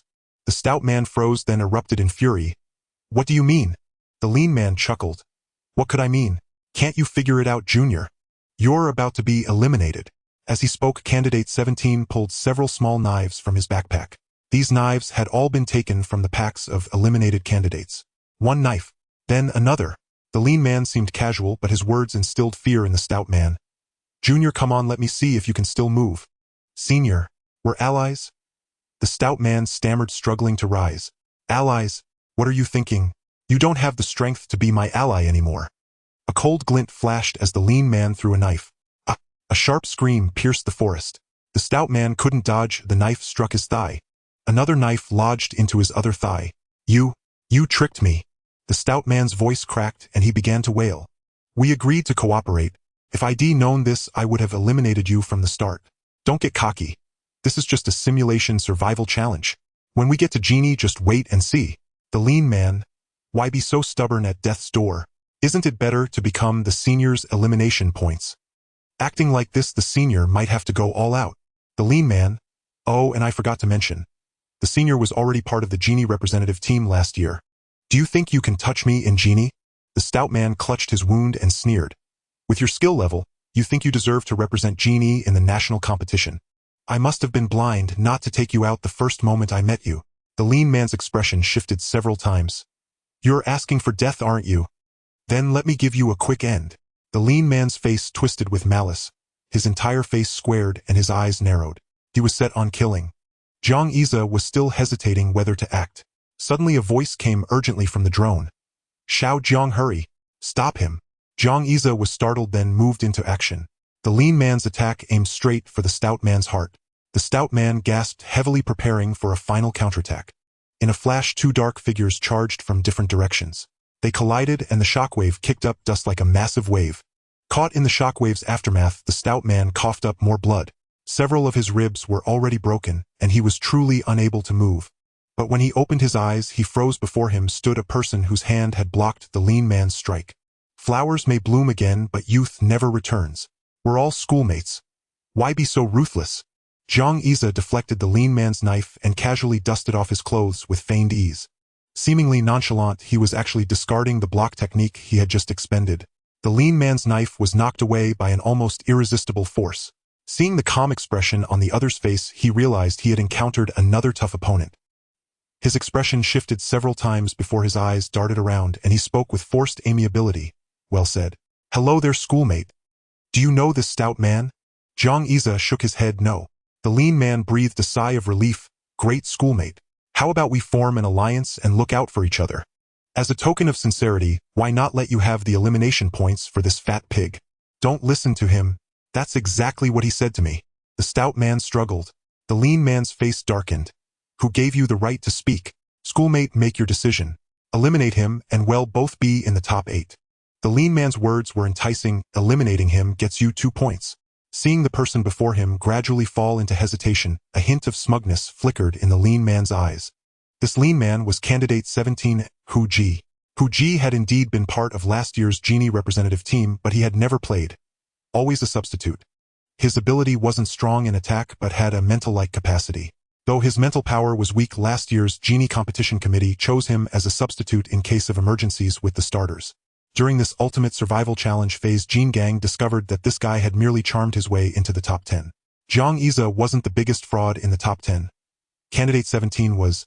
Moreover, according to the medical team's reports, 3 out of every 4 candidates eliminated by Hu Ji were on the verge of death, clinging to life by a thread, and another had even died during transfer. Clearly, Hu Ji was too heavy-handed and called for the drone too late. This brought up last year's incidents, which Chrysanthemum Monster and Gene Gang had mentioned. Last year's team selection had some accidents. Several skilled candidates ultimately withdrew from the Genie representative team due to injuries. Gene Gang stared at the screen where Great Xia was indeed turning toward the stout man. Hu Ji smirked, coldly gripping his knife, tightly waiting for the perfect moment. He had already decided 8th place wasn't his limit. If he could take out these 2, he could earn at least 3 points from this wave. The mantis stalks the cicada, but I am the oriole. The moment Jiang Chan squatted down, Hu Ji made his move. He couldn't afford to wait until the man before him actually eliminated the fatty. Junior, let your senior teach you a lesson. Never turn your back to a stranger. The fatty had already closed his eyes weakly. He too had been lured by Hu Jia's deceit and boarded the pirate ship. It was all nothing but self-inflicted retribution. The fatty awaited the pain to strike him once more. At this moment he had come to a profound understanding of the malignancy of human nature. Up! The anticipated pain never arrived. Instead, a slight tightening sensation came from his wounds. The fatty, whose vision was blurring from blood loss, sensed movement before him and couldn't help but open his eyes. Everything before him felt like a dream. The scrawny man he had gnashed his teeth at was now lying on the ground with an expression of utter disbelief, a massive wound piercing straight through his abdomen. And before him stood a youth no older than he was, holding a first aid kit and meticulously bandaging his wounds. The fatty was stunned for a moment. Am I already dead? The youth before him smiled. Don't rush, the survival challenge isn't over yet. The fatty looked down at his own stomach, now wrapped in bandages. Jiang Chun looked at him. Bear with the pain. Without waiting for the fatty to nod, Jiang Chun tightly bound 2 vine strips high around the fatty's legs to prevent another hemorrhage. Then Jiang Chun exerted force with both hands. The 2 knives embedded in the fatty's legs were pulled out and blood gushed forth. Jiang Chun quickly disinfected the wounds with alcohol from the first aid kit. All right, rest up when you get back. It's not a big problem. Suddenly a thought struck Jiang Chun.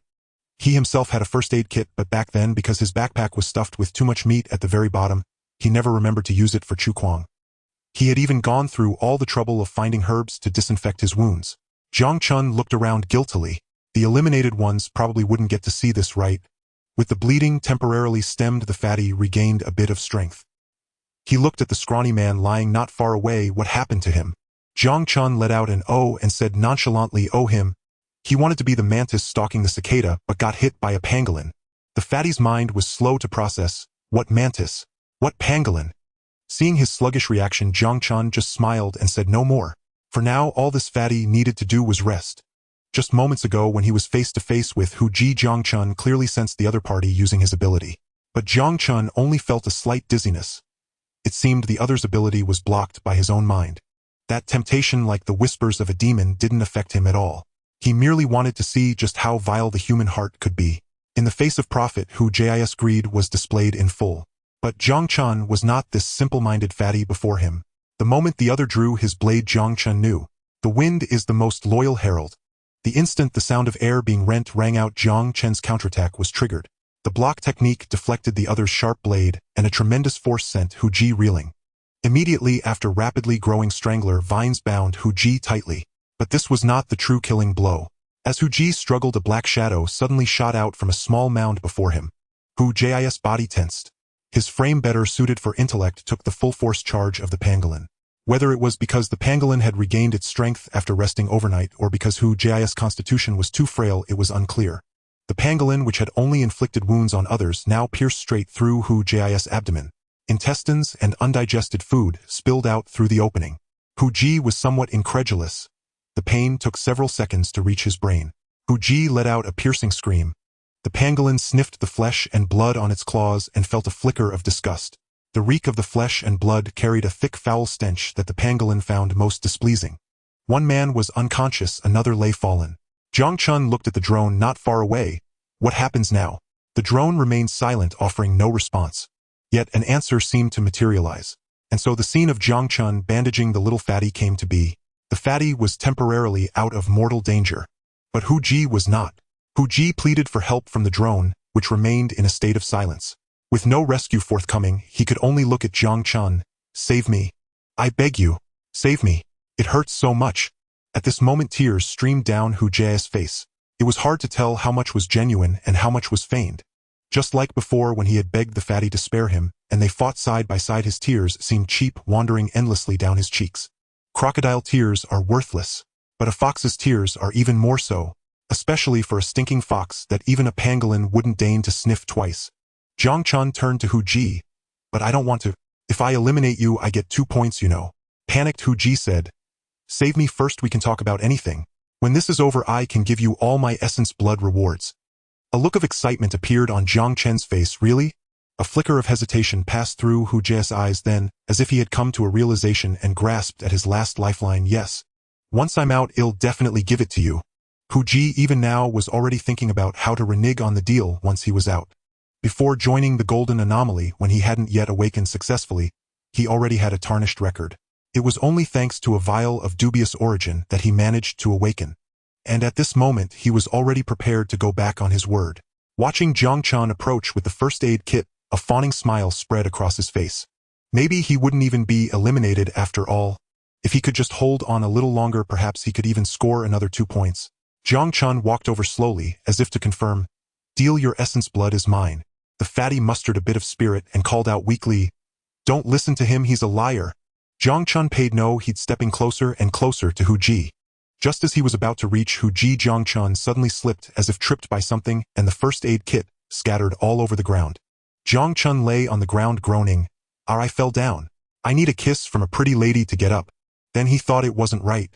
Even though the drone hadn't spoken, there really were people watching. Jiang Chun quickly rolled over. "So sleepy, let's take a nap." The pangolin, having cleaned its claws, also scurried over and poked its head out beside Jiang Chun. It seemed to be standing guard for Jiang Chun. The little fatty clutched his stomach, unable to suppress a laugh. Jiang Chun's acting was far too clumsy, but it was still immensely satisfying. By now, Hu Ji could clearly see that he had been toyed with by Jiang Chun. "Ill fuck your." Hu Ji spat out a mouthful of blood and fell completely unconscious. The drone, which had malfunctioned temporarily, suddenly returned to normal. Student 17 eliminated. 8 survivors remain. The paramedics arrived belatedly and took the chubby boy away. It seemed everyone had forgotten about Hu Ji, who lay collapsed on the ground. Before leaving, the chubby boy insisted that Jiang Yize touch him once. Then, with exaggerated theatrics, he also fainted. Muttering under his breath, he said, I've been eliminated. Jiang Yize's face flushed red. Don't copy me. Candidate 3378 has eliminated candidate 982. Only 7 remain on the field. Felt surreal. Jiang Yize hadn't even begun his rampage yet. He had already made it into the top 7. Gazing at the forest before him now stained crimson, Jiang Yize sighed. He activated the forest and mountain incantations in succession. The earth-churned trees grew, and Hu Ji was buried in the soil, becoming nourishment for the woodland. He glanced at the pangolin waiting obediently beside him and patted its head. In this world, there were far more two-legged villains. What did it matter if one had a tail? Come on, little boss, it'll take you to score. Neither Jiang Yize nor the chubby boy had claimed the point from Hu Ji just now. It was considered a natural elimination. Next, Jiang Yize activated his Bagua array and finally located a lone candidate. The pangolin and Jiang Yize's coordination grew increasingly seamless, eliminating the opponent before inflicting serious injury. Top 6. Jiang Yize was ecstatic. His very first employee had finally made a kill. To celebrate, Jiang Yize specially found a nest of termites for the pangolin. The pangolin slurped up the termites, feeling puzzled. Oh no, does he really think I only eat termites? I need meat. Soon elimination announcements came through. Top 5, Top 4, Top 3. But Jiang Yize hadn't claimed any of these eliminations. The circle shrank again. Jiang Yize rushed inside. Seated within the circle were 2 people. 2 people he knew very well. Senior sister Zhang Xiaoxiao. Senior brother Xia Ming. The 2 glared at each other with bitter resentment, clutching their stomachs. Their eyes lit up when they saw Jiang Yize arriving. Xia Ming exclaimed in surprise. Junior brother, you're still alive. Oh, I mean you haven't been eliminated yet. Jiang Yize nodded. Senior sister was more direct. See, I told you little Z's wouldn't be eliminated. Hurry up, do you have any food? Bring it out. Jiang Yize nodded, took out the meager rations left in his backpack and sat down with them. Xia Ming only got a small portion of dry rations. The rest was devoured by Zhang Xiaoxiao. As she ate heartily, she made growling sounds to guard her food. Xia Ming dared not contend with her. First, he couldn't beat Zhang Xiaoxiao. Against other cranks he could hold out with his defense, but Zhang Xiaoxiao was different. Second, it wasn't worth fighting to the death with his master's daughter. Xia Ming was already certain he would represent Genie in the national competition, and that was enough. Once the 2 had joined forces, no one could escape their clutches. That was why Jiang Yize hadn't scored another point. In the observation room, Jin Gang's brows couldn't stop rising. He coughed and said, Allow me to introduce the 3 talents of this Genie survival challenge. This one is my daughter. This one is my disciple. And this one is my half-disciple. Hey, don't leave. The superior rolled his eyes and began issuing orders. 7th Legion, prepare to release the mutant beasts back. Back in the observation room, the observer, whose face was far more swollen than in the ID photo taken 2 days ago, stared in disbelief. And Frank ability user had made it this far. Could he even win? The observer analyzed the situation. Although these 3 know each other, the other 2 are far stronger, and they're his senior sister and brother. Shouldn't he defer to them first? With a firm gaze, the observer thumped his chest and pointed at the handsome youth on the screen. I swear it. He absolutely cannot win the championship. Inside the arena, senior sister finished her food first and stared longingly at the half-block of compressed biscuit remaining in Xia Ming's hand. Xia Ming hastily gulped it down. Zhang Xiaoxiao looked at Jiang Yize with disappointment. Suddenly, a small mound rose beside Jiang Yize and a brown nose emerged. Meat. Meat is here. Zhang Xiaoxiao grew excited. Jiang Yize quickly stopped her. Senior sister, don't. Pangolin meat isn't tasty. The drone descended to remind them. The mutant beasts are beginning to return to the forest. Please decide the victor quickly or all will be considered eliminated. The anticipated epic showdown never materialized, much to the disappointment of the Jinling military. No internal sect rivalry either. Was all this manpower and resources wasted just to watch them chat? Hearing this, Jiang Yize nodded and looked at the 2. Senior sister, senior brother, how about we withdraw? I'll follow your lead. Jiang Yize's elimination score was high. Even if he came in 3rd, his total points wouldn't necessarily be lower than theirs. He felt quite relaxed. Zhang Xiaoxiao drooled. Is its meat really that bad? Jiang Yize smiled bitterly. This creature really isn't good to eat. In the past, people would hunt it for its scales, but after stripping them off, they'd just throw the meat away. Great Xia spoke the truth. In his past life, pangolin scales were believed to have medicinal properties for promoting blood circulation and removing stasis. They were once hunted to near extinction. Great Xia had seen pictures of pangolins with their scales torn off. It was pitiful. Many species had been eaten nearly to extinction simply because people craved their taste. Of course, being delicious also helped curb biological invasions. Crayfish were a perfect example.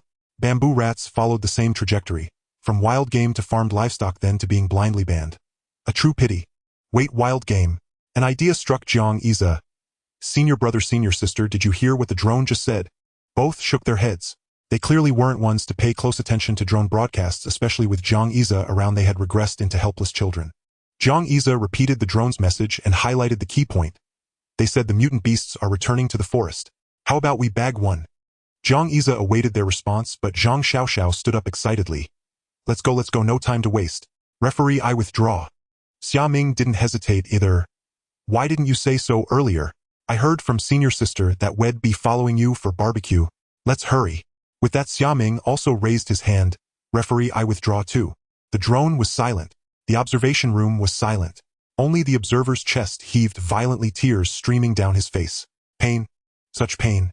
Why was my face swollen again? I just end it all. The observer stared at the keyboard before him, viciously pried off the F key and tossed it into the trash can beside him. The joint operation between Genie and the Jinling military concluded. The observer rose, donning his military uniform adorned with 2 bars and 4 stars.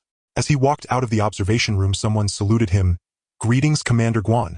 Commander Guan gazed at the gradually clearing sky and made the final judgment of his career as an observer. That kid definitely won't make it onto the school team. Even if he makes the team, he won't play. Even if he plays, he won't advance.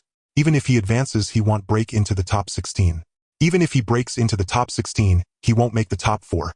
Even if he makes the top 4, he won't reach the finals. Finally, he snarled viciously, and in the finals boom! A tremendous noise erupted from the nearby mountains, making Commander Guan shudder. A word of prophecy. A mysterious force awakened a dead leaf butterfly. This dead leaf butterfly fluttered its wings and flew off into the distant horizon. Chang'an, the venue for this year's National Collegiate Ability Competition. The thunderous crash heard by Supervisor Guan was caused by Zhang Xiaoxiao and his 2 companions halting a class-mutated wild boar several times larger than an ordinary human. Xia Ming, meanwhile, charged like a wild bull and sent the boar tumbling off the cliff. At the bottom of the cliff, Great Xia had already set a trap. Not only were there sharp stone spikes within, but also his chief assistant, the pangolin beast. Even so, the class boar struggled for quite a while before falling still. Great Xia patted the pangolin that had contributed to the hunt and said, Good work. They'll give you some meat later. As the saying goes, first the boar, then the tiger, then the bear. This refers to the formidable combat power of wild boars. The proverb doesn't rank the strength of mountain beasts, but rather their danger to humans. Wild boars possess great endurance, high intelligence, thick hide, and astonishing bite force. Thus, in the observation room, the observers who had yet to fully depart enjoyed a thrilling contest they had missed during the finals. Jin Gang was also present. Seeing the trio's seamless cooperation, a gleam of admiration flickered in his eyes. To triumph in the national tournament ability, users must not only excel in personal strength, but also master teamwork with their comrades. Although the trio's coordination was not yet flawless, their swift and decisive elimination of the class boar left Jin Gang deeply satisfied. As he watched them divide their tasks and begin preparing to roast the boar, Jin Gang couldn't help but swallow. He extended an invitation to the supervising observer beside him. Care to join us for a bite later? The supervising observer nodded. Great Xia gutted the class-mutated boar, handing all the entrails over to the pangolin to dispose of. Having once butchered pigs for his neighbors in the alley, Great Xia was now quite adept at dismantling a boar with the skill of a master chef. Quickly breaking down the beast, he placed a massive ham hock over the campfire. Zhang Xiaoxiao clapped her hands joyfully nearby. Meat was coming. Senior brother Xia Ming was dispatched by Great Xia to find a beehive. After all, his thick skin rendered him immune to stings. Great Xia inscribed the character for fire onto the surface of the boar leg, beginning to control the heat. The fire incantation above regulated the meat's temperature. The wind incantation below summoned a strong gust, supplying ample oxygen to fuel the flames. The enormous hemhock's skin began to turn an enticing golden brown, with subcutaneous fat seeping out under the scorching heat, dripping onto the fire with a sizzling sound. The air grew thick with the aroma of roasted meat. Besides honey, Great Xia had also found several wild herbs to use as seasoning. The fragrance of the roast grew richer like a seductive figure in a slit chong sam, endlessly tantalizing one's desires.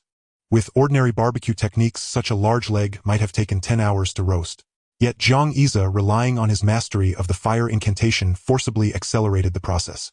In half an hour, a whole wild boar leg, crispy on the outside and tender within, was perfectly cooked. Jiang Yize took out a military knife and began to slice the roasted leg. He first cut a large piece of roasted boar meat and handed it to senior brother Xiaming. Then he carved another generous portion for the pangolin, keeping about 5 pounds of meat for himself. The remaining roasted boar leg was all left for Zhang Xiaoxiao to handle. No one raised any objection to this distribution. In fact, Xiaming even asked Zhang Xiaoxiao, "Is that enough?" Zhang Xiaoxiao was completely buried under a boar leg nearly as big as herself, her hearing entirely gone. Xiaming and Jiang Yize exchanged a knowing smile and began to eat. Meat is a wonderful thing, especially after an intense and fierce battle. Xiaming and Jiang Yize chatted casually about the encounters they'd had during the survival challenge. Even though Xiaming was formidable in both offense and defense, the early stages of the survival challenge had left him somewhat battered and famished. As they talked, Jiang Yize suddenly expressed his gratitude. "Thank you, senior brother, for making this happen. This championship truly means a great deal to me." Xiaming waved his hand dismissively and said, "We're brothers. Why mention it? The national tournament is where we truly belong." By the time Jin Gang arrived at the scene with the supervising observer, Jiang Yize was already roasting a second boar leg. Xiaming and Jiang Yize stepped forward to greet Jin Gang, but Zhang Xiaoxiao showed no reaction. After a brief introduction, Jiang Yize understood. They were here to freeload. No matter, today's barbecue was on Master Jiang's tab. As for the supervising observer, whom Jin Gang had introduced after finishing the wild boar meat roasted by Jiang Yize, the first words he spoke to Jiang Yize were, "Young man, would you consider joining the Jinling military?"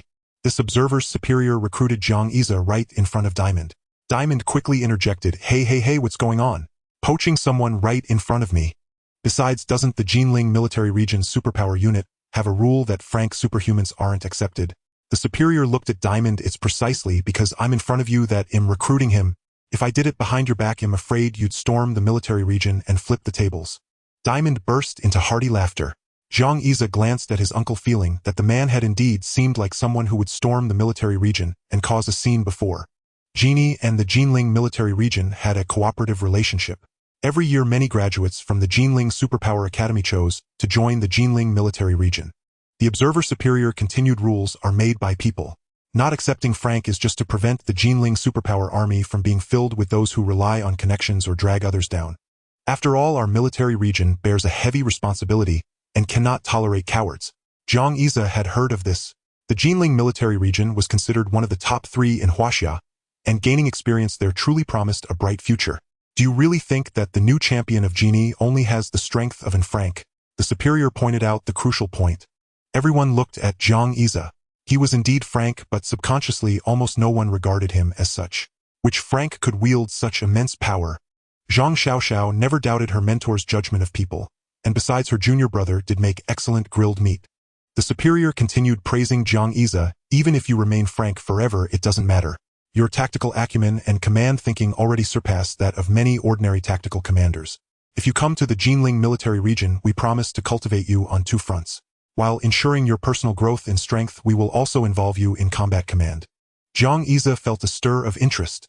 No man could resist the allure of commanding thousands of troops, nor the recognition of dying for one who understands you. Diamond uncharacteristically added fuel to the fire. "Xiao Jiang, I can vouch that his words are true.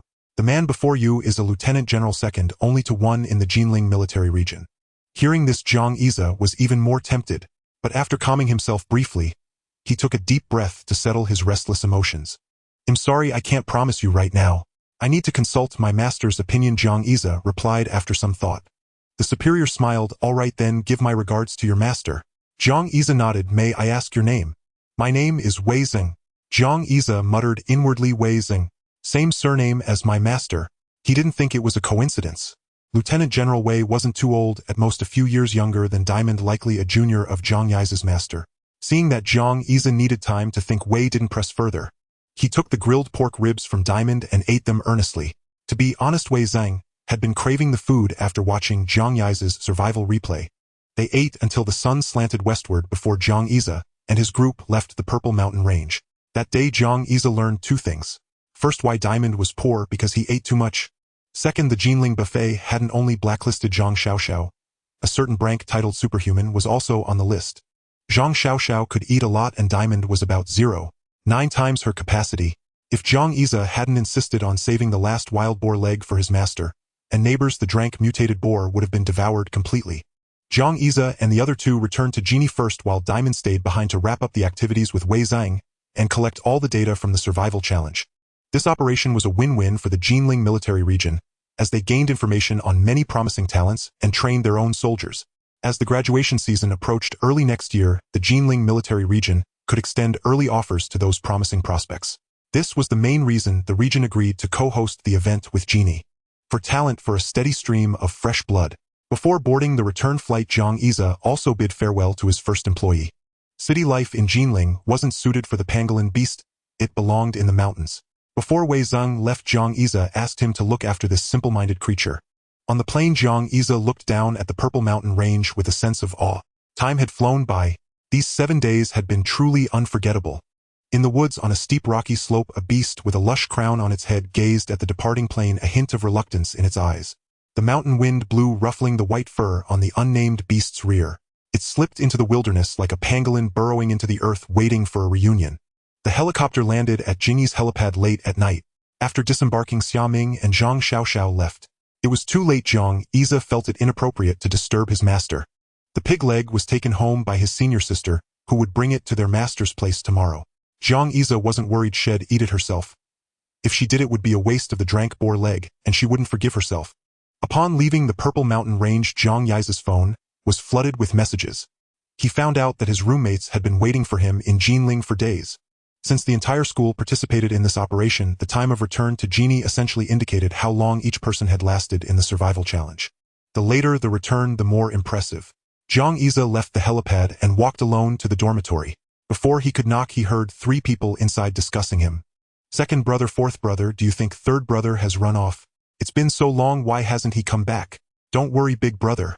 I figure the survival challenge will end in a day or 2. If worst comes to worst, let fourth brother ask the instructor. Hell, definitely no.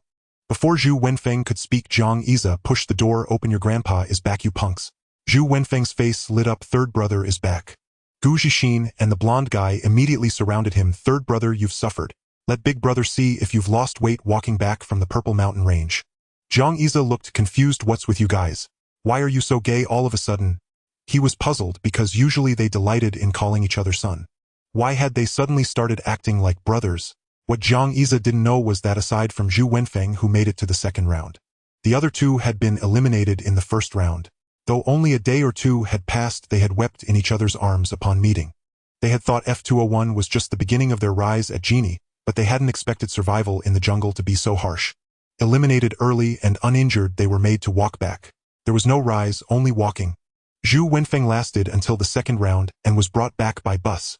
Gu Zixin looked at Zhang Xia expectantly. Come on, tell big brother, how did you get back? Zhang Xia placed his bag on the bed. I came back by helicopter. That night Zhang Xia slept soundly, even snoring softly.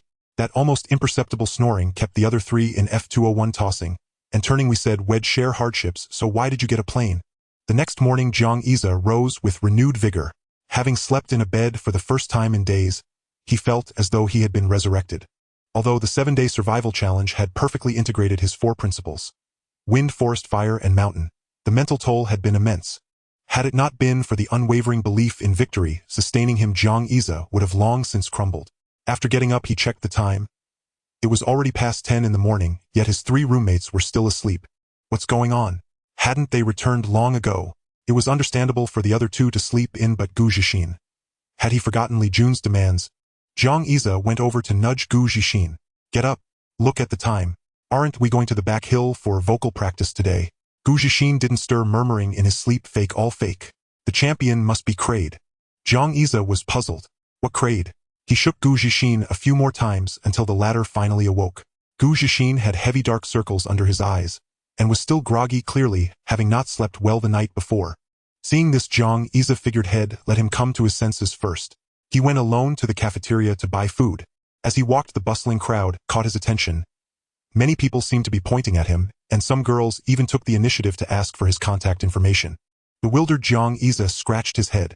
It wasn't until he returned to the dormitory and Huang Mao asked him how he planned to spend the 100 million that he learned what had happened. Initially, his 3 roommates had been skeptical when Jiang Iza claimed he had won the championship. But last night someone had posted a screenshot on the Genie forum of an official announcement from the Genie website. Grade student Jiang Iza has won this survival challenge championship. The post caused an immediate uproar. Dormitory F201, after its initial buzz at the start of the semester, was once again the center of discussion. Soon after, the elimination results of the other 3 members of F201 were also leaked. I've seen those guys. They walked back to Genie with me and returned on the 2nd or 3rd day. Gradually, those who had interacted with Jiang Iza began to shape others' perception of him on the forum The Grind King, the only one who pays attention in theory class.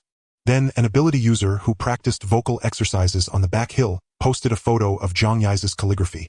The bold freehand strokes were much admired, but a question arose: but what does this have to do with him winning the championship? Could it be that the secret to winning the survival challenge was all covered in theory class? That night, several theory instructors were woken by phone calls greeted with the blunt question: instructor, did you leak the answers to Jiang Iza? After clarifying the situation, the theory instructors first felt anger, then relief. That kid's victory has nothing to do with me, but I had a good feeling about him from the start. After hanging up, some instructors remarked with envy: such a fine student. How did Wei Wuji get to pick him? If only he were my student. But these were not the main reasons. Zhu Wenfeng and the others had lost sleep. They were sleepless because their bets had failed. On the 3rd day after returning to Genie, someone had opened a betting pool. The bet was on what grade the eventual champion would be. There were 4 options: C, D, E, F. Most people bet on C, fewer on D, even fewer on E, and only a handful chose F. Jiang Iza looked at his roommates with eager anticipation. So you couldn't sleep because you were excited. How much did you make? The 3 shook their heads with bitter smiles. We didn't actually bet on F. Huang Mao forced a wry grin. Someone put a huge sum on F and we thought it was hilarious. The 3 of us each bet 2 months' living expenses on C, D, and E, planning to split the winnings if one of us won. Jiang Iza slapped his forehead. Used as a betting piece again. And the worst part, he couldn't even bet on himself. A loss of 5 million, damn it. But their dejection didn't last long. Huang Mao threw an arm around Jiang Iza, his face full of anticipation. Third brother were tight, right? Jiang Iza was baffled by the sudden eagerness. What's up? I'm for hire but not for sale. Huang Mao said, come on, tell us. What are you going to do with the money? Gu Zhixin leaned in. Yeah, what grade of essence blood did you pick? Jiang Iza suddenly remembered. The first prize included a vial of Kraid mutated beast essence blood, worth 100 million. At the time, his mind had been on the deed to the Jinling alleyway, and he had completely forgotten about this. Besides, now that he had won, why hadn't Master Vajra, as the person in charge, mentioned anything to him? Could he be trying to renege? No, he had to go find his master right away. Jiang Iza explained the situation to the 3, promising them a good meal once the prize was awarded, and they finally let him go. After Jiang Iza left, the 3 sat in the dormitory in silence. After a moment, Huang Mao sighed. First, so we're the ones holding F201 back, aren't we? Last night he had seen the posts. Some people already thought Huang Mao, Gu Zhixin, and the others were wasting their talent. All of them were F-grade, but Jiang Iza, with the worst instructor, had managed an incredible turnaround in just half a semester. Meanwhile, the 3 with better instructors had barely progressed. Losing the bet was a material loss, but being criticized for lack of effort for squandering a good hand, that was a spiritual blow. Zhu Wenfeng sighed. My Master Vajra doesn't really pay much attention to me. Senior brother Xiaming is the apple of his eye. Gu Zhixin stood up. Isn't it possible that this kid worked so hard that he earned his instructor's respect? Huang Mao and Zhu Wenfeng fell silent. Compared to Jiang Iza, they indeed hadn't worked hard enough. They were used to being dragged along by him. They didn't even have the habit of setting alarms. Jiang Iza was always the one to wake them up. During his absence, they had lived in a daze, their days and nights turned upside down. They had thought that without Jiang Iza they could sleep well, but staying up late every night and being unable to wake up the next day had plunged them into utter decadence. Fortunately, Gu Zhixin was an optimist. Even if we're not that great, no one else has the right to say we've disgraced F201. Let's go. Time to train. Huang Mao waved his hand, and the 3 left the dormitory, heading to their respective training grounds. A wave of internal competition within F201 had begun. When Jiang Iza arrived at Wei Wuji's home, Wei Wuji was staring at Zhang Xiaoxiao and vice versa. In front of them lay a large slab of frozen wild boar meat. Seeing Jiang Iza, Wei Wuji cleared his throat to hide his excitement. He didn't have a particular fondness for barbecue, but Jiang Iza's grilling in the video had looked exceptionally tempting. This kid, how did his survival challenge end up looking like an outdoor barbecue? It was Jiang Iza's first time in his master's kitchen. He was stunned the moment he stepped in. Only after confirming several times with his senior sister did Jiang Yize dare to believe that his master's kitchen was as vast as the back kitchen of a medium-sized restaurant. For some reason Jiang Yize couldn't shake the feeling that a subtle burnt odor lingered in the house, as if the entire room had been scorched. Hearing Jiang Yize's question, Zhang Xiaoxiao admitted it openly. She was the one who did it. When she first came to the master's house, the master was reading, and she, feeling bored, roasted the big bird he kept. She turned on the fire and forgot to turn it off. Not only was the bird burnt, but the kitchen was too. Zhang Xiaoxiao muttered, "What a pity, such a plump bird gone to waste." Later the master took in little junior brother Yu.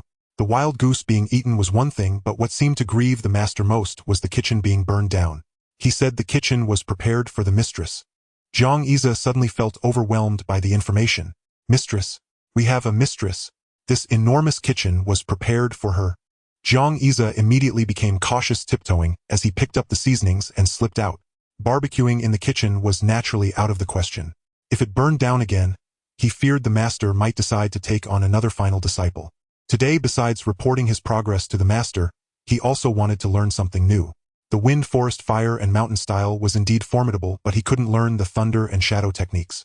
He lacked the corresponding array patterns.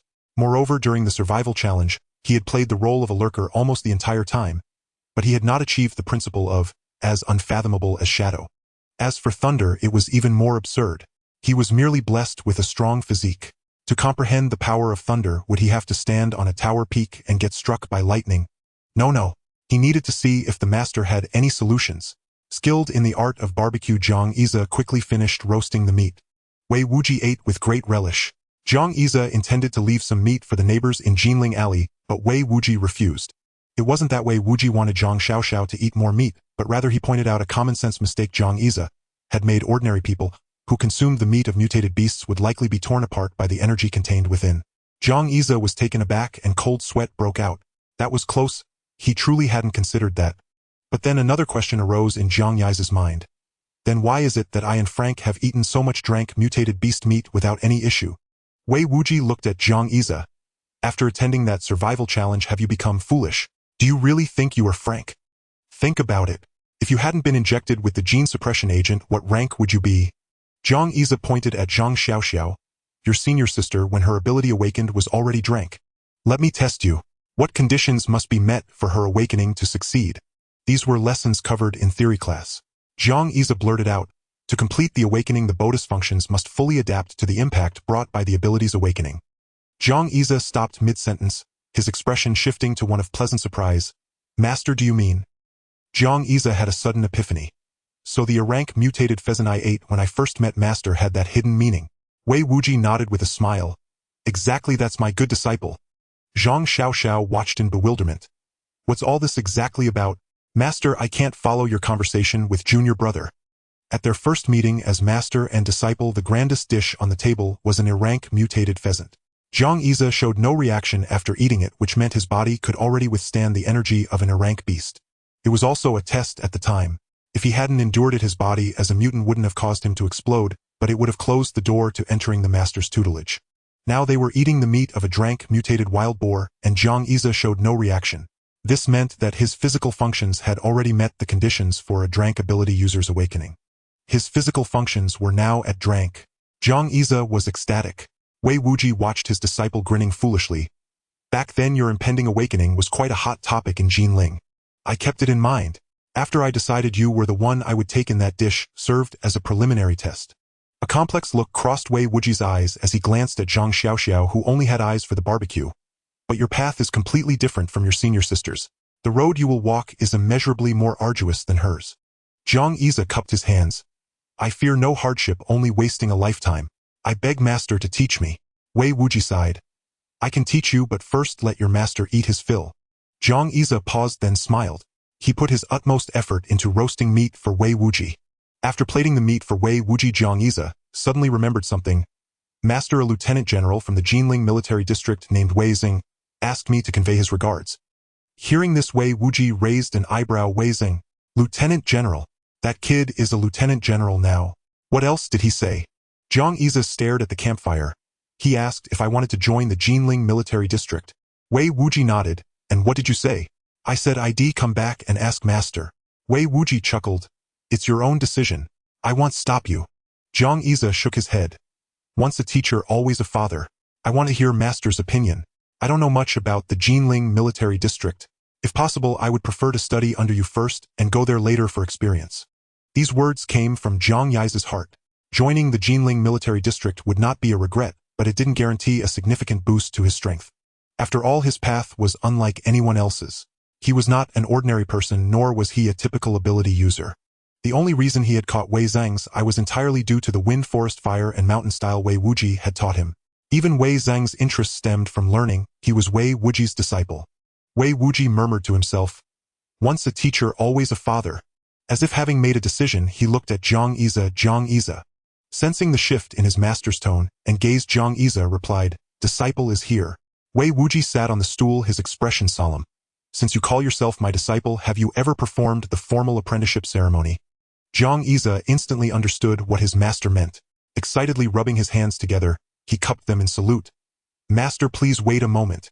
Jiang Yize soon returned. When he came back, he respectfully presented a scroll to Wei Wuji. Wei Wuji unrolled it, and Jiang Yize's handwriting was clear. "Today, I willingly assume the rights of a disciple to receive instruction, nurture my character, cultivate virtue, and follow the master's teachings." Jiang Yize then offered a cup of tea. Wei Wuji took it and drank. The act of drinking the tea signified his acceptance. Jiang Yize immediately kowtowed to Wei Wuji. "Master above, please accept your disciple's bow." Wei Wuji smiled and helped him up. "My good disciple, rise quickly." With a thud, Zhang Xiaoxiao imitated the gesture beside them. "Master above, please accept your disciple's bow." If not for the grease smeared all over her mouth and hands, it might have looked like a sincere apprenticeship. Wei Wuji feigned anger. "What's with the fuss? Go eat your meat." With that, the enthusiastic supporter went back to eating. She had already performed the ceremony long ago in her naive days when Jin Gang made her kowtow to Wei Wuji. And it was from this day, after completing the formal apprenticeship ceremony, that Jiang Yize truly became Wei Wuji's disciple. He became Wei Wuji's true final disciple. As Jiang Yize departed Wei Wuji's residence in the afternoon, his expression was relaxed and unburdened. His master for now had no solution to the cultivation method behind the two characters, Lei, Thunder, and Yin, Shadow. Yet he entrusted Jiang Yize with a new cultivation task, Lin Bing Doja Jiezhen Lai Qian Xing. Like the character formulas Lei and Yin, these 9 characters bore no formation patterns. Whether it was the Dang block formula or the Feng Lin Huashan, Wind, Forest, Fire, Mountain sequence, though the central character held paramount importance, the surrounding formation patterns were indispensable. Without those patterns, merely inscribing the character alone rendered the formula inert. Every character formula Jiang Yize had successfully activated thus far had been accompanied by precisely drawn formation patterns. Though his brushwork grew ever swifter, not a single stroke of the formation pattern could be omitted. Any omission would nullify the entire formula. For these 9 characters, however, his master provided no formation patterns. Instead, he taught Jiang Yize a distinct hand gesture for each character, instructing him to intuit their essence. Watching his master fumble slightly through the gestures for Lin Bing Doja Jiezhen Lai Qian Xing, Jiang Yize couldn't resist demonstrating his dexterity, fluidly executing all 9 gestures in rapid succession. Wei Wuji looked momentarily startled. "Have you practiced these before?" Jiang Yize nearly nodded, then deftly deflected the question, attributing his fluency to an exceptional memory. After all, his master had never read Naruto. There would be no way to explain its origins. Lin Bing Doja Jiezhen Lai Qian Xing. In his past life, Jiang Yize had encountered these 9 characters through 2 distinct sources. One in a book penned by a crimson-haired man whose later years were shrouded in ominous fate. There the phrase was revered as the 9-character secret. Each character possessed immense power, mastering even one conferred invincibility in battle, unbreakable resilience, and miraculous healing. The hallmarks of divine tier techniques. Yet that novel rarely described the accompanying hand seals. The second source was Naruto, where a blonde youth would shout with theatrical fervor Rasengan. As a child, Jiang Yize would hum the theme music under his breath, while frantically mimicking the hand seals with both hands. Only later did he learn that this sealing method had ancient roots in Huaxia, copied centuries ago from its original tradition. In Huaxia itself, 2 interpretations existed. One held that the Yellow Emperor received this esoteric art from a sage mentor. The other identified it as the Taoist 9-character true words. Once transplanted abroad, this Taoist classic transformed into a ninja's secret art. Though grievously misrendered, Lin Bing Doja Jiezhen Lai Qian Xing became distorted into Lin Bing Doja Jiezhen Lai Zai Qian. This error left Jiang Yize torn between shame and sorrow. Shame at his own cultural ignorance, sorrow that his people's heritage had to be rediscovered only through such a warped foreign lens. Yet his past life memories imparted only one practical advantage: the ability to perform the 9 gestures with blinding speed. How to activate them in this life remained entirely unknown. His master declared that realization must come from within. According to him, Jiang Yize must grasp one essential meaning, embedded in Lin Bing Doja Jiezhen Lai Chen Xing. All malevolent forces retreat, no specter dares draw near. Murmuring those words, Jiang Yize stepped into a narrow alleyway in Jinling. He felt nothing, but those within the alley sensed faintly a subtle warmth blooming in the air. Greeting neighbors along the lane, Jiang Yize was soon surrounded by familiar faces. From the depths of the alley emerged 2 figures: a stout, ruddy-faced man nearly 6 feet tall, and another stooped and frail. The portly man was Gao Fu, the butcher who had once taught Jiang Yize the art of butchery. Spotting him, Jiang Yize cheerfully called out, "Uncle Gao, why are you back so early today?" Gao Fu chuckled, "A friend from Shanghai is visiting me. I finished work early. I'll change clothes and go out for drinks with him." Turning to his companion, he introduced warmly, "This is Xiao Zhang, an awakened cultivator who grew up right here, whom I've watched since childhood. This is Li Rong, my childhood friend and closest brother." Jiang Yize offered Li Rong a courteous greeting. Li Rong's face remained cold. The moment his eyes fell upon Jiang Yize, he abruptly turned away and muttered a vague, perfunctory reply. A mere nod sufficed. As Gao Fu led Li Rong out of the alley, he paused to call back, "Next time you're home, give me a shout. I'll save you a generous pork knuckle. Look at you. You've grown too thin again." Jiang Yize smiled and nodded, watching them recede into the distance. Something felt odd. Why did that man's body temperature seem unusually low? He shook his head, dispelling the fleeting suspicion. After all, he'd known Uncle Gao since childhood. Surely there was nothing amiss. Jiang Yize lingered in the alley until deep night, then returned to Jin Yi. Uncle Gao had yet to return. Meanwhile, 350 kilometers due east deep, within the Zijin mountain range, lay the burial site of trainee No. 17, Hu Ji. Several shadowy figures appeared. They scanned the surroundings with cautious vigilance before carefully excavating the earth. Soon Hu Ji's still-preserved corpse emerged from the soil. The figures searched his body, retrieving several small glass vials brimming with dark blood. Then one of them made a precise incision into Hu Ji's skull. From within gleamed a green-lit microchip. After extracting it, they sprayed an unknown reagent over Hu Ji's remains, and vanished silently into the night. Had Jiang Yize witnessed this scene, he would have cried out in recognition. Their gear matched exactly that of the squad which had ambushed the alley that night, intent on seizing Xiao Yuanyuan. Moments later, drawn by some peculiar scent, a frenzied pack surged forth. Hybrids of mutated beasts tearing into Hu Ji's body with savage hunger, undeterred even by its overwhelming stench. They devoured every fragment, even his bones. The next day, Jingang returned to Jini. Upon his arrival, he was immediately pulled into a meeting by the higher-ups of Jini. Rumors had it that the meeting began with extreme discontent. Several executives were on the verge of flipping the table, and the secretary responsible for serving tea dared not enter the room for a time. Later, Jingang directly produced the data compiled from the Jinling military region, and the executives finally beamed with joy. In the end, some of Jingang's proposals were passed. Jingang's proposals were numerous, but the first was to make Jiang Yize the champion of the survival challenge, the captain and starter of Jini. And Frank as a starter, and as captain. One must know that at the opening of the National College Superpower competition, the captain of Jini was to carry the Jini banner around the arena. We understand that Yu Jingong and Wei Wuji are fellow apprentices, but you can't let Jiang Yize carry the banner just because of that connection, can you? Even if Jingang asked his own daughter to carry the banner, the group would hesitate for a moment before finally giving him face. After all, Zhang Xiaoxiao was a crank. Letting in Frank carry the banner was unprecedented. This was the first reason the Jini executives wanted to flip the table. The second reason was still the doubt over whether Jiang Yize had the strength to be a starter. Yes, Jiang Yize was indeed the survival challenge champion. But in the final championship scene, wasn't it obvious that a crank and a drank had handed the title to the Frank Jiang Yize? Did he win by sheer strength? Even if they could accept it, what about the others on the team? Even though Jingang presented various data analyzed by the Jinling military region showing Jiang Yize ranked high, even first in several categories, the executives stubbornly clung to the point that Jiang Yize was in Frank, refusing to let him be captain and flag-bearer. In the end, Jingang had to reluctantly give in, changing Jiang Yize from captain and flag-bearer to a starter. Then another group objected. Was it appropriate for Frank to be a starter? Last year they were eliminated in the top 16 and were ridiculed endlessly by the people of Jinling. If they fielded Frank as a starter this year, society would surely tear them apart. No way. Jiang Yize cannot be a starter. Jingang was furious, arguing fiercely for a long time, even threatening to resign. But the other side refused, saying Jingang had never experienced the pain of being pelted with eggs by the public last year. Finally, Jingang had no choice but to propose that Jiang Yize be the first substitute. After all, he was the survival challenge champion.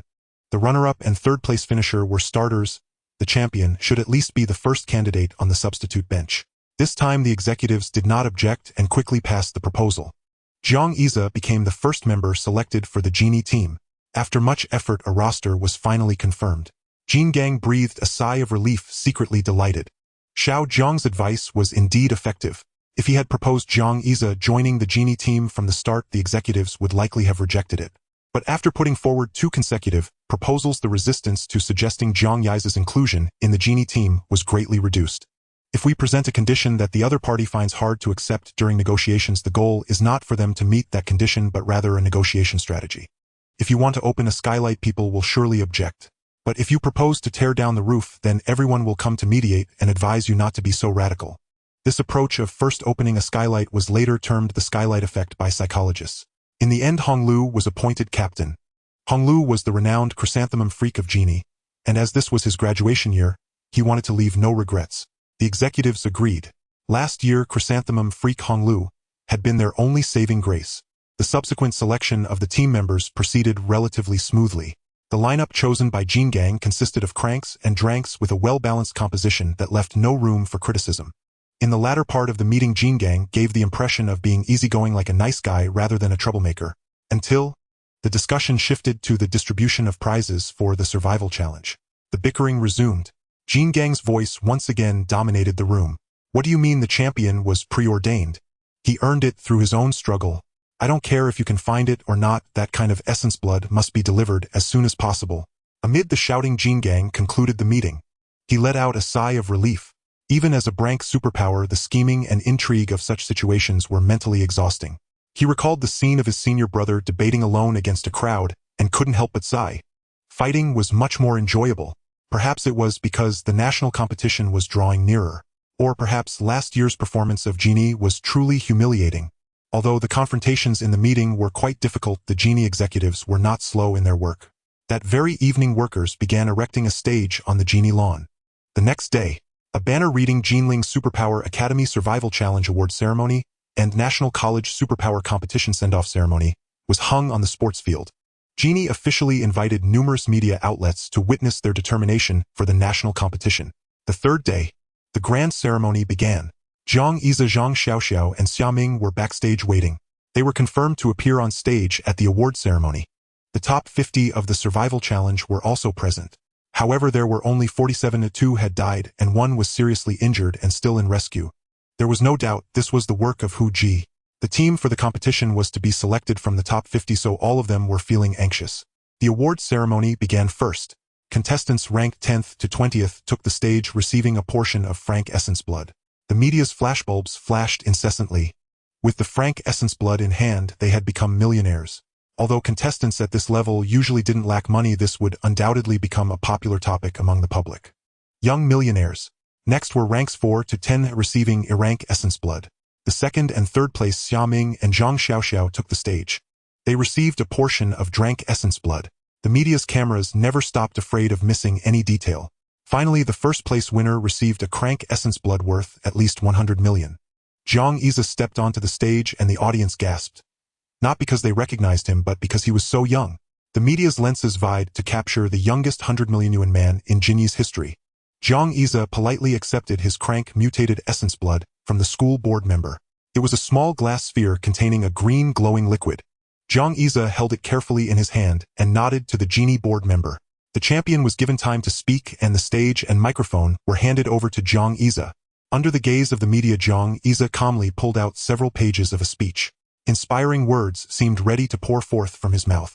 But at that moment, a dark shadow suddenly dashed onto the stage. A voice filled with surprise suddenly came from the microphone.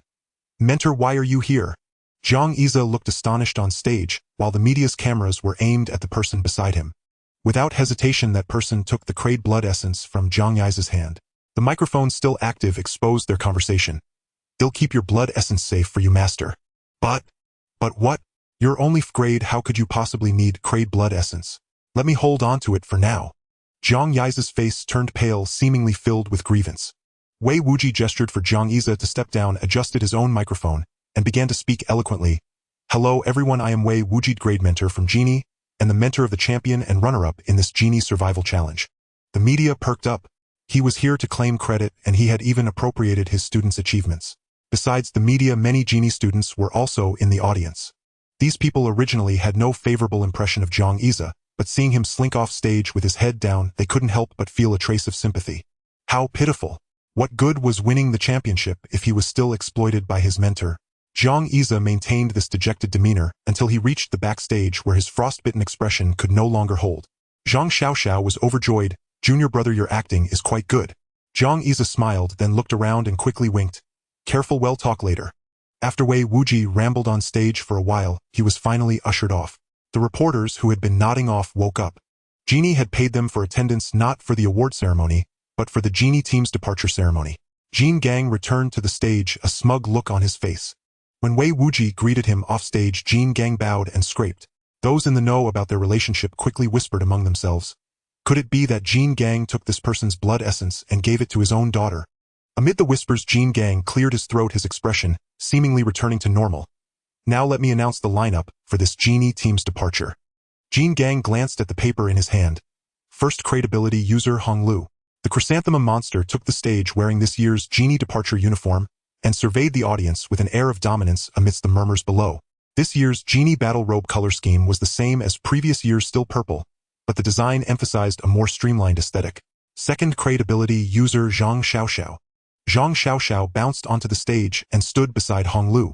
Hong Li's demeanor was imposing without being angry, while Zhang Xiaoxiao exuded a hint of cuteness. Coupled with the title of credibility user, the audience cheered loudly for Zhang Xiaoxiao's participation. A veteran mentor from Genie finally confirmed one thing: Jin Gang and Wei Wuji have a very solid relationship. Wei Wuji had a bad habit. He did not allow the students he mentored to participate in the national competition. Even if those students were exceptionally gifted or had been trained to brilliance, Wei Wuji simply forbade them from taking part in the national competition. Did Zhang Xiaoxiao's participation this time mean that Wei Wuji's rule had been broken? After all, Jin Gang was the person in charge of this event. Third, grade ability user Xia Ming. Jin Gang's own student took the stage and stood in third place. Fourth, grade ability user Wu Yu.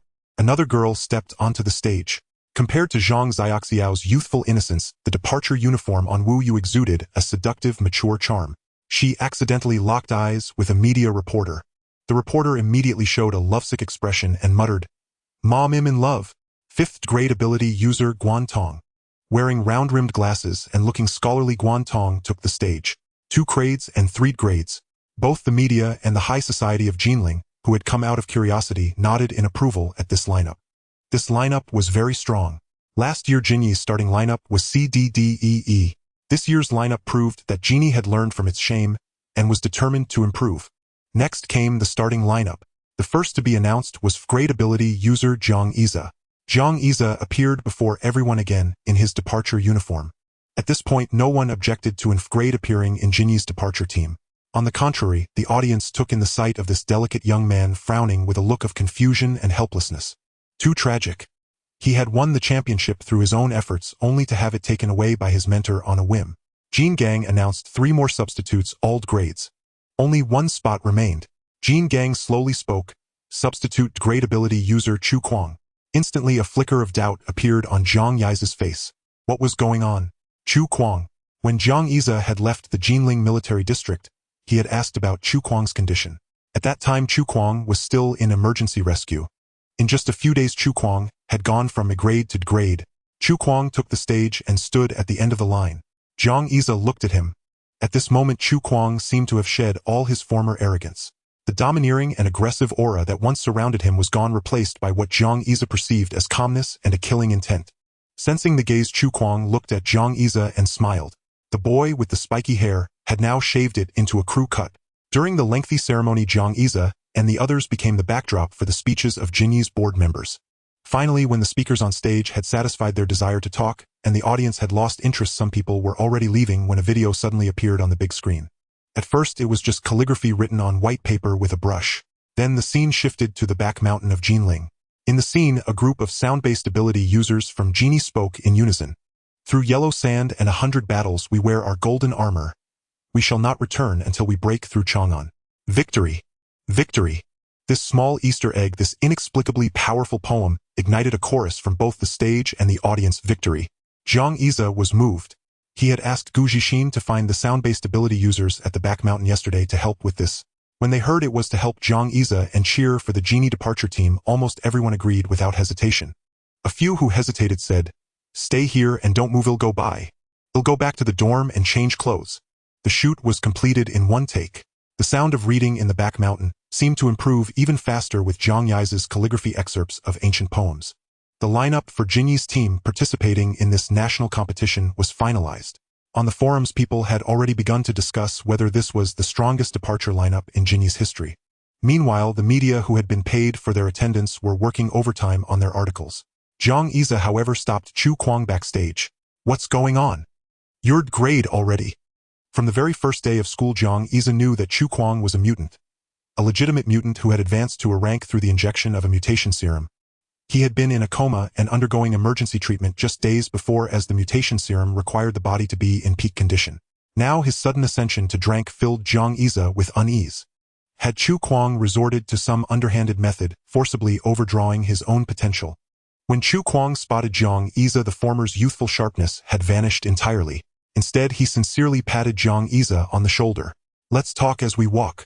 I owe you my thanks."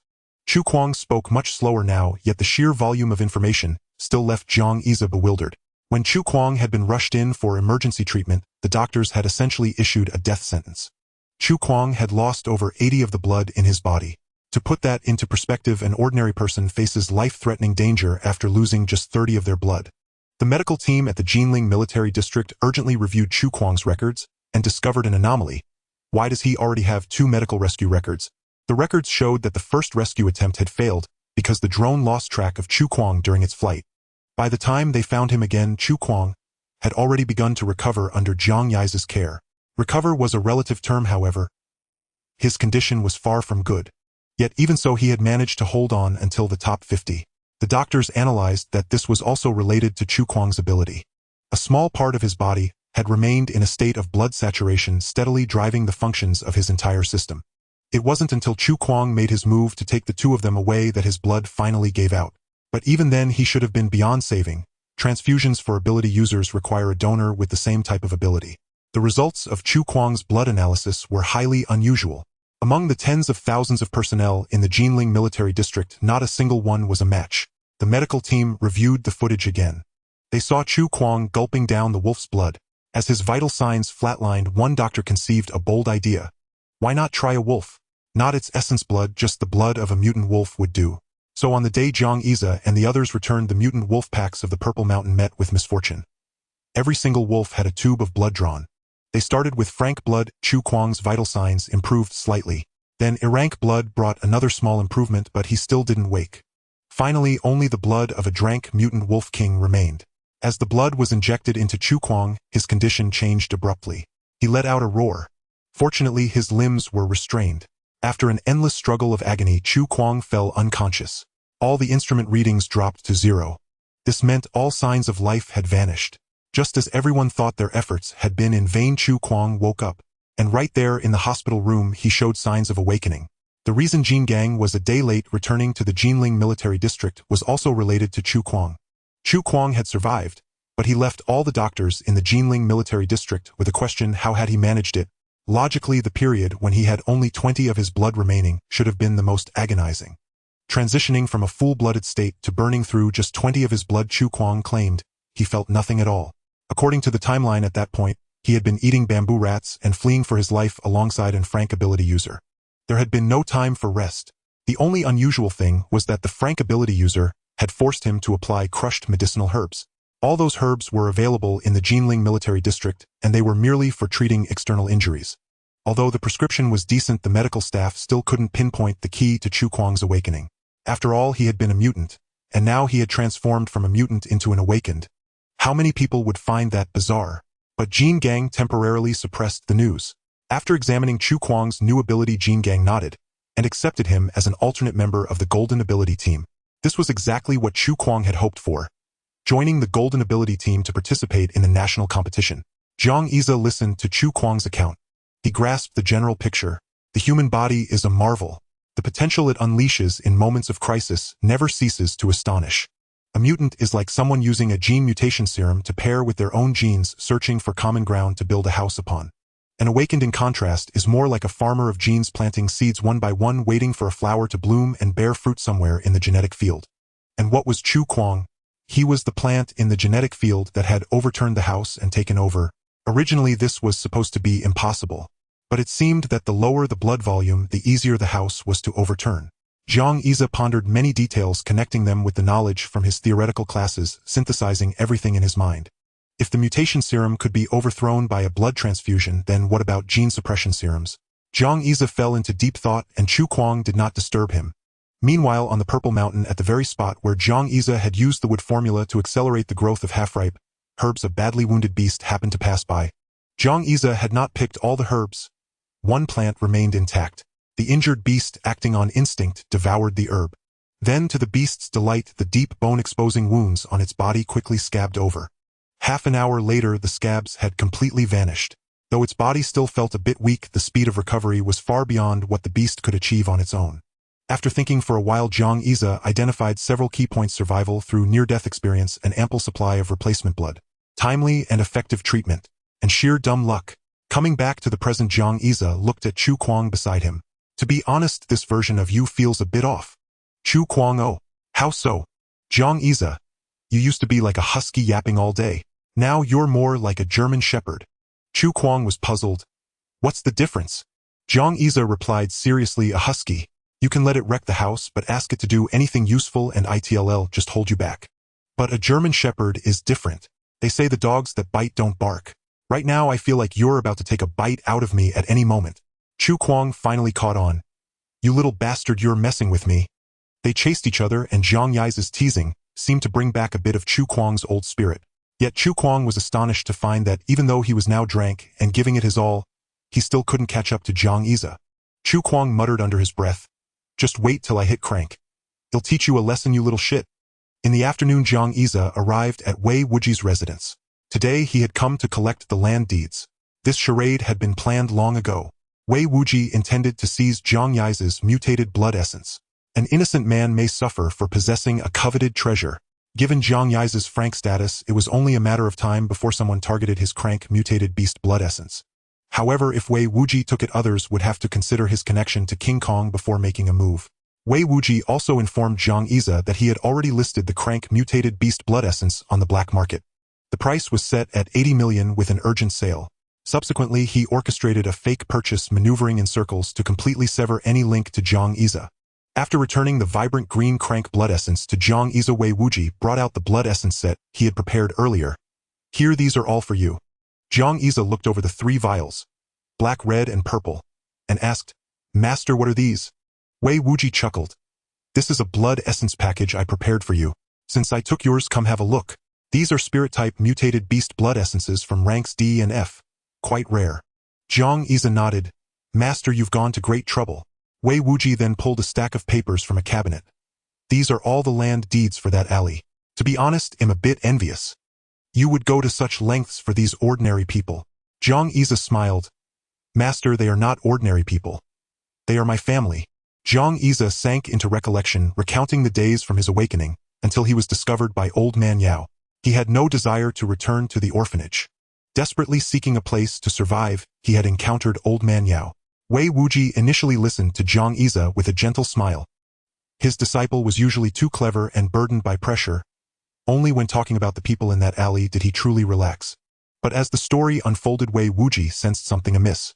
The speaker was innocent, but the listener was attentive. Wei Wuji increasingly felt that this Old Man Yao resembled someone. Wei Wuji interrupted the still rambling Jiang Yize. Disciple, do you have a photo of Old Man Yao? Jiang Yize nodded, but after scrolling through his phone for a long time, he shook his head. It seemed that in every group photo, Old Man Yao was the one taking the picture. Jiang Yize thought for a moment. Master, I can draw him. Wei Wuji's eyes lit up. Come, disciple, draw him. I feel this Old Man Yao resembles an old acquaintance of mine. An old acquaintance. Jiang Yize took the task seriously, wielding his brush to recreate Old Man Yao's likeness from memory. While sketches are usually more realistic than ink paintings, Jiang Yize's brush portrait was remarkably vivid and expressive. Wei Wuji stared at the paper, lost in thought. Disciple, draw another one. This time color the beard and hair black and slightly adjust the shape of the face. Jiang Iza complied. Wei Wuji looked at the picture, took a deep breath, and remained silent for a long time. Jiang Iza knew better than to intrude and sat quietly. After a long while, Wei Wuji finally spoke. Disciple, are you going to the alley today? Jiang Iza nodded, of course. The land deeds are here, I'll distribute them first. Wei Wuji shook his head. Give a man a fish and you feed him for a day. Teach a man to fish and you feed him for a lifetime. I advise against handing the deeds directly to them. But this is merely my suggestion. Consider it carefully. Jiang Iza nodded. At dusk, cooking smoke rose from the alley as Old Man Yao sat at its entrance smoking. The faint sound of a flute drifted from somewhere. Old Man Yao, who had been contentedly watching the sunset from his rocking chair, suddenly wore a grim expression. No one saw how he left that seat. Just as no one saw Wei Wuji's eyes turn red the moment he laid eyes on Old Man Yao. Long time no see, senior brother. In the red light district of Jinling City, deep within an alley that required several twists and turns from the main road to reach, there stood a row of garish neon signs. He pushed open one of the doors. As the basement door swung open, a wave of lively, isolated atmosphere washed over him. The air was thick with the scent of tobacco, alcohol, and a heavy mustiness. This was an unlicensed underground bar. Gao Fu was puzzled, wondering why his good friend Li Rong had developed a taste for such a place. Even in their wild youth, they had only ever dreamed of it. But seeing Li Rong navigate the place with such familiarity, he chose to remain silent. Li Rong ordered a Bloody Mary. Gao Fu stared at the menu, hesitating for a long time before finally ordering a cocktail for himself. He recognized every word on the menu, but he couldn't understand why the drinks were so expensive. The bartender quickly prepared the drinks. Gao Fu took a sip, cheap liquor mixed with artificial coloring and flavoring. Even if his mind tried to deceive him, his tongue refused to comply. After one sip, Gao Fu pursed his lips in resignation. This taste, I can't get used to it. Beside him, Li Rong remained silent, quietly waiting for the bartender to return. The Bloody Mary Li Rong had ordered wasn't finished yet. The bartender had only poured half a glass of pure alcohol base. They chatted for a while longer until the bartender emerged from the room behind the counter, carrying a glass of dark red murky liquid. The bartender handed the glass to the mixologist, who poured the liquid into the alcohol. The already cloudy glass was instantly filled to the brim with the dark red mixture. The bartender shook the shaker, added an ice cube, then used a lighter to ignite the surface of the drink, before quickly covering it with a lid to extinguish the flame. The Bloody Mary was finally complete. Li Rong lifted the glass, inhaled its aroma, and wore an expression of pure bliss. Then, without hesitation, he downed the entire drink in one go. After finishing the glass, a faint trace of crimson lingered at the corner of Li Rong's lips. He seemed unsatisfied and ordered 2 more from the bartender. Gao Fu couldn't help but ask curiously, "Have you been here often before?" Li Rong shook his head. "No, I only came here once yesterday." Gao Fu was puzzled. "I've been in Jinling for so long, and you've spent all that time in Shanghai. How did you find out about this underground bar?" After finishing his Bloody Mary, Li Rong seemed slightly tipsy. He pointed to his nose. "I smelled it." Gao Fu muttered to himself, feeling uneasy. He had come to reminisce, but judging by their reunion, the man before him seemed a far cry from the good friend he remembered. Thinking this, Gao Fu felt a wave of disappointment. This guy must have picked up some strange tastes in Shanghai. Yesterday he had even asked Gao Fu to take him to eat chicken with 2 legs and 2 mouths. Gao Fu was taken aback, but understanding it as a common human desire, obliged. But Li Rong's criteria for this chicken wasn't about the size of its breast or thighs, nor the beauty of its head. His only condition was that the chicken's relative, specifically its second aunt's sister, be present. It was only when Gao Fu was paying the bill that the chicken's madame complained about it. But seeing his buddy Li Rong's satisfied face, he said nothing. Having spent too long in the alley, he craved something more legitimate, unlike Li Rong, who would shake his head and comment on the chicken's texture after the deed was done. Seeing Li Rong addicted to the Bloody Mary like a drug, Gao Fu instinctively moved away. For some reason, he felt a chill in the basement. The smell of that Bloody Mary stirred a familiar feeling in Gao Fu, a butcher by trade. Bored, he let his gaze wander. At a nearby table, a few people were engaged in heated discussion. "Did you hear? And Frank ability user just earned a crank essence blood, and then someone snatched it." "Who?" "His mentor. This ability user is a student of Gene E. The theft of the essence blood has caused quite a stir on campus." Gao Fu's interest peaked, but seeing the others already flushed and drunk, he didn't want to intrude. He pulled out his phone and searched for crank essence blood. Related news had already surfaced. Gao Fu scrolled through casually, but then his eyes widened. In the image, a young man smiling as he accepted an award was Great Xia. But the entire article was an analysis of Great Xia's team lineup with very little mention of Great Xia. Gao Fu was unaware that the media had long been bribed by Great Xia, naturally omitting what they considered the weakest link. Apart from Great Xia, the entire Great Xia team had been upgraded. Gao Fu searched bit by bit until he finally found a news piece in some obscure corner. In the photo, a middle-aged man sneered as he snatched the essence blood from Great Xia, whose face was frozen in shock. This confirmed one thing for Gao Fu. The person whose crank genetic agent was stolen by his mentor was indeed Great Xia. Unable to contain himself, Gao Fu slammed his fist heavily on the table. Li Rong, already on his third Bloody Mary, felt the table tremble. His eyes glazed. He asked, "What's wrong? It's unfair. How could they treat Xiao Zhang like that? Fairness doesn't exist in this world. Wait, who's Xiao Zhang?" Following Gao Fu's gaze to the phone, Li Rong was lost in thought. The young man in the photo was someone he had seen at the alley's entrance. So it's him.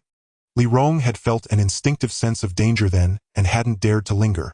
But now he felt he might have missed something. And frank ability user, Li Rong's mind began to stir.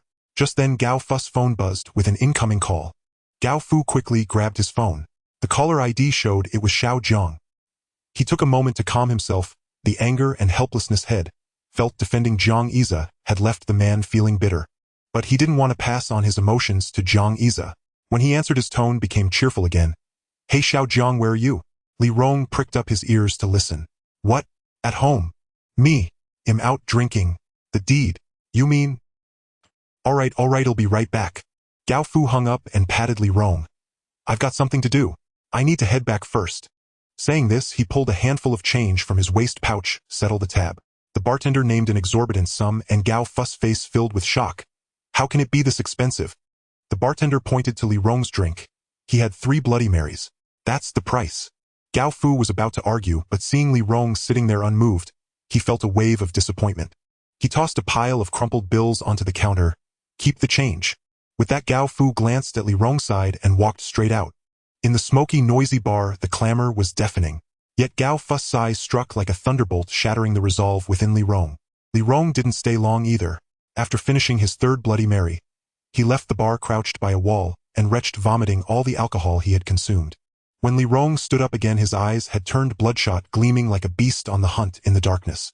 And frank ability user Li Rong was an orphan, but unlike Great Xia's original fortune, he never awakened any supernatural ability that would elevate him overnight.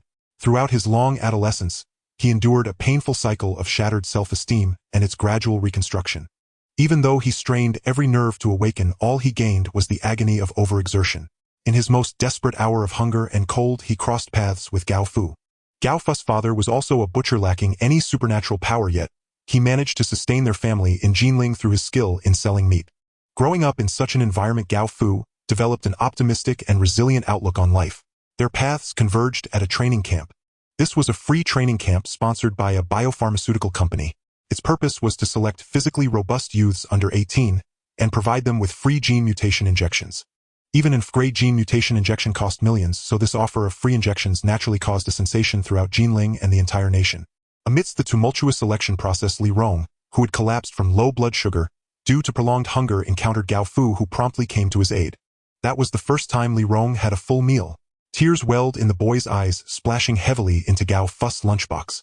At 18, standing there like a nobody, Li Rong swore he would make something of himself and repay Gao Fu's kindness.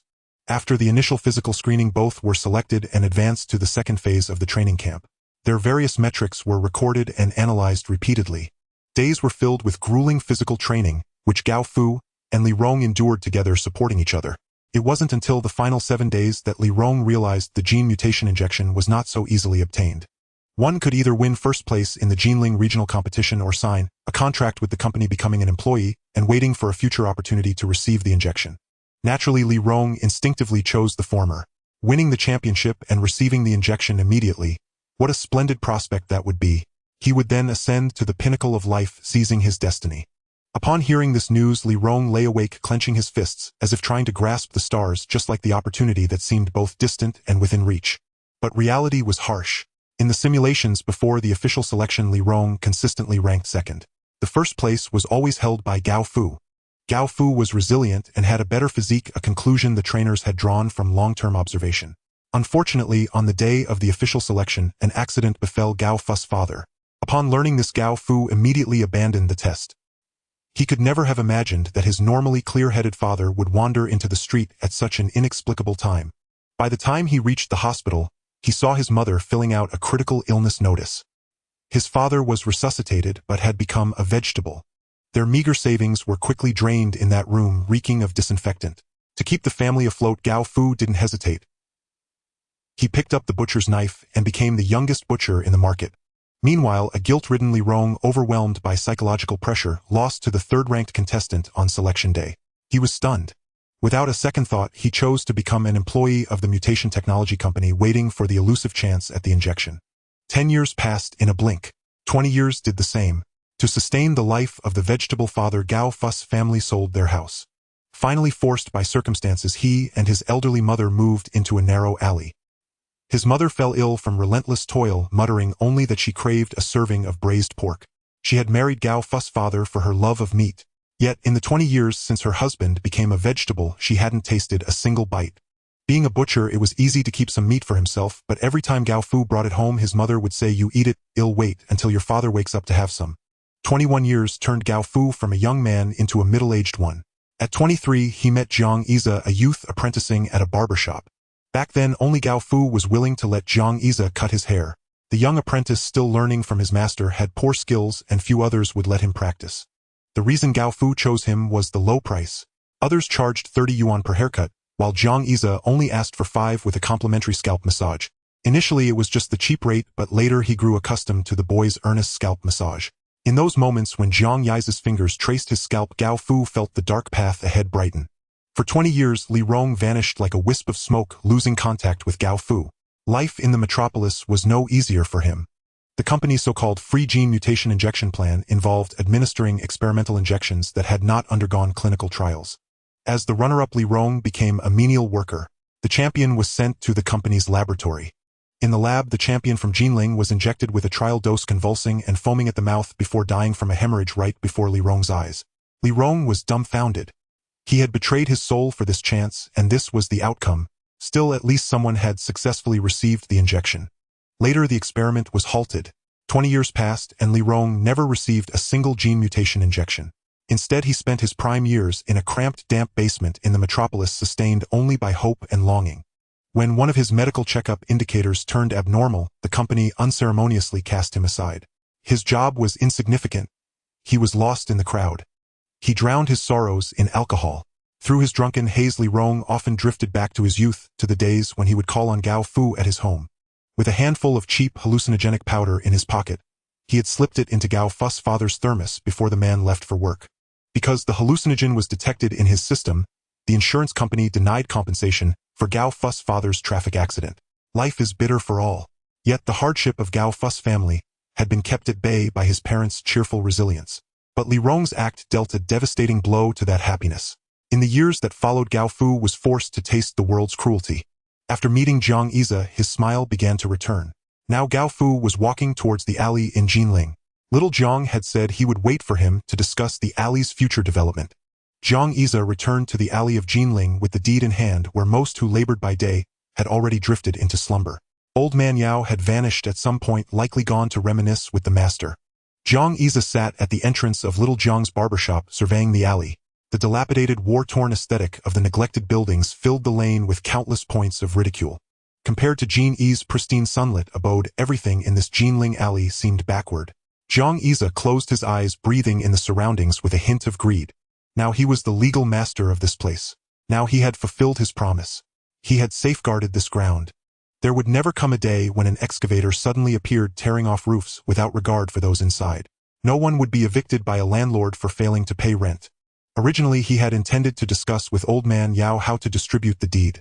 But now Yao was gone, and he couldn't come up with a solution on his own. Once a teacher, always a father. The master's advice still mattered.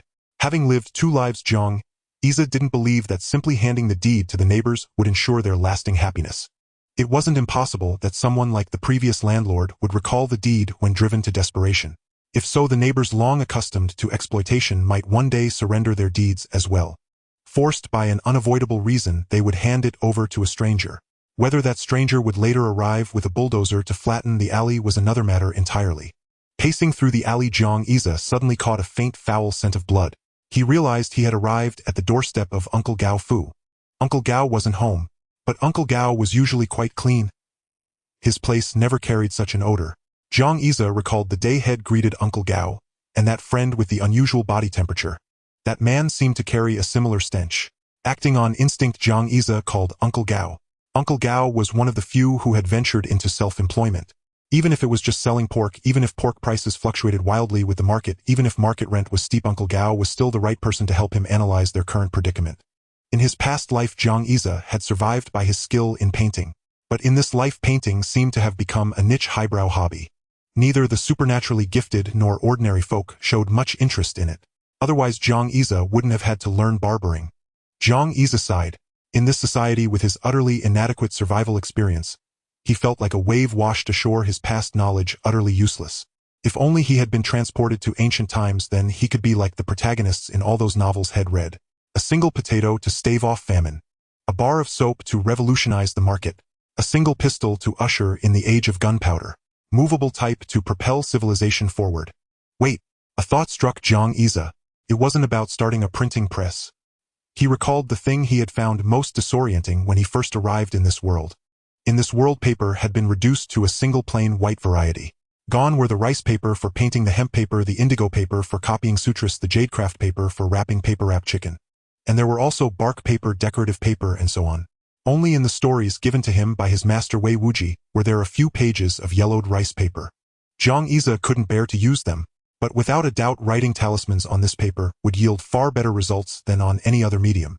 Jiang Yize pondered the possibility of building a paper mill when a thicker wave of blood scent assailed him. Before, he wouldn't have reacted so strongly, but now, tempered by survival challenges, Jiang Yize knew exactly what this scent signified. The wind was no longer merely the wind's messenger. It carried portents. Following the scent, Jiang Yize's heart began to race. Before he even reached the alley's mouth ahead, a man drenched in blood stood there, his scarlet eyes chilling in the darkness, and at his feet lay the very Uncle Gao he had just called back. In the gloom, Uncle Gao twitched and convulsed, showing clear signs of injury. Damn! Jiang Yize immediately sensed something was wrong. Wind, forest, fire, mountain. The barrier art. In 5 seconds, Jiang Yize activated all 5 of his talisman arts. He picked up a stone and hurled it. Small, but the mountain art made it sharp and the wind art accelerated it. An ordinary person couldn't withstand such a blow. With a thud, the stone pierced through the opponent's body. Jiang Yize breathed a sigh of relief. It seemed the opponent wasn't a particularly powerful superhuman. Even in Frank, superhuman's body wouldn't be so easily pierced. This was also why, when traversing the mountains and forests, Jiang Yize rarely used leaves or twigs as weapons or willow leaf blades as an attack method. Such techniques were mere tickles to superhumans. Since the opponent wasn't a superhuman, Jiang Yize could have a proper word with him. With a burst of speed, the wind art swirled beneath his feet. A sonic boom-like crack split the air, rattling many windows in the alley. Jiang Yize punched the opponent in the stomach, channeling the fire art into the blow. Jiang Yize clearly felt the opponent's body temperature rise. The hit landed with a sticky, viscous sensation. Yet the opponent didn't fly backward. He remained rooted to the spot. Those scarlet eyes fixed on Jiang Yize.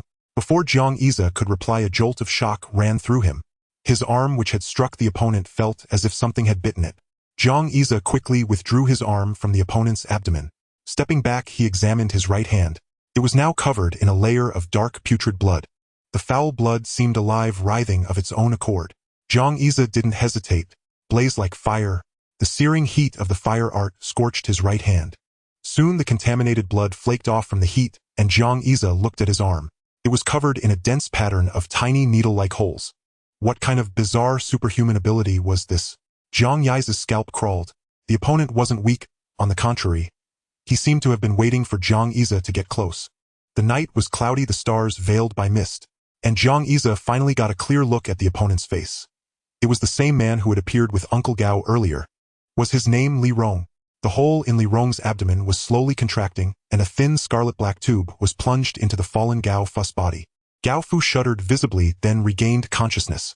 When he saw Jiang Yize before him, he mustered all his remaining strength to shout, "Xiao Jiang, run!" After leaving the bar, Gao Fu clearly felt a pang of regret for his finances. During the past 2 days, hosting Li Rong, all the expenses had been on him. And Li Rong, when dining with him, had a penchant for various dishes rich in blood flavor regardless of whether they were actually edible. In the past, when they were still minors, it was always Gao Fu who paid. They would be elated to share a plate of fried rice after their extra training sessions. Gao Fu was aware that Li Rong had no money, so basically all the expenses when they were together fell on him. Gradually, Li Rong developed a habit of simply closing his eyes and resting after eating and drinking his fill without considering the matter of payment. Moreover, Li Rong had become increasingly picky with his food, which Gao Fu found somewhat hard to adapt to. One day Gao Fu frowned and refused Li Rong's request for a steak. Steak was good, but it was too expensive. Li Rong seemed to realize something, nodded, and then did not press the issue further. To make ends meet, Li Rong often took on various part-time jobs. Gao Fu also accompanied him in these part-time jobs, as no one's money came easily.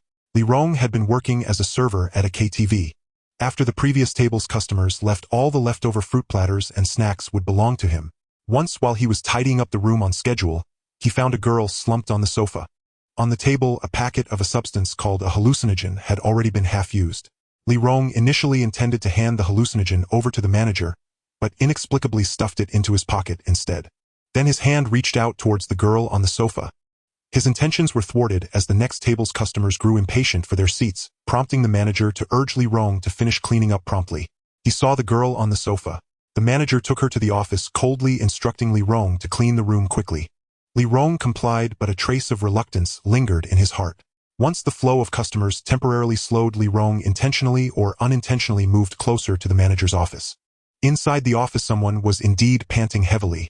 After a while, the girl stumbled out of the manager's office in a daze. He hurried after her, wanting to say something, but he saw the girl looking at him with evident disgust. "What kind of stray cats and dogs come to disturb me?"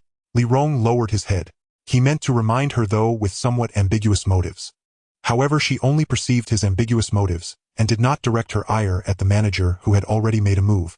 The manager was likely in his position because he was an ability user. With his head down, Li Rong's desire to be the top of the training camp grew day by day.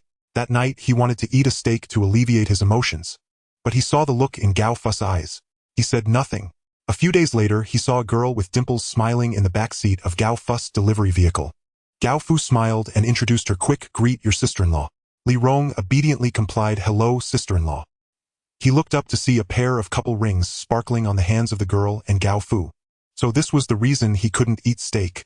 Countless memories flooded his mind as Li Rong followed behind Gao Fu, burying decades-long jealousy, surged violently. Why does even inviting me for drinks come with that expression?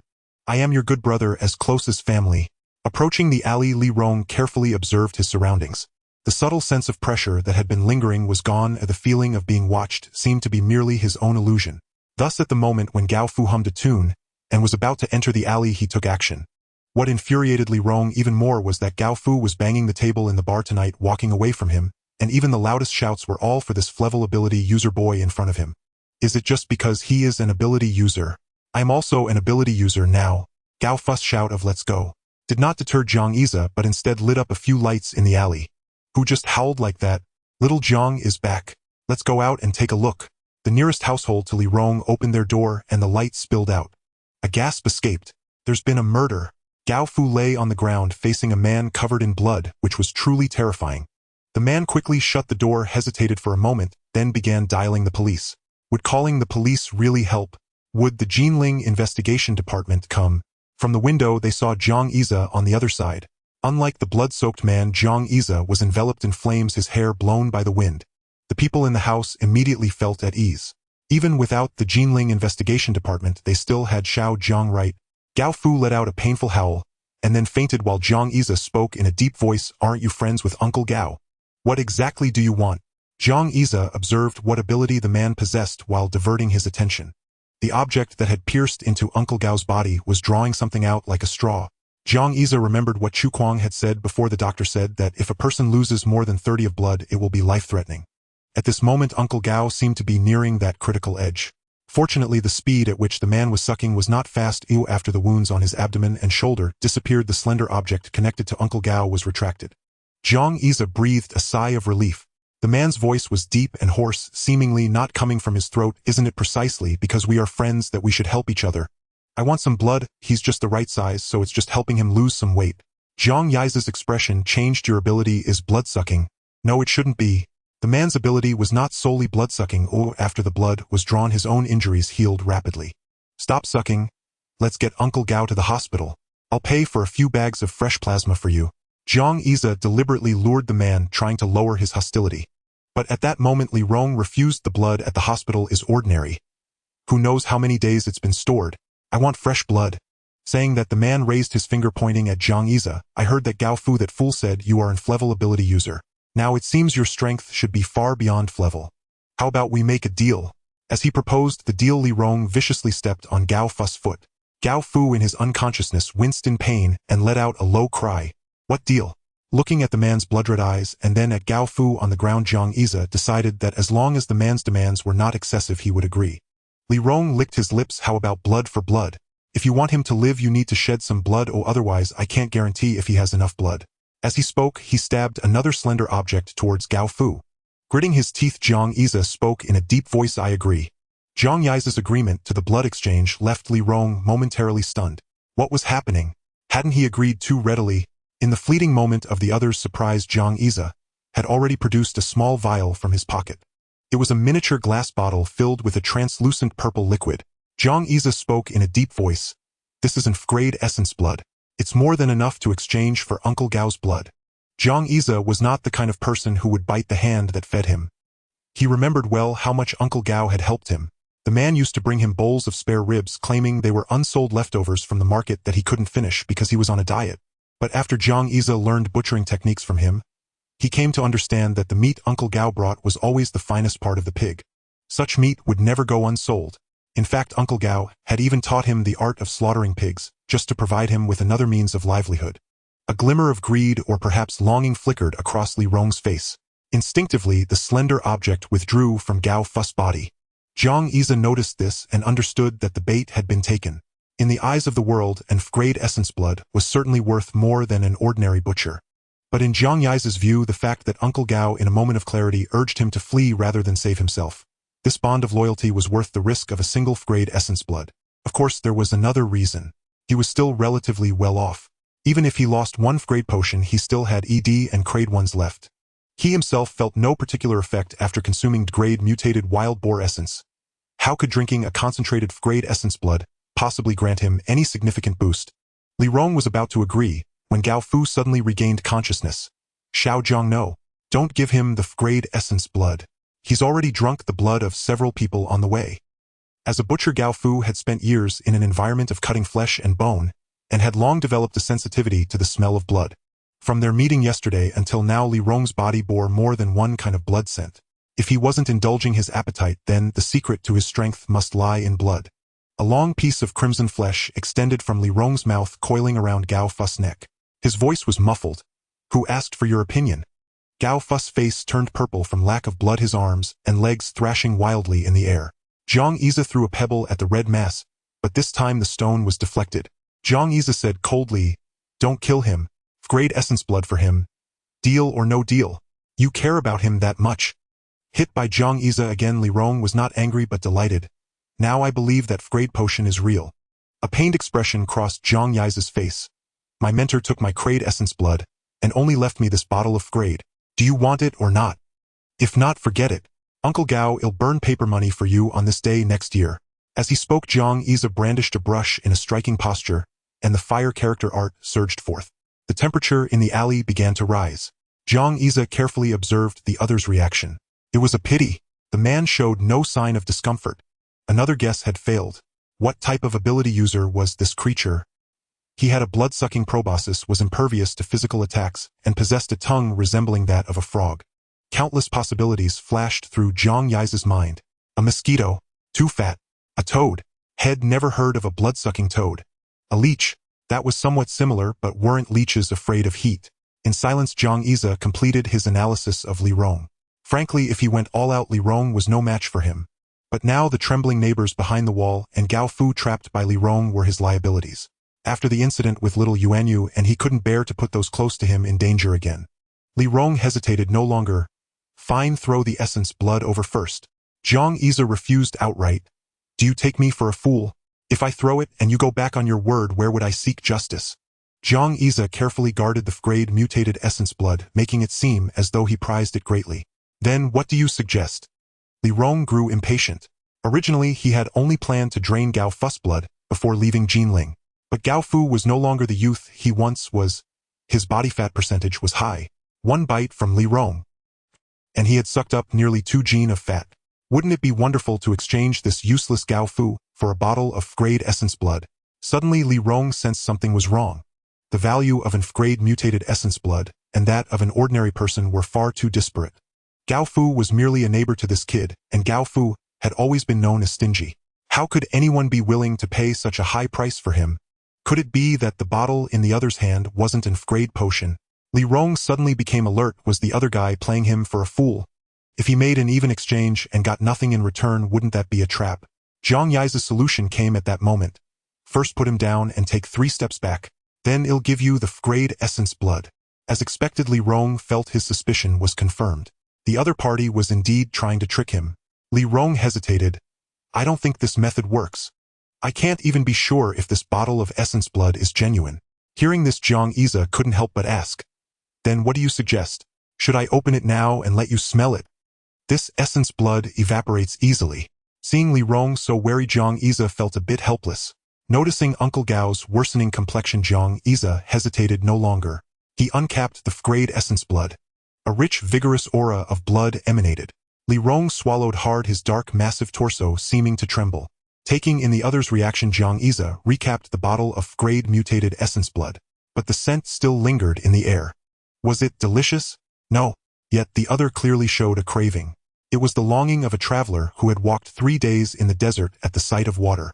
The desire of a bachelor who had been celibate for 30 years on his wedding night. That craving was beyond imagination. Zhang Yi had seen ability users related to blood before. That fool Chu Kuang was one. But Chu Kuang had never shown a desire for others' blood. He considered his own blood more precious. But this Li Rong before him seemed to have turned bloodsucking into his path of advancement. His blood surged and churned.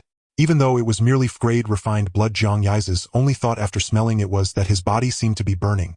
Yet it was nothing more than a searing sensation. Li Rong inhaled the scent with utter intoxication. Quick! Give me that refined blood. Zhang Yi shot him a glance. If you don't release Uncle Gao, don't even think about drinking this blood. Zhang Yi pulled out the bottle of refined blood, once more uncorked it, and let a single drop fall to the ground. If you still refuse to let him go, you won't get a sip of this blood. A single drop of grade refined blood slipped past Zhang Yi's fingertip and splattered onto the earth. At the Wei Wuji residence, old man Yao, who had been catching up with his host, suddenly dropped his smile, his expression tightening. Without warning, he produced a small string of tortoise shells from somewhere, formed a seal with his fingers, and casually tossed them onto the table. The shells, worn smooth and glossy from years of handling, spun across the surface. The tortoise shells twirled on the table before finally coming to a halt, all in the same position, right under Wei Wuji's watchful gaze. 9 face down, 1 faced up, but the one facing upward was the leading shell. Wei Wuji stared at the shells, his hand freezing mid-motion, as he was about to pour tea for his senior brother.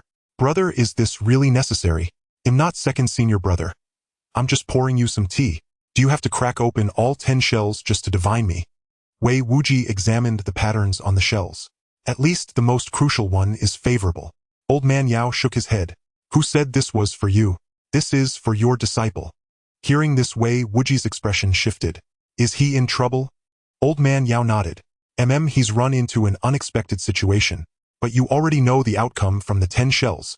Turning misfortune into fortune. Wei Wuji hesitated. But the shells spun for so long. Old man Yao replied. If he's about to encounter something incredibly fortunate, what's a little wait? What's a bit of danger? Rest assured, your brother is never wrong. If he gets through today, it will be Xiao Zhang's great opportunity. Hearing this, Wei Wuji chuckled and poured tea for old man Yao. That's good to hear, that's good to hear. The furrow between Wei Wuji's brows smoothed out. In the presence of his senior brother, he seemed to have shed 40 years, returning to those days of studying under their master. Back in the alley, Zhang Yi had somehow found a bowl and poured all the grade refined blood into it. He raised the bowl in a gesture. Blood for blood. Is this enough? That bowl of grade refined blood had become a beacon in the darkness, drawing Li Rong's gaze. Li Rong nodded without hesitation. Quick, give it to me. Zhang Yi pointed at Gao Fu. What about him? Li Rong unceremoniously tossed Gao Fu over. The moment Zhang Yi caught Gao Fu, a long slender tongue coiled around the bowl in his hand. Jiang Yize stepped back a few paces, carefully examining Uncle Gao's condition. "Uncle Gao, wake up." Gao Fu slowly opened his eyes, and Jiang Yize let out a sigh of relief. He hadn't reached his end yet. That was good. Now finally breathing easier, Jiang Yize felt a pang of sorrow as he looked at Gao Fu's utterly despondent expression. Being betrayed by the one you trusted most was the hardest thing to bear. But the matter wasn't resolved yet. Saving Gao Fu didn't mean the entire alley was safe. The trouble before him remained. Li Rong had already drained the entire bowl of grade refined blood. Jiang Yize was astonished. The man's form was growing larger and larger, his body inflating like a balloon, becoming even bulkier than Uncle Gao. Something was wrong. Jiang Yize increasingly felt that the man resembled a mosquito. Yet this mosquito with eyes burning red soon snapped out of its self-indulgence. "Blood! I need more blood!" Li Rong roared. At that moment, Li Rong no longer craved grade refined blood. He had discovered something far more exquisite than it compared to Jiang Yize's blood. The grade refined blood in the bowl seemed like a fine brew diluted with cheap alcohol. Disgusting. Now feeling significantly stronger, Li Rong fixed his gaze on Jiang Yize with a look of pure greed. The moment he was targeted, Jiang Yize's hairs stood on end involuntarily. Though compared to the kingly aura of someone like Jingong, Li Rong's stare was nothing. Yet being locked onto by Jingang made you feel like you might be crushed in the next second. But Li Rong was different. It was more like being stalked by a bloodthirsty viper, ready to strike if you let your guard down. Jiang Yize extended his brush and said in a low voice, "You should leave. The investigation department will be here soon. If you don't go now, you won't be able to later." Hearing this, Li Rong instinctively flinched. But the next moment he let out a cackling laugh. "Leave? Where would I go? Is there any place left in this world for me?" From behind Jiang Yize came a pained voice. "Xiao Jiang, I feel something's wrong." Jiang Yize turned around to see that inside Uncle Gao, who was sitting on the ground, something seemed to be moving. Beneath the skin, tiny bumps were appearing. A sight that sent chills down the spine. Jiang Yize whirled around. "It's you!" A foul wind had already arrived. Weakened from massive blood loss, Jiang Yize couldn't dodge in time and was struck by Li Rong. The mouth parts on Li Rong's body swiftly coiled around Jiang Yize. "Blood! I need more blood!" A rancid stench assaulted his senses. Such speed! Jiang Yize was horrified. At this moment he couldn't find a way to break free. The blocking technique was useless. Wind, forest, fire, mountain, all useless. The two were locked together. Jiang Yize felt the blood draining from his body. He watched as Li Rong's form swelled further like a balloon on the verge of bursting. Something stirred in Jiang Yize's memory. He recalled his first meeting with his master, who had said that injecting a gene suppression agent during gene resonance could be fatal. So now was Li Rong's condition akin to gene resonance? What if, taking advantage of his bloodsucking, he could purge the gene suppression agent from his own body? Gritting his teeth, Jiang Yize reached into his chest and downed both the grade and a grade refined blood directly. Li Rong had fallen into a frenzy. Blood, more blood. The blood within Jiang Yize, which had been reduced to just over half, surged back to fullness. Surging power once again coursed through his veins. Li Rong, like an addict relapsing greedily, savored the changes in the blood. Jiang Yize no longer resisted. At this moment he was utterly weak, with only one thought echoing in his mind. To survive, one must first court death. As Li Rong grew taller than two buildings, Jiang Yize became like a tiny boat in a raging storm. His brush had lost all its luster. Jiang Yize waited patiently with grade refined blood held in his mouth. He was waiting for the moment he approached death. Finally, the frenzied Li Rong had drunk his fill and stopped. Jiang Yize was flung into the distance, crashing heavily into the depths of the alley. His body was completely drained, all vitality extinguished. His heart had stopped beating, but that violent impact caused his teeth to strike the edge of the container in his mouth. The container shattered, and a stream of sigh and blood slithered like a serpent down Jiang Yize's throat. The wind scattered the clouds. Starlight cascaded down. Jiang Yize lay motionless on the ground. Li Rong felt the changes surging through his body. Frank, Arank, no drank. At this moment Li Rong was both utterly frenzied and ecstatic. Not far away, Gao Fu still lay writhing in agony on the ground. Li Rong gazed at him as if he were an ant. "After all these years, I've finally surpassed you."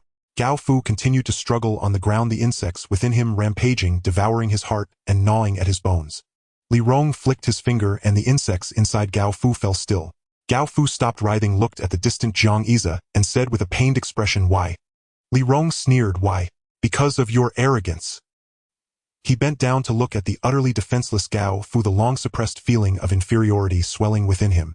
After absorbing Jiang Yize's blood, the twisted lurking malice within him transformed into the smugness of a victor. He ranted like a madman. Since you're about to die, let me make it clearer for you. Do you know why your father died so mysteriously? Gao Fu's eyes widened in disbelief, yet they burned with hatred. Killing him was not enough. He had to destroy his spirit. When Li Rong revealed the secret buried for over 20 years, Gao Fu was consumed by rage. All along, Gao Fu had been tormented by guilt. Guilt for missing the exam that day. Even when Li Rong left without a word, Gao Fu had blamed himself for forgetting to bring him breakfast. But now reality told him that he hadn't been overthinking. Rather, Li Rong had destroyed his family and ruined his life. Li Rong watched the enraged Gao Fu and sneered. You brought this on yourself. For a woman, you tried to skimp on my steak. And you saved up to buy a couple's ring for someone else. The anger festered in his mind, and his grievances against Gao Fu poured out. Why were you always the one in the spotlight? Why could you always afford to treat everyone to meals? Why did your words always please everyone? Li Rong was like a madman transported back to the years gone by. When he was thoroughly enjoying the moment, he could no longer contain himself. He wanted to torture Gao Fu to the extreme. But Gao Fu had already passed out. Overwhelmed by fury, combined with his injuries and blood loss, Gao Fu's body began to shut down to protect itself. Li Rong looked at the unconscious Gao Fu. Even as the insects inside him resumed their activity, Gao Fu remained unconscious, merely writhing on the ground by instinct. For a moment, Li Rong felt a strange loneliness in the silent alley. Suddenly, his gaze fell upon a house. Through the crack in the door, a pair of terrified eyes stared back at him. Perfect. A new target for his torment. A long red fleshy tendril shot out. The next second, it was severed in midair. A searing pain surged through him. Who? Wincing, Li Rong spun around. Not far away, Great Xia was walking slowly toward him. You're still alive. Li Rong stared at the young man before him and bared his blood-red maw in a grin. Good. Ordinary people can't withstand my games. At this point, he no longer feared Great Xia. After all, Great Xia couldn't beat him before. How could he possibly fight now at the end of his rope? Li Rong dismissed Great Xia's wind blades as a final desperate flash of life. Like the animals and people he had drained before, in their final moments they always thrashed in vain. But as Great Xia drew closer, Li Rong felt something was off. The other's head seemed to have split into two. One face was stern, while the other bore a strange, unsettling smile. The only thing they had in common was that both sets of eyes were vertical pupils like those of a cold-blooded reptile. Chilling and lethal. Li Rong waved his hand. A swarm of buzzing insects erupted from his body and charged toward Great Xia. Two heads. That just meant more entry points for the bugs. But before the insects could get close, Great Xia raised his hand. A blaze of fire erupted and a wall of flame met the bloodthirsty borers.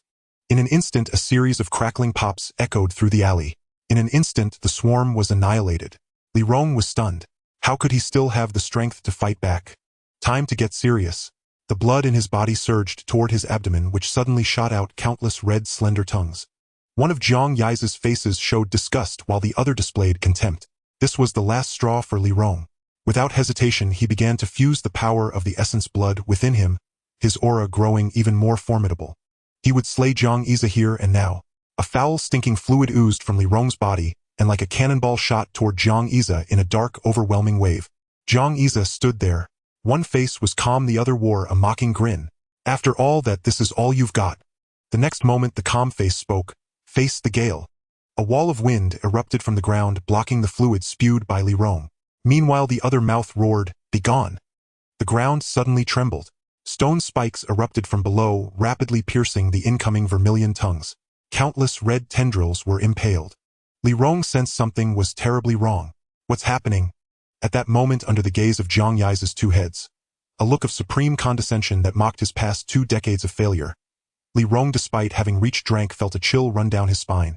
It was an instinctive primal reaction. It was as if the hunter had become the hunted. A frog on its way to catch a bug suddenly finds itself in the sights of a sky-devouring serpent. That was exactly how Li Rong felt. It was as if his legs were nailed to the ground, completely immobile. He wanted to flee but couldn't. I don't believe it. Wasn't he just frank? Drank. Li Rong began his final struggle, his blood racing through his veins. Without time to digest it, Li Rong channeled all the blood he had drained from Great Xia into his Buddha circulation. He would use his full ultimate power to fight this monster. He clearly remembered draining every last drop of blood from the other's body. How was he still alive? Sure, his face was pale and he had 2 heads, but it didn't make sense. But then he suddenly felt his connection to his own body severed. It wasn't an illusion. His nerves felt paralyzed and the power surging through his blood vessels seemed to freeze. No, why? Li Rong's body began to shrink at a visible rate and his entire aura started to wither away. The two heads of Great Xia across from him suddenly showed expressions. One was delighted, the other was gloating. Li Rong's body shrank bit by bit until he was just an ordinary man again. Li Rong gasped for air, his face turning a deep congested red. It's you. He glared at Great Xia. Your blood. Is it poisonous? One of Great Xia's heads remained calm, while the other shook its head. Tisk, too stupid to save.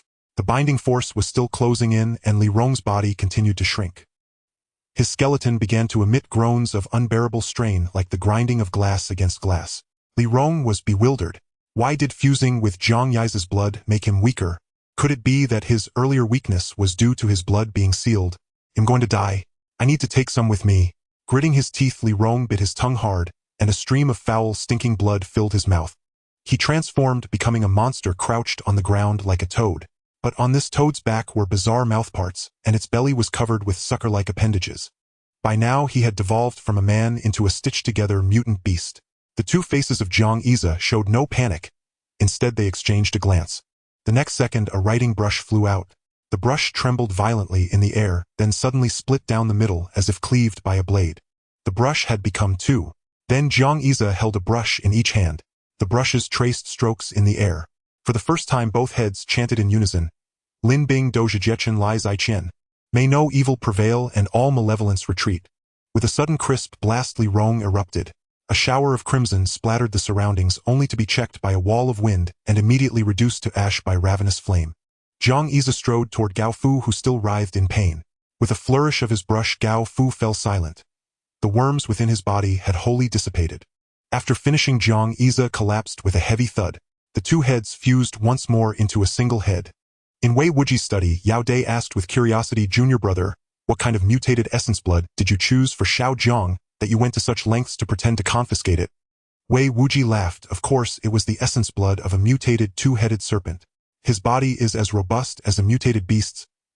He still needs greater mental regulation. That will allow him to exert even greater advantage. Yao Dai asked in doubt, "But a clever two-headed snake? Are you sure Xiao Zhang can master it? That thing is uncanny. It might just seize control of your disciple," Yao Dai warned.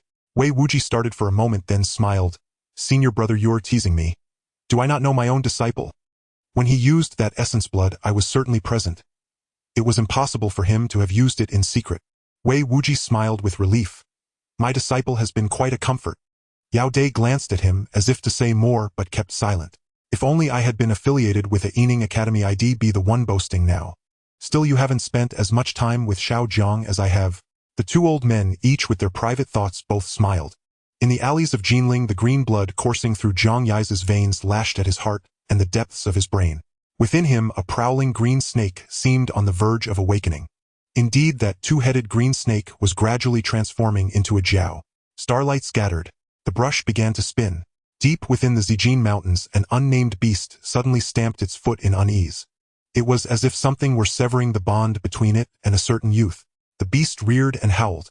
The dense antlers crowning its head like a thicket emitted a faint radiance that pierced the starry vault. The celestial river of stars flowed. Tianshu, Tianchuan, Tianji, Tianshu, and Yuheng, Kaiyang, Yaoguang shimmered. A dense formation rose and cradled Great Xia. Across the world, the starlight seemed to dim, yet in a tiny corner of Jinling City's alleys, the stars converged. An unknown force dragged Great Xia into midair. His head kept shifting from one to two, then from two back to one. Starlight surged into Great Xia's body, and soon his veins began to glow. The emerald-hued blood gradually absorbed the glitter of starlight. Then starlight seeped into his bones. Their outer layers cracked, and new bones sprouted in their stead. The greenish blood was slowly replaced by the color of starlight. Amid the dazzling radiance, a twin-headed jiao appeared to be besieged. At last, with a cry of unwillingness, the two-headed jiao dissipated. The array patterns on Great Xia's body seemed to sprout a few curling little tails. Starlight coursed through him, his heart resumed its beat, and his mind was soothed by threads of starlight. At last, every meridian point about Great Xia was filled with starlight. Only then did the heaven stars return to normal and the stellar force in his blood gradually faded. Great Xia slowly awakened. He clenched his fists as a surge of power ran through his body. That familiar smile returned to his lips. "I feel as if I have broken my cocoon and been reborn." Though he could not recall what had happened after inhaling the Clevel essence blood after a long dream, Jiang Yize was nearly certain of one thing. The genosuppressant within his body seemed to have been eradicated. His step was light.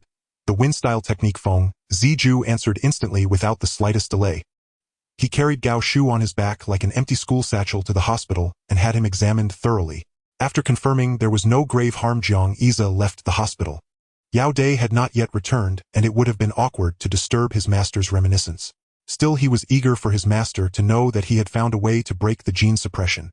He also wanted to know what rank he now truly was as an ability user, level or clevel. In the night, Jiang Yize like a low-flying hawk plotted his ascent into the blue.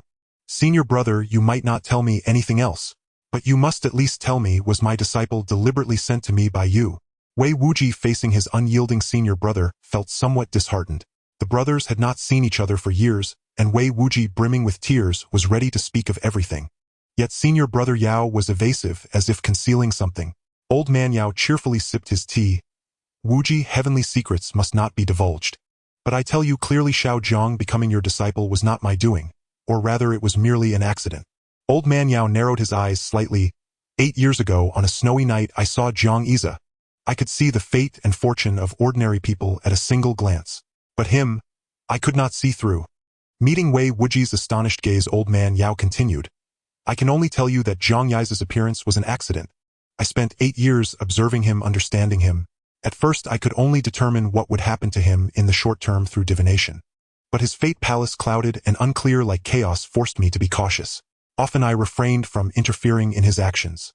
But after watching for a long time, you realize he is just a kind child. I no longer needed divination or speculation to know what he would do. Old man Yao looked at Wei Wuji. Senior brother has his hardships. Wei Wuji nodded, suddenly relieved. It's fine, now Xiao Zhang is my disciple. As his grand senior uncle, shouldn't you teach him a move or two? Old man Yao glanced at Wei Wuji. So this is what you were leading up to? I can teach him, but I wonder if there's enough time. Doesn't the news say they're heading to Chang'an in a few days? Wei Wuji, recalling Jiang Yize's terrifying comprehension, immediately said, Senior brother, just teach him. Let Xiao Zhang learn as much as he can. Before his words faded, Jiang Yize's shout came from the courtyard.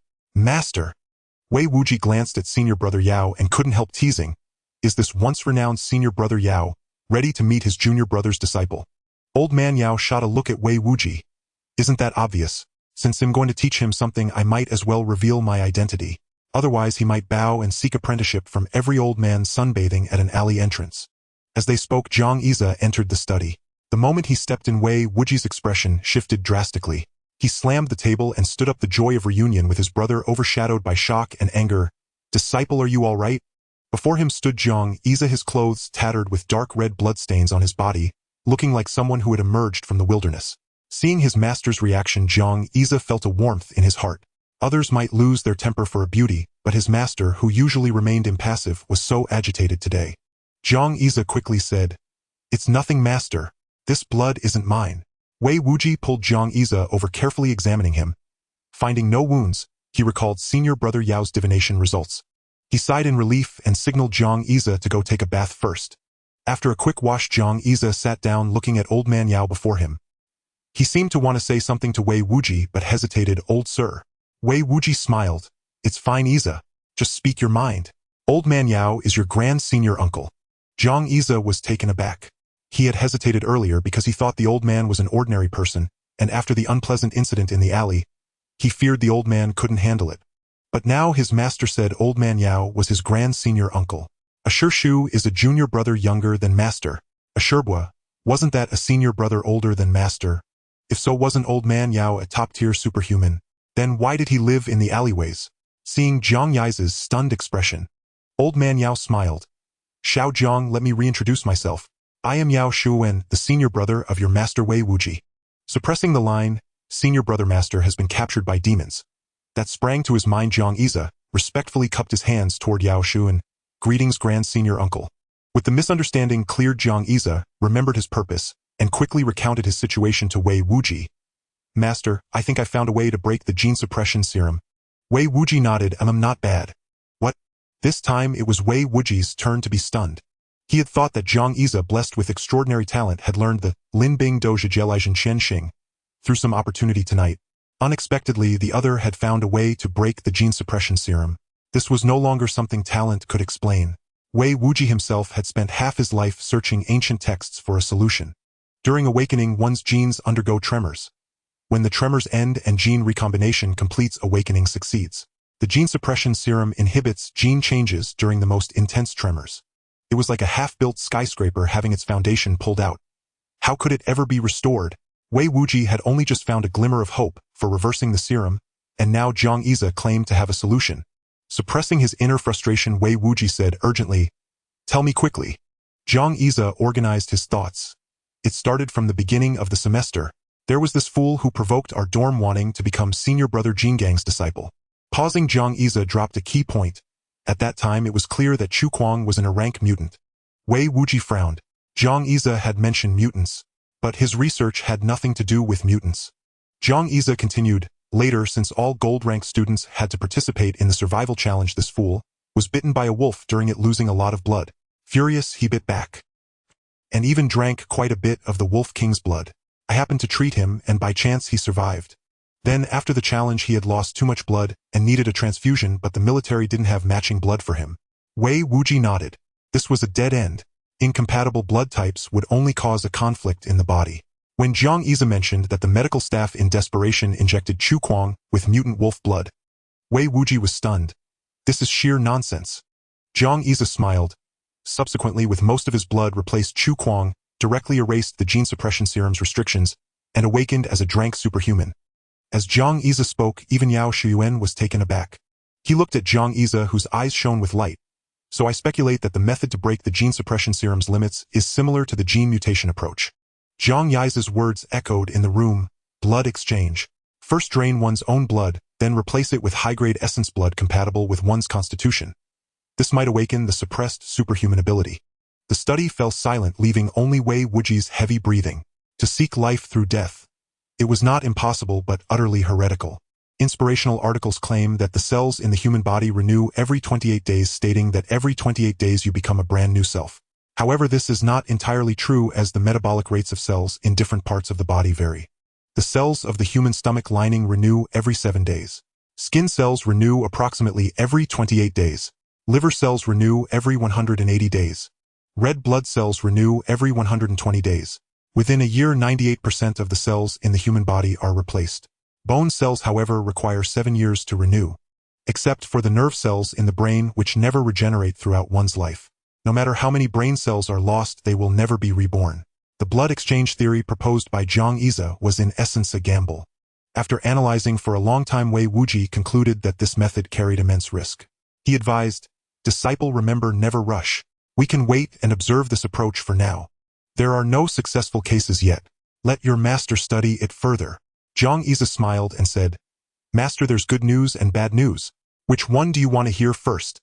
Wei Wuji replied, "Bitter first, then sweet. Let's hear the bad news first. The bottle of Crade mutated blood essence got broken by me." Upon hearing this, Wei Wuji hissed in distress, feeling a pang of regret. "You're quite the handful, aren't you? I helped you put on an act and told you to keep it safe. Tell me how much of the blood essence is left. I'll find someone to fill a bottle for you." Yao Shuan interjected. "Wuji, look at you, you're spoiling him too much. Come on, what's the good news?" Great Xia smiled and said, "The good news is that I've already lifted the restrictions on the gene agent." Wei Wuji was still fretting over the reputation he had painstakingly sacrificed. "It's fine as long as you're safe." Suddenly he came back to his senses. "What did you say? You've already lifted the suppressant. How is that possible?" As he spoke, he understood. There was no method of summarizing experience, or his foolish disciple had used himself as a test subject. Nonsense. Wei Wuji shook his head. This is too reckless. What if you couldn't pull through? Great Xia scratched his head. I couldn't think about that at the time. Great Xia slowly recounted what had happened. When he mentioned Li Rong's situation, Wei Wuji looked at Yao Shiyuan. Senior brother, is this the minor disturbance you mentioned? Your disciple was drained of his blood. Yao Shiyuan felt somewhat embarrassed at this point. Ahem, I'm getting old. My divination might be a bit off. But the outcome is still good, isn't it? Yao Shiyuan was somewhat disgruntled. Normally he could calculate anyone's bank card password with a snap of his fingers. Yet when dealing with Great Xia, even after opening his divination to its 10th level, he had nearly made a mistake. Wei Wuji savored Great Xia's words. You said the bottle of Crade blood essence was broken by you. Don't tell me you drank the Crade blood essence back then. Great Xia nodded, then shook his head. I also drank all the blood essence you gave me, master. The amount of information was overwhelming, leaving Wei Wuji speechless. The well-matched blood essence he had painstakingly gathered for him was gone just like that. Did he think the blood essence of a Crade mutated two-headed snake was easy to obtain? It's too dangerous. Wei Wuji sighed. Not to mention the immense impact the blood essence of that Crade two-headed snake will have on your body. It might even attempt to resurrect through your body. How could you let someone drain your blood like that? Great Xia scratched his head and said nothing. He deserved to be scolded. There was no solution to this. In his past life, when Great Xia was a child, he had gone to play by the river with the older boys from the neighborhood. The river current was swift back then. It was fortunate Great Xia wasn't swept away. When the group returned from playing in the water, their families were already frantic with worry. The older boys were all forced to kneel as punishment. For no other reason, it was too dangerous. Once an accident happens, it becomes a lifelong pain. Great Xia was still young then, and was made to stand beside the older boys basking in the afternoon sun as punishment. The elders weren't specifically targeting you, but hoped to make you avoid potential risks through discipline. Just like Wei Wuji now ranting for a long time because every action Great Xia took was walking on the edge of death. If his blood was drained and the Crade blood essence didn't take effect, Great Xia would die. If the Crade blood essence took effect but the two-headed snake revived, Great Xia would die. If he hadn't unconsciously used the Linbing Doja Jezhen Lai Chen Xing, while delirious, he would still have met his demise. With such a high mortality rate, Great Xia had somehow succeeded. Wei Wuji didn't know what to say for a moment. Should he call the kid lucky? Or was it fate that he would eventually become a dragon among men? He looked at senior brother Yao Shuyuan and found him silently fiddling with his tortoise shell. It seemed that in silence senior brother Yao had cast another divination. Their eyes met and senior brother Yao signaled that it was a favorable omen. Wei Wuji felt relieved. Xiao Zhang, what level are you now? Great Xia scratched his head. I don't know what level I am either, so I wanted to ask you to check, master. Yao Shuyuan spoke up. At this moment, let your old uncle take a look. Wei Wuji nodded. Yes, let your senior uncle do it. My judgment might not be as accurate as his. The room was too cramped, so everyone moved to the courtyard. It was already late at night with countless stars embedded in the sky. Old man Yao waved his hand. 7 pieces of tortoise shell scattered on the ground, forming a shape like a ladle. Great Xia chuckled. Wasn't this the Big Dipper? Old man Yao motioned for Great Xia to stand in the circle formed by 4 of the shells. Old man Yao instructed. Xiao Zhang, concentrate, fully release your ability, close your eyes, and feel the changes in your body. Great Xia nodded. A writing brush appeared. Wei Wuji was startled. The once ordinary brush now had a jade-like body, glossy and translucent, moving with a light and graceful trajectory, exuding an ethereal beauty. Yao Shuyuan formed a hand seal. The tortoise shells on the ground began to tremble. As the brush involuntarily started to orbit around Great Xia, the shells on the ground shifted. Almost without any hindrance, the first shell emitted a dazzling light, and the second shell also began to glow. Wei Wuji nodded. A level. Almost without resistance, the second shell went from dim to radiant. Great Xia's brush actually split into 2, circling around him. The third shell lit up. Level. Wei Wuji wondered whether the blood exchange counted as a new awakening, or just the revival of his own ability. If it was the revival of his own ability, then Great Xia's talent had already caught up to Zhang Xiaoxiao. Zhang Xiaoxiao had awakened with a D-level talent. Just as Wei Wuji thought it would stop at D-level, a faint fluorescence began to appear around Great Xia. The shells trembled again, and the 4th shell lit up. Clevel? Wei Wuji was overjoyed. Great Xia had now definitely matched Zhang Xiaoxiao's talent. Even more, Great Xia couldn't help but quicken his breathing, his pupils contracting slightly. If Great Xia hadn't been injected with the suppressant, his awakening might have resulted in Clevel from the start. Clevel? One day there was a chance to break through to Slevel. Senior brother, what kind of treasure have you sent me? At that moment Wei Wuji felt immensely grateful to his disciple Zhang Xiaoxiao. If not for her breaking down the door, he wouldn't have taken Great Xia as his final disciple.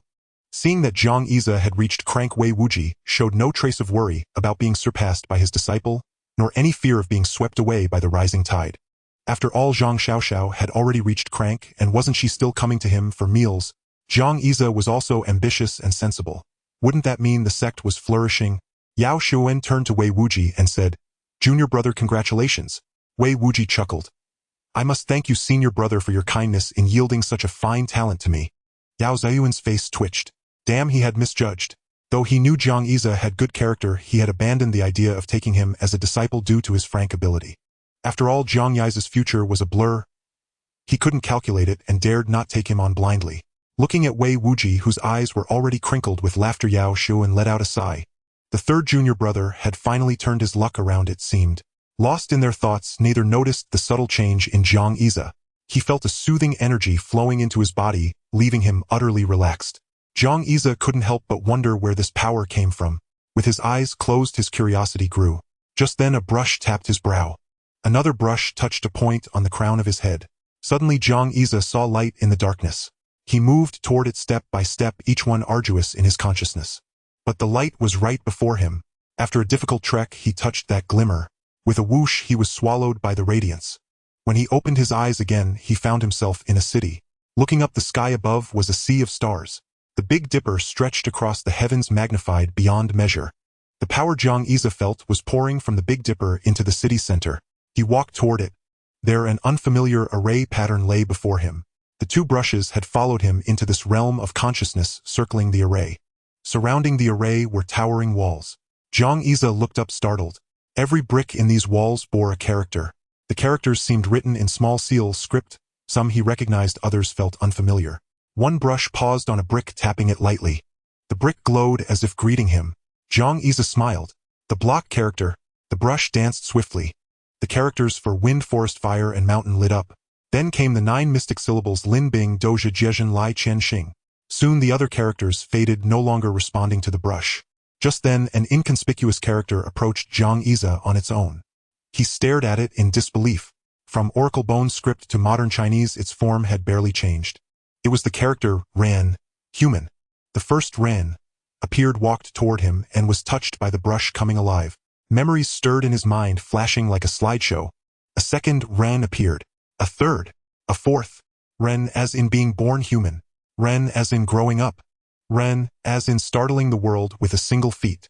As countless Ren characters enveloped him, the dim characters around began to stir again. But now the pile of Ren characters lifted him high, allowing him to overlook the city. It was circular. In the city, each Ren character performed its role. People came and went, the streets bustling. Though just a simple character, Jiang Yize saw the myriad facets of life. He spotted a tower. On the walls around it were inscribed famous sayings: to ordain conscience for heaven and earth, to secure life and fortune for the people, to continue lost teachings for past sages, to establish peace for all generations. May the youth of China shed their apathy and strive upward. A single spark can start a prairie fire. This scene felt familiar, as if from a dream. He read each line, memories of his past studies flooding back. Suddenly a phrase caught his eye. Those who carry firewood for the masses must not be left to freeze in the wilderness. That's wrong. Shouldn't it be, in the wind and snow? Those who carry firewood for the masses must not be left to freeze in the wind and snow. Jiang Yize stared at the word wilderness, trying to fathom its meaning. Wilderness, wilderness. What is wilderness? He seemed to feel the yellow sand and the howling wind. Something was waiting for him there. The next moment, the Ren characters carried him back to the center of the array.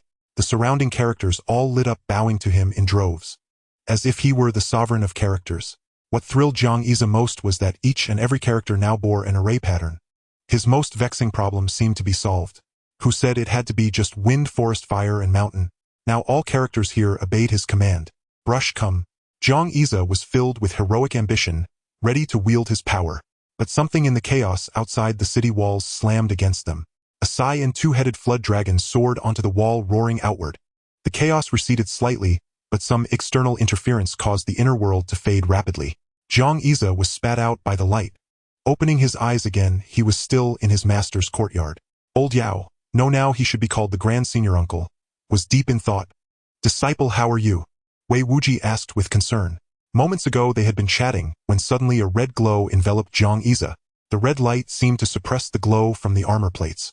Jiang Yize frowned, and a wind arose around him unbidden. The brank plate trembled. The two were alarmed. But then the red light completely covered Jiang Yize. Just as Yao Shuan was about to intervene, the glow collapsed of its own accord, leaving only faint sparks. Only then did they relax. Yao Shuan withdrew the 7 stars armor array, and Jiang Yize finally calmed down completely.